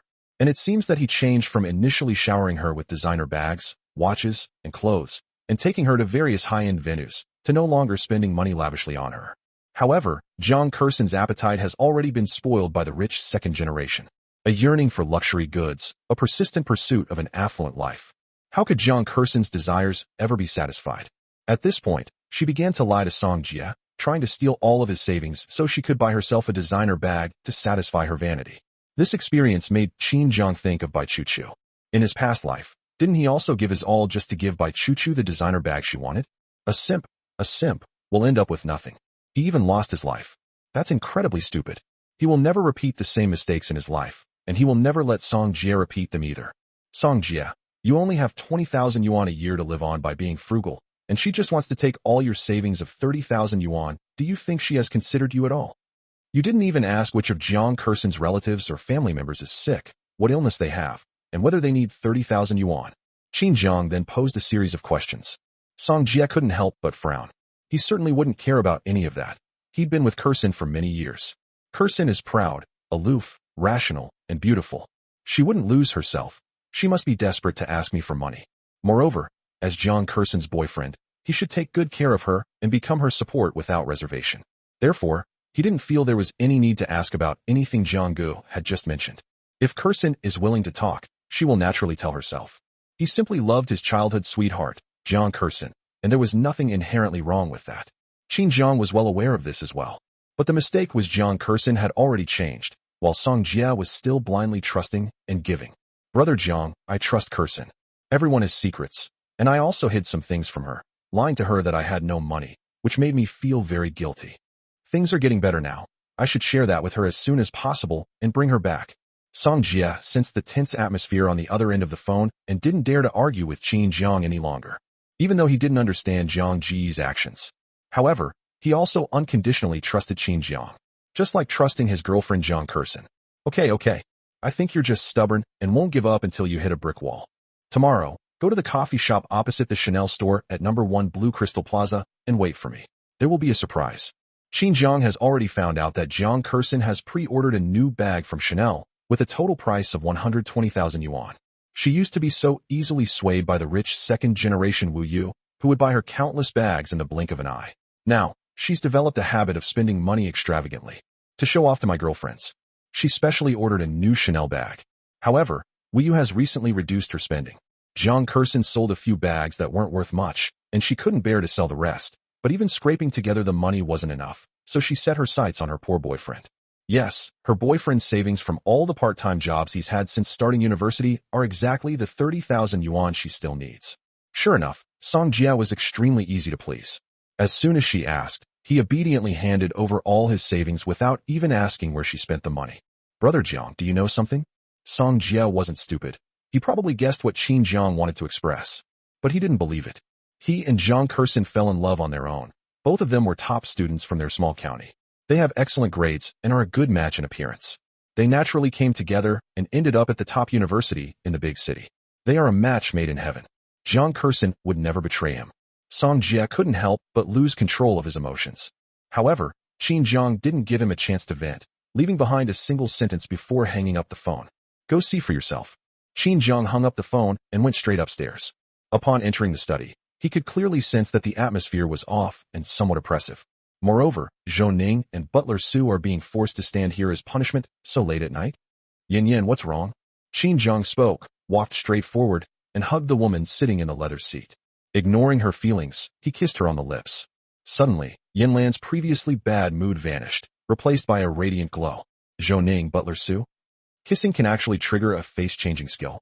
Ah Jiang, I want a hug. Chapter 74. Ah Jiang, need to rub. Yan Luan raised her hand, and, taking advantage of Qin Jiang's bent-over posture, wrapped her arms around his waist with a still strong and domineering manner. Her petite body nimbly snuggled into Qin Jiang's arms. Her cheeks rubbed affectionately against Qin Jiang's chest like a calico cat begging for attention. The soft, yielding touch and the sweetness of holding his beloved wife in his arms almost made Qin Jiang, a man with an iron will, completely lose his mind. Cough, hug, I'll hug you now. What's wrong with Yan? Can we tell our husbands now? Did those two old bastards make you angry? I'll teach them a lesson right now. Qin Jiang now realizes that his skills in coaxing his sickly wife have automatically reached a high level. Incidentally, it also allowed him to establish his authority in front of Zhou Ning and Steward Su, which made him feel incredibly satisfied. Zhou Ning, Butler Su. Son-in-law, you can eat whatever you want, but you can't say whatever you want. Do they even look like they have the guts to do that? Yan Luan glanced casually at the two people standing as punishment in the study, and surprisingly nodded obediently, looking quite aggrieved. Yeah, they are so ugly. Yan Luan made up a random excuse, just wanting to stay in Qin Zhang's arms and not get up. Boom! Zhou Ning and Lao Su felt like the sky was about to fall. However, it was an honor for them to be the object of the young lady's teasing. The two could only manage a smile that looked more like a grimace. I'm sorry, miss. We'll leave now, and we won't offend Mrs. Eyes. Yan Luan had never done such a childish little interaction before. But no matter what she did, the way Zhou Ning and Lao Su cooperated still warmed her heart. It seems that this happened after Ajiang accepted her love. It was only when her eyes were clouded by the dark clouds that she suddenly realized that there were people in her life who were pampering her like a little girl. Yan Luan waved her hand, signaling them to leave. Immediately afterwards, she raised her right hand, which was still recovering from her previous injury, and held it up expectantly in front of Qin Jiang. Jiang, my hand hurts. Yan Luan imitated the affected mannerisms of the female protagonists in the idol dramas she had recently been binge-watching, her movements stiff and her tone even more rigid. She hadn't often acted coquettishly with men. Qin Jiang was the first. But most of the time she could only keep him by using forceful means. Therefore, the young lady's attempts at being coquettish were extremely awkward. It's nowhere near as good as rolling around in bed. Qin Jiang looked at the arrogant and sickly woman in her eyes, who was pretending to be weak. She was clearly being pretentious, but at this moment, he found Yan Yan particularly cute. Sure enough, when you fall in love with someone, everything she does is adorable. Qin Jiang sat down, and with his tall stature, he easily lifted Yan Luan onto his lap. Seeing that Zhou Ning and Lao Su had not yet had time to retreat, he simply gave them a look, signaling them to bring the first aid kit. During this time, Qin Jiang personally treated and bandaged Yan Luan's hand injuries every night. In the past, Yan Luan would have just left this kind of injury to heal on its own. Now, women have learned to pout and look aggrieved. Jiang, it hurts. Then I watched as the man willingly busied himself bandaging me. Tisk, serves you right for being naughty. You've hurt yourself. Now you know what pain is? Qin Jiang's tone was slightly mocking, deliberately fierce, but Yan Luan inexplicably detected a hint of heartache in it. She obediently stretched out her hand, letting Qin Jiang skillfully change her dressing and bandage her again. However, the old gauze was unraveled. Zhou Ning and Lao Su were taken aback. Good heavens, the scab on this wound is almost falling off, isn't it? That's it. The young lady actually cried out in pain. Young lady, you didn't utter a sound, even when you were covered in blood while carrying a scythe. Jiang, you need to rub it. Yan Luan also realized that it was indeed a bit excessive for her to keep complaining about the pain. Then, her eyes darted around, and she let out a soft exclamation. Immediately, while Qin Jiang was still organizing the first aid kit, Yan Luan coldly glanced at Zhou Ning and Lao Su. The two old men immediately turned around obediently. The working class roared inwardly, heavens! Money is hard to earn, and life is tough. The dog food from the big spender is even worse. Qin Jiang lowered his eyes and saw through Yan Luan's little scheme. So the fingers that were about to massage Miss Yan suddenly turned and instead covered the woman's smooth, fair cheeks, pinching them hard. Disobedient. The punishment. Will you dare to do it again? Qin Jiang's movements weren't gentle. He pinched the woman's plump, collagen-rich cheeks, and the sensation was simply amazing. However, the words of admonition were spoken in a very serious manner. How dare you lecture a yandere young lady? And he can even make a yandere young lady willingly submit to him. How can that not be considered capable? Zhou Ning Lao Su hiss. Qin Jiang, you've really figured out how to reverse the heavenly gang. Yan Luan tilted her head, looking innocent and naive. Her delicate face, free of makeup, exuded a natural sense of purity. It is extremely easy for people to overlook her powerful attack capabilities. Jiang, you're finished. You're punished to sleep naked tonight. The kind where I hug you. Yan Luan's counterattack was fatal. Qin Jiang's hard-won resolve to discipline his sickly wife was shattered at this moment. His heart was pounding. Good grief, is this considered punishment? He likes it. Zhou Ning and Lao Su. This is something that working-class people like us can hear. At the last moment, the two workers were naturally kicked out. Yan Luan pulled Qin Jiang down onto the desk, her slender legs rubbing against Qin Jiang's trouser leg. The possessive and domineering female CEO whispered gently in his ear, her voice low and husky, while Qin Jiang discreetly took her fingers into his palm and gently massaged and kneaded them. Jiang, I will take you back to the Yan family's old house tomorrow. You only need to remember one sentence. You are my husband, Yan Luan, and I am your greatest source of confidence and trump card. You don't need to be polite to anyone who dares to cause you trouble. Yan Luan spoke these words. The wickedness in her eyes was almost overflowing. Qin Jiang had been taken back to the old house by Yan Luan in his previous life. He remembered that Grandpa Yan who was Yan Luan's biological grandfather, seemed to dislike Yan Luan very much and regarded him as a thorn in his side. It must be because of his rebirth that the timeline of his visit to the old house in this life has been brought forward. But he won't forget. As soon as he entered the old house, Yan Luan was called away by Yan Han, the eldest young master of the Yan family, under some pretext. At that time, Yan Luan was worried, so she asked Zhou Ning to come with her. Qin Zhang disliked everyone around Yan Luan at the time, so he deliberately shook off Zhou Ning's protection and ended up falling into old Master Yan's trap. He was forcibly pushed into the icy lake. Winter came early to Beijing this year, and the lake in the old house is fed by snowmelt from the very high peaks behind the mountain, so it is bitterly cold even before winter has arrived. In his past life, he couldn't swim. He didn't even dare to attend swimming classes in college. He was a complete landlubber. To investigate further, that was the psychological trauma he suffered when he was a child, being pushed into the sea and nearly drowning. As a result, he became extremely afraid of water after that. After he was pushed into the icy lake that day, he struggled desperately to get up. But he saw Yan Han and Yan Zhe standing by the lake, coldly watching him. Yan Zhe jumped up and laughed. Does Qin Jiang, that piece of trash, deserve to be favored by my sister? Let's drown him, then my sister can find a new man to keep her company. Qin Jiang, do you really think my older sister likes you? She's just too lonely and needs a toy to keep her company, and you are that toy. My older sister is sentimental. She'll only find a new toy if yours breaks. Yan Ze's words made Qin Jiang's eyes widen in fury. He never wanted to be Yan Luan's toy. He was forced to stay by Yan Luan's side. But now he has to suffer this humiliation and harm because of Yan Luan. He was even on the verge of losing his life. At that moment, Qin Jiang's hatred for Yan Luan reached its peak once again. Young Master Yan Han sat in his wheelchair, his gaze indifferently fixed on the figure struggling to stay upright, his tone cold and detached. Xiaolan's taste is really getting worse and worse. Upon closer inspection, this man actually looks quite like the one she used to idolize so much. Yan Han paused, seemingly realizing she had said the wrong thing, and looked at him with pity and contempt. But his meaning was already quite clear. Is Qin Jiang qualified to be favored by Miss Yan and to be kept by her side at all costs because he looks like someone Miss Yan once admired? Qin Jiang only felt it was ironic. He was unwilling to be anyone's substitute in life. Thinking this, he suddenly lost the strength to struggle. He felt his body heat gradually draining away, his internal organs being invaded by the icy lake water. His body was falling, along with his dead heart, falling. So, Yan Luan, how are you going to repay what you owe me? Qin Jiang was focused on dying, so he didn't notice the woman running towards him in blood-red high heels. She swung her barbed whip and knocked Yan Han and Yan Zhe to the ground. Immediately, that domineering and sharp figure plunged into the cold lake with a plop.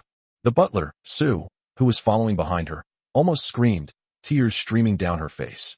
Young miss, you can't jump. The doctor advised that your body is severely depleted and you must not touch cold water anymore. Otherwise, it will only shorten your lifespan.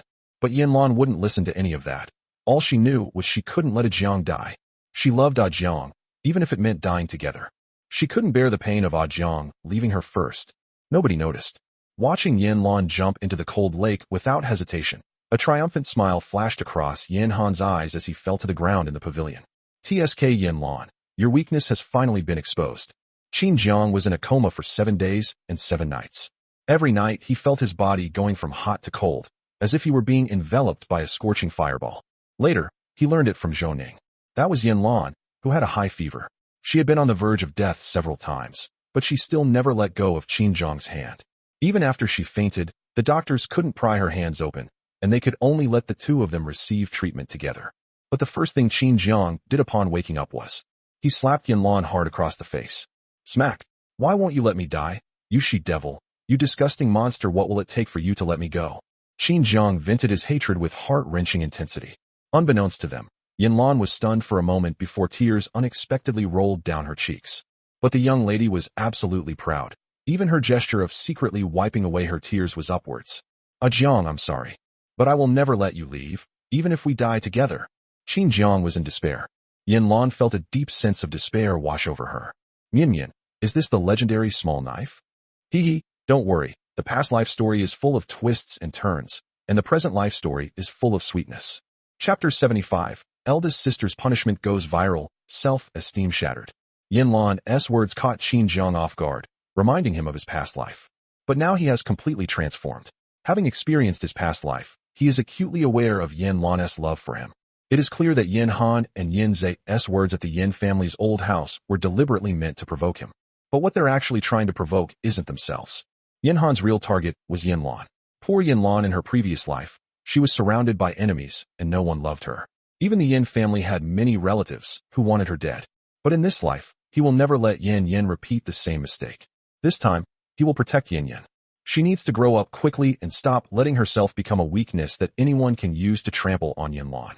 Yan Luan noticed that Qin Zhang's emotions were not very stable. She nestled obediently in his arms. It's as if by leaning on each other like this, they can truly enter each other's hearts. Like an ordinary yet intimate couple. After a while, Qin Zhang seemed to remember something else. He turned on his computer. Yin Yin, come and watch this good show for me. Qin Zhang, driven by a strong will to survive, said. 3 hours have passed, and it's time for Qin Maiyun to make a choice. However, he dared not watch such vulgar videos of women wearing bikinis and pole dancing in front of his sickly wife. After all, he couldn't handle Miss Yan's methods of punishing people. Open Qin Maiyun's Weibo. Let's see if she's willing to accept defeat. Qin Zhang's words instantly woke Yan Luan up. After all, she was there when the bet was made. She was actually suspicious. Zhang used to be extremely protective of the Qin family, even willing to sacrifice himself and be slept with by her over and over again, rather than let her do anything to anyone in the Qin family. But now, it is Qin Zhang himself who is dealing with the Qin family. Yan Luan remained expressionless, but inwardly she was extremely satisfied. Anyone who bullies Zhang deserves to die. Of course, compared to simply killing them and making them suffer by losing their most cherished possessions one by one, this cat and mouse game is obviously more interesting. Yan Luan's gaze towards Qin Zhang gradually softened with admiration. No wonder he's the man she set her sights on. His methods and scheming have won her over. Yan Luan opened Weibo. She directly clicked on the trending topics page. Sure enough, it's already trending on social media.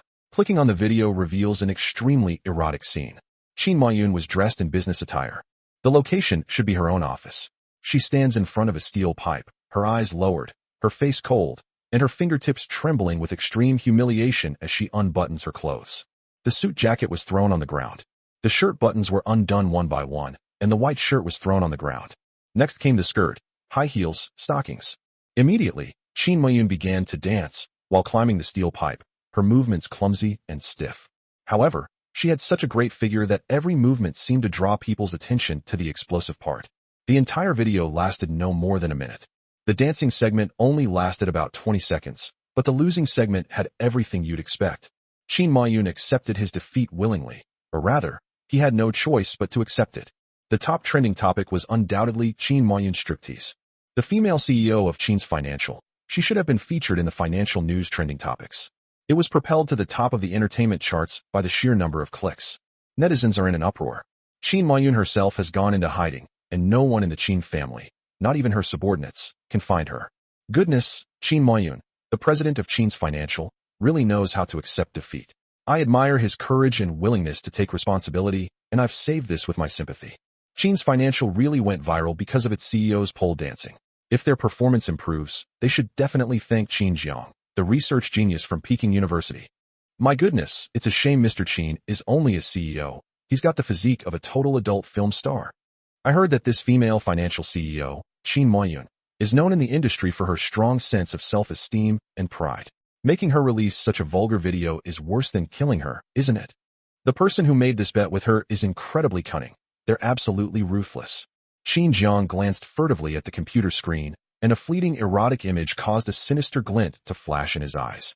TSK, Qin Maiyun, this is just the beginning. However, the next moment he felt a chill run down his spine. Yan Luan glanced at him. Zhang, were you peeking?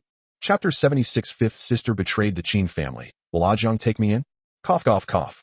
Qin Zhang quickly coughed twice to cover it up, and his gaze quickly shifted away, wishing he could gouge his own eyes out immediately.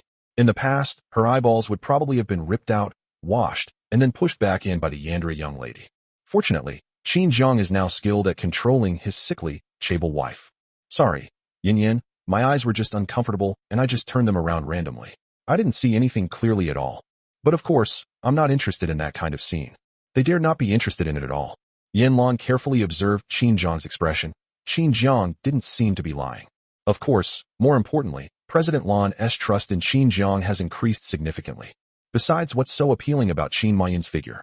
Having tasted better things, Zhang naturally had no interest in women of average looks. Miss Yin is confident in herself in this regard. It's not that I can't be interested, but Jiang can only be interested in me. Yan Luan lazily raised her beautiful eyes, her fingertips landing on the buttons on her chest in sync with the music playing in the video. Ms. Luan was also dressed in professional attire, a white shirt, a black pencil skirt, and stockings that perfectly accentuated her sharp and assertive demeanor. Qin Jiang. That's not allowed. Is this to the point where he's completely out of ammunition and supplies? The computer screen was turned off again, and Qin Jiang was pulled by Yan Luan to the French windows. He embraced the woman's slender waist and couldn't resist leaning down to kiss Yan Luan's fair and smooth neck. Yan, kiss me. Yan Luan smiled with satisfaction, hooked her arm around Qin Jiang's neck and pressed him against the French window, her fingertips casually drawing circles on his abdomen. It's as if she's creating a symbol that belongs only to her. She had a strong sense of determination to completely possess Qin Jiang. Qin Jiang was sweating profusely, nervously watching Yan Luan suddenly pull out handcuffs, his expression freezing. Qin family villa. Qin's mother, Jiang Yuyao, swept the food off the table and, in a fit of rage, overturned the table. This is outrageous. Outrageous. What about the reputation of the Qin family? Mo Yun is my eldest daughter, and she has always been my pride. She would never do something so outrageous and despicable. It must be that little wild dog Qin Jiang who forced her to do it. Why isn't this jinx dead yet? Jiang Yuyao's outburst plunged the Qin family into an atmosphere of boundless gloom. She went from calling Qin Jiang a wild boy to calling him a little wild dog. This shows her anger towards Qin Jiang. Everyone was dissatisfied with the eldest sister's actions, but they felt sorry for her even more. She is, after all, a woman. Once this kind of video is spread, even if it is banned across the entire internet, it will have already been saved by someone. From now on, she will become the object of countless otaku's fantasies. For a female CEO who is in a position of absolute power, gossip and contemptuous, mocking glances can become blades that wound her. Qin Jiang's strike was a direct hit to the eldest sister's vitals. Fourth sister Qin Shuyan also looked unwell. She had witnessed almost the entire incident. The reason this woman got into trouble losing a bet and wanting to release a humiliating video is because she trusted A Yun too much. But what did A Yun do wrong? A Yun did such a foolish thing because she felt insecure after Qin Jiang came back. As the older sister, she should forgive A Yun's mistakes. But can big sister forgive A Yun? Moreover, it was clearly Qin Jiang who used such excessive tactics to coerce the older sister, and Qin Jiang's methods were clearly even more despicable. Mom, the most important thing right now is to protect my eldest sister's reputation. Qin's financial stock is already falling, and we have to take the blame for this. I've built up some connections in the entertainment industry over the years. I'll spend some money to get this trending topic taken down. Qin Shuyun offered a solution. They were sisters, and their fates were intertwined. Of course, we can't let the eldest sister's scandalous affairs affect her reputation as well. Even though she's disfigured, her status in the entertainment industry remains unshakable.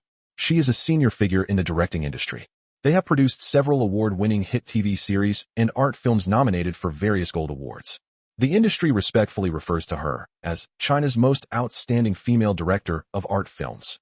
With her current influence in the industry, removing a trending topic is just a matter of making a phone call. So, her immediate priority was to call the senior management of Weibo. Beep, beep, beep. A disconnected number? How could this be? How is this possible? Qin Shuyan frowned, finding it hard to believe that a certain high-ranking executive had begged her to authorize film and television works just 2 days ago. Did they actually block me? Qin Shuyan refused to believe it and dialed several more familiar numbers, especially some well-known producers and big names in the industry. The result was several people blocked her. 1 or 2 people who answered the phone were kind enough to offer some advice. Shuyan, you should really think about this. Who in Beijing can afford to offend the Yin family conglomerate? I'm sorry, but if we dare to get involved with the people Miss Yin is targeting, we'll never have a place in Beijing again. Director Qin, let me remind you, no matter what you did to offend the Yin family conglomerate, go to the entrance of Liangyue Manor and kneel down to beg that female demon for forgiveness. Otherwise, you'll be tortured to the point of wishing you were dead. Qin Shuyan hung up the phone in a fit of rage. Kneel down at Liangyue Manor? Kneeling would be seen as an admission of guilt by that little wild dog and jinx, Qin Jiang. She will never let Qin Jiang go. Yan Luan is still alive, and the Yin family is incredibly powerful. But once Yan Luan dies, who in the Yin family will care about the life or death of Qin Jiang, this pretty boy and mobile sperm bank? Then it will be her turn to trample on Qin Jiang. This younger brother really needs to be taught a lesson. Given his terrible temper, as his own sister, it wouldn't be too much to beat him half to death, would it? Qin Shuyun gritted her teeth, her eyes revealing a ruthless intent. Qin's father was also in a real bind.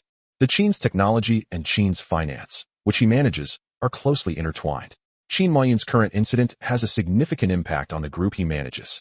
He also went around trying to find someone to remove the trending topic from the search results.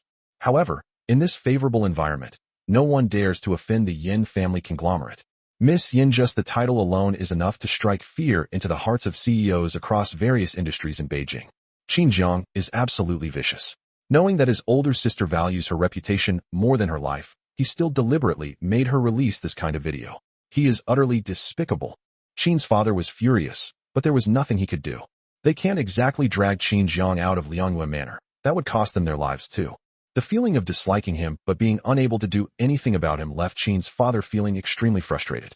Fifth sister Qin Xianyun was forced to kneel for 3 days as punishment, but she fainted on the first day due to weakness. When a doctor was consulted, he said that she had a severe mental illness that had developed from accumulated depression. In Qin's mother Jiang Yuyao's eyes, this minor illness was just Qin Xianyun being too fussy. After telling her to rest, she didn't pay any more attention to her. Her primary task has always been to take care of Ayun. Ayun's health was poor. Unlike the mental torment experienced by the eldest brother and Xiao Wu, the physical torment was naturally more severe. She could clearly distinguish which was more important. At this moment, Qin Xianyun, who had been lying down for several days and was extremely weak, came down from the second floor. She was only wearing a thin nightgown, and she seemed to have suddenly lost a lot of weight. Even her spine was clearly visible. When Qin's mother, Jiang Yuyao, saw her like this, her brows furrowed deeply. Xiao Wu, how did he suddenly become like this? It's clearly just a minor mental illness. Is she trying to gain sympathy by playing the victim and steal my care and attention from Ayun? Thinking this, Qin's mother, being Qin Xianyun's biological mother after all, disregarded the various broken pieces at her feet, gave Xiao Si Qin Shuyun a wink, and stepped forward to help Xiao Wu. Xiao Wu, if you're not feeling well, you should just lie down and rest. These past few days I've had Aunt Lu bring you a constant stream of nourishing soups and tonics to your room, but they haven't seemed to have any effect at all. Did Aunt Lu secretly drink all the tonic soup? Otherwise, why is my little Wu not getting any better after all this tonic? Jiang Yuyao was furious. She was very experienced in taking care of children. As long as she could keep her children healthy, she would consider herself to have fulfilled her responsibilities as a mother. And now Xiao Wu has been raised to look so sickly. This made her feel irritated. Why doesn't this method of raising them work anymore? The nanny, Lu Ma, quickly rushed out to plead her case. Madam, I'm innocent. I didn't steal any of the fifth Mrs. Medicine. It sits that Miss Fifth simply doesn't want to drink it. The noise in the living room gave Qin Xianyun a headache. She weakly covered her head and screamed to quiet everyone down. Immediately, Qin Xianyun looked at Qin Yun, who had been deliberately ignored and protected by everyone, with a cold smile. Qin Yun was physically weak and was currently half lying on the sofa, covered with her mother Jiang Yuyao's coat. The main focus is on a comfortable and relaxing approach to recuperation. Qin Xianyun was pale all over, and her lips trembled. She could tell at a glance that everyone had been making a fuss for a long time, but in fact they were deliberately trying to make Qin Xianyun, the instigator, disappear. But why should I? Just because Qin Yun is in poor health? Just because he is the youngest son of the Qin family? Is it possible for him to act with impunity and shirk responsibility just because he is the youngest? Yes, I refuse to drink the tonic soup that the Qin family sent with feigned concern, and I refuse to stay in this hypocritical cage. You're all blind and heartless, deliberately protecting that bastard Qin Yun. You all deserve credit for all his crimes of lying, stealing, and harming others. Bang! Without saying a word, Qin Xianyun, despite her small stature, used her anger to pick up a vase with one hand and smash it hard against Qin Yun. Qin Xianyun finally understood. In the Qin family, Qin Yun is the real troublemaker, the real scourge. Jiang clearly did nothing wrong. He even gave his all for everyone in the Qin family. All that came in return was harm. Now that she's in his position, she truly understands what it means to be isolated and helpless. However, the moment the vase was thrown, Qin Shuyun, who was closest to Qin Yun, suddenly lunged at him. Yun, watch out. The shattered vase struck Qin Shuyun squarely on the back. In an instant, her back was a bloody mess. Qin Xianyun was stunned. Being still young, she panicked instantly. The next moment, Qin's father stepped forward and slapped Qin Xianyun across the face. Slap. The resounding slap echoed throughout the Qin family's living room. Everyone fell silent. Qin Xianyun was beaten until her ears rang and her vision blurred. But what was wounded even more deeply was her heart. Qin's father had always doted on his fifth son, and now he looked at his own hand in disbelief, then at Qin Xianyun's mouth, where blood had been drawn from the force of his slap, and his usually imposing figure almost unable to stand. When did their once happy family become so broken? It was after Qin Jiang was brought back. It's all Qin Jiang's fault. It's all that Jinx's fault, making the Qin family never have a peaceful day again. Qin's father steadied himself, clenched his burning palms, and once again adopted a fatherly demeanor, speaking in a stern tone. A Yuan is your own brother. He is kind-hearted and a lucky star for our Qin family. He would never do anything wrong. If anything is wrong, it can only be blamed on Qin Jiang's insidious nature. Your eldest sister was too stupid to fall for his trick. Xiao Wu, you deserve to be slapped, so you'll learn your lesson. Now, you'd better kneel down and apologize to your fourth sister, or you'll be kicked out of the Qin family. Qin Xinyun bit her lip, unable to find an outlet for her suppressed emotions. She felt like she was suffocating if she stayed in the Qin family any longer. Qin Xinyun lowered her eyes and let out a cold laugh. Fine, I'll get out. I'm leaving the Qin family too. But where else could she go? She already knows she was wrong. She misunderstood Jiang far too much. If she could beg for his forgiveness, Jiang had been so good to her and so tolerant before, wouldn't he take her in? Chapter 77, Feeding Jiang imported soup. Early morning. Master bedroom of Yan Luan Manor. As soon as Qin Jiang opened his eyes, the first thing he saw was the woman nestled obediently in his arms. Yan Luan's unadorned face was beautifully clear and had a natural innocence. It's like a world apart from her glamorous and domineering appearance last night. He watched quietly for a while, and seeing that he had important things to do today, he was about to get up. Suddenly, a soft hand covered his thigh from under the covers. Hiss. Qin Jiang was a little flustered. He did work very hard last night, but he couldn't guarantee that he had really satisfied the appetite of the Yandere young lady. Yan Luan, who was nestled obediently in his arms, seemingly harmless but actually inexplicably wicked, and their eyes met. Yin, why are you awake? I was planning to wash up first so you could sleep a little longer. Qin Jiang skillfully stroked Yan Luan's hair, patting her head to soothe his sickly wife. His hair-smoothing skills were off the charts. I thought Jiang was going to run away again. Yan Luan spoke, her body wrapped around him like a giant python, her smooth skin warm to the touch, enveloping him completely. Baby, running away will be punished. Yan Luan's dark red long hair was draped over her shoulders, creating a striking contrast with her stunningly beautiful face, making her breathtakingly beautiful. Her beauty was dazzling, and even the innocence in her expression carried a hint of wickedness. But I have to say the mischievous Yan Luan is actually even more addictive. Qin Jiang couldn't help but swallow hard. Although Yan Luan had broadened his horizons again last night, he still felt a little guilty. But he dedicated all his experience and practice in this area to one person. That was his sickly little wife. He knew nothing about many other methods. But now, Qin Jiang has to admit that he feels quite threatened. As a man, he really needs to put more effort into this area of research. Not only do I have to cook dishes that can tempt Yan Yan's stomach, even more importantly, you need to be able to capture Yan Yan's heart in bed. Although he didn't actually need to hook her, just lying there, Miss Yan was already itching to pounce on him and devour him whole. But having more knowledge is never a bad thing. I'll accept whatever punishment Yan wants to give me. Just baby, don't do it too often. It's too harmful to your health.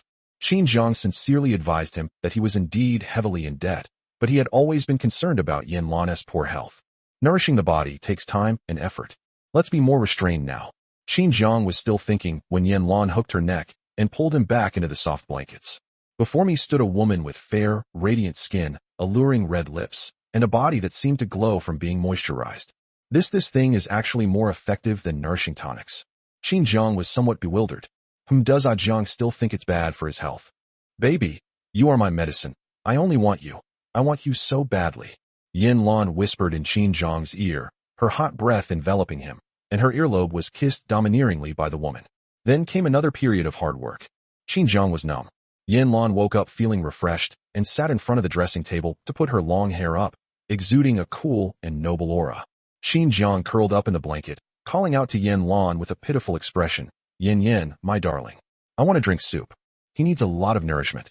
Yan Luan had anticipated this, and soon a servant brought in 10 bowls of nourishing soup, each a large and small size. Qin Jiang couldn't help but feel his ears burning. Then doesn't that mean the entire Yan Luan Manor knows that he was done this, and that by Miss Yan last night? Qin Jiang was a little embarrassed. Yan Luan, however, generously brought over a bowl of nourishing soup and personally helped Qin Jiang, who was slumped on the bed, to wash up first and then fed him the soup. The main character is incredibly attentive. But that's enough. After finishing the 5th bowl, Qin Jiang felt he had overdone it. I'm full from drinking all the nourishing soup. Yeah. The last sip, The imported one, I have to drink it. Finally, Qin Zhang's ear tips turned even redder. It really was imported soup. Chapter 78. Back to the old house. You're not dead, are you? The Yin family's old residence. Even though old Master Yin deliberately held his birthday banquet a day earlier, the old house was still covered with white silk ribbons, as Yan Luan had instructed. Especially at the entrance of the old house, everything was glaringly white, and wreaths were deliberately placed there. As everyone knows, old Master Yin is still living in the old house. With this white silk hanging up, all the celebrities and elders of the Yin family who were specially invited by the old master to attend the birthday banquet had the illusion that they were attending old Master Yan's funeral. Old Master Yin sat in the hall, his face extremely pale. He still had an 4 drip in his wrist and sat in a wheelchair with a gloomy expression. Against the backdrop of the white silk draped over the plaque with the 4 characters, Hao Ren Zheng Qit, righteous spirit, hanging from the ceiling of the hall behind them, the scene exudes a unique, funeral atmosphere. This is outrageous. I'm not even dead yet, and Yan Luan is already so eager to force me to my death. In name, it's to pay tribute to a you, but who doesn't know that her actions are just a way to deliberately intimidate me? I'm her own grandfather. She survived. She was able to walk back to the Yin family alive. Wasn't it all thanks to me arranging everything for her? Yan Luan, she's completely bewitched by that pretty boy. They've come to the old house this time. We must kill that bastard who's bewitched my granddaughter. Old Master Yan's expression was cold and stern. After all, he was once the head of the Yin family conglomerate. Even now that he's old and in a wheelchair, he still exudes an aura that commands respect. By the way, I heard that Ace was recently tricked by that pretty boy. Another good for nothing. When Grandpa Yin mentioned Yanze, his expression became more warm and friendly. Although he was blaming her, the gloom in his eyes had dissipated considerably at that moment. Grandpa, young Master Ace is still young, only 17 years old. He is indeed a bit reckless in his words and actions, but that's why the young lady didn't harm him. This might not be a bad thing. The butler pushing old Master Yan's wheelchair was named Xiaozong. He had been with the old master for over 50 years and was already an inseparable confidant of old Master Yin. Report. At that moment, someone rushed into the hall in a great hurry. The birthday banquet hasn't started yet, and there aren't many guests.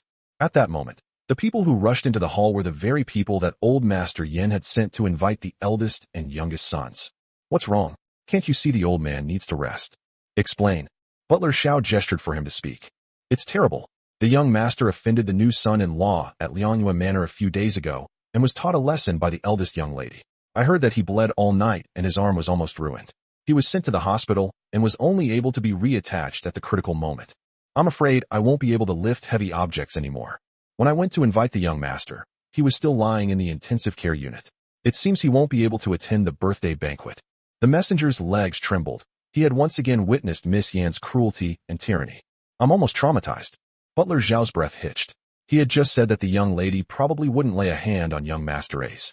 Well, that's a slap in the face. A chill ran down his spine. The thought of the young lady arriving with her new son-in-law in a little while made him a little scared. Bang!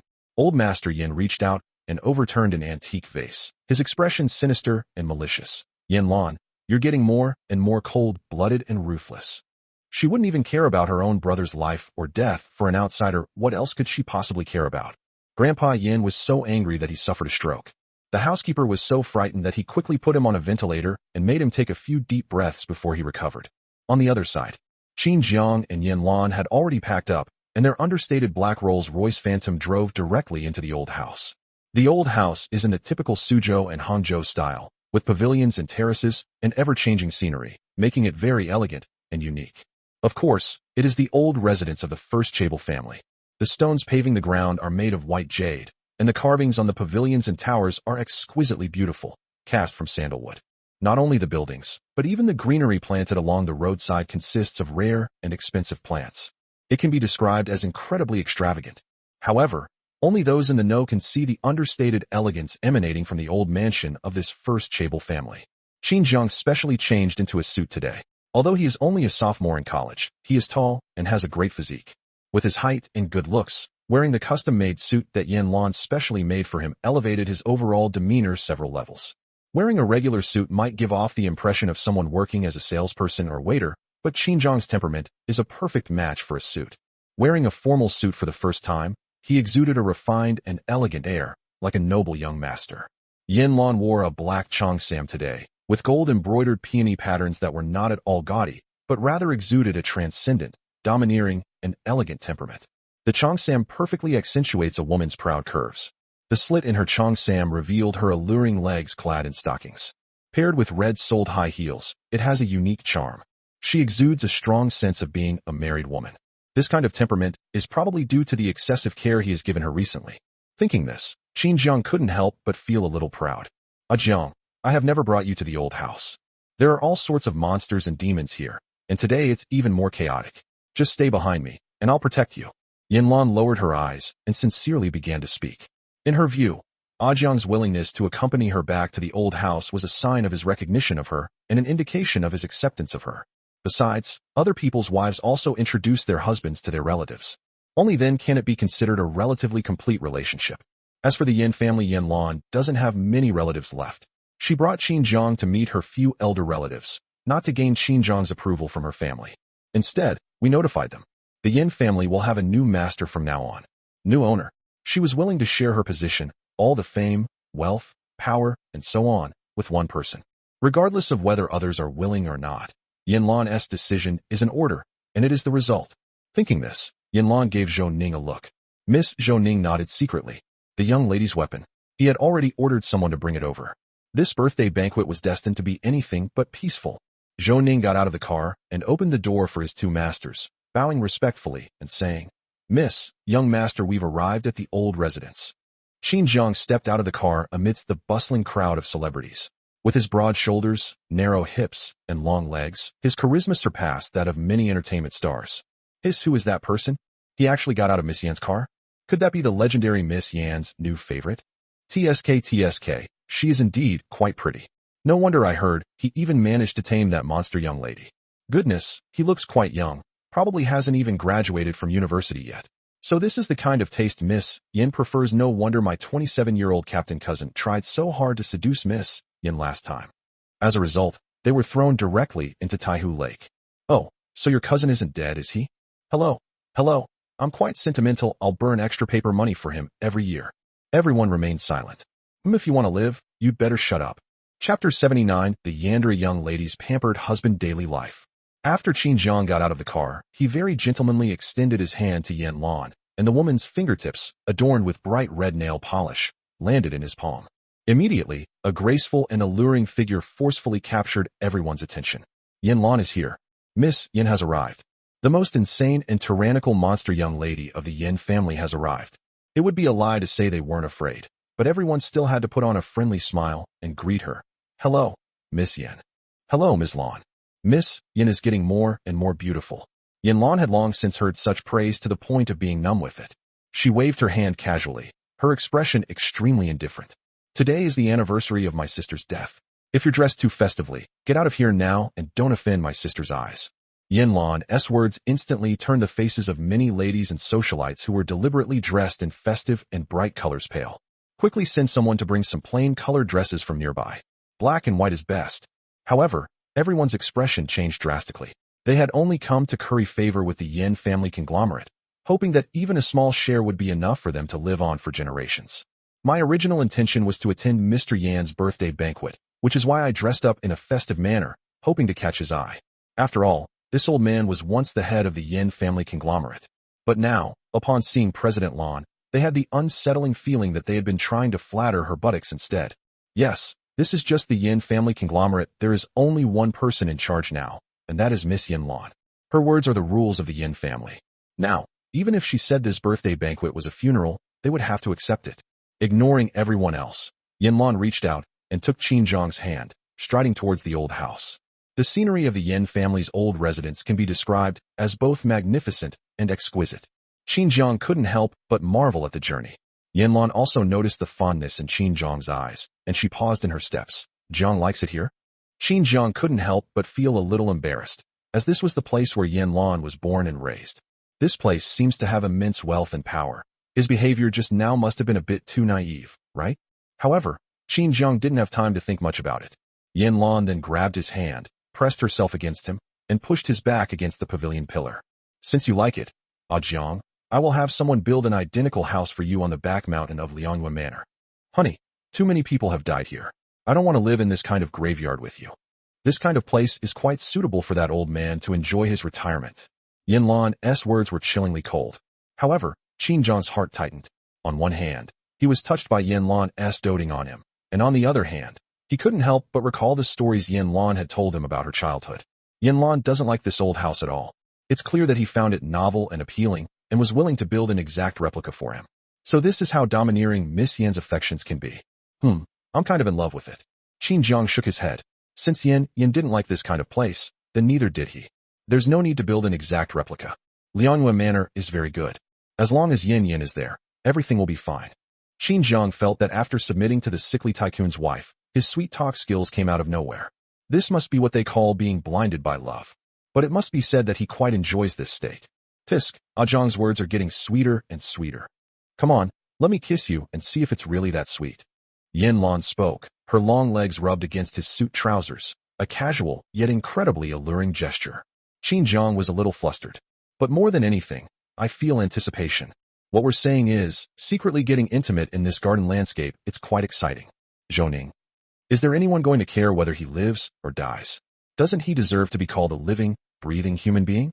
Zhou diligently stayed in the shadows, protecting the young lady's domineering daily life of pampering her husband. Smack. Yan Luan hooked her arm around Qin Zhang's waist and stood on tiptoe. Her red lips kissed the exquisite beauty she craved most intensely. She couldn't bear to be apart from Zhang, wishing she could be with him every moment. Ideally, they should always be connected. It's best to feel him possessed by you, to be completely integrated into you, to become a part of him. But such thoughts are too bad and would frighten Zhang. Therefore, she could only carefully hide her terrifying thoughts and seize every opportunity to possess him a little more. It seemed that only in this way could Qin Zhang satisfy her overwhelming possessiveness to a small extent. Mr. Luan, Madam requests your presence. Standing 20 meters away, Zhou successfully intercepted the bodyguard who came to report, and spoke at the opportune moment. This is also why the young lady would personally return to the old mansion.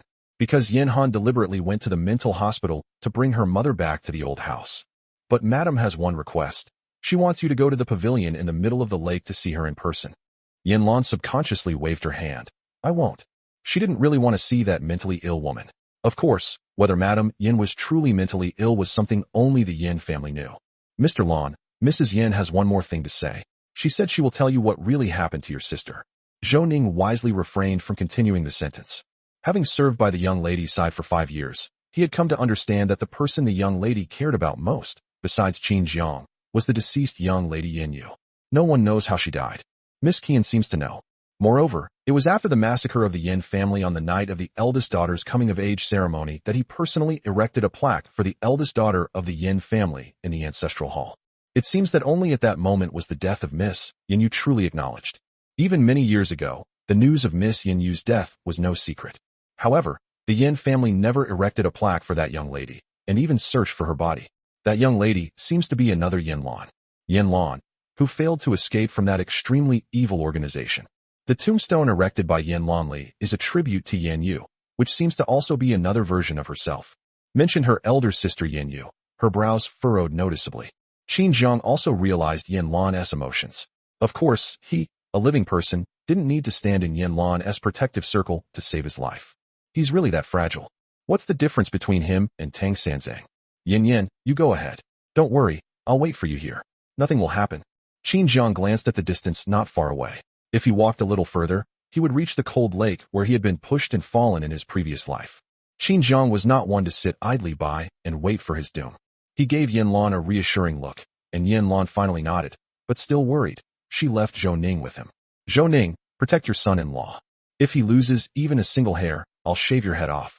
Zhou, what if he goes bald? My life is so miserable. Mian, are there any girls who like the Yandere CEO Lan? Follow me and let's see. Chapter 80. Qin Zhang is nothing more than President Lan's plaything. Tear down the old mansion. Yan Luan left. Qin Zhang immediately sensed a change in the atmosphere around him. Someone is watching him. Qin Zhang pretended not to notice and let Zhou lead him toward the lounge. Sure enough, trouble broke out halfway there. A portly man blocked their way, and he was accompanied by 5 or 6 bodyguards, clearly there to cause trouble. Qin Zhang remained expressionless, while Zhou gaze was cold and stern. He didn't think anyone would dare to challenge the young lady's authority in a place like the old mansion. But the next moment, the man looked Qin Zhang up and down and then arrogantly said, "Oh, when did our Yan family get such a top-quality pretty boy?" TSK. It seems my niece really cherishes him. She even sent Zhou Ning to guard him. Is she afraid something might happen to this precious darling in the Yan family? As expected of my niece's careful selection, this man has a rather unique charm. She's well born, and her figure is even better. The obese old man clicked his tongue, his gaze surprisingly lewd. Qin Jiang felt disgusted by this deliberate stare. Of course, he had seen this man before in his previous life. The person who arrived was none other than Yan Luan's second uncle Yan Yufan.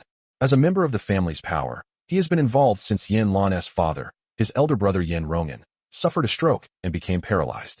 His own influence within the Yan family conglomerate was ruthlessly and cruelly eradicated by Yan Luan. This infuriated him. He was Yan Luan's second uncle, after all. It was one thing for a junior like her to be so cruel and vicious to her parents. He was, after all, just an elder to her, and he hadn't offended her in any way. Why were they forced to retreat step by Yan Luan's methods, and reduced to the point where they could only voluntarily relinquish power? So he only offered flattery on the surface, while secretly waiting to find Yan Luan's weakness and deliver a fatal blow. Fortunately, the opportunity came so quickly. Yesterday, someone delivered a secret message. Yan Luan has a weakness, and that weakness lies with a man she recently took in Xinjiang. It is said that Yan Luan even publicly acknowledged his status as son-in-law within the Yan group. This man's looks do indeed suggest he's the kind of guy who can capture a woman's heart. Of course, men would also find her attractive and charming. Uncle Yan was itching to try it out. Second master, watch your mouth. The son-in-law is the man our eldest daughter married through proper channels, and he can be considered half the master of the Yan family. If you continue to spout such arrogant words, don't blame me for being impolite. Zhou Ning still gave the Yan family some face. I gave them face, but not much. The cold tone instantly darkened Uncle Yan's expression. Zhou Ning, how dare you, a mere servant, speak ill of me. Guards, seize him. Also tie up Qin Jiang too. Uncle Yan gave the order with a smile. Everyone in the Yan family knew about Uncle Yan's quirks. Even due to the power of the Yan family conglomerate, his subordinates often tried to seduce people into his bed. But what's delivered to your door is never as interesting as what you kidnap yourself. In Uncle Yan's opinion, since his monstrous niece Yan Luan had already married 7 grooms to bring him good luck, the 7 dead grooms hadn't made any waves at all. So even if this 8th one was accidentally killed by himself, Yan Luan would only verbally criticize him a few times. He was just a gigolo who married into the family. It's fine if he dies. Does she really want to be buried with him? Young master, be careful. Zhou Ning frowned, stuffed 2 black objects into Qin Jiang's hand, and then confronted the bodyguards sent by the second master. He was quite capable, but the bodyguards that the Yan family conglomerate could hire were by no means easy to deal with. It can be resolved, but it will take time. Qin Jiang watched as the same path unfolded as in his previous life. He looked down at the pistol and grenade in his hand. It's a bit outrageous and a bit exciting. It has that live-action CS feel. In his past life, he was terrified. After all, he was just a sophomore in college and was horrified by the power struggles between aristocratic families. They would avoid firearms at all costs. He immediately threw away the things Zhou Ning had given him. In his eyes, Zhou Ning, whom Yan Luan used to monitor and imprison him, was even more terrifying. While he was being held back by Uncle Yan's men, he escaped on his own. Soon, he took the only path in front of him and escaped to the edge of the frozen lake. Yan Zhe and Yan Han were already waiting there. We're just waiting for him to be driven to a dead end. And this time, Qin Jiang gripped the cheat code Zhou Ning had given him tightly and quickly hid the things Zhou Ning handed him inside his clothes. He then feigned a terrified expression and fled towards the frozen lake. Yan Yufan felt like the duck he had in his hand was about to fly away. Carrying his own fat body, he personally chased after them. In his past life, he certainly pursued her too. However, he was too slow. By the time he reached the edge of the frozen lake, he saw Qin Jiang fall into the water, while Yan Zhe and Yan Han watched this scene unfold quietly by the lake. Later, when he suffered Yan Lan's crazy and vicious revenge, he realized that he had been tricked by the 2 young masters of the Yan family. It became a gun in their hands. Of course, Yan Han and Yan Zhe were not spared either. The wrath of this Yandera and tyrannical young lady is indiscriminate destruction. But that's a story for another time. At this moment, Qin Jiang deliberately ran towards the direction of the ice lake. On the way to the ice lake, he would pass through several green belts that would be in blind spots in the direction of the pavilion. When Master Yan was halfway through the chase, he found that there was no one ahead of him. He was about to continue forward when he suddenly felt something pressing against the back of his head. Master Yan had seen a lot in his life, and he immediately realized that what was pressed against his head was a gun barrel. Qin Jiang, you sleazy pretty boy, what kind of skill is it to seduce my niece? If you come with me, whatever my niece can give you, I can give you 2. Or you could consider taking the exam a will. Yan Yufan didn't necessarily want Qin Zhang's body. Rather, he believed that by forcibly taking Qin Zhang, he would gain what belonged to Yan Luan. This also naturally challenged Yan Luan's authority. His ruthless and vicious niece has seized control of the Yan family conglomerate. She is far too arrogant. He wanted to humiliate her.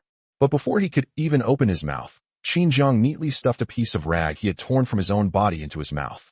The next moment, his obese body was easily flipped over by the tall man, who picked up a sharp stone and cleanly and viciously smashed it into his groin. A whoa! Pain. Heart-wrenching pain. What hurt even more was his penis. It looked like it had been flattened by a rock. Even though his mouth was gagged, she couldn't help but cry out in pain. But the next moment she was in so much pain that she lost her voice. Tisk, you're probably a weed that's become a spirit, wandering around in circles unable to find its mother. Your breath is worse than athlete's foot. I'm not a straw boat, so don't take your slut out on me. You put a glycerin suppository on your mouth beforehand, and you sprayed it all the way. Qin Zhang was disgusted to the core. But that's what he has to do. He would retaliate in a way he never did in his previous life, and this time he would retaliate fully.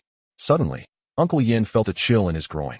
Suddenly, Qin Zhang pulled out another folding dagger from somewhere, its sharp blade gleaming with a chilling light. Would you like some scrambled eggs with tomatoes?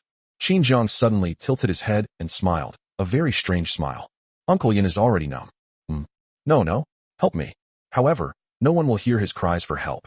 Because the moment he fell, he had already been injected with a small anesthetic that Qin Zhang had prepared in advance.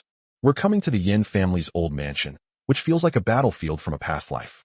If he was truly unprepared and relied entirely on Yan Luan for protection, then he would be a rather useless man. Qin Zhang was well prepared for all the dangers that were about to come. At this moment, Uncle Yin was like a fish on a chopping board, completely at Qin Zhang's mercy. The key point is that he screamed very loudly, even heartbreakingly. However, under the influence of the anesthetic, his cries for help only attracted a few ants. So Qin Zhang, who had squatted down, kindly removed the rag from his mouth. His gaze was cold and ruthless, as if he were admiring an ant about to be crushed. It was a cold indifference from those in high positions. In his past life, he was trapped in the predicament of family ties, making him indecisive. But now, he has nothing to worry about.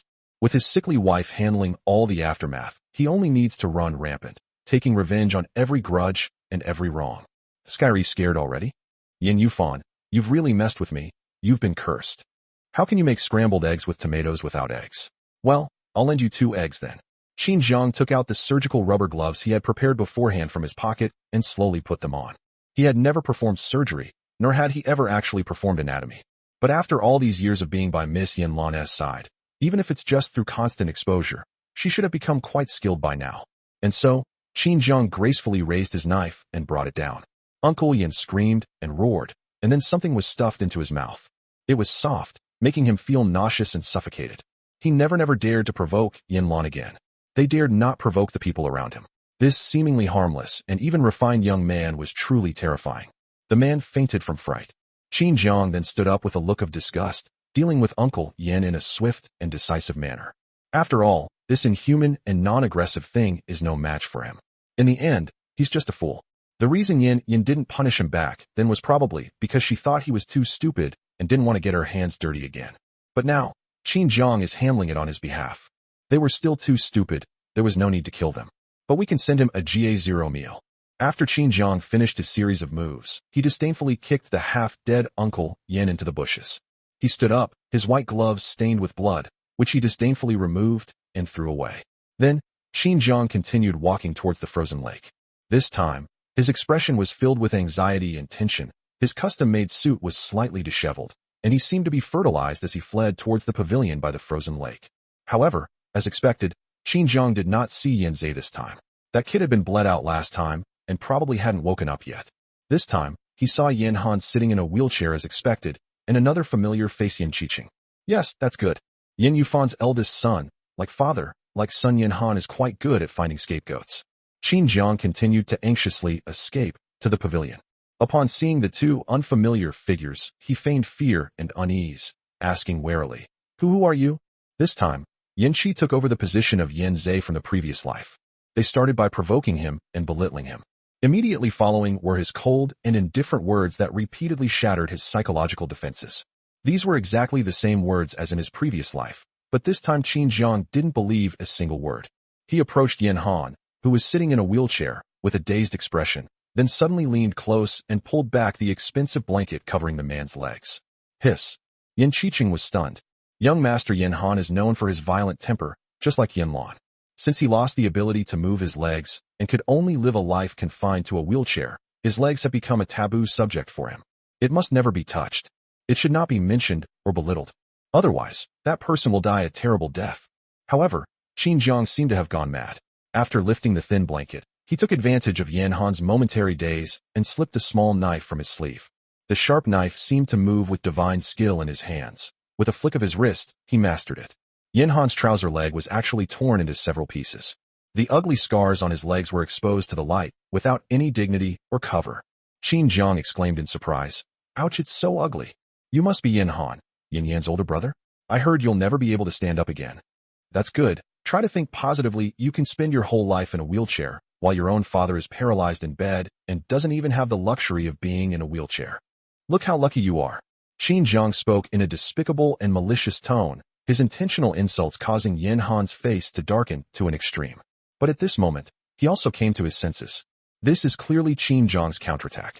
How did he discover that coming to the Yan family's old residence would make him a target for their attacks on Yan Luan? "Qin Jiang, how dare you humiliate me? You're nothing but a plaything in a land's hands, yet you actually think so highly of yourself. Yan Qiqing, hurry up and push him." According to the information Yan Han received, the plan to deal with Qin Jiang pushing him into the frozen lake was tailor-made for him and Yan Luan. Qin Jiang is afraid of water and cannot swim. Yan Luan, in her haste, would inevitably jump into the lake to save people, but Yan Luan's body is simply not suited to soaking in icy water, let alone the unique snow melt water. All of this will hasten Yan Luan's death. But Yan Han didn't care.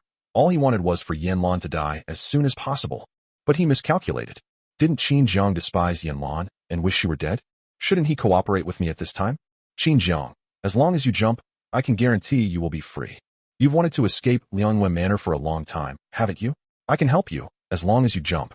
Yan Han's seductive words led Qin Jiang to jump into the lake. But Qin Jiang simply pulled out his pistol casually. He awkwardly pulled the trigger and fired a shot at Yan Qiqing, who was trying to push him. While this gun is pretty good, it's very accurate when it misfires.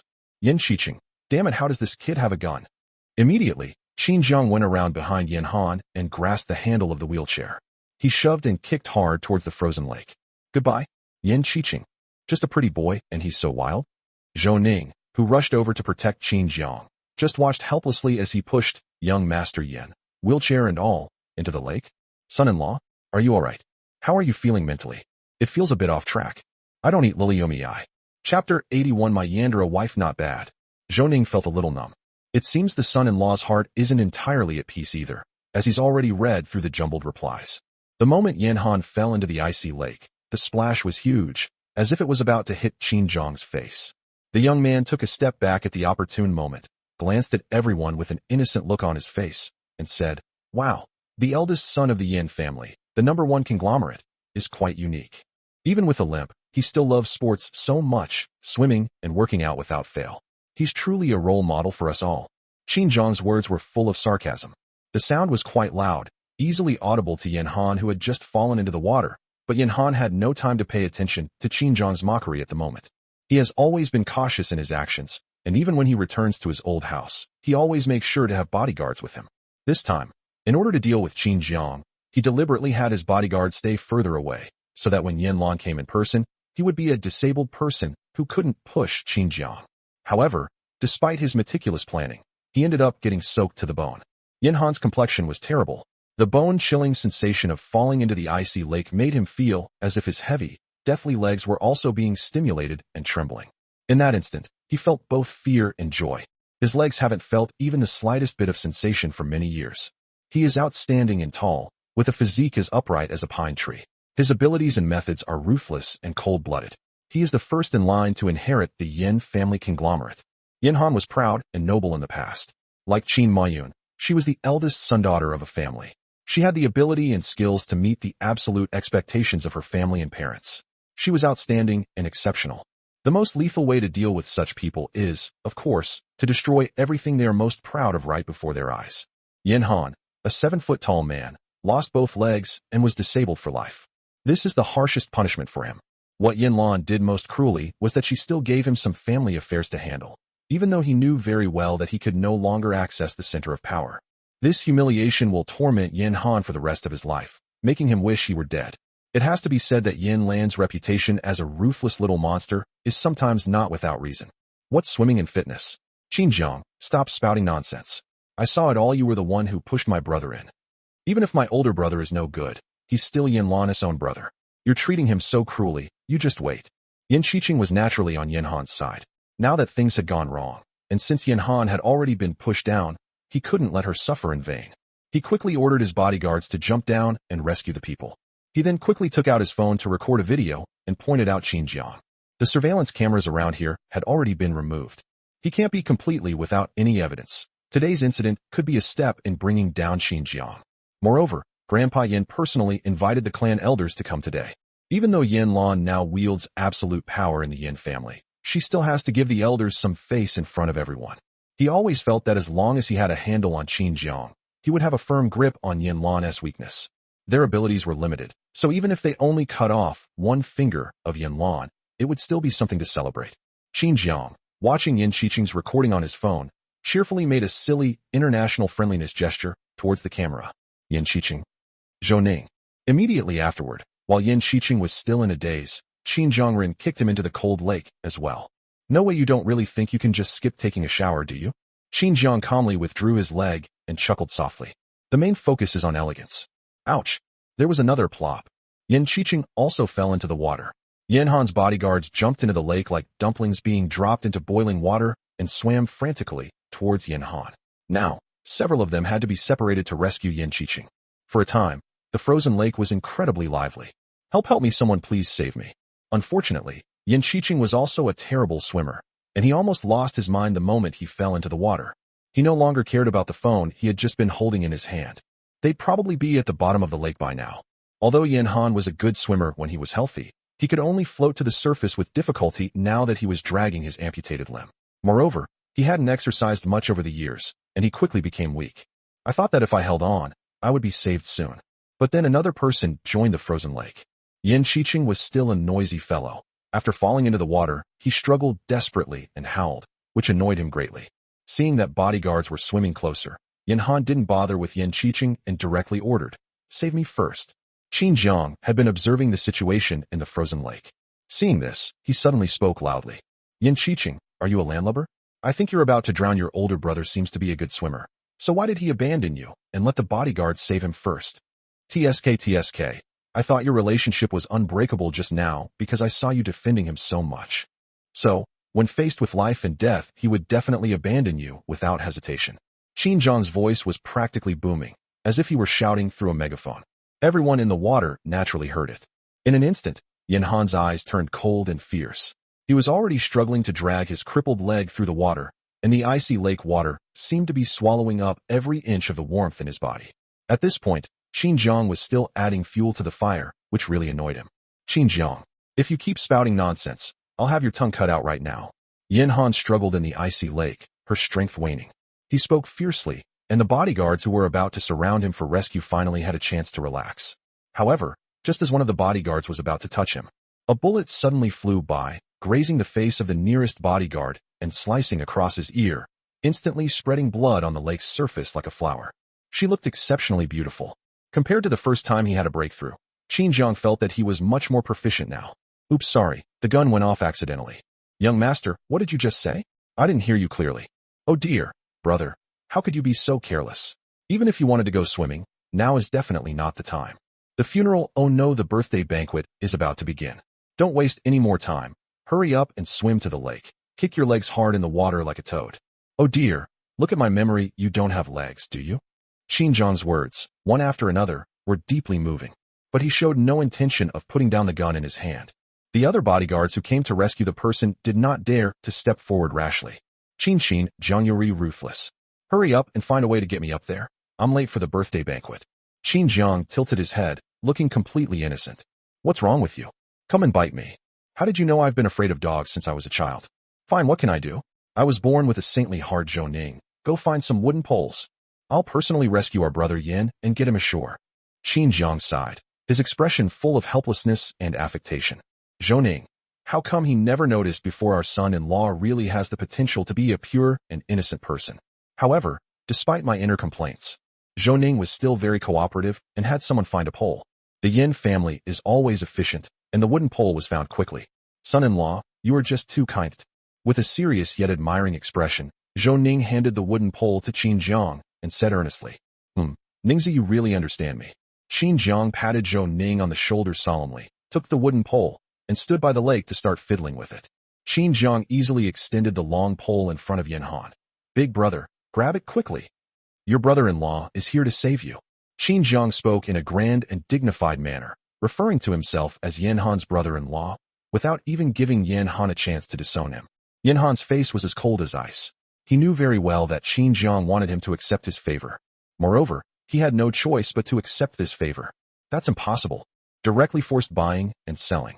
Yan Han was so angry that she clenched her back teeth, but now she had no choice but to reach out and grab the wooden pole.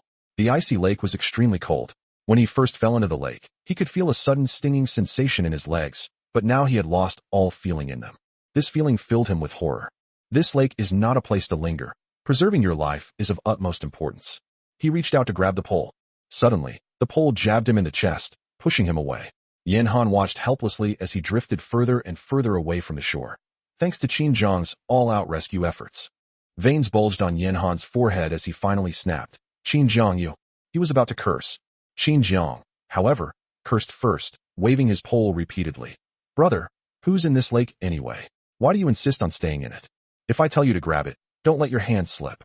Yan Han was so angry he was about to explode, but unfortunately he was at a disadvantage. Wait until he turns over. Let's see what he does. Yan Han gritted his teeth and continued to desperately splash around in the water, trying to grab the wooden pole that Qin Jiang was waving. The next moment, the wooden pole tilted to one side. Yan Han missed again, and his face plunged back into the water. Hey bro, don't keep slipping your fingers. This time, Qin Jiang swung the pole and struck him precisely in the face, turning the tables on him. Yan Han couldn't help but curse inwardly. Gurgle, gurgle. Yan Han was exhausted. He had been soaking in the water for a long time, and his body was already weak. He was about to give up. The man's figure was seen gradually falling downwards. It seemed as if they were about to die in the northwest at any moment. The bodyguards panicked at this point, completely disregarding the fact that Qin Jiang still had a gun, and all rushed towards the spot where Yan Han was falling. However, the next moment, Qin Jiang casually waved the grenade in his hand. He shoved it right into his mouth, as if he could bite off the fuse and send a big treasure flying toward them the next moment. The bodyguards, we've surrendered, please let us go. Yan Han fell for 2 or 3 seconds, but his strong will to survive made him struggle desperately again, and he finally resurfaced. This time, his pride seemed to have finally been subdued. He weakly cried out for help. Help me. Sister brother-in-law, I'm begging you. Please save my brother, I am dying. Qin Jiang was finally satisfied. They were just about to rescue him. Suddenly, he felt a familiar aura rushing towards him from behind. The beauty's fragrance clung to her, both domineering and alluring. Qin Jiang, who was doing something bad, subconsciously felt a chill run down his spine. There's no other reason than that Yin had once given Yan Han a way out. But now I'm just having a blast. They're going to kill Yan's older brother, Yan Han. Yan Luan arrived almost as soon as Yan Han was pushed into the water, but after she realized that it wasn't Qin Jiang who fell into the water, she stopped and watched from the side. She had long noticed that Qin Jiang was different from before. I'm quite curious how different Qin Jiang is now. So I kept observing. I have to say Jiang is now more to her liking. She likes it. She loves it. She likes Jiang more now. Therefore, Yan Luan witnessed firsthand Qin Jiang's series of actions, which were as fierce as a tiger, but when she looked at the results her brother was almost gone. Yan Luan focused her gaze and stepped forward in her high heels. With just a glance from her, Qin Jiang obediently called out, the rescue pole. Qin Jiang pouted. Good grief, this time we really messed up. Yan Han was stunned for a second when he saw Yan Luan appear. He immediately feigned weakness and begged for help, pleading, Luan, please save my brother. My brother's legs are ruined. He can't hold on much longer. In front of Miss Yan Luan is not an easy thing to do. Instead, we must expose his dignity and show him the utmost sincerity. If he wants to save his life, he has to tell us about his disability. Okay, come here. Yan Luan extended the wooden pole, her expression remaining indifferent and calm. But at this moment, Yan Luan seemed to radiate holy light in Yan Han's heart. Yan Han quickly used all her strength to pounce over. Immediately, Yan Luan calmly swung the wooden stick in her hand and smashed it into his face. A solid blow sent Yan Han flying back into the water. They couldn't reach the surface of the water for a long time. Silence. The only sound in the entire garden was the splashing of people in the frozen lake. Even Yan Qiqing, who was yelling loudly, obediently shut up. Yan Lan's expression was indifferent. She elegantly straightened up and glanced at Qin Jiang, who was obediently standing as punishment beside her. Her gaze swept over him, and she slightly raised her chin. That posture seemed to say, "Tsk Jiang, learn from this." Qin Jiang felt a little numb, but mostly proud and happy. He leaned closer to Yan Luan and deliberately gave her a quick kiss on the cheek when she wasn't looking. "Wife, your technique is pretty good." Yan Luan raised her chin arrogantly again. "Well, anywhere I'm pretty good at it. What does Jiang think?" Qin Jiang's ear tips suddenly turned red. "Oh my god, is this the time to flirt?" However, the truth is that when Yan Luan wanted to adjust, that was the best time. He was the one being teased, so he chose a ball. It's good enough to have it. Yan Qiqing finally couldn't hold on any longer. He was truly unable to swim, so at this point, he could only make one last desperate scream. "Alan! Alan, little sister! Help!" "Shut up!" Yan Lan's eyes turned cold, and she ripped the fuse off the grenade in Qin Jiang's hand and threw it into the lake. Qin Jiang's chin took off. Zhou Ning made a hasty escape. "The young lady is throwing a tantrum. Stay far away." Sobs. The entire audience. My god. The Yandra heiress's temper is truly easily ignited. Chapter 82. Establishing authority at the old house. "As long as I have it, as long as you want it." Yan Luan's movements were fluid and seamless, without any pause. Even Qin Jiang, who was standing next to her, was stunned. He knew his methods of revenge were indeed a bit crazy, but he really hadn't expected Miss Yan's methods. This old Yin family mansion, this frozen lake, this pool of people, could it be blown up at any moment? Yan Qiqing was still struggling in the lake. His strong will to survive made him learn to swim in a dog paddle style. He originally yelled this out to complain about Qin Jiang. Qin Jiang is just a gigolo that Miss Yan took in on a whim. Could he really compare to Yan Han, the older brother, in Yan Lan's heart? However, the reality check came just as quickly. Everyone stared in disbelief as Yan Luan accurately threw the grenade, its fuse removed, towards Yan Qiqing. Yan Qiqing frantically paddled away, struggling desperately to get away. But how could human strength possibly outrun the power of a hand grenade? We heard the next moment. Boom, a loud sound. The old house shook violently in an instant. Even the pavilion where Qin Jiang and Yan Luan were standing trembled. Not to mention the two acquaintances of Miss Yan in the pool. By now we'll soon be acquaintances, right? Everyone was speechless. Yan Luan immediately hugged Qin Jiang, nestling weakly into his arms, her posture surprisingly delicate. "Jiang, I'm a little scared."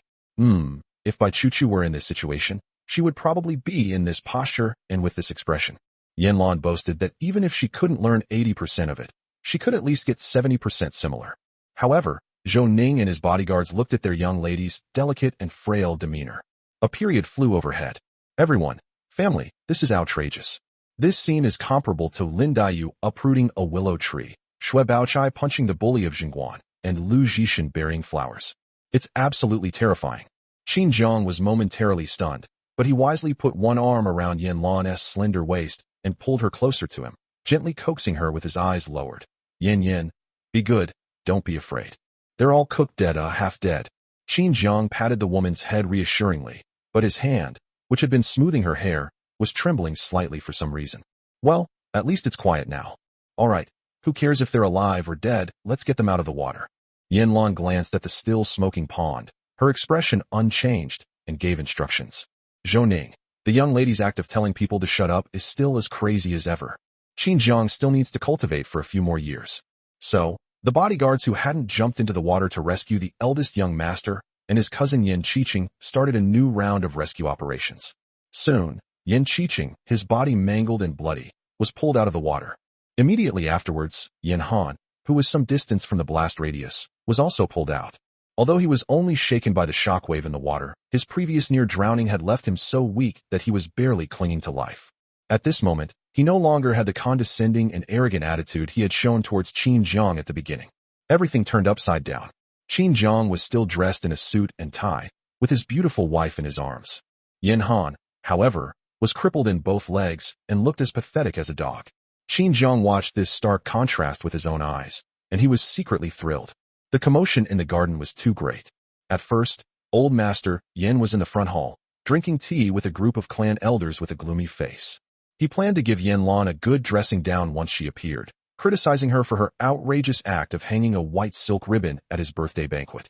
But before anyone could even drink the first cup of hot tea, then a huge explosion was heard coming from inside the house. Boom.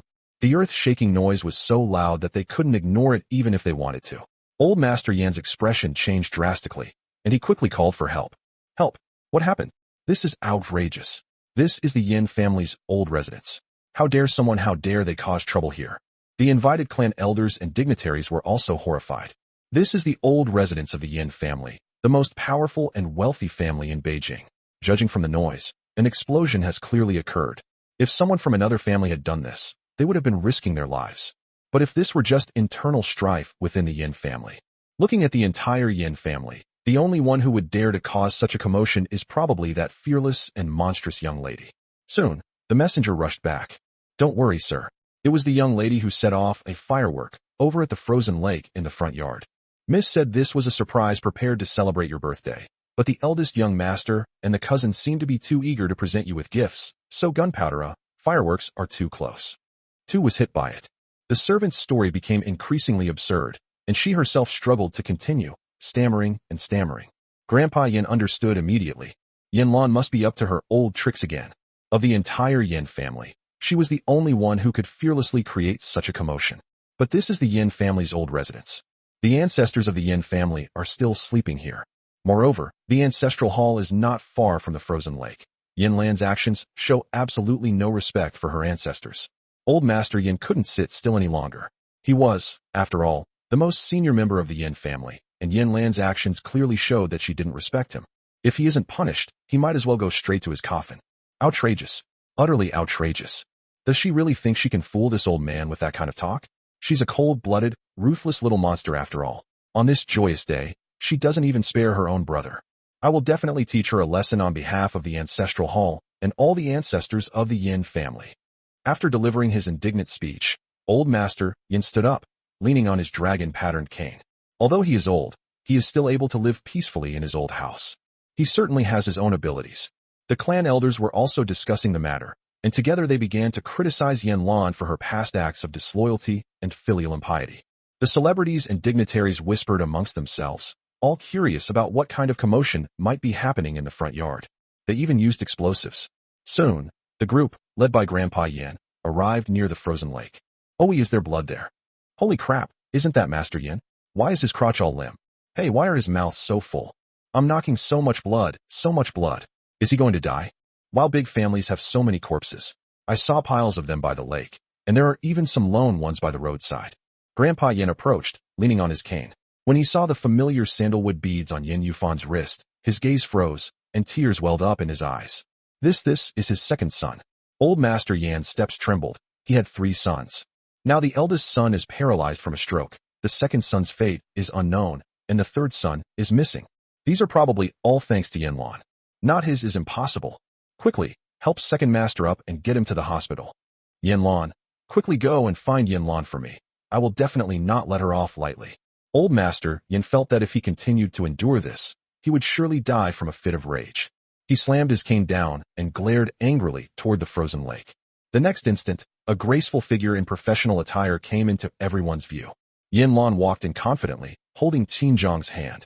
They seemed completely unaware that they had made a grave mistake. Oh dear, old man Yin, what's wrong with you? What's wrong with second uncle this time? Yan Luan gasped in surprise, her eyes flashing with shock and panic. It was as if she had just discovered that Uncle Yin was on his deathbed. Yan Luan, look what this pretty boy you brought back has done. Now, as your own grandfather, I order you to hand over that pretty boy in your hands and atone for your second uncle's sins. Grandpa Yin probably guessed who was behind this. Of course, he only assumed it was done by Yan Luan's subordinates.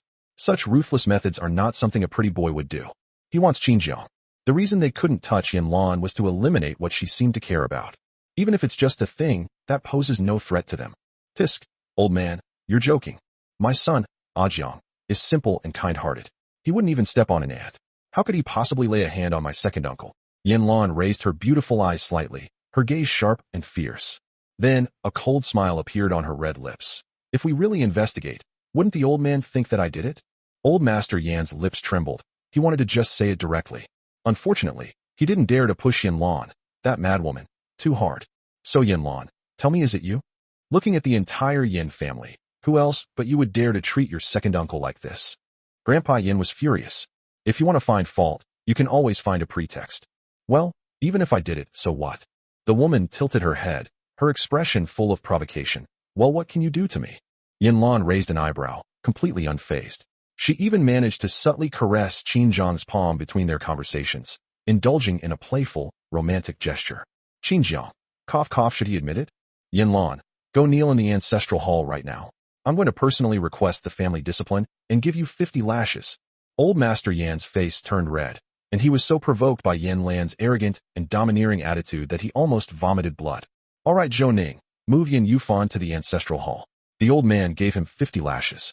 Let's all come together and witness whether the old man, still vigorous in his old age, can wield these 50 lashes. Old man, 50 strokes, not a single stroke less. Yan Lan's tone turned cold, and everyone could feel the oppressive pressure emanating from her. No one dared to disobey her orders. This is outrageous. Yan Luan, you? Yan Lan's eyes turned cold, and she gave Zhou Ning an impatient look. Zhou Ning squatted down expressionlessly, grabbed a handful of soil from the flower bed, and stuffed it into Old Master Yan's mouth. Old Yan, at your age you're practically buried up to your neck. If you keep meddling, my young lady wouldn't mind burying you right down to your head herself. Zhou Ning lowered his head, his voice low, yet it was enough to send chills down Old Master Yan's spine. He thought that Yan Luan had been keeping him at the Yan family's old house for the past 2 years, and that she still showed some filial piety. They even thought that Yan Luan was only being kind to him to silence the elders. He thought he was different from his eldest son. That's why Yan Luan let him stay. He must have something to use against Yan Luan, but he dared not speculate any further. When Miss Yin goes crazy, everyone is equal. Qin Jiang watched as Yan Ershu, Yan Yufan, the fat pig, who had fainted from pain, was easily lifted up by the bodyguards. He felt he needed to be honest with Yan Luan. Yin, actually, Yan Yufan was half dead, it was me who did it. Qin Jiang lowered his eyes. He shouldn't have hidden it from Yin. Ajiang did a great job. What reward do you want? Whatever I have, whatever you want, is yours. Chapter 83. The eldest sister's reputation is ruined. She's rotten to the core. After leaving the Qin family, Qin Xinyun wandered around the capital like a lost soul. She didn't know where to go. At that moment, she felt like a tattered rag doll with holes and drafts, and every moment after learning the truth was agonizing. But she was, after all, a member of the Qin family. Now that her older sister is in trouble, she is afraid that her sister might do something rash, so she unknowingly walked to the entrance of Qin's financial building. She didn't visit her older sister often, but since they were family, the security guard quickly opened the door for her, though his gaze towards her was filled with a mocking scrutiny. Qin Xinyun dragged her unsteady steps into the hall. But in her mind, she kept recalling the times when Qin Jiang had been kind to her back at Peking University. It was her who never cherished it. They even took it for granted. Back then, Qin Jiang never dressed up. He wore a drab old dress, and it seemed that after returning to the Qin family, he only wore those few cheap clothes from street stalls. She felt very embarrassed about this, so she made him avoid her at school and not speak to her. At that time, she felt that Qin Jiang clearly had the same living expenses as them, having returned to the Qin family and receiving 300,000 yuan a month. Even if things weren't going well, he wouldn't still be wearing faded, cheap clothes from street stalls. He clearly gambled away all that money and lost it all. In order to get more money to continue gambling, he deliberately dressed poorly, hoping to gain his pity and get more money to fill that bottomless pit. Therefore, Qin Xinyun never gave Qin Jiang a kind look whenever he dressed in shabby and ugly clothes. Either he should be kicked out, or he should be made to take the blame for some of the bad things that happened on campus. Anyway, Qin Jiang is already notorious, so what's wrong with him taking the blame for me? But he was really good to himself. She skipped class, so the boy wrote notes for her, page after page filled with neat and comprehensive notes. He would follow her like a tail when she skipped class to go to bars, worried that it wouldn't be safe for her to walk alone at night. He escorted her all the way to her dormitory building before dragging his slender body away. She occasionally looked back and saw that the boy's back was very thin in the night wind. But she felt that he had only himself to blame. It wasn't like he was short of money for food, so why did he have to put on such a miserable look? Therefore, she took Qin Jiang's kindness for granted time and time again. Scapegoat, ridicule, and trampling. She herself couldn't count how many times she had bullied Qin Jiang. Lost in thought, she had already stepped into Qin's financial. Look at this video. I'm saving it as my wallpaper. TSK. Who knew our CEO Qin, who seems so cold and aloof, was a stripper in private? If I were President Qin, I would be too ashamed to show my face in public. I heard she went to work as usual today and is still in the office working on project documents she's already ruined. What's with the pretense of being virtuous? You guys think that after Mr. Qin built up Qin's financial and attracted so much investment, it must have been completely rotten by now. This kind of slut doesn't deserve to be in the CEO position. I think it should have been replaced long ago. Each insult reached Qin Xinyun's ears. This was Qin Zhang's revenge, and also the eldest sister's inescapable punishment. Qin Xinyun quickened her pace and took the elevator to the top-floor president's office. However, she had just stepped out of the elevator. The entrance to the CEO's office was now packed with Qin's financial's major clients and investors. President Qin, please come out. We want to discuss new cooperation projects with you in person. President Qin, stop hiding. You've already been seen naked. What are you still being coy about? President Qin, your younger brother really knows you well. It's a real shame not to show off such a great physique. You stinking woman, what are you pretending to be so high and mighty for?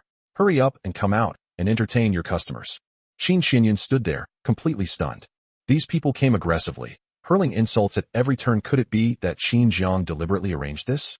Chapter 84 this time. Let fifth sister coax you back, okay? Qin Mayun was squatting under the desk, wrapped in a thick coat, with layers of clothing covering him up. Her eyes were bloodshot as she stared at the time on her phone, calculating when she could delete the video. But she knew perfectly well that with so much time gone by, her video must have already spread all over the internet. Even if she deletes it now, it won't make a difference. Seeing this, Qin Xinyun felt sorry for her older sister being so maliciously speculated about. She grabbed a mop from the side and rushed into the crowd. You bunch of bastards, get out of here. You're not allowed to bully my older sister. If you do anything else, I'll call the police. Get out of here. This is Qin's financial. Even if there are big problems, it's not your place to point fingers. Anyone who dares to cause trouble here will be fired immediately. As for our partners, Qin's financial will blacklist them and never cooperate with them again. Qin Xinyun had seen that the so-called partner companies that came to cause trouble were mostly small companies. The bosses of big companies don't have the time or inclination to kick Qin's financial group when it's down. However, it cannot be ruled out that their own presence would lower their status, and that they deliberately sent some small, insignificant companies in order to curry favor with the Yan family conglomerate. Qin Xinyun's words did have some effect. After all, their mission was to humiliate Qin Moyun, and now that they had achieved their goal, there was no need to stay any longer. The crowd dispersed like birds and beasts. Qin Xinyun then quickly found the spare key, opened the office door, and went inside. Big sister, are you alright? Why are you covering yourself up like that? Even if it's cold, you'll still make yourself sick by doing that. As the youngest of the sisters, Qin Xinyun was the most favored in the Qin family, second only to Qin Yun. It's also because I've been used to doing things my own way since I was little.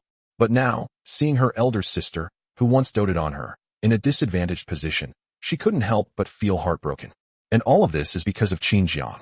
Qin Xinyun shook her head, her eyes filled with conflicted emotions and regret. She pulled aside the clothes that Qin Moyun was haphazardly wrapped around her body and leaned closer to her, saying, Big sister, Zhang probably hates us now. In the years since Qin Zhang returned to the Qin family, how many terrible things have we done to him? Do you remember? Take me for example. Back then, Qin Zhang and I were freshmen in college. I liked to go out and have fun. Going to bars was just the beginning. I also liked riding motorcycles. Qin Xinyun spoke slowly, and Qin Moyun's eyes finally moved as he looked at her. They seemed to be listening to her tell her story. Qin Xinyun continued, saying that in the second semester of her freshman year, she was about to go out and race motorcycles again, but Qin Zhang stopped her as usual. Fifth sister, please don't climb over the wall tonight and go out riding your motorcycle, okay? If the school finds out, you will receive a disciplinary warning. At that time, Qin Xinyun was thrill-seeking and unruly. Seeing Qin Zhang blocking her way, she instinctively felt disgusted and coldly pushed him away, saying, Qin Zhang, what are you afraid of? So what if I get a disciplinary record? Aren't you the student council president? I'm your own sister. Can't you just cover for me? All right, get out of my way. Don't block my path to pursuing my dreams. Young and carefree, Qin Xinyun waved her hand dismissively, taking it for granted that Qin Zhang would clean up her mess. Qin Zhang frowned, seeing that gentle persuasion was useless, so he took out the strawberry cake he had carefully made himself. Fifth sister, if you promise not to take any risks tonight, I'll give you your favorite strawberry cake. Qin Zhang was destitute at school. I only eat steamed buns and porridge every day. But the cake in his hand was extremely exquisite, with rich and delicate animal cream, and the strawberries on top were large, plump, and bright red, clearly not cheap. He was frugal with himself, but he did his best to give the best to his older sister, his parents, his relatives, and by Chu Chu. He thought his carefully prepared cake would at least keep fifth sister from leaving. However, This childish and stingy behavior only made Qin Xinyun dislike him even more. Qin Xinyun glanced coldly at the cake he had eagerly presented to her like a treasure, and then maliciously belittled it. Who cares about your strawberry cake? Looks just like you, a pickled, shabby look. Qin Zhang's knuckles stiffened for a moment, and his hand holding the cake trembled. It turns out that the strawberry cake he saved up for a week and spent 3 months learning to make while working at a cake shop was worthless in Fifth Sister's eyes. He lowered his eyes in disappointment, and the cake was about to fall to the ground as he loosened his grip.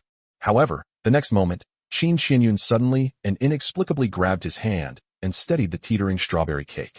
The next moment, a bright expectation suddenly rose in Qin Zhang's eyes. Qin Xinyun was stunned for a moment, touched by his change of heart. Qin Zhang is really easy to coax. Just by being nice to him, he acts as if he has won the whole world.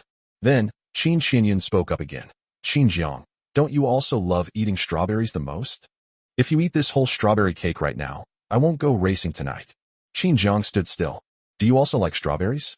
No, the one who shares the same taste as Fifth Sister and loves strawberries is clearly Qin Yun. But Qin Xinyun only ever remembers Qin Yun's preferences. Like everyone else in the Qin family, Qin Zhang paused, as if to say something, but then noticed that Qin Xinyun was already impatient and preparing to leave. In the end, he obediently ate the entire strawberry cake right under Qin Xinyun's nose. He silently swallowed the words he wanted to say, but couldn't. As long as Fifth Sister doesn't go to that dangerous motorcycle base, he'll do anything for her. As Qin Xinyun spoke, she felt a burning pain in her heart, and regret and self-blame kept growing in her heart. A sigh escaped from trembling lips. And then what happened? Qin Mayun couldn't help but ask. The next day, all the brothers who had made plans with me to go motorcycle racing the night before died in a landslide. That place was the motorcycle base I was going to. Jiang saved my life, but I suspected and distrusted him, and even forced him to take the blame for me. With an older sister like me, and Jiang still treating me well for 4 whole years, I deserve some punishment, big sister. Jiang is retaliating against us because none of us are innocent. Big sister, I'm so glad to see you're alright. I'm going to see Jiang now. People always have to pay for their mistakes. I let Jiang down too much in the past. Now, whether he accepts it or not, I will try my best to make amends. After comforting her eldest sister, Qin Xinyun left. She went to a cake shop. Having never lifted a finger and believing she would dedicate her life to extreme sports, she began to work frantically in the cake shop. She gave all the money she had to the cake shop owner. I failed to make more than a dozen cakes. I finally selected one that was somewhat presentable from among many cakes. Qin Xinyun felt sore and tired all over, but looking at her work, she finally smiled with satisfaction. Jiang, I'm sorry. You worked so hard for me before you learned how to make such a perfect, beautiful strawberry cake, and I still thought it was shabby. Only when you do it yourself do you realize how much effort and sweat you put in back then. This time, let Fifth Sister coax you back, okay? Qin Xinyun smiled. Even though she looked like a crazy woman now, all dirty and with messy hair, her smile was very sincere. Her joy made her ignore the several blisters on her hands and the cut on her finger. She didn't even have time to bandage herself. All she wanted was to see Jiang as soon as possible, give him the surprise strawberry cake gift, and beg for his forgiveness. With a mix of trepidation and excitement, she arrived at the entrance of Yan Luan Manor. However, they learned that neither Qin Zhang nor Yan Luan were home.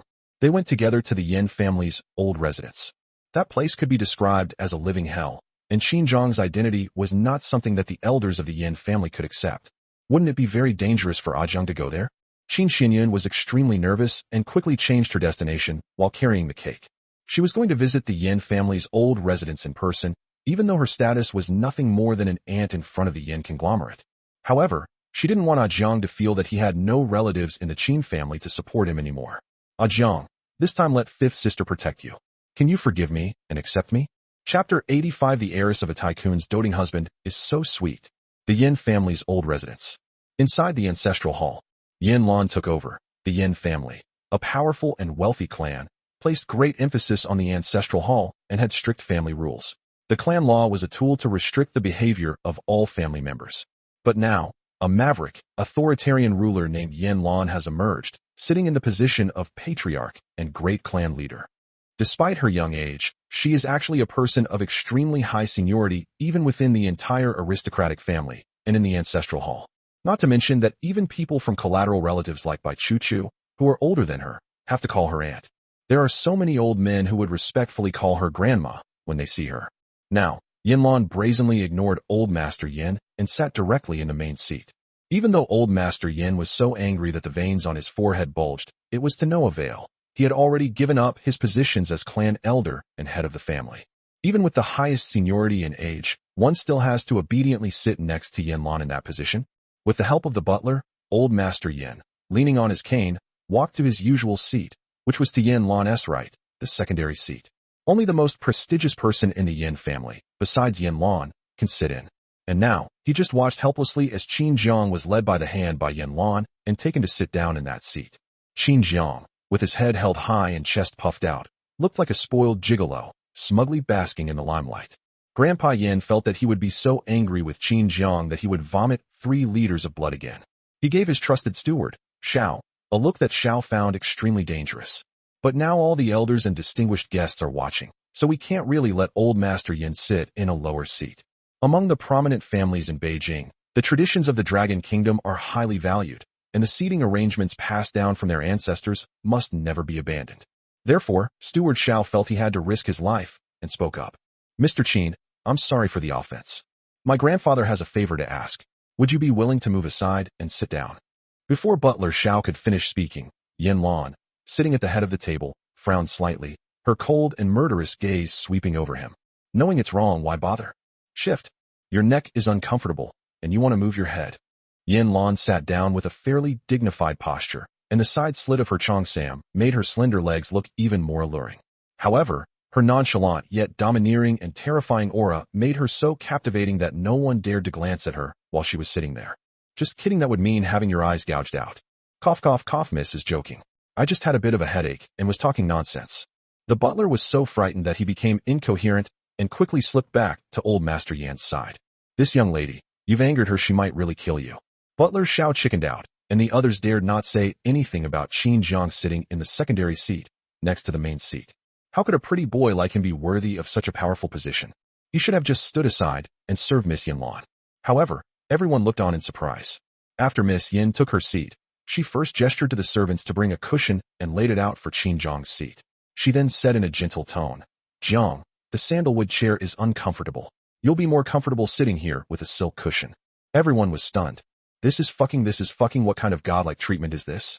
Is Qin Jiang really a gigolo? Is this really a human sperm bank for people marrying into the family to bring good fortune? Qin Jiang was somewhat flattered, but having enjoyed Miss Yan's meticulous care during this time, he nodded stiffly. Yan, I love you. As soon as Qin Jiang finished speaking, the tips of her ears turned pink. The touch of pink caught Yan Luan's eye, and was like a poison that would provoke her to do whatever she wanted to him. But now is not a good time. Yan Luan could only suppress her restless desire, reaching out to stroke Qin Jiang's cheek, her fingertips territorially lightly touching his lips. Jiang, I've wanted you to sit in this seat for a long time. This is the Yin family ancestral hall. I am the head of the household, and you are my husband. This position is rightfully yours. Everything in the Yin family will be shared with you. Yan Luan spoke frankly, which also made it clear that Qin Jiang held an absolutely important position in her heart. Grandpa Yin immediately sat down. He couldn't stand up anymore. He felt like he could pierce the floor with the cane he was leaning on. He finally understood that Yan Luan hadn't wanted to go back to the old house, and had continued to support him, simply because she was too lazy to come back and take care of herself. The bigger reason is that she hasn't won over Qin Jiang yet. What is it about this man that makes him so charming? How could he make his usually calm, restrained, domineering, and cold-blooded granddaughter lose her soul for him? Moreover, their brutality is astounding. As for me, I will personally announce Qin Jiang's identity. Qin Jiang and I are husband and wife. We are one. If any of you dare to bully a Jiang, you are going against me. Yan Luan. Zhou Ning, bring in the examples of what happens to those who bully my Jiang. Qin Jiang has been spoiled rotten. It was so awesome. This is so awesome. This was so awesome. In his past life, he must have been out of his mind to give up such a powerful and beautiful CO wife to become by Choo-Choo's dog. Isn't it wonderful to be the husband of a chaebol heiress and be pampered to the extreme? Chapter 86 Kindness Gets You Married. At Yan Luan's command, Zhou Ning waved to his subordinates outside. Immediately afterwards, Uncle Yan's dying body was carried in. Qin Jiang looked at him, blood seeping from his crotch and his pouting lips, and looked away guiltily. Yes, the scene is beautiful. Don't offend my wife's eyes. Grandpa was planning to punish Uncle with a cane, right? We can begin now. Yan Luan took her seat in the main position, her expression calm and composed, maintaining an elegant and noble demeanor. She would only slightly bend down in Qin Jiang's direction when she needed to take care of him, Otherwise, she would just sit there, her powerful aura enough to make people feel breathless. When did I say I was going to teach your second uncle a lesson? He's already been tortured like this by you, and you still won't let him go to the hospital for treatment. Are you trying to kill him? Xiaolon, I know you still hate the Yan family, but don't forget your mother was also brought back today. If things get too messy at home, what will she think? Grandpa Yan is trying to awaken Yan Lan's cruel and violent methods. Even though he should have gotten used to it by now, she was now ruthlessly killing his second son, and he had to protect him no matter what. Yeah. Is Grandpa threatening me with my mother? When her mother, Su Jieyu, was mentioned, a hint of coldness flashed in Yan Lan's eyes. Although that woman was cruel to her, on the night before her father personally sent her to the organization, she took her hand and ran away alone. They fled desperately through the night, through thorny thickets. The city would only make them more vulnerable to their father's clutches, so they fled to the deep mountains where information was harder to transmit. The woman was clearly so frail, yet at that moment she saw the determination in her eyes. Xiaolon, it's Mom's fault. Mom didn't protect you and your sister well when you were little. I've already lost to you. Mom can't lose our Xiaolon too. This time, I must protect my last daughter. Yan Luan didn't understand at the time. She was only 13 years old, but she hadn't seen Sister Yu since she was 6. My father said he sent my older sister to study abroad. But he only went abroad to study, so why hasn't he come home for several years? At the age of 12, her mother inhumanely sent her to the elite club to be amused by the future young masters of various powerful families. She was young, so she was not defiled. But he also suffered a lot of torment and humiliation. At that time, she couldn't understand why her eldest brother and younger brother could enjoy all the resources of the Yan family, the most powerful conglomerate, and live a life of luxury. Because she was a girl from the Yan family, she was not only instilled with the idea from a young age that women from the Yan family would not live past the age of 25, but she also had to struggle to survive in the celebrity club. She is no longer the little princess in her parents' eyes. Yan Luan was smart enough to remember that her older sister disappeared on the day of her 13th birthday. Therefore, she had long prepared to escape the Yan family before she turned 13. But before she could escape, her strict mother pulled her away. Perhaps at that time she was moved and gratified. At least, her mother loved her very much. At least, a mother wouldn't want to disappear, would she? Yan Luan thought to herself, trying to deceive herself.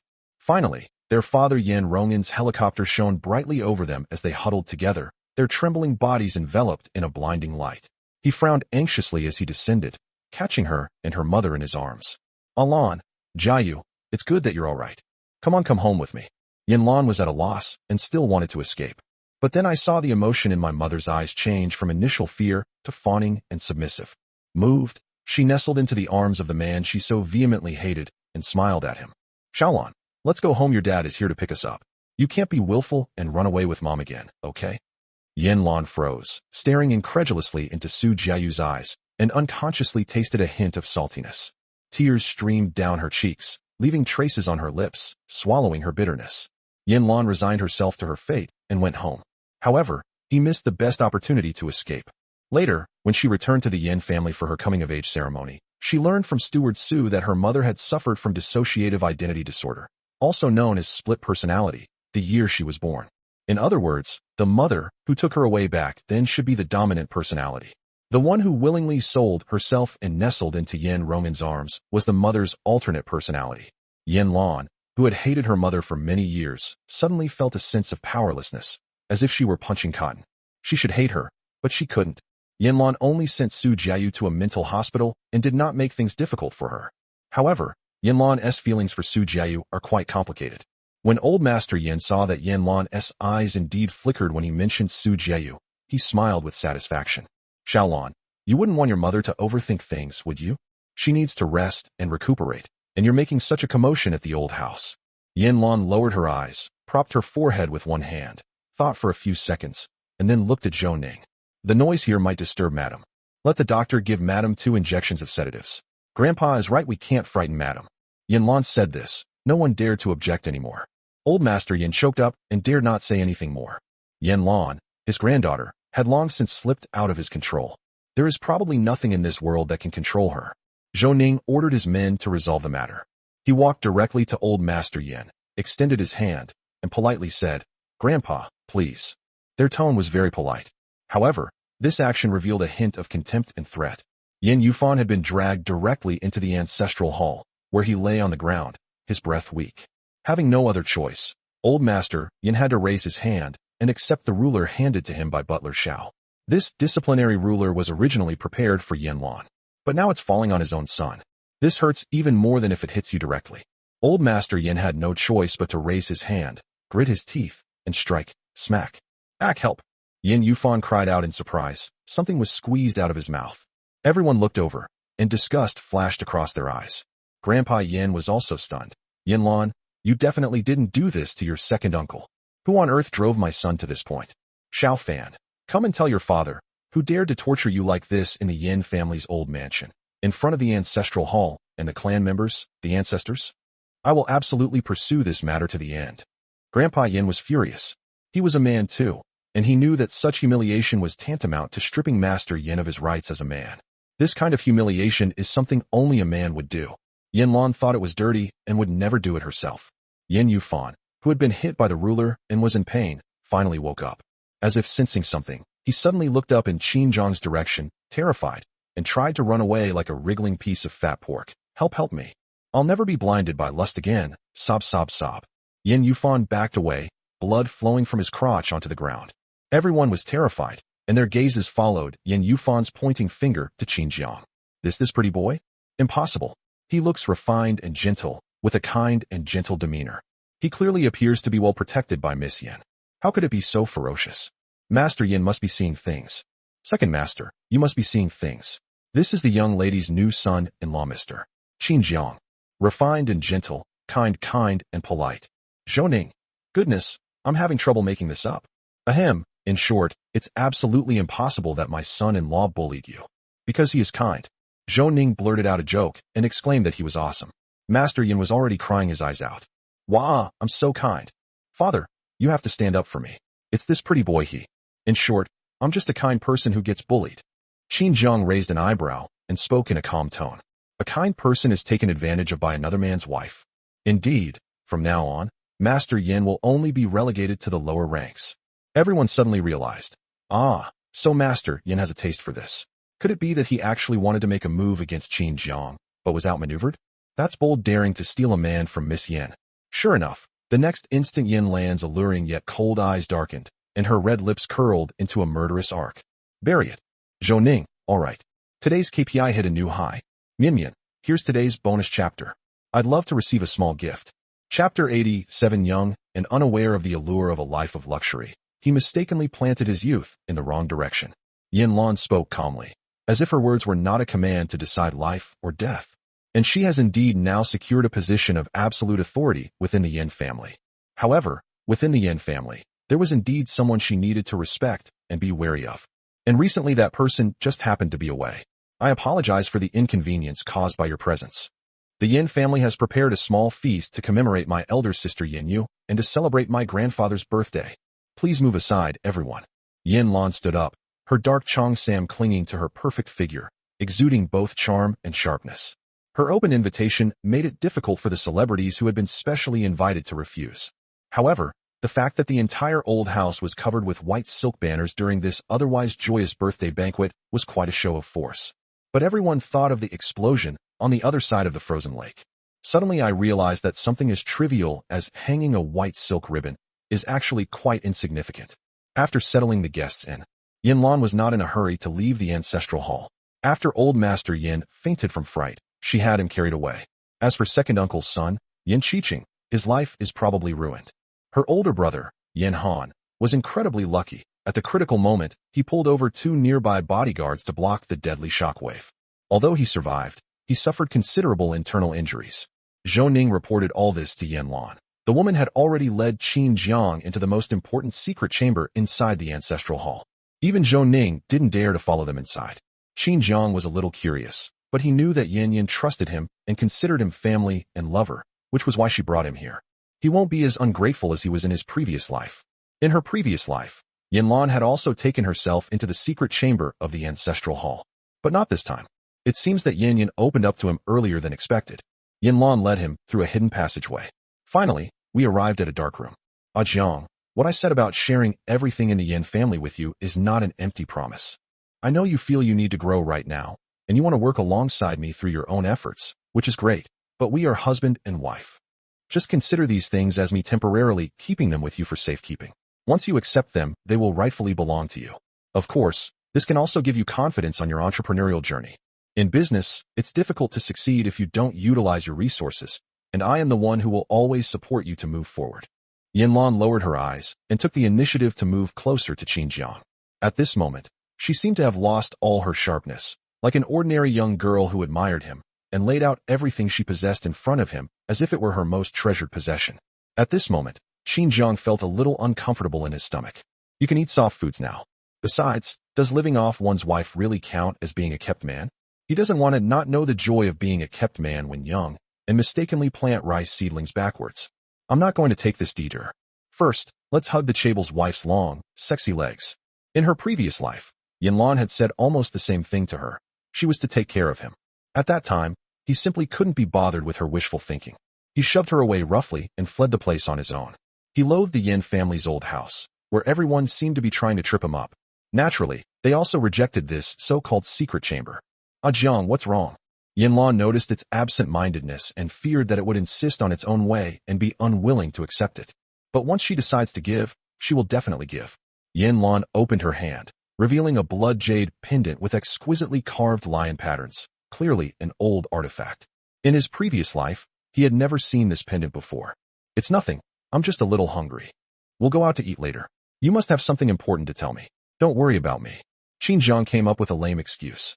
Yan Luan took it seriously. Are you hungry? I have some food here, have some to tide you over. Yan Luan took out a chocolate ball. The packaging was gold, like a small golden ball. Qin Jiang took it, held it in his palm, and looked at Yan Luan seriously. He could see her seriousness, so he lost his appetite. Yan, what is this pendant? Although I don't know much about jade, I can tell that this is a priceless antique. Tease for me. Qin Jiang was getting a little cocky. Although he was planning to live off a woman, the things Yan Luan casually gave him always managed to make him dizzy with envy. Clearly, he wasn't that greedy.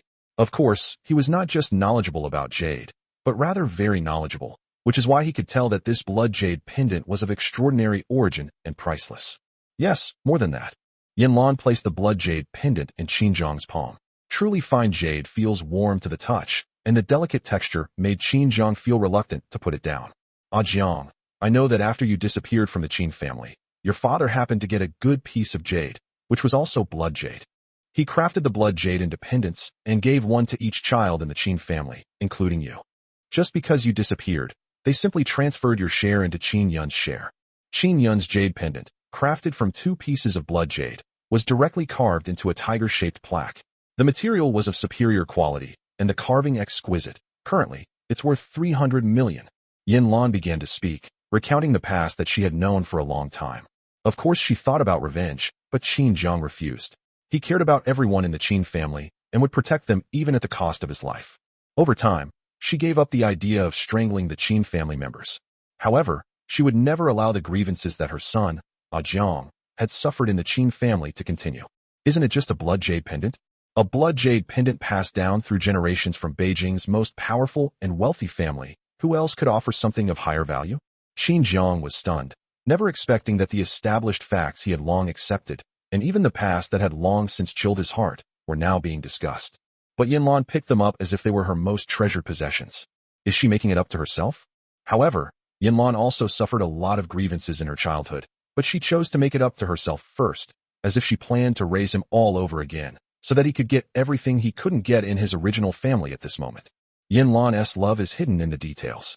It surged even more fiercely in every corner of his world. Jiang, they don't appreciate you because they have no taste. And what you didn't get before, I will make up for. Yan Luan approached step by step, and seeing that Qin Jiang's hair was a little messy, she reached out and gently tidied it for him, her movements gentle yet full of a strong possessiveness. Only then did Qin Jiang understand. This Yandere young lady's desire to compensate for her past is more of an extreme possessiveness towards him. She wanted her traces to cover up his past as well. She wanted to completely possess Qin Jiang. But right now, Qin Jiang is willingly being occupied. Yan, you're so good to me. How can I ever repay you? As he spoke, Qin Jiang, quite knowingly, kissed Yan Luan on the cheek. Fortunately, we are husband and wife as one. I can repay my repayment. Qin Jiang's words carried a vague and ambiguous meaning, instantly stirring up Yan Luan's inner turmoil. How does my darling plan to repay this kindness? Even after paying a huge price, I still obediently remained in a dark room, chained up and at my mercy. Yan Luan paused. Then her eyes suddenly lit up with excitement, like a little girl who had just received a reward of candy, unable to hide her joy. Ahem, hold on. Let's calm down for a moment. Smack. Qin Jiang obediently placed another kiss on Yan Luan's other cheek. Our stock is running low lately. Could you please slow down, Yin Yinim? Qin Jiang skillfully patted Yan Luan's head. His gentle touch was impeccable. Yan Luan was itching to eat, but there was nothing to eat. Unable to resist, she stood on tiptoe and branded Qin Jiang's neck with a bright red mark. That's her own rose medal. To get back to the point, the value of this blood jade pendant itself is actually quite ordinary. His uniqueness lies in his ability to unlock all the secret vaults of our Yin clan. For example, this is one of the Yin family's secret vaults, and the blood jade pendant is placed here. Yan Luan took Qin Jiang's hand and placed the pendant in a hidden spot. Immediately afterwards, the strangely styled picture in front of them flipped open, revealing an absolutely encrypted and sophisticated door. Yan Luan stepped forward and reached out to open it. Looking at this scene, Qin Jiang couldn't help but recall the classic scene in Hello, Mr. Billionaire, where the protagonist's legs went weak upon seeing a warehouse full of money. Qin Jiang now felt his legs were a little weak. What catches the eye is not just towering stacks of cash, but also gold. Gold bars, gold bricks, diamond jewelry, world-famous paintings. There's nothing more useless than this. Jiang, this is only a small part of our joint property. Do you like it? Qin Jiang, it's more than just liking. He was on the verge of tears, for in his past life, he was just one step away from becoming the world's richest man. He'll keep fighting for a while. Hold Yan Luan tight. He could live a life of leisure and idleness for thousands of lifetimes. Chapter 88. Qin Jiang has no older sister, nor any parents. Qin Jiang glanced at the secret vault, filled with jewels and gold bricks. At first, he thought he would like to have a big piece of gold like the small golden chocolate Yan Luan gave him. But now, compared to the image of piled-up gold bricks in front of him, he actually thought it was a bit small. Indeed, people are judged by comparison. He got carried away. I like them, but I still like Yan Yin the most. Qin Jiang obediently replied, just kidding, holding on to your sickly wife is the ultimate secret to getting rich. Yan Luan nodded, gesturing for Qin Jiang to come closer. Jiang, you were wrong about what you just said. It should be kindness begets kindness. A kiss landed squarely on Qin Jiang's thin lips, followed by an even more intense plunder. Qin Jiang was trapped on the gold bricks, caught in a dilemma, but he was actually quite happy to do so. Outside the Yin family's old residence, Qin Xinyun carried the strawberry cake she had carefully made. She always loved beauty and would put on a little makeup even when she went out to throw away the trash at school, but at this moment she looked disheveled and unkempt. The scars on her hands almost covered her entire hand, but she seemed completely oblivious to them. Bloodshot veins appeared on the whites of her eyes. She appeared listless, yet exuded a sense of excitement. She was actually quite excited at that moment. She couldn't help but wonder how touched Jiang would be if he saw his fifth sister, who never lifted a finger, personally make him a strawberry cake. Does that mean you will accept your own apology, and then forgive yourself? She arrived at the entrance of the Yin family's old house with great trepidation. At this moment, the Yin family's old mansion was still draped with white silk, and the guests had all gone inside, leaving the entrance quite deserted. However, the Yin family's old residence was guarded by bodyguards, and she, dressed in tattered and disheveled clothes, paced furtively outside the door. Bodyguards quickly came forward to drive them away. Who are you? This is the Yin family's old residence. Visitors without invitations are not allowed to enter. As expected, Qin Xinyun's path was blocked. She quickly spoke up and explained to the bodyguard, I am Qin Jiang's fifth sister. Go and tell him that I have come to the Yin family to see him personally, and that he must come to see me. When Qin Xinyun spoke, it was unclear whether it was her imagination when she uttered the name Qin Jiang. Why did she sense that the bodyguard seemed terrified? But what's so scary about Qin Jiang? He's just an ordinary college student who hasn't graduated yet. You're looking for my son-in-law? Tisk, with your appearance, where did you come from, a beggar? How dare you claim kinship with our son-in-law? You have no shame. At this moment, the bodyguards of the old mansion have all been replaced by the professional team of Liangyue Manor led by Zhou Ning. Compared to the people at the Yin family's old residence, they were a group of people who understood Qin Jiang better. Get out of here. Do you really think we're fools? My son-in-law, Qin Jiang, doesn't have a sister, let alone parents. He was an orphan who came to marry into the young lady's Liangyue Manor all alone. If she really had family and a sister, how could she have entered our Liangyue Manor alone on her wedding day, carrying only a bag of tattered clothes and wearing nothing of value? The bodyguard spoke sarcastically, but what he said was an undeniable fact. Of course, some bodyguards who didn't get to share in the gossip couldn't help but ask, Is the new son-in-law really that miserable? Before marrying into the family, he probably lived worse than a beggar, yet he actually has relatives? Is it because they see our son-in-law has become successful that they're trying to take advantage of us and ask for money? People like that are the most disgusting. If it weren't for the fact that she's a woman, I would have stuffed a sack over her head, dragged her into an alley, and given her a good beating. A bodyguard spoke up, filled with righteous indignation. Anyway, the grenade dropped on the frozen lake at the old house flattened their stubborn bones. Looking around the Yan family, who would dare to provoke this living Yama? Yes, if the new son-in-law really has a family, whose family would be willing to let their precious son or brother suffer like this? Hilarious. Fifth sister? She didn't even show up at someone's wedding. Does she even deserve to be called sister? Chapter 89. He's just a man. You can use him first. The bodyguard's opening remarks were like a barrage of blows, each word piercing Qin Xinyun's heart like a sharp thorn. She lowered her head, her fingertips trembling slightly, and in her mind, she couldn't help but imagine, based on the bodyguard's description, the scene of Qin Jiang coming alone and miserable to the Yan family to marry into the den of demons in place of Qin Yun. What were they doing at that time? They stayed at the hospital all night, their only concern being Qin Yun's safety. Before Qin Jiang left the Qin family, the entire family forced him to have 2 bags of blood drawn from Qin Yun before they would let him go. What was Jiang thinking at that time? Will she resent her whole family? No wonder he later went home specifically to sever ties. He must have been completely disappointed in his parents and sisters. The more Qin Xinyun thought about it, the harder it became for her to hide her sense of collapse. The pain in his heart was like a long buried, sharp blade that suddenly pierced his soul. It turns out that Jiang suffered so much injustice when he married into the Yan family in place of Qin Yun. But as his 5th sister, what has she done besides taking Qin Jiang's sacrifices for granted all this time? She deserves to die. Qin Xinyun's eyes dimmed, and her face turned ashen. This time, she pleaded bitterly, I really am Qin Jiang's 5th sister. Please tell him that I'll wait for him to come out here. No, Jiang has already been bullied beyond belief since he married into the Yan family. I want to go in. Where is Jiang? I want to see him in person and make sure he's safe. Qin Xinyun came to her senses. She was indeed a little afraid to face Qin Jiang, but the Yan family's old mansion was a dangerous place. She had failed to protect Jiang before, and this time, she would risk her life to bring Jiang safely out of the Yan family's old house. As soon as Qin Xinyun said this, the bodyguards almost burst out laughing. Will the new son-in-law be bullied in the old house? I wonder who is truly in danger wherever my son-in-law goes. However, they could only keep quiet and not tell this beggar girl of unknown origin. Get out of here. You're just a beggar girl. You're not worthy to come looking for my son-in-law.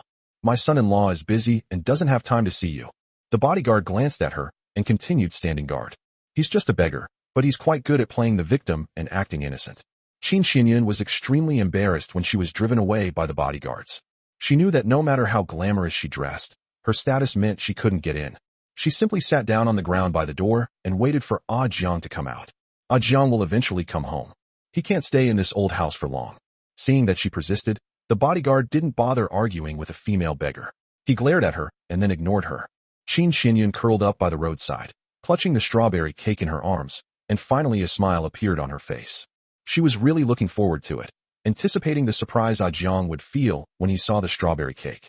But things didn't go as planned. Soon it started to drizzle. Qin Xinyun wanted to hide under the eaves at the entrance of the old house, but the bodyguards drove her away because they thought it was dirty. She could only huddle in a spot that offered some shelter from the rain, but if she could get sheltered, the cake would get soaked by the downpour. Qin Xinyun hesitated for a moment, then hugged the strawberry cake to her chest, turning her back to the rain and letting her back get soaked. Jiang loves strawberry cake the most, and this was made by 5th sister herself. Jiang will definitely love it. It can't get wet, and Jiang can't eat spoiled strawberry cake. Qin Xinyun huddled by the roadside, her clothes soaked by the rain, which also wet her hair. A gust of wind blew, making her sway precariously, looking utterly pitiful. The bodyguard merely glanced at them coldly, showing no sympathy whatsoever. If you knew this would happen, why were you here so early? So-called compensation is nothing more than emotional comfort after the damage has been done. But the damage was done long ago, and it can never be erased no matter how much it's done. But some people will never understand this in their entire lives. Inside the old house, Qin Jiang was pampered by Yan Yan's wife for a long time before she finally let him go. Yan Luan tied the blood jade pendant around Qin Jiang's neck, which was also a symbol that she would share all her wealth and power with him. The two emerged from the secret chamber. Since Qin Jiang had just complained of being hungry, Yan Luan had already instructed people to prepare a meal in her courtyard. An elegant old house in a garden style, transformed into a poem by the rain. The guests were taken care of. Yan Luan led Qin Jiang through pavilions and alleys until they arrived at her courtyard. Lianjiala? It is a rather unique name. Qin Jiang glanced at the garden's name with curiosity, finding it to be very classical and charming. Yes, Su Jiayu is my mother's name. This garden was a gift from my mother when I was 5 years old. Stepping through the door, the layout and arrangement of the courtyard are completely different from the style outside. The outside is classical, but Yan Luan's courtyard is clearly designed in a new Chinese style, with winding streams and a beautiful, intimate atmosphere. Moreover, the garden was filled with purple roses, their deep purple hue mysterious, elegant, and exuding a sense of sophistication. Yan, you and your mother. Qin Jiang hesitated, but if he remembered correctly, Yan Luan had a very bad relationship with her mother in her previous life. However, she would secretly visit Madame Yan in the mental hospital for regular checkups, but she never wanted her to find out. Therefore, from Su Jiayu's perspective, Yan Luan was cold-hearted and never cared about whether her mother lived or died. Since guests were scheduled to stay overnight, Butler Su had been dispatched to the old house early on to help out.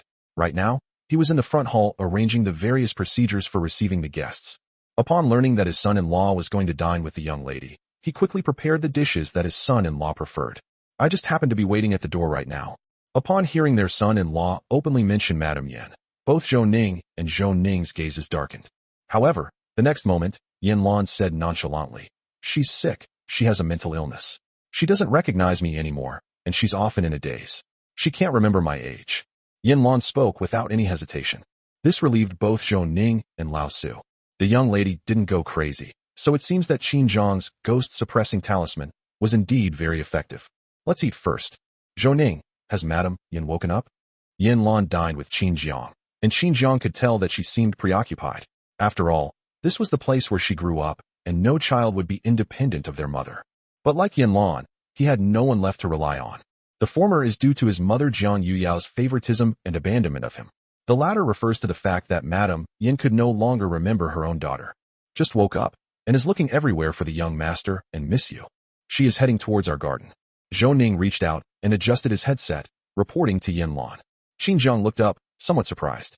After all, the fate of young Master Yan is currently unknown, and what's even more unexpected is that Madame Yan seems to have a better relationship with Yan Han.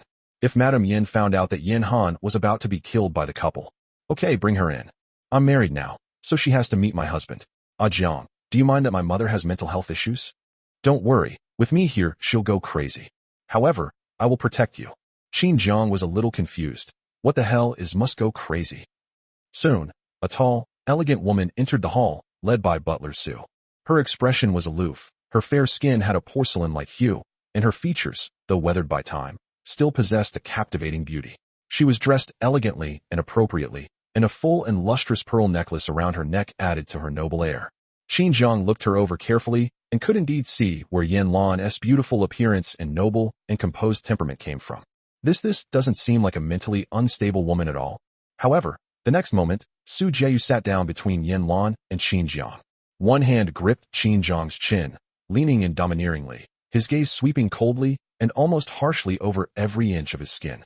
I've already said I won't go on blind dates. I won't go on blind dates. What's so good about getting married? However, the quality of this blind date is acceptable. Is he going to spend the night with me? Qin Jiang. Yan Luan stared at Su Jiayu's hand gripping Qin Jiang's chin with a dark expression, her gaze sinister, and spoke coldly. Mother, this man is mine. Su Jiayu let go, but her words were sharp.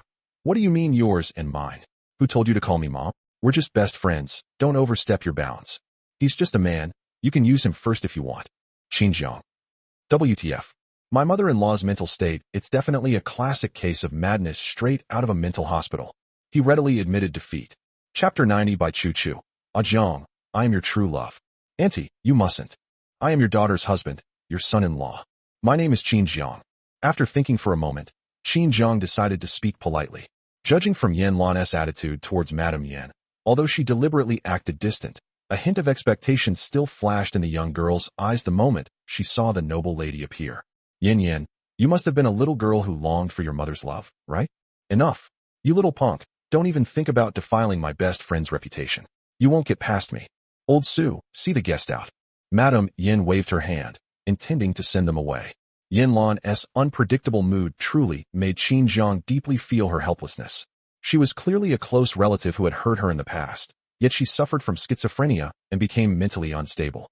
For a moment, I didn't know whether to hate her, resent her, or pity her. Xinjiang, it's already completely defiled. Or was he being tossed and turned over and over again? My bestie, it's raining heavily outside. Can you stay tonight? I'll sleep with you. My best friend and I haven't had a long talk all night together in ages. Upon hearing Madame Yan's words, Zhou Ning, Lao Su, and Xinjiang all became wary. Yan Luan, however, didn't care at all. Getting rid of Su Jiayu is as easy for her as crushing an ant. But looking at her now, she seems so innocent. Judging from her words, her memory is still that of her teenage years, and she has a carefree and open-minded attitude, daring to love and hate. Yan Luan, who had never received much maternal love growing up. What was my mother like when she was young? She couldn't help but be curious. She just wasn't used to having anyone other than Xinjiang sleeping next to her. She could listen to her talk before going back to her room to keep a Jiang company. All right, it's decided then. Tonight, my sister and I will sleep together. As for him, we'll have Lao Su arrange a room for him that's far away from us. We can't let him eavesdrop on our secrets.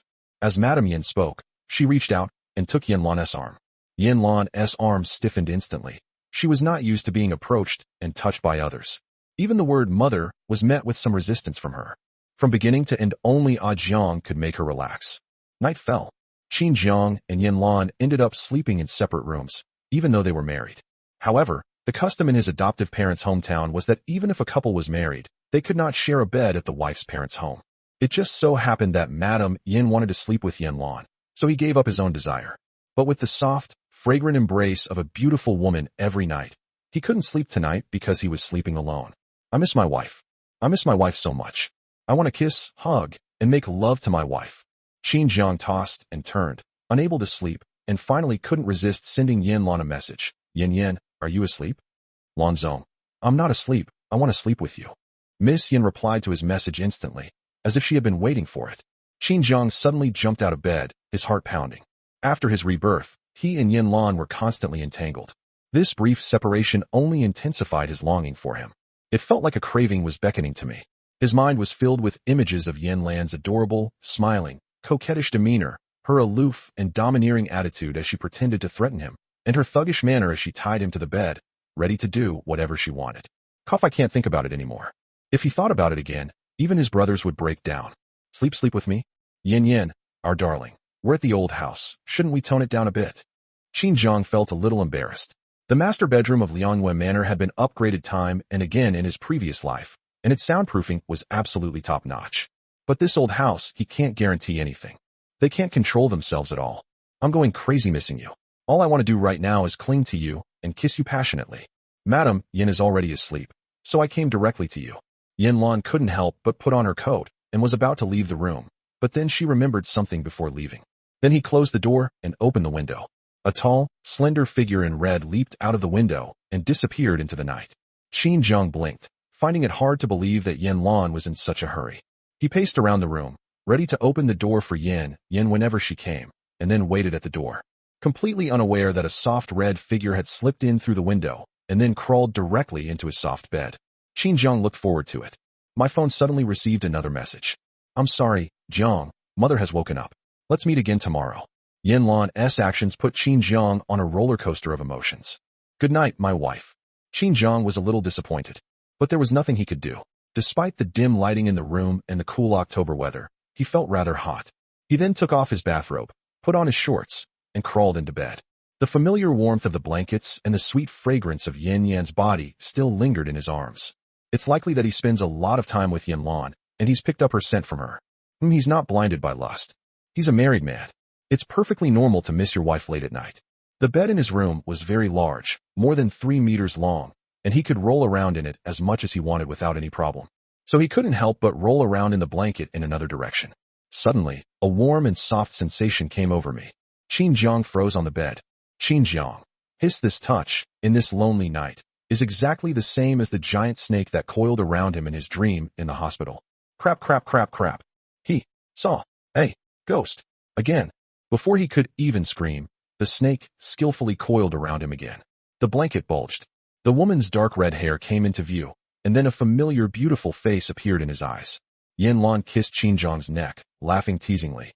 Jiang, what are you afraid of? Besides me, What other woman would dare to brazenly climb into your bed? For a moment, Qin Zhang's heart sank into a deep freeze. Back when he was seriously ill and had nowhere else to turn. They moved me to the VIP intensive care unit. The female ghost who touched him inappropriately at night, groping his entire body, could it be Miss Yan? Wow, that's exciting. So their entanglement started so early? However, Qin Zhang was now completely unable to think of anything else in the face of Miss Yan's fierce attack. He quickly shook his head, unable to resist asking aloud. Yan, you lied to me? Yan Lan's red lips curled up, clearly thinking that Qin Zhang was referring to the little pleasures she had just shared with her husband. She leaned close to his ear and kissed him again. No, I didn't lie to my Zhang. Sweetie, lift the blanket and seat's your favorite surprise. Just as Qin Zhang was about to pull back the covers, his phone, which he had been holding, suddenly rang. Who would be looking for me in the middle of the night? He turned it off immediately. But then another call came in, which was just interrupting his good time. He answered the phone with annoyance, his tone low. Who is it? Can't a couple have some sex in the middle of the night? The person on the other end of the phone paused noticeably, then broke into a pitiful sob. Zhang, do you really not want me anymore? You clearly love me so much. I was your only true love. I did make mistakes in this competition, but I was also deceived by Qin Yun. The person I truly care about is you. Bai Chu couldn't stand being pointed at and talked about at school anymore, so she went back home. But when she got home, her mind was filled with images of Qin Zhang becoming handsome and rich. He has broad shoulders and a narrow waist, making him effortlessly handsome. She felt she had fallen for him. Qin Zhang loves me so much, he will definitely change his mind about me. His humiliation and rejection of me in the competition were just to avoid suspicion in front of Aunt Yan Luan. How could she not be moved that Zhang was still so focused on protecting her in such a dangerous situation? Bai Chu, don't think that just because you're a maggot, the whole world is a cesspool. Why should I, Qin Zhang, bother to pick up other people's worn-out shoes? In my eyes, you're like a low-flying bee.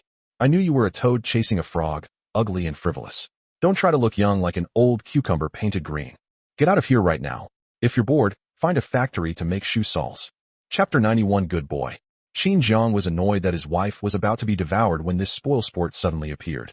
Moreover, the name Bai Chu is taboo for Yan, so he naturally expressed his stance immediately. After a barrage of messages, Qin Zhang hung up the phone, blocked the number, and turned off his phone. Yan, I'm sorry. I blocked Bai Chu's number a long time ago. She must have been calling from someone else's phone. I'll get a new number tomorrow to prevent her from harassing us again. Qin Zhang leaned down, his large hand firmly hooking around Yan Luan's slender waist under the covers. With good arm strength, he pulled her up, bringing his charming and sickly wife from under the covers right in front of him. Then, the blanket was pulled back. Qin Zhang lowered his eyes, and a look of surprise and excitement suddenly bloomed in his apologetic eyes. Yan, what's this? Good heavens, where did Yan get that maid outfit? The clothes were clearly a standard style, but the fabric was noticeably thinner and lighter. The maid outfit's skirt cinched the woman's slender waist, making her appear even more soft and alluring. Most importantly, the woman who crawled out of the blanket didn't forget to grope out a rabbit ear headband from under the blanket. Then she placed it in Qin Zhang's hand. Yan Lan's face was unadorned, and she bowed her head to him like an innocent young girl. Zhang, please help me put it on. Okay. Qin Zhang felt a scorching heat rush straight to the top of his head. Okay. As a man, how could he possibly say anything bad? Cough cough, he suppressed his excitement and reached out to pin the rabbit ear headband to Yan Luan's soft, wine-red hair. It clearly has such an adorable bunny ear design. But on Yan Luan, it only accentuated her elegant and aloof temperament. At this moment, she seemed to blend into the moonlight outside. Like a goddess descending to earth, she landed on the tip of his heart. It's breathtakingly beautiful. After putting it on Yan Luan, Qin Zhang's Adam's apple bobbed, and he felt extremely uncomfortable. Hiss, Yan, where did you get these clothes? Actually, there's no need for that. In my heart, you're a queen, high above all others. I should be serving you, not doing this. That can't be that exciting. Qin Zhang was truly amazed by Yan Lan's outfit, but Yan Luan's temperament did not match the clothes at all. She has a natural queenly aura, and everyone willingly submits to her, including him. Commit was given to me by my mother. Yan Luan nestled in Qin Zhang's arms, softly hugging his neck and nuzzling him affectionately. In fact, she rarely called that woman mom. Within a large family, terms like mother and father naturally create a sense of distance from one's parents. Yan Luan, a simple mom, is a luxury. Born into the most powerful financial family in Beijing, she was destined to give up some very important things. Sweetie, don't you like it? Yan Luan leaned against Qin Zhang's arm in a relaxed, intimate posture. Shedding her cold and aloof demeanor, Miss Yin was just a 20-year-old girl. Her only safe haven was the Qin River. Qinjiang. Oh Qinjiang, the young lady has gambled everything on him. What can he possibly give back in return? It seems that he was of no use whatsoever except for being more diligent in his marital life. This made Qinjiang feel frustrated. He's a man, and he can't keep living off a woman forever. The AI company's project also needs to be accelerated. Qinjiang thought to himself silently. Faced with Yan Luan's reply, and the woman's affectionate nickname for him, my darling, Qinjiang couldn't help but pat Yan Luan's head, letting her lean on him so affectionately, but his ears were burning hot because of Yan Luan's unruly hands. Too like it. It's just that it's a bit embarrassing that your mother-in-law would give you this. Qinjiang's ear tips turned even redder. Yan Luan laughed out of the blue. All right, Jiang, I won't tease you anymore. This is something I prepared myself. Actually, there's more than just this one set. There are so many more. I prepared them a long time ago. They come in all kinds of styles. Back then, didn't you refuse to accept me? I thought, I'll try on one outfit every night, and I'll eventually find one that satisfies Jiang, an outfit that he'd be willing to eat up. What's wrong, sweetie? Don't you like this outfit? Then I'll go change it right away. I also have the lost little bunny gets eaten by the big bad wolf costume, and the love-intoxicated little bunny costume. Qinjiang quickly covered Yan Luan's red lips. Her ears were so hot they could boil an egg. Ahem, no need. That's good. I love anything that's yin-yin. Qinjiang quickly spoke up, seemingly afraid that Yan Luan would change the outfits one by one to show him. Though he was indeed looking forward to it. But now, late at night, I remember the 5 bowls of nourishing soup I had just drunk this morning. For the sake of your health, it's better to take things a little slower in this regard. Although he is young and strong, he still needs to recover. Uffed. Jiang, you're so cute. Yan Luan leaned closer to Qinjiang, gently poking his reddened earlobe with her fingertips, then deliberately blew air into his neck and laughed. Baby, how can you be so easily fooled? There aren't that many sets available, so don't worry.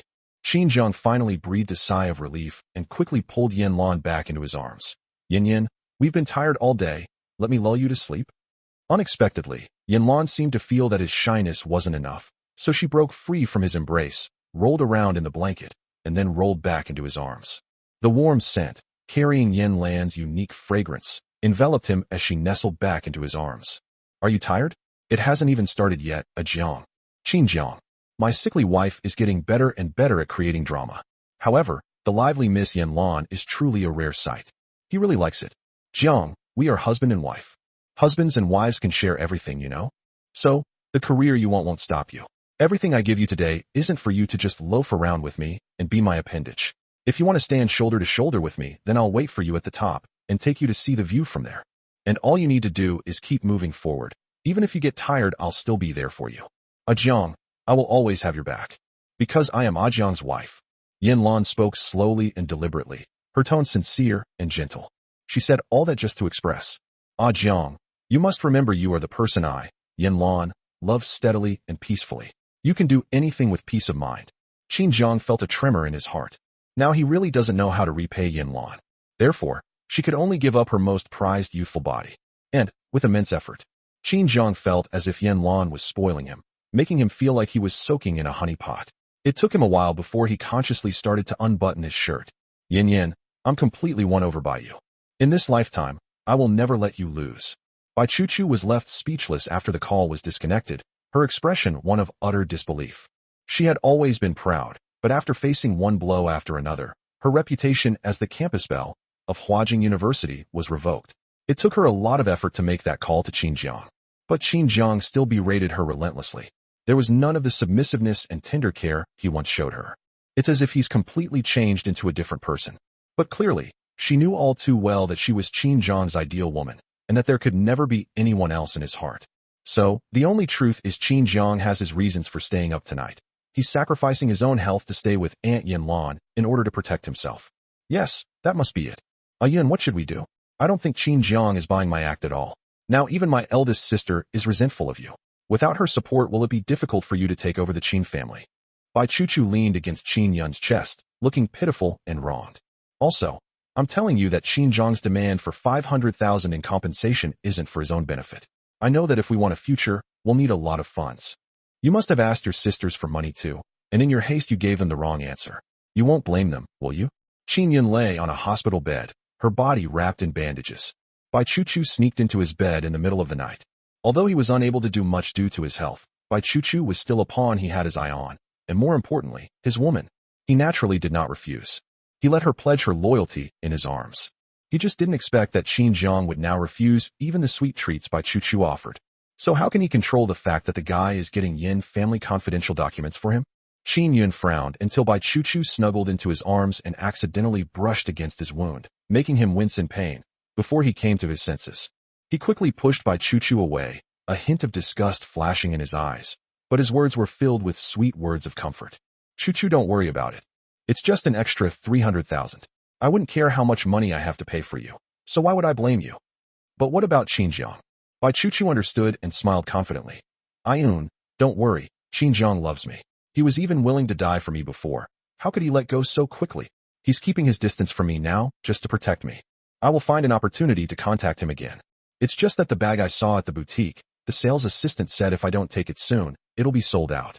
Qin Yun smiled knowingly and gently tapped her nose with affection. Sky, a little rascal. How could I let you off the hook? There's 20,000 in this card. Feel free to spend it as you like. Chapter 92. Qin's mother was burned. Was the burn ointment at home, made by Qin Jiang? Bai Chuchu took the card, feeling a growing sense of disgust. When she was with Qin Yun, he wasn't this stingy. She always knew that Qin Yun had 1 million and would spend 100,000 on her, while Qin Jiang had 20,000 and would find a way to spend 30,000 on her. Even if it meant borrowing or withdrawing his part-time wages in advance, he would give her everything he had. To be honest, she was quite touched. However, even if he gave all of his 20,000 or 30,000 yuan, it wouldn't be as much as the 100,000 yuan Qin Yun gave her with a few words. Bai Chuchu prided herself on not being a fool and naturally made her own choices. Moreover, Qin Yun is the most precious youngest son of the Qin family, and his future is certainly not on the same level as Qin Jiang, the poor boy who was brought back from the bottom. But now, Bai Chuchu clearly feels that Qin Yun's kindness towards her, just like the money he gives her, is getting less and less. No, she's gotten used to this kind of confidence in spending money freely. To make her go back to a frugal life would be like killing her. As expected, a Yun is the best to me. But my aunt's family in Xinjiang has given me an ultimatum. If I don't pay the 200,000 yuan compensation for the sports car, I'm afraid I'll get a major reprimand from Huajing University, and my family will find out I'm in debt. Bai Chuchu hesitated to speak. Qin Yun knew, of course, that the Yin family was involved. If Yan Luan wanted to get involved, then he would have no choice but to pay money if he wanted to protect Bai Chuchu. Fortunately, 200,000 is not a lot. Fortunately, Bai Chuchu lied. He received 1 million from his fourth sister, which didn't hurt him too much. Yes, baby, your husband already thought of this for you. There is exactly 200,020 yuan in this card. Use the 200,000 yuan to cover the shortfall in the Yin family's car as soon as possible. As for the remaining 2,000 yuan, consider it your living expenses for this month. Although you won't spend much money in college, you should always keep some working capital on hand. Qin Yun placed the savings card into Bai Chuchu's palm with a sincere expression of concern, which, despite his sickly appearance, also gave him an air of refined elegance. However, Bai Chuchu didn't even want to complain about his stinginess anymore. Fortunately, she was planning to play the long game. If Qin Yun takes over the Qin family, and then takes over the Yin family through Qin Jiang, she will become the new richest woman in Beijing. Her appetite is not so easy to satisfy. As for now, she has more than just Qin Yun as a fish. Catching only one fish won't fill her up, but catching a whole basketful will not only satisfy her hunger, but also allow for natural selection among the fish. Smack. Chuchu knew it. Ayun is the best to me. Bai Chuchu, ugh. You stingy bastard who can't even stand up. Qin family villa. Mo Yun's video has finally been taken down. But how will the losses to Qin's financial be accounted for? It's all Qin Jiang's fault. He even harmed his own sister. He no longer deserves to be my son. Madam Qin, Jiang Yuyao, had to go to the hospital early in the morning to take care of her son, Qin Yun. Right now, she was in the kitchen making soup. Last night, she insisted on staying at the hospital to take care of Ayun, but Ayun insisted that she had grown up and needed her own space. Moreover, the Qin family is in a mess right now, and he hopes that his mother can show more concern for his sisters. Look, what a sensible and considerate child Ayun is. Unlike Qin Jiang, that stray dog, who not only exudes the poverty and squalor of the lower class, but also punishes his own family members without any moral boundaries. What kind of talk is that? Mom, have you seen Xiaowu? She knelt in the ancestral hall for 5 days. She wasn't feeling well to begin with, and then she argued with the family and ran away. She hasn't come home all night. Fourth sister Qin Shuyun rushed into the kitchen. Although she was rather withdrawn in the Qin family because of her disfigurement, she cared deeply for every relative. Of course, this does not include Qin Jiang. But ever since her older sister told her the truth about what happened back then, and she learned the harm that her past mistakes had caused to Qin Jiang, she has been able to change her mind. She still felt somewhat guilty towards Qin Jiang. But this is not a reason for her to allow Qin Jiang to take revenge on the Qin family at will. Now, Qin Shuyun has a bold prediction. That means Xiao Wu must have gone to find Qin Jiang. But Liangyue Manor was a den of iniquity, and a female demon lived there. If Xiao Wu really goes, will he even come back alive? Qin Shuyun couldn't help but feel scared, but she couldn't ignore Xiao Wu, so she immediately thought of her mother, Jiang Yuyao. Even if Qin Jiang is extremely rebellious and cruel to his sister and brother, he can't really poison his own mother, can he? Upon hearing this, Jiang Yuyao frowned, unable to help but recall the way Xiao Wu looked when he left. She even slapped herself in the face. Thinking this, Qin's mother's hand, which was about to put the piping hot soup into the insulated box, slipped. With a loud bang, the scalding soup suddenly spilled all over the floor, and even splashed directly onto Qin Shuyun and Jiang Yuyao themselves. A hit so hot. Help! Quickly call someone to clean up. Mom, we need to go to the bathroom and rinse the scalded area with cold water right away. Ask Wang Ma to get some burn ointment. It's okay, you've been burned before, haven't you? Our burn ointment is very effective and won't leave scars. Qin Shuyun had just reached out to shield her mother from the burns. Qin Shuyun's entire hand was scalded, and the intense burning sensation made her break out in a cold sweat, but she still insisted that her mother rinse it with cold water first. Compared to Qin Shuyun's burns, Jiang Yuyao's injuries were much worse. A handful of scalding soup was splashed directly onto her body, leaving her neck and abdomen bright red.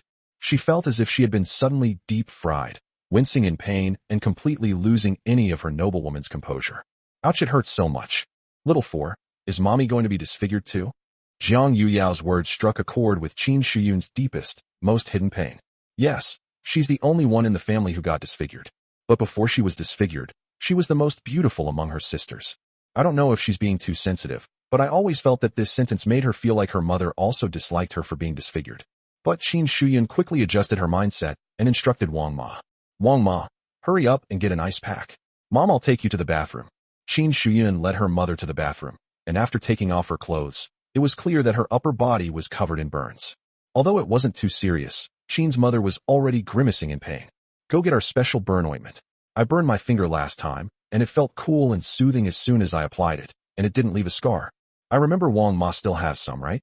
After hearing the instructions, Wang Ma searched the entire villa for burn ointment, and finally, having no other choice, stood at the bathroom door with an ice pack and said, Madam, we ran out of burn ointment a long time ago, and the newly made ointment was taken away by the eldest young master, Qin Jiang.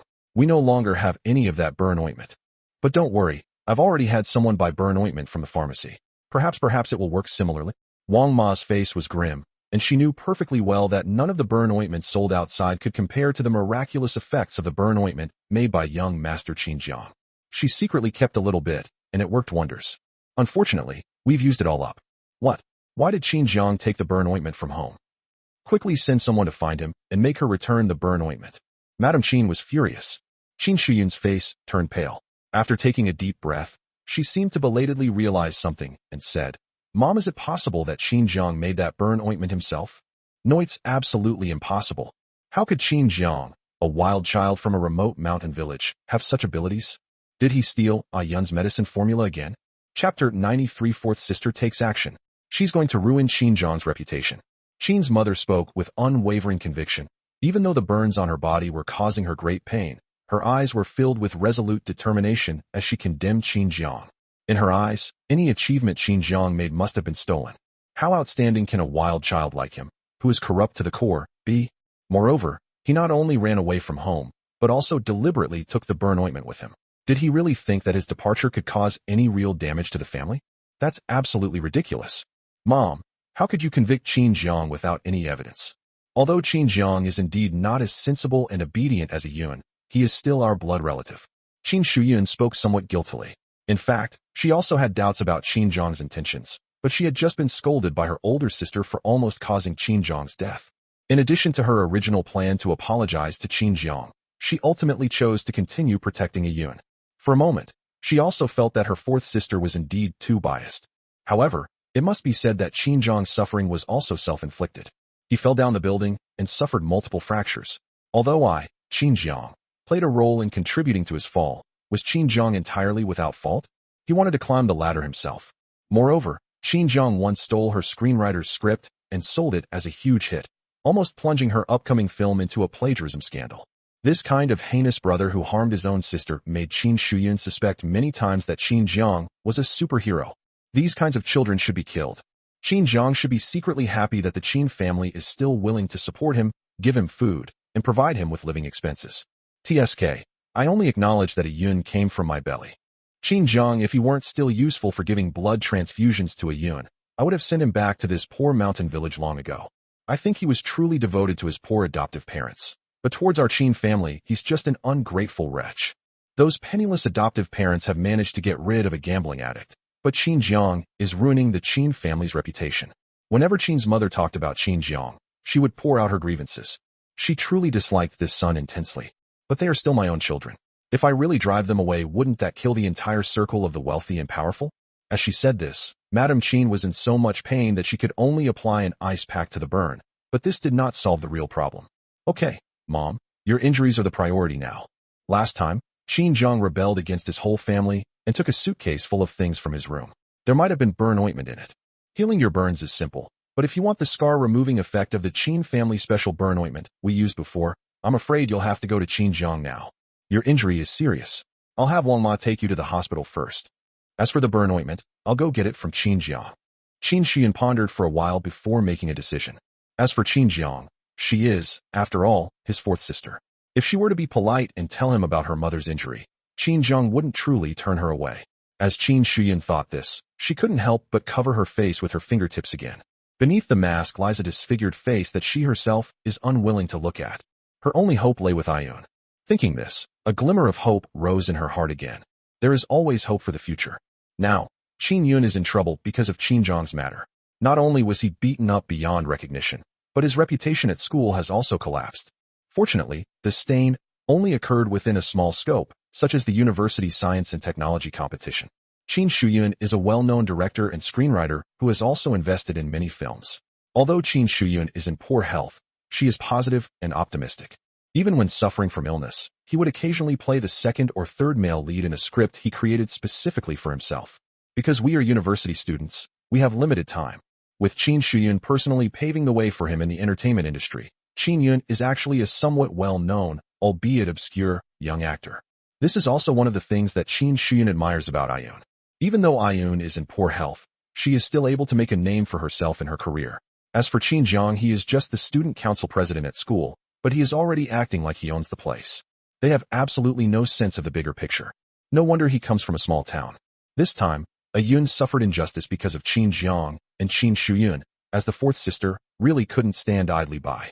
After Qin Shuyun put her mother on the ambulance, she posted a long article on her Weibo account, criticizing how her movie, which was about to be released 3 years ago, was overtaken by a small workshop short drama, in terms of plot, and almost got caught up in a plagiarism scandal. Moreover, Qin Shuyun cleverly avoided naming the plagiarist. It's just that if she can't stand it anymore, the person's name will be announced tomorrow. Qin Shuyun is already a film queen with countless fans, not to mention that she has produced several box office hits. The films Eagle Claw, Silence in the Deep Mountains, and The Wind Has Stopped are among the best of art films and have won numerous international awards. Qin Shuyun's Weibo account has over 30 million followers, making her a veteran figure in the entertainment industry. Yan Luan in the elite circles, but she still had the ability to drag Qin Jiang out and whip his corpse in the entertainment industry.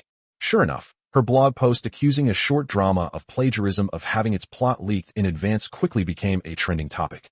The internet was filled with insults and profanities. Of course, some marketing accounts quickly began digging into who exactly produced the short drama 3 years ago to challenge the well-known director Qin Shuyun. Qin Shuyun turned off her phone screen with satisfaction. Qin Jiang, don't blame your fourth sister for being too harsh on you. You were the one who wronged me 3 years ago. If it weren't for Ayun stopping me from suing you back then, you would have been in jail long ago. How would you have the chance to use Miss Yan's influence to bully others now? Qin Shuyun would certainly not admit it. It wasn't just because Ayun pleaded for him, but also because Qin Jiang was sent to prison, so who will give Ayun a blood transfusion? Her concessions at the time were merely to benefit Ayun. Inside the old house of the Yan family, Yan Luan and Qin Jiang were having breakfast when Yan Luan had someone send her wife, Su Jiayu, back to the mental hospital early in the morning. Her main purpose in coming here was to let her new husband meet her family, just like any other married couple. Furthermore, it's important to make Ah Jiang feel valued. She never treated him as a plaything, but as a precious treasure she truly loved. Of course, Miss Yan doesn't really know much about romance. Yet, within the limits of her own judgment, she still showed Qin Jiang the most fatal favoritism. Qin Jiang tossed and turned all night, expending too much energy. Of course, the consumption in other places is also considerable. So this morning's breakfast was another bowl of nourishing soup. Qin Jiang sipped his soup, feeling melancholy. Goodness, on his first day at the Yin family's old house, he got a kidney tonic package. By now, everyone in the old house probably knows that he served her hard last night. Qin Jiang couldn't help but feel a little embarrassed. Yin, you should have some too. This soup is very nourishing. It's a beauty-enhancing soup that I specially gave the kitchen the medicinal recipe and preparation process for last night. You're not feeling well. Of course, upon hearing this, everyone in the restaurant almost froze. Uffed, Zhou cough did he smile. Oui, Zhou you'll have 100,000 deducted from your pay this month. Yan Luan didn't even raise her eyes. Her tone was calm, yet it was incredibly authoritative. She's a little girl in front of Qin Jiang, but in front of everyone else, she's a ruthless female demon with the power to kill and take lives. Zhou he. It turns out that happiness can vanish in an instant. The others quickly lowered their eyes, no longer daring to observe the interaction between the young lady and the new son-in-law. Qin Jiang couldn't help but break down. He said that Yin was not in good health. But right now Miss Yan Luan's dark red hair was draped over her shoulders, giving her a touch of feminine gentleness and unparalleled elegance. She was simply the epitome of a peony flower that had soaked up all the honey. Its rich and luxurious aroma exudes a bold and domineering aura. Well, looking at Qin Jiang, he seems to lack young energy again. Yan Luan was about to offer some words of comfort. Butler Su rushed into the dining room. Young master, there's a drowned rat outside the old mansion looking for you. Qin Jiang. Chapter 94, I'm allergic to strawberries. You visited the wrong grave. Ah Jiang, what kind of prostitute did you meet outside? Why are you coming to our door? Yan Luan spoke casually, her graceful figure clad in a light purple silk morning robe, her snow-white neck and alluring shoulder lines like a seductive allure. Yet, Yan Luan's cold and aloof demeanor adds a touch of elegance and aloofness. Bathed in the morning sunlight, it exudes an exceptionally elegant and noble aura, adorned with a garden full of purple roses, like a goddess descending to earth. Her beauty and talent were unparalleled. Yan Luan parted her red lips slightly, her lazy, half-closed snake eyes revealing a terrifying pressure. Even though she seemed to be asking a question in a gentle and soft manner, everyone in the restaurant felt a chill run down their spines. Ouch, my son-in-law is in grave danger. Cough, what chicken? I don't have any chickens outside. There must be some misunderstanding here. Old Su, stop watching the show. Who would come looking for me so early in the morning? Qin Jiang said impatiently, fearing that he might make a mistake and miss the correct answer. This is a loving beating I'm about to receive first thing in the morning. No. I can't take it all. Young master, you have a cold? You're coughing so badly. Shall I get you some cold medicine? As a top-notch butler, Su is professionally trained and will naturally provide the most attentive service when the homeowner is sick and coughing. However, Qin Jiang doesn't need any services now. No need. In that case, let's go to the gate together. These days who else can find me and come to the Yin family? They're really asking for trouble. Qin Jiang curled his lip, looking like a henpecked husband who thought he was completely innocent. Zhou where's the courage you had when you gave someone the egg-slaughtering set meal yesterday, son-in-law? The main gate of the Yin family. After a night of torrential rain, the morning air was icy cold, mixed with the howling wind, enough to chill one to the bone. Huddled under the eaves of a small hut not far from the doorway, Qin Xinyun was soaked to the bone, and the cardboard box containing the cake she was holding was also quite wet. Although the strawberry cake inside didn't look particularly appealing, it remained completely dry after being exposed to wind and rain all night. For an entire night, Qin Xinyun used her body and back to shield herself from the dampness and moisture of the pouring rain, leaving her completely numb. Even under such dire circumstances, the bodyguard at the door finally relented and sent someone to find Butler Su to pass on a message to the young master. After all, Qin Xinyun refused to leave despite their attempts to shoo her away. Her rain-soaked body stood there stubbornly, making it difficult for the male bodyguards to continue trying to drive her away. Finally, Qin Jiang and Yan Luan walked out of the gate, where the tall and slender young man was holding an umbrella for the elegant and aloof woman beside him. This is a small matter that Zhou Ning should have done. Qin Jiang quickly took on the task. Although he had some expectations, He still frowned subconsciously when he saw Qin Xianyun holding a half-wet cake box in the rain. There was no other reason than that he didn't want to see anyone from the Qin family. Her blatant attempts to impress anyone with her little tricks were completely ineffective in Qin Zhang's eyes. On the contrary, it made him even more disgusted with Qin Xianyun. Belated affection is lower than grass. He doesn't need this kind of cheap sentimentality. When Qin Xianyun saw Qin Zhang come out, she hugged the cake, soaking wet, and ran towards the door with an expectant look on her face and bright, hopeful eyes. Ah Zhang, it's me, fifth sister. She had just rushed forward when Zhou Ning rudely grabbed her by the back of the neck and pulled her away. Damn it! Where did this drowned rat come from? Get lost, don't block my young lady and son-in-law's way. President Lan, I'll take care of her right away. Zhou Ning was very shrewd. He never showed any mercy to the Qin family. But being able to humiliate a certain sister of the Qin family in front of Qin Jiang, her son-in-law, made Zhou Ning's inner self jump for joy. TSK, awesome. So incredibly awesome. He never dared to lecture the Qin family in front of Qin Jiang before. Wouldn't this force Qin Jiang to grab a rope and hang himself at his doorstep in no time? No, let me go. Ah Jiang, you finally agreed to see me? Fifth sister waited for you outside all night. I just wanted to see you. Ah Jiang, this is a strawberry cake that fifth sister made for you by hand. Fifth sister promises that she will never betray your kindness again. I'm begging you, please give fifth sister another chance to repent. I know you've taken the blame for me a lot in the past. It was fifth sister's fault. I shouldn't have wasted your feelings like that. Holding the cake, Qin Xianyun looked as frail and helpless as a child in the morning rain, tears streaming down her face, a pitiful sight. Qin Jiang stood under the eaves, and Yan Luan gestured for him to hand the umbrella in his hand to Butler Su. Yan Luan had been observing, which also meant she placed complete trust in Qin Jiang to handle the problem himself. In short, she is both an offensive and a defensive force. Qin Jiang watched this scene coldly, making no move to step forward and hold an umbrella for her. In the past, Qin Jiang would have rushed over with an umbrella to shield Qin Shuyun from the rain, even if it meant getting soaked himself. But that can only be a thing of the past. Qin Xianyun, I do have 2 older sisters. But not you. And not any member of the Qin family. You are no longer worthy. His 2 older sisters have disappeared along with their adoptive parents. And he will not give up searching for them. Qin Jiang, standing high above, spoke clearly, each word distinct, reaching Qin Xianyun's ears. In an instant, Qin Xianyun's heart plummeted from heaven to hell. However, Qin Xianyun was still unwilling to give up. Despite a night of torrential rain, the strawberry cake she carefully protected remained intact. She carefully stepped forward and unwrapped the damaged cake packaging, revealing a less than ideal-looking strawberry cake inside. She was weak and walked forward unsteadily. They walked under the eaves as if they were carrying some rare treasure. The rain and the sky under the eaves separated the 2 of them. The stone steps went up one by one, and Qin Jiang stood on the top step. Just like the relationship between the 2, we can no longer return to a state of equality. They can never go back to the same level. Qin Xianyun raised her pale face and forced a smile at Qin Jiang. Ah Jiang, look, a strawberry cake. It was made by fifth sister herself, do you remember? You once made one exactly the same for me. Although it doesn't look as good as your original craftsmanship, but fifth sister can still practice. I'll definitely be able to make a strawberry cake exactly the same as before. Ah Jiang, shall we go back to how things were before? As Qin Xianyun spoke, she carefully presented the slightly deformed strawberry cake, which had been unpacked, to Qin Jiang as if it were a precious treasure. The burning expectation in his eyes was exactly the same as that of Qin Jiang in the past.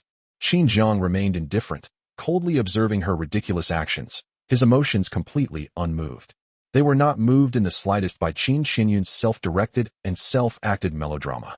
He looked at the ugly strawberry cake Qin Xianyun presented, and suddenly laughed out loud, but his tone was icy cold. Qin Xianyun, I am allergic to strawberries. The person who loves strawberries the most, just like you, has always been Qin Yun. You've visited the wrong grave. Mian, my rating went up to 9.1 today. I'm so happy. Thank you all for your love and support. Love you all. Chapter 95. Instead of blaming yourself, bury others. Qin Jiang's casual words made Qin Xianyun feel as if she had suddenly been plunged into an abyss. A wave of remorse and guilt seemed to choke her, leaving her so dejected that she couldn't speak.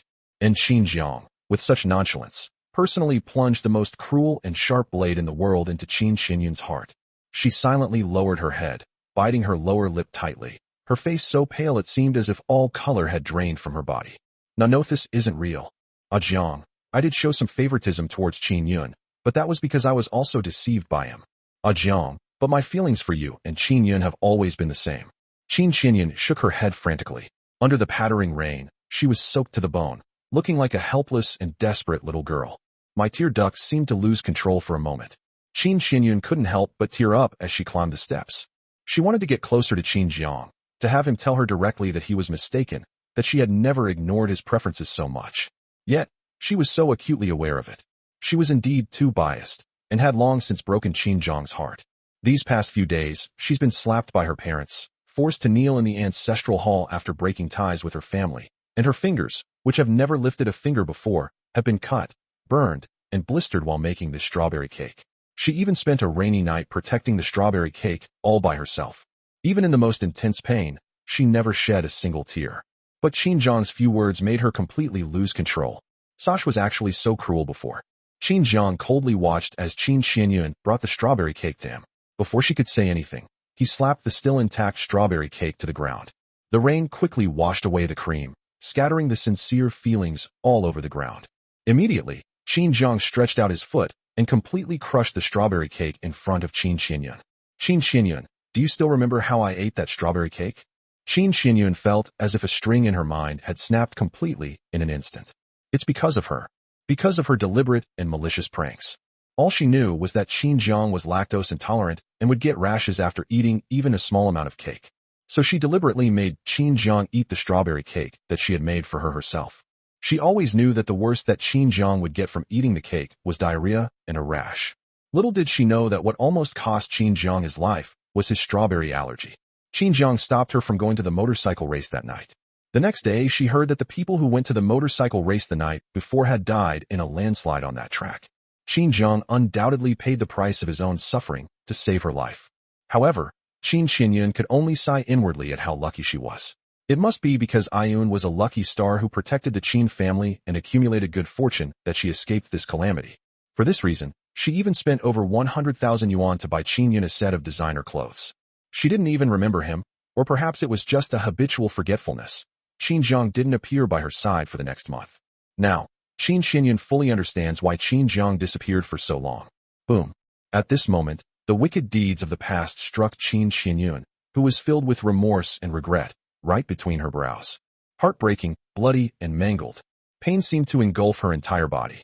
Qin Xianyun suddenly felt completely powerless and collapsed down the steps at the entrance of the Yan family's gate. She fell heavily, like an unwanted rag doll, her body lifeless. The white marble steps chipped and broke Qin Xianyun's forehead, elbows, and joints. Bright red blood mingled with the rain. Many bodyguards couldn't bear to look at such a miserable scene and turned away with pity. Yan Luan, on the other hand, watched all of this calmly from beginning to end. It was as if I were watching a clown perform a melodramatic play. My eyes were completely expressionless. Standing behind Qin Jiang meant she unconditionally supported him in any attempt to harm Qin Jiang's sister, no matter how much. She had bullied my son, Jiang, before the fact that she didn't physically harm him was already a form of kindness. Qin Xianyun, you will never get my forgiveness in this lifetime. A broken relationship can never be repaired in a lifetime. Just like this strawberry cake that was trampled and washed away by the rain.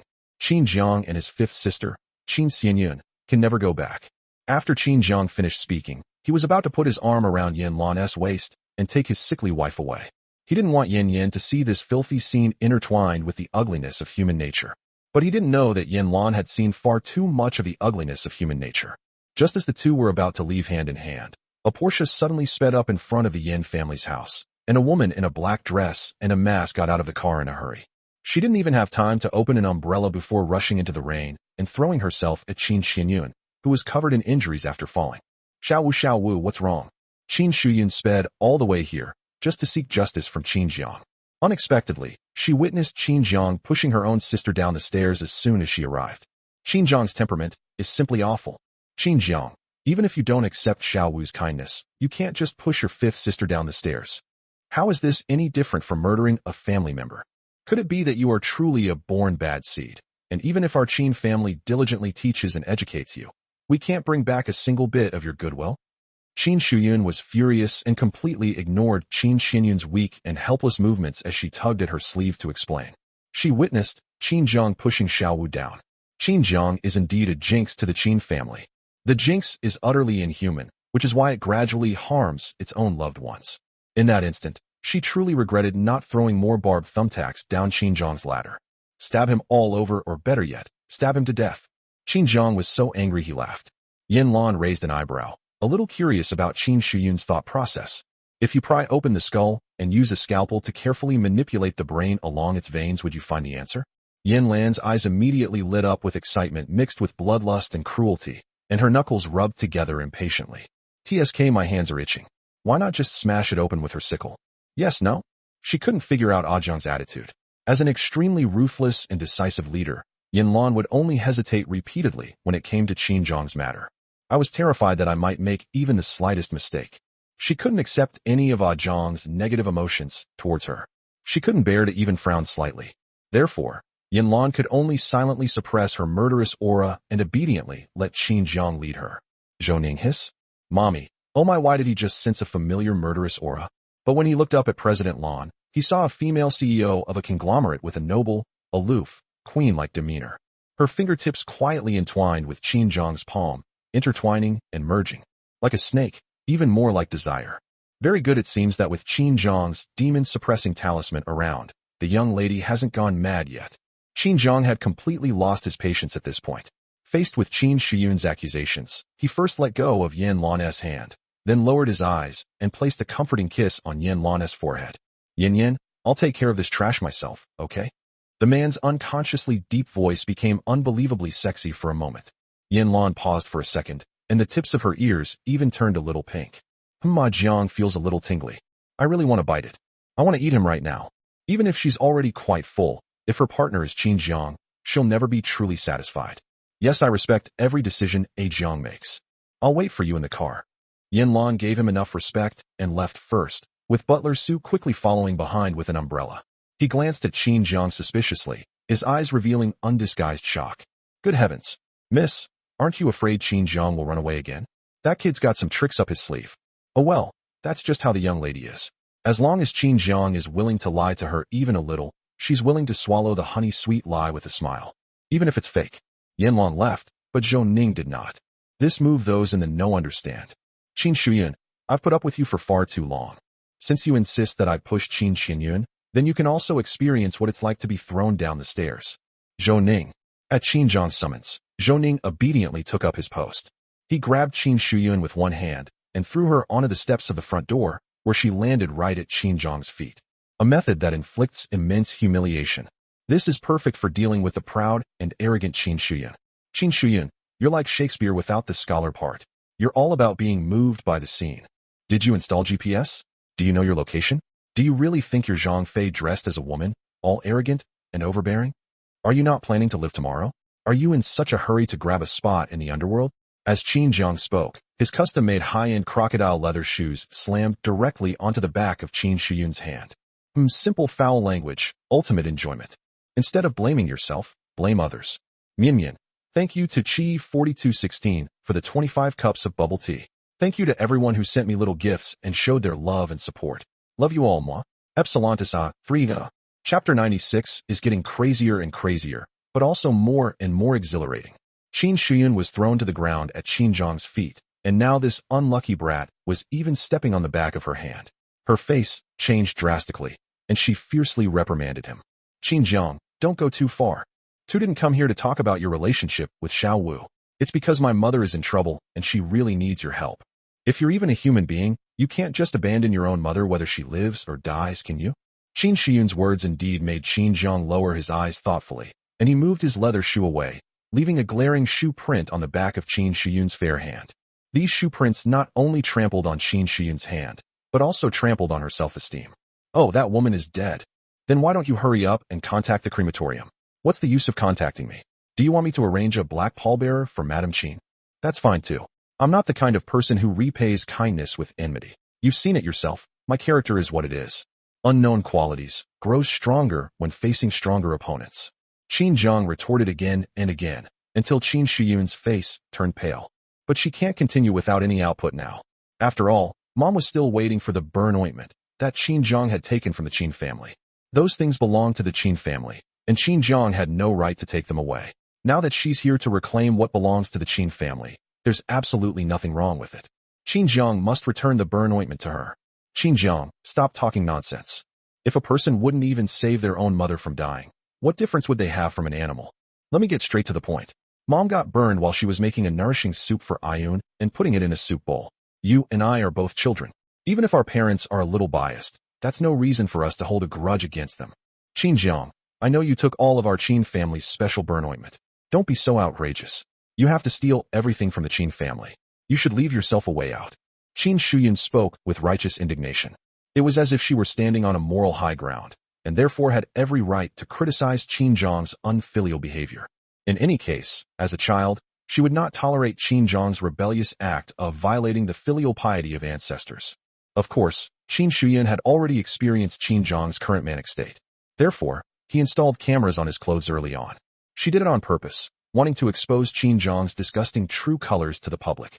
Hasn't he been repeatedly rejected in his search for internships lately, and ended up using his meager sold-out money to haphazardly apply to some so-called tech shell company? In that case, she could force him to face bankruptcy before he even opens for business. No one can resist the power of public opinion. What makes Qin Jiang think he can be an exception? Moreover, he really was just a breeding tool that Miss Yan casually kept by her side. She and Xiao Wu both came to her door. I didn't see that Miss Yan stand up for Qin Jiang either. TSK, a plaything it will never be cherished by anyone. Qin Jiang, truly a born scoundrel. Fisk, why is today so unlucky? Everyone's ruining my good mood. Didn't you already confirm that the burn ointment was made by Qin Yan? Why are you coming to me, a copycat monster, when you urgently need it? Qin Shuyan, you're pretty good at chess, aren't you? You seem to be quite skilled at the horse and cannon move. Qin Jiang laughed out loud, feeling that he was becoming increasingly insane in his mental state in the face of the Qin family. But I feel even better now. Qin Shiyun's expression was gloomy, but she was secretly pleased to see Qin Jiang in this state. After all, Qin Jiang's current attitude is a death knell that will push him into the abyss. Sure enough, the live stream that Qin Shiyun had started on her personal Weibo account had entered the live stream room thanks to the traffic generated by her posts. The perspective seen by netizens is Qin Shiyun's own perspective. Her accusations have infuriated netizens. They've already started turning into keyboard warriors like crazy. If webcams could talk, they'd be bombarding us with insults right now. Holy crap, who does this kid think he is? How dare he push down our award-winning actress and insult her like that? Does he even deserve to be called a human being? Wait, is this young man Qin Ingho's younger brother? I never imagined that Qin Ingho's family relationships were so complicated. I could tell at a glance that her younger brother was no good person. He could even harm his own sister. Ahem, are you being serious upstairs? It seems this kid is not only capable of violence, he'll even push his sister down. Are you guys really hungry? Such a serious topic, and our goddess was bullied like this by her younger brother. Even if he's her own brother, he shouldn't, at least not. You rascality, actually kind of handsome. But to be so cruel to his sister and family, I think Qin Jiang is undoubtedly a superhero. We should quickly and humanitarianly silence him, lest he harm his family, and then come after society. Holy crap, this kid is appearing on live stream at this critical moment. Is he the one who plagiarized our great actress Qin's movie script? In the cultural industry, plagiarism is the most shameful thing. How is this any different from taking away someone's livelihood? Even if he's the goddess's brother, he should be punished. Does he even have social media accounts? I'm going to go and tear him apart. It has to be a fight to the death, otherwise do you think my keyboard is made of putty? Am I the only one who noticed that, in this torrential rain, besides the masked actress Qin Inghuang, the younger sister she was protecting also retained her charm? That's Qin Jiang. Haha, isn't he the student union president of Huajing University? Huajing University's official Weibo account even follows him, and his name is a 185 centimeters tall man with a big, tender butt? Oops, I must have misread it. It's Hong Shixian's alternate account, damn. How come all these usernames are so flashy? Here should be Hong Shixian's most classic meme to set the tone. Hong Shixian, you're so slutty. JPG. Netizens finally found Qin Jiang's official Huajing University account and excitedly rushed in, ready to unleash a torrent of insults. However, when you click on his homepage, Qin Jiang's Weibo post can only be described as true. His character is unknown. The fortune teller said I was destined for a calamity, and I thought it would be a Porsche, but it turned out to be working as a cleaner. This world deserves to be cursed, and so do you. He's so good at boiling water, I wonder who he'll spill it on later. You dare to keep your balance at zero behind my back. Life tried to chew me up, but found that I'm melted in its mouth. Keyboard warriors. It's starting to feel like something from a competitor. Unsure, should I keep criticizing? Qin Jiang's latest Weibo post was just 2 days ago.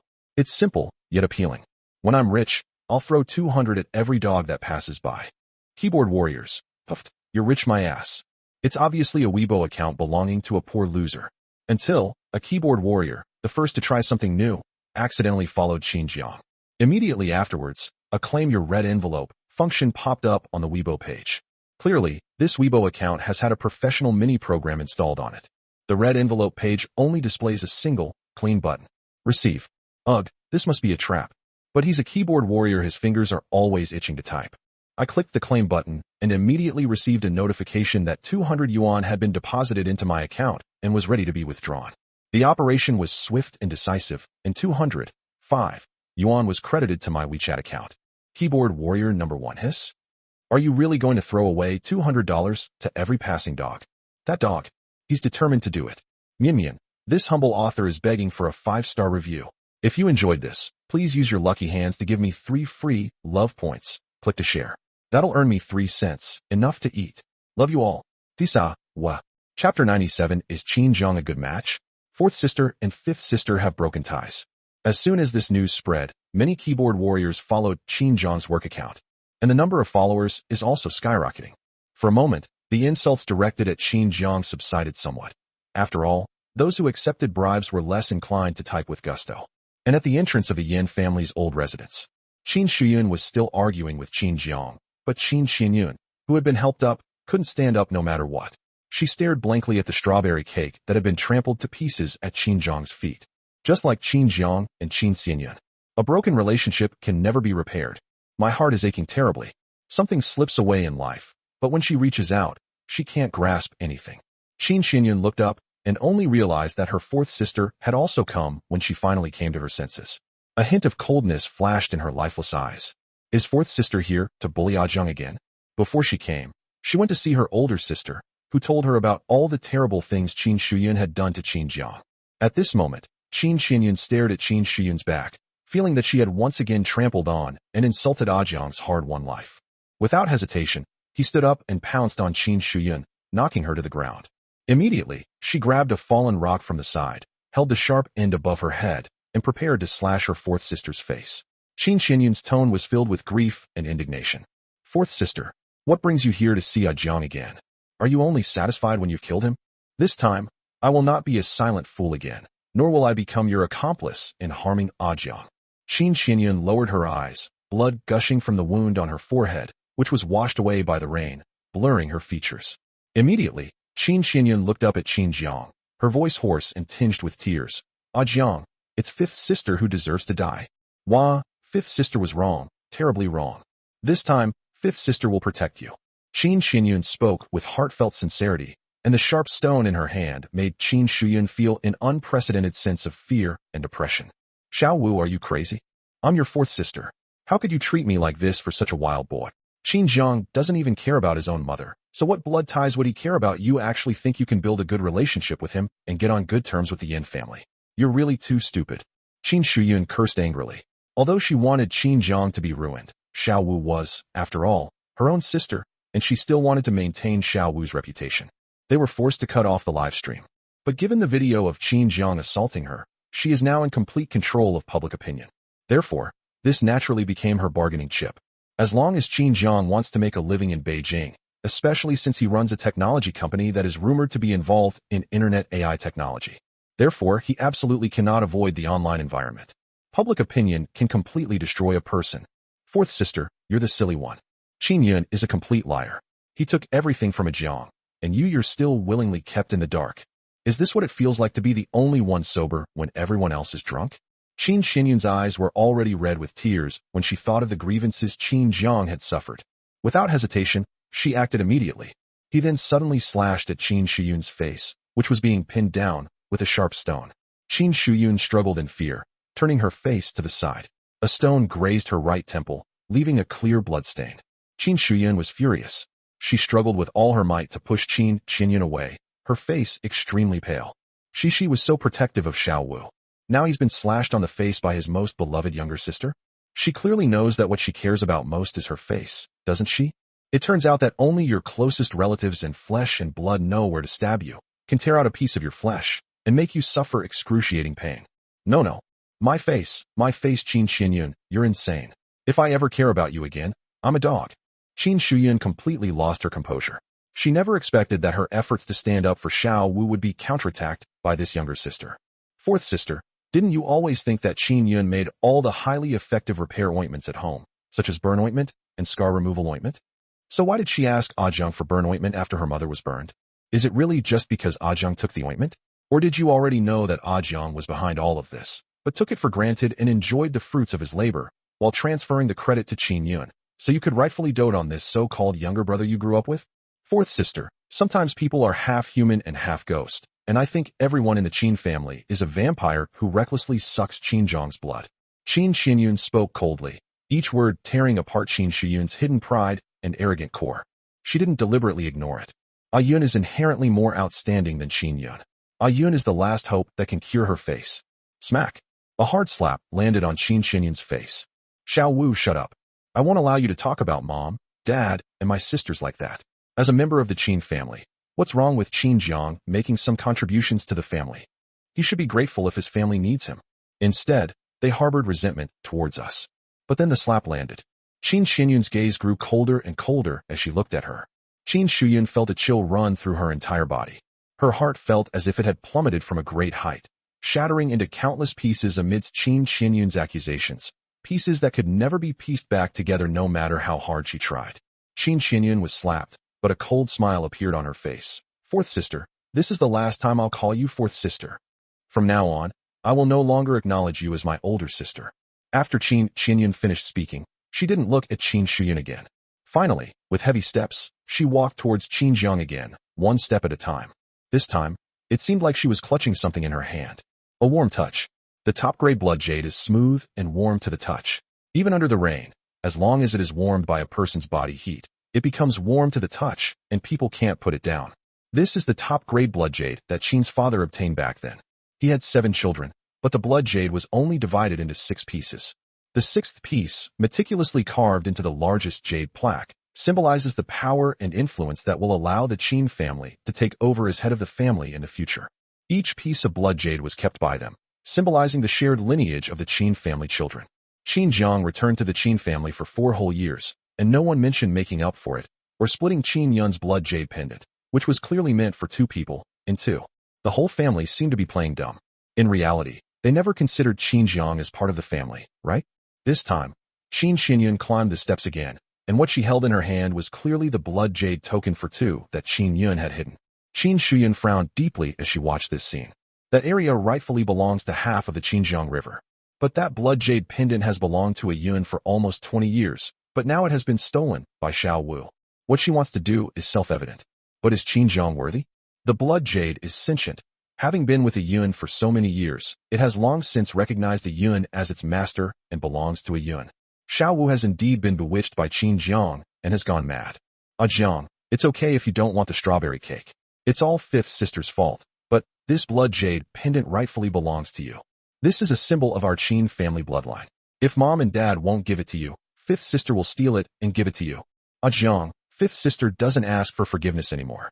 5th sister just wants our Jiang to get a fair share in the Qin family. Qin Zhang watched this scene with a cold laugh. Yes, he lived in the Qin family for 4 years, and even the fairness he was entitled to as a son was a luxury he could only dream of. So why should he show even the slightest kindness to the Qin family? Oh, you're too late. I don't need you anymore.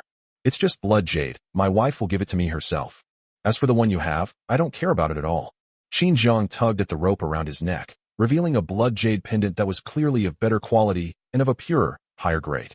With its exquisite classical patterns and top-quality blood jade, anyone could see that the piece around Qin Zhang's neck could easily outshine the one Qin Xinyun had carefully presented. It's like comparing heaven and earth. Being pampered by Miss Yan, Qin Zhang has truly reached the pinnacle of his life. Qin Xinyun's eyes widened, bloodshot veins appearing on the whites of her eyes, and she finally couldn't hold back and took a step back. The next moment, the young man stepped forward and caught the blood jade token in her hand. A bright hope suddenly rose in Qin Xinyun's eyes, but the next moment, she heard the sound of the blood jade pendant falling and shattering. Crack. Oh no, how did this piece of trash break? Qin Zhang's light, airy tone, and the mockery and sarcasm in his eyes were so glaring. Yes, why does Qin Yun still possess this complete piece of blood jade? Even if he finds someone better, he won't leave the inferior one for Qin Yun. Qin Zhang, don't push your luck. Qin Shuyun couldn't bear to watch any longer and was about to pounce on her to pick it up. Zhou Ning, trash should stay in the trash can. Do you understand what I mean? After Qin Jiang finished speaking, he didn't even spare Qin Shuyan and Qin Qinyun a cold glance. He could, of course, choose to kill them just like he did with the frozen lake. But that would be pointless. Death is far more enjoyable than the torment of living a life worse than death. Yes, son-in-law. Zhou Ning painstakingly managed to get 2 trash cans, knocked out the 2 large pieces of trash, and skillfully disposed of the body by throwing it into the trash cans. He needs to know Qin Jiang's thoughts. He probably thinks to himself, it's still you, son-in-law. Even the king of hell should get your name tattooed on his back. Qin Jiang returned to the car, where Yan Luan had been waiting for him for some time. She didn't question Qin Jiang's choice at all. But after Qin Jiang got on the bus, she couldn't help but press her soft body against him, enveloping the young man in her familiar scent to prevent him from being tainted by the smell of outsiders. She knew that her possessiveness was indeed somewhat abnormal. Even after spending so much time with her older sister, Jiang couldn't help but want to kill those 2 women. Yin, what's wrong? Why are you being so clingy today? Qin Jiang was a little suspicious. He was already quite used to the warmth and touch of his sickly wife. All I can say is, only the person who holds it knows. It's unbelievably soft. It made him want to knead and poke it many times. But he would dare to pat her head, but to rub it randomly except when Yin lost control, he was still apprehensive on ordinary days. I want to stick them on. Jiang, you need to rub it. Qin Jiang's Adam's apple bobbed, and his blood surged uncontrollably towards its peak. Baby, where should I rub? Chapter 98, Jiang, you will always belong to me. Qin Shuyun and Qin Xinyun were knocked unconscious, thrown into a trash can, and taken away. Zhou Ning was highly skilled in this line of work and could be considered very professional. He transported the body to the Yan family's private, mass burial ground, with remarkable efficiency. As for the broken blood jade pendant, he kicked it disdainfully into the sewer drain next to him. This was exactly what Qin Shuyun and Qin Xinyun saw before they were knocked unconscious. That was not just a piece of blood jade, but a treasure symbolizing the blood ties of the Qin family. Now, however, it is discarded like trash. It would be a lie to say they weren't upset, but they could only watch helplessly. Qin Xinyun closed her eyes in despair, and in that instant she seemed to truly understand the despair Qin Jiang had once felt. But what does this mean? Jiang took the blame for her multiple times, and almost got expelled from Huajing University. Yes, she did so many wrong things. The one who should have been expelled from Huajing University was clearly herself. Qin Shuyun closed her eyes, her gaze filled with resentment. Qin Jiang, you'll be ruined and disgraced. The scheme I set for you has only just begun. Inside the car, Qin Jiang patiently and tirelessly massaged and rubbed Yan Luan's legs. Baby, how's this pressure? Should we go for something heavier?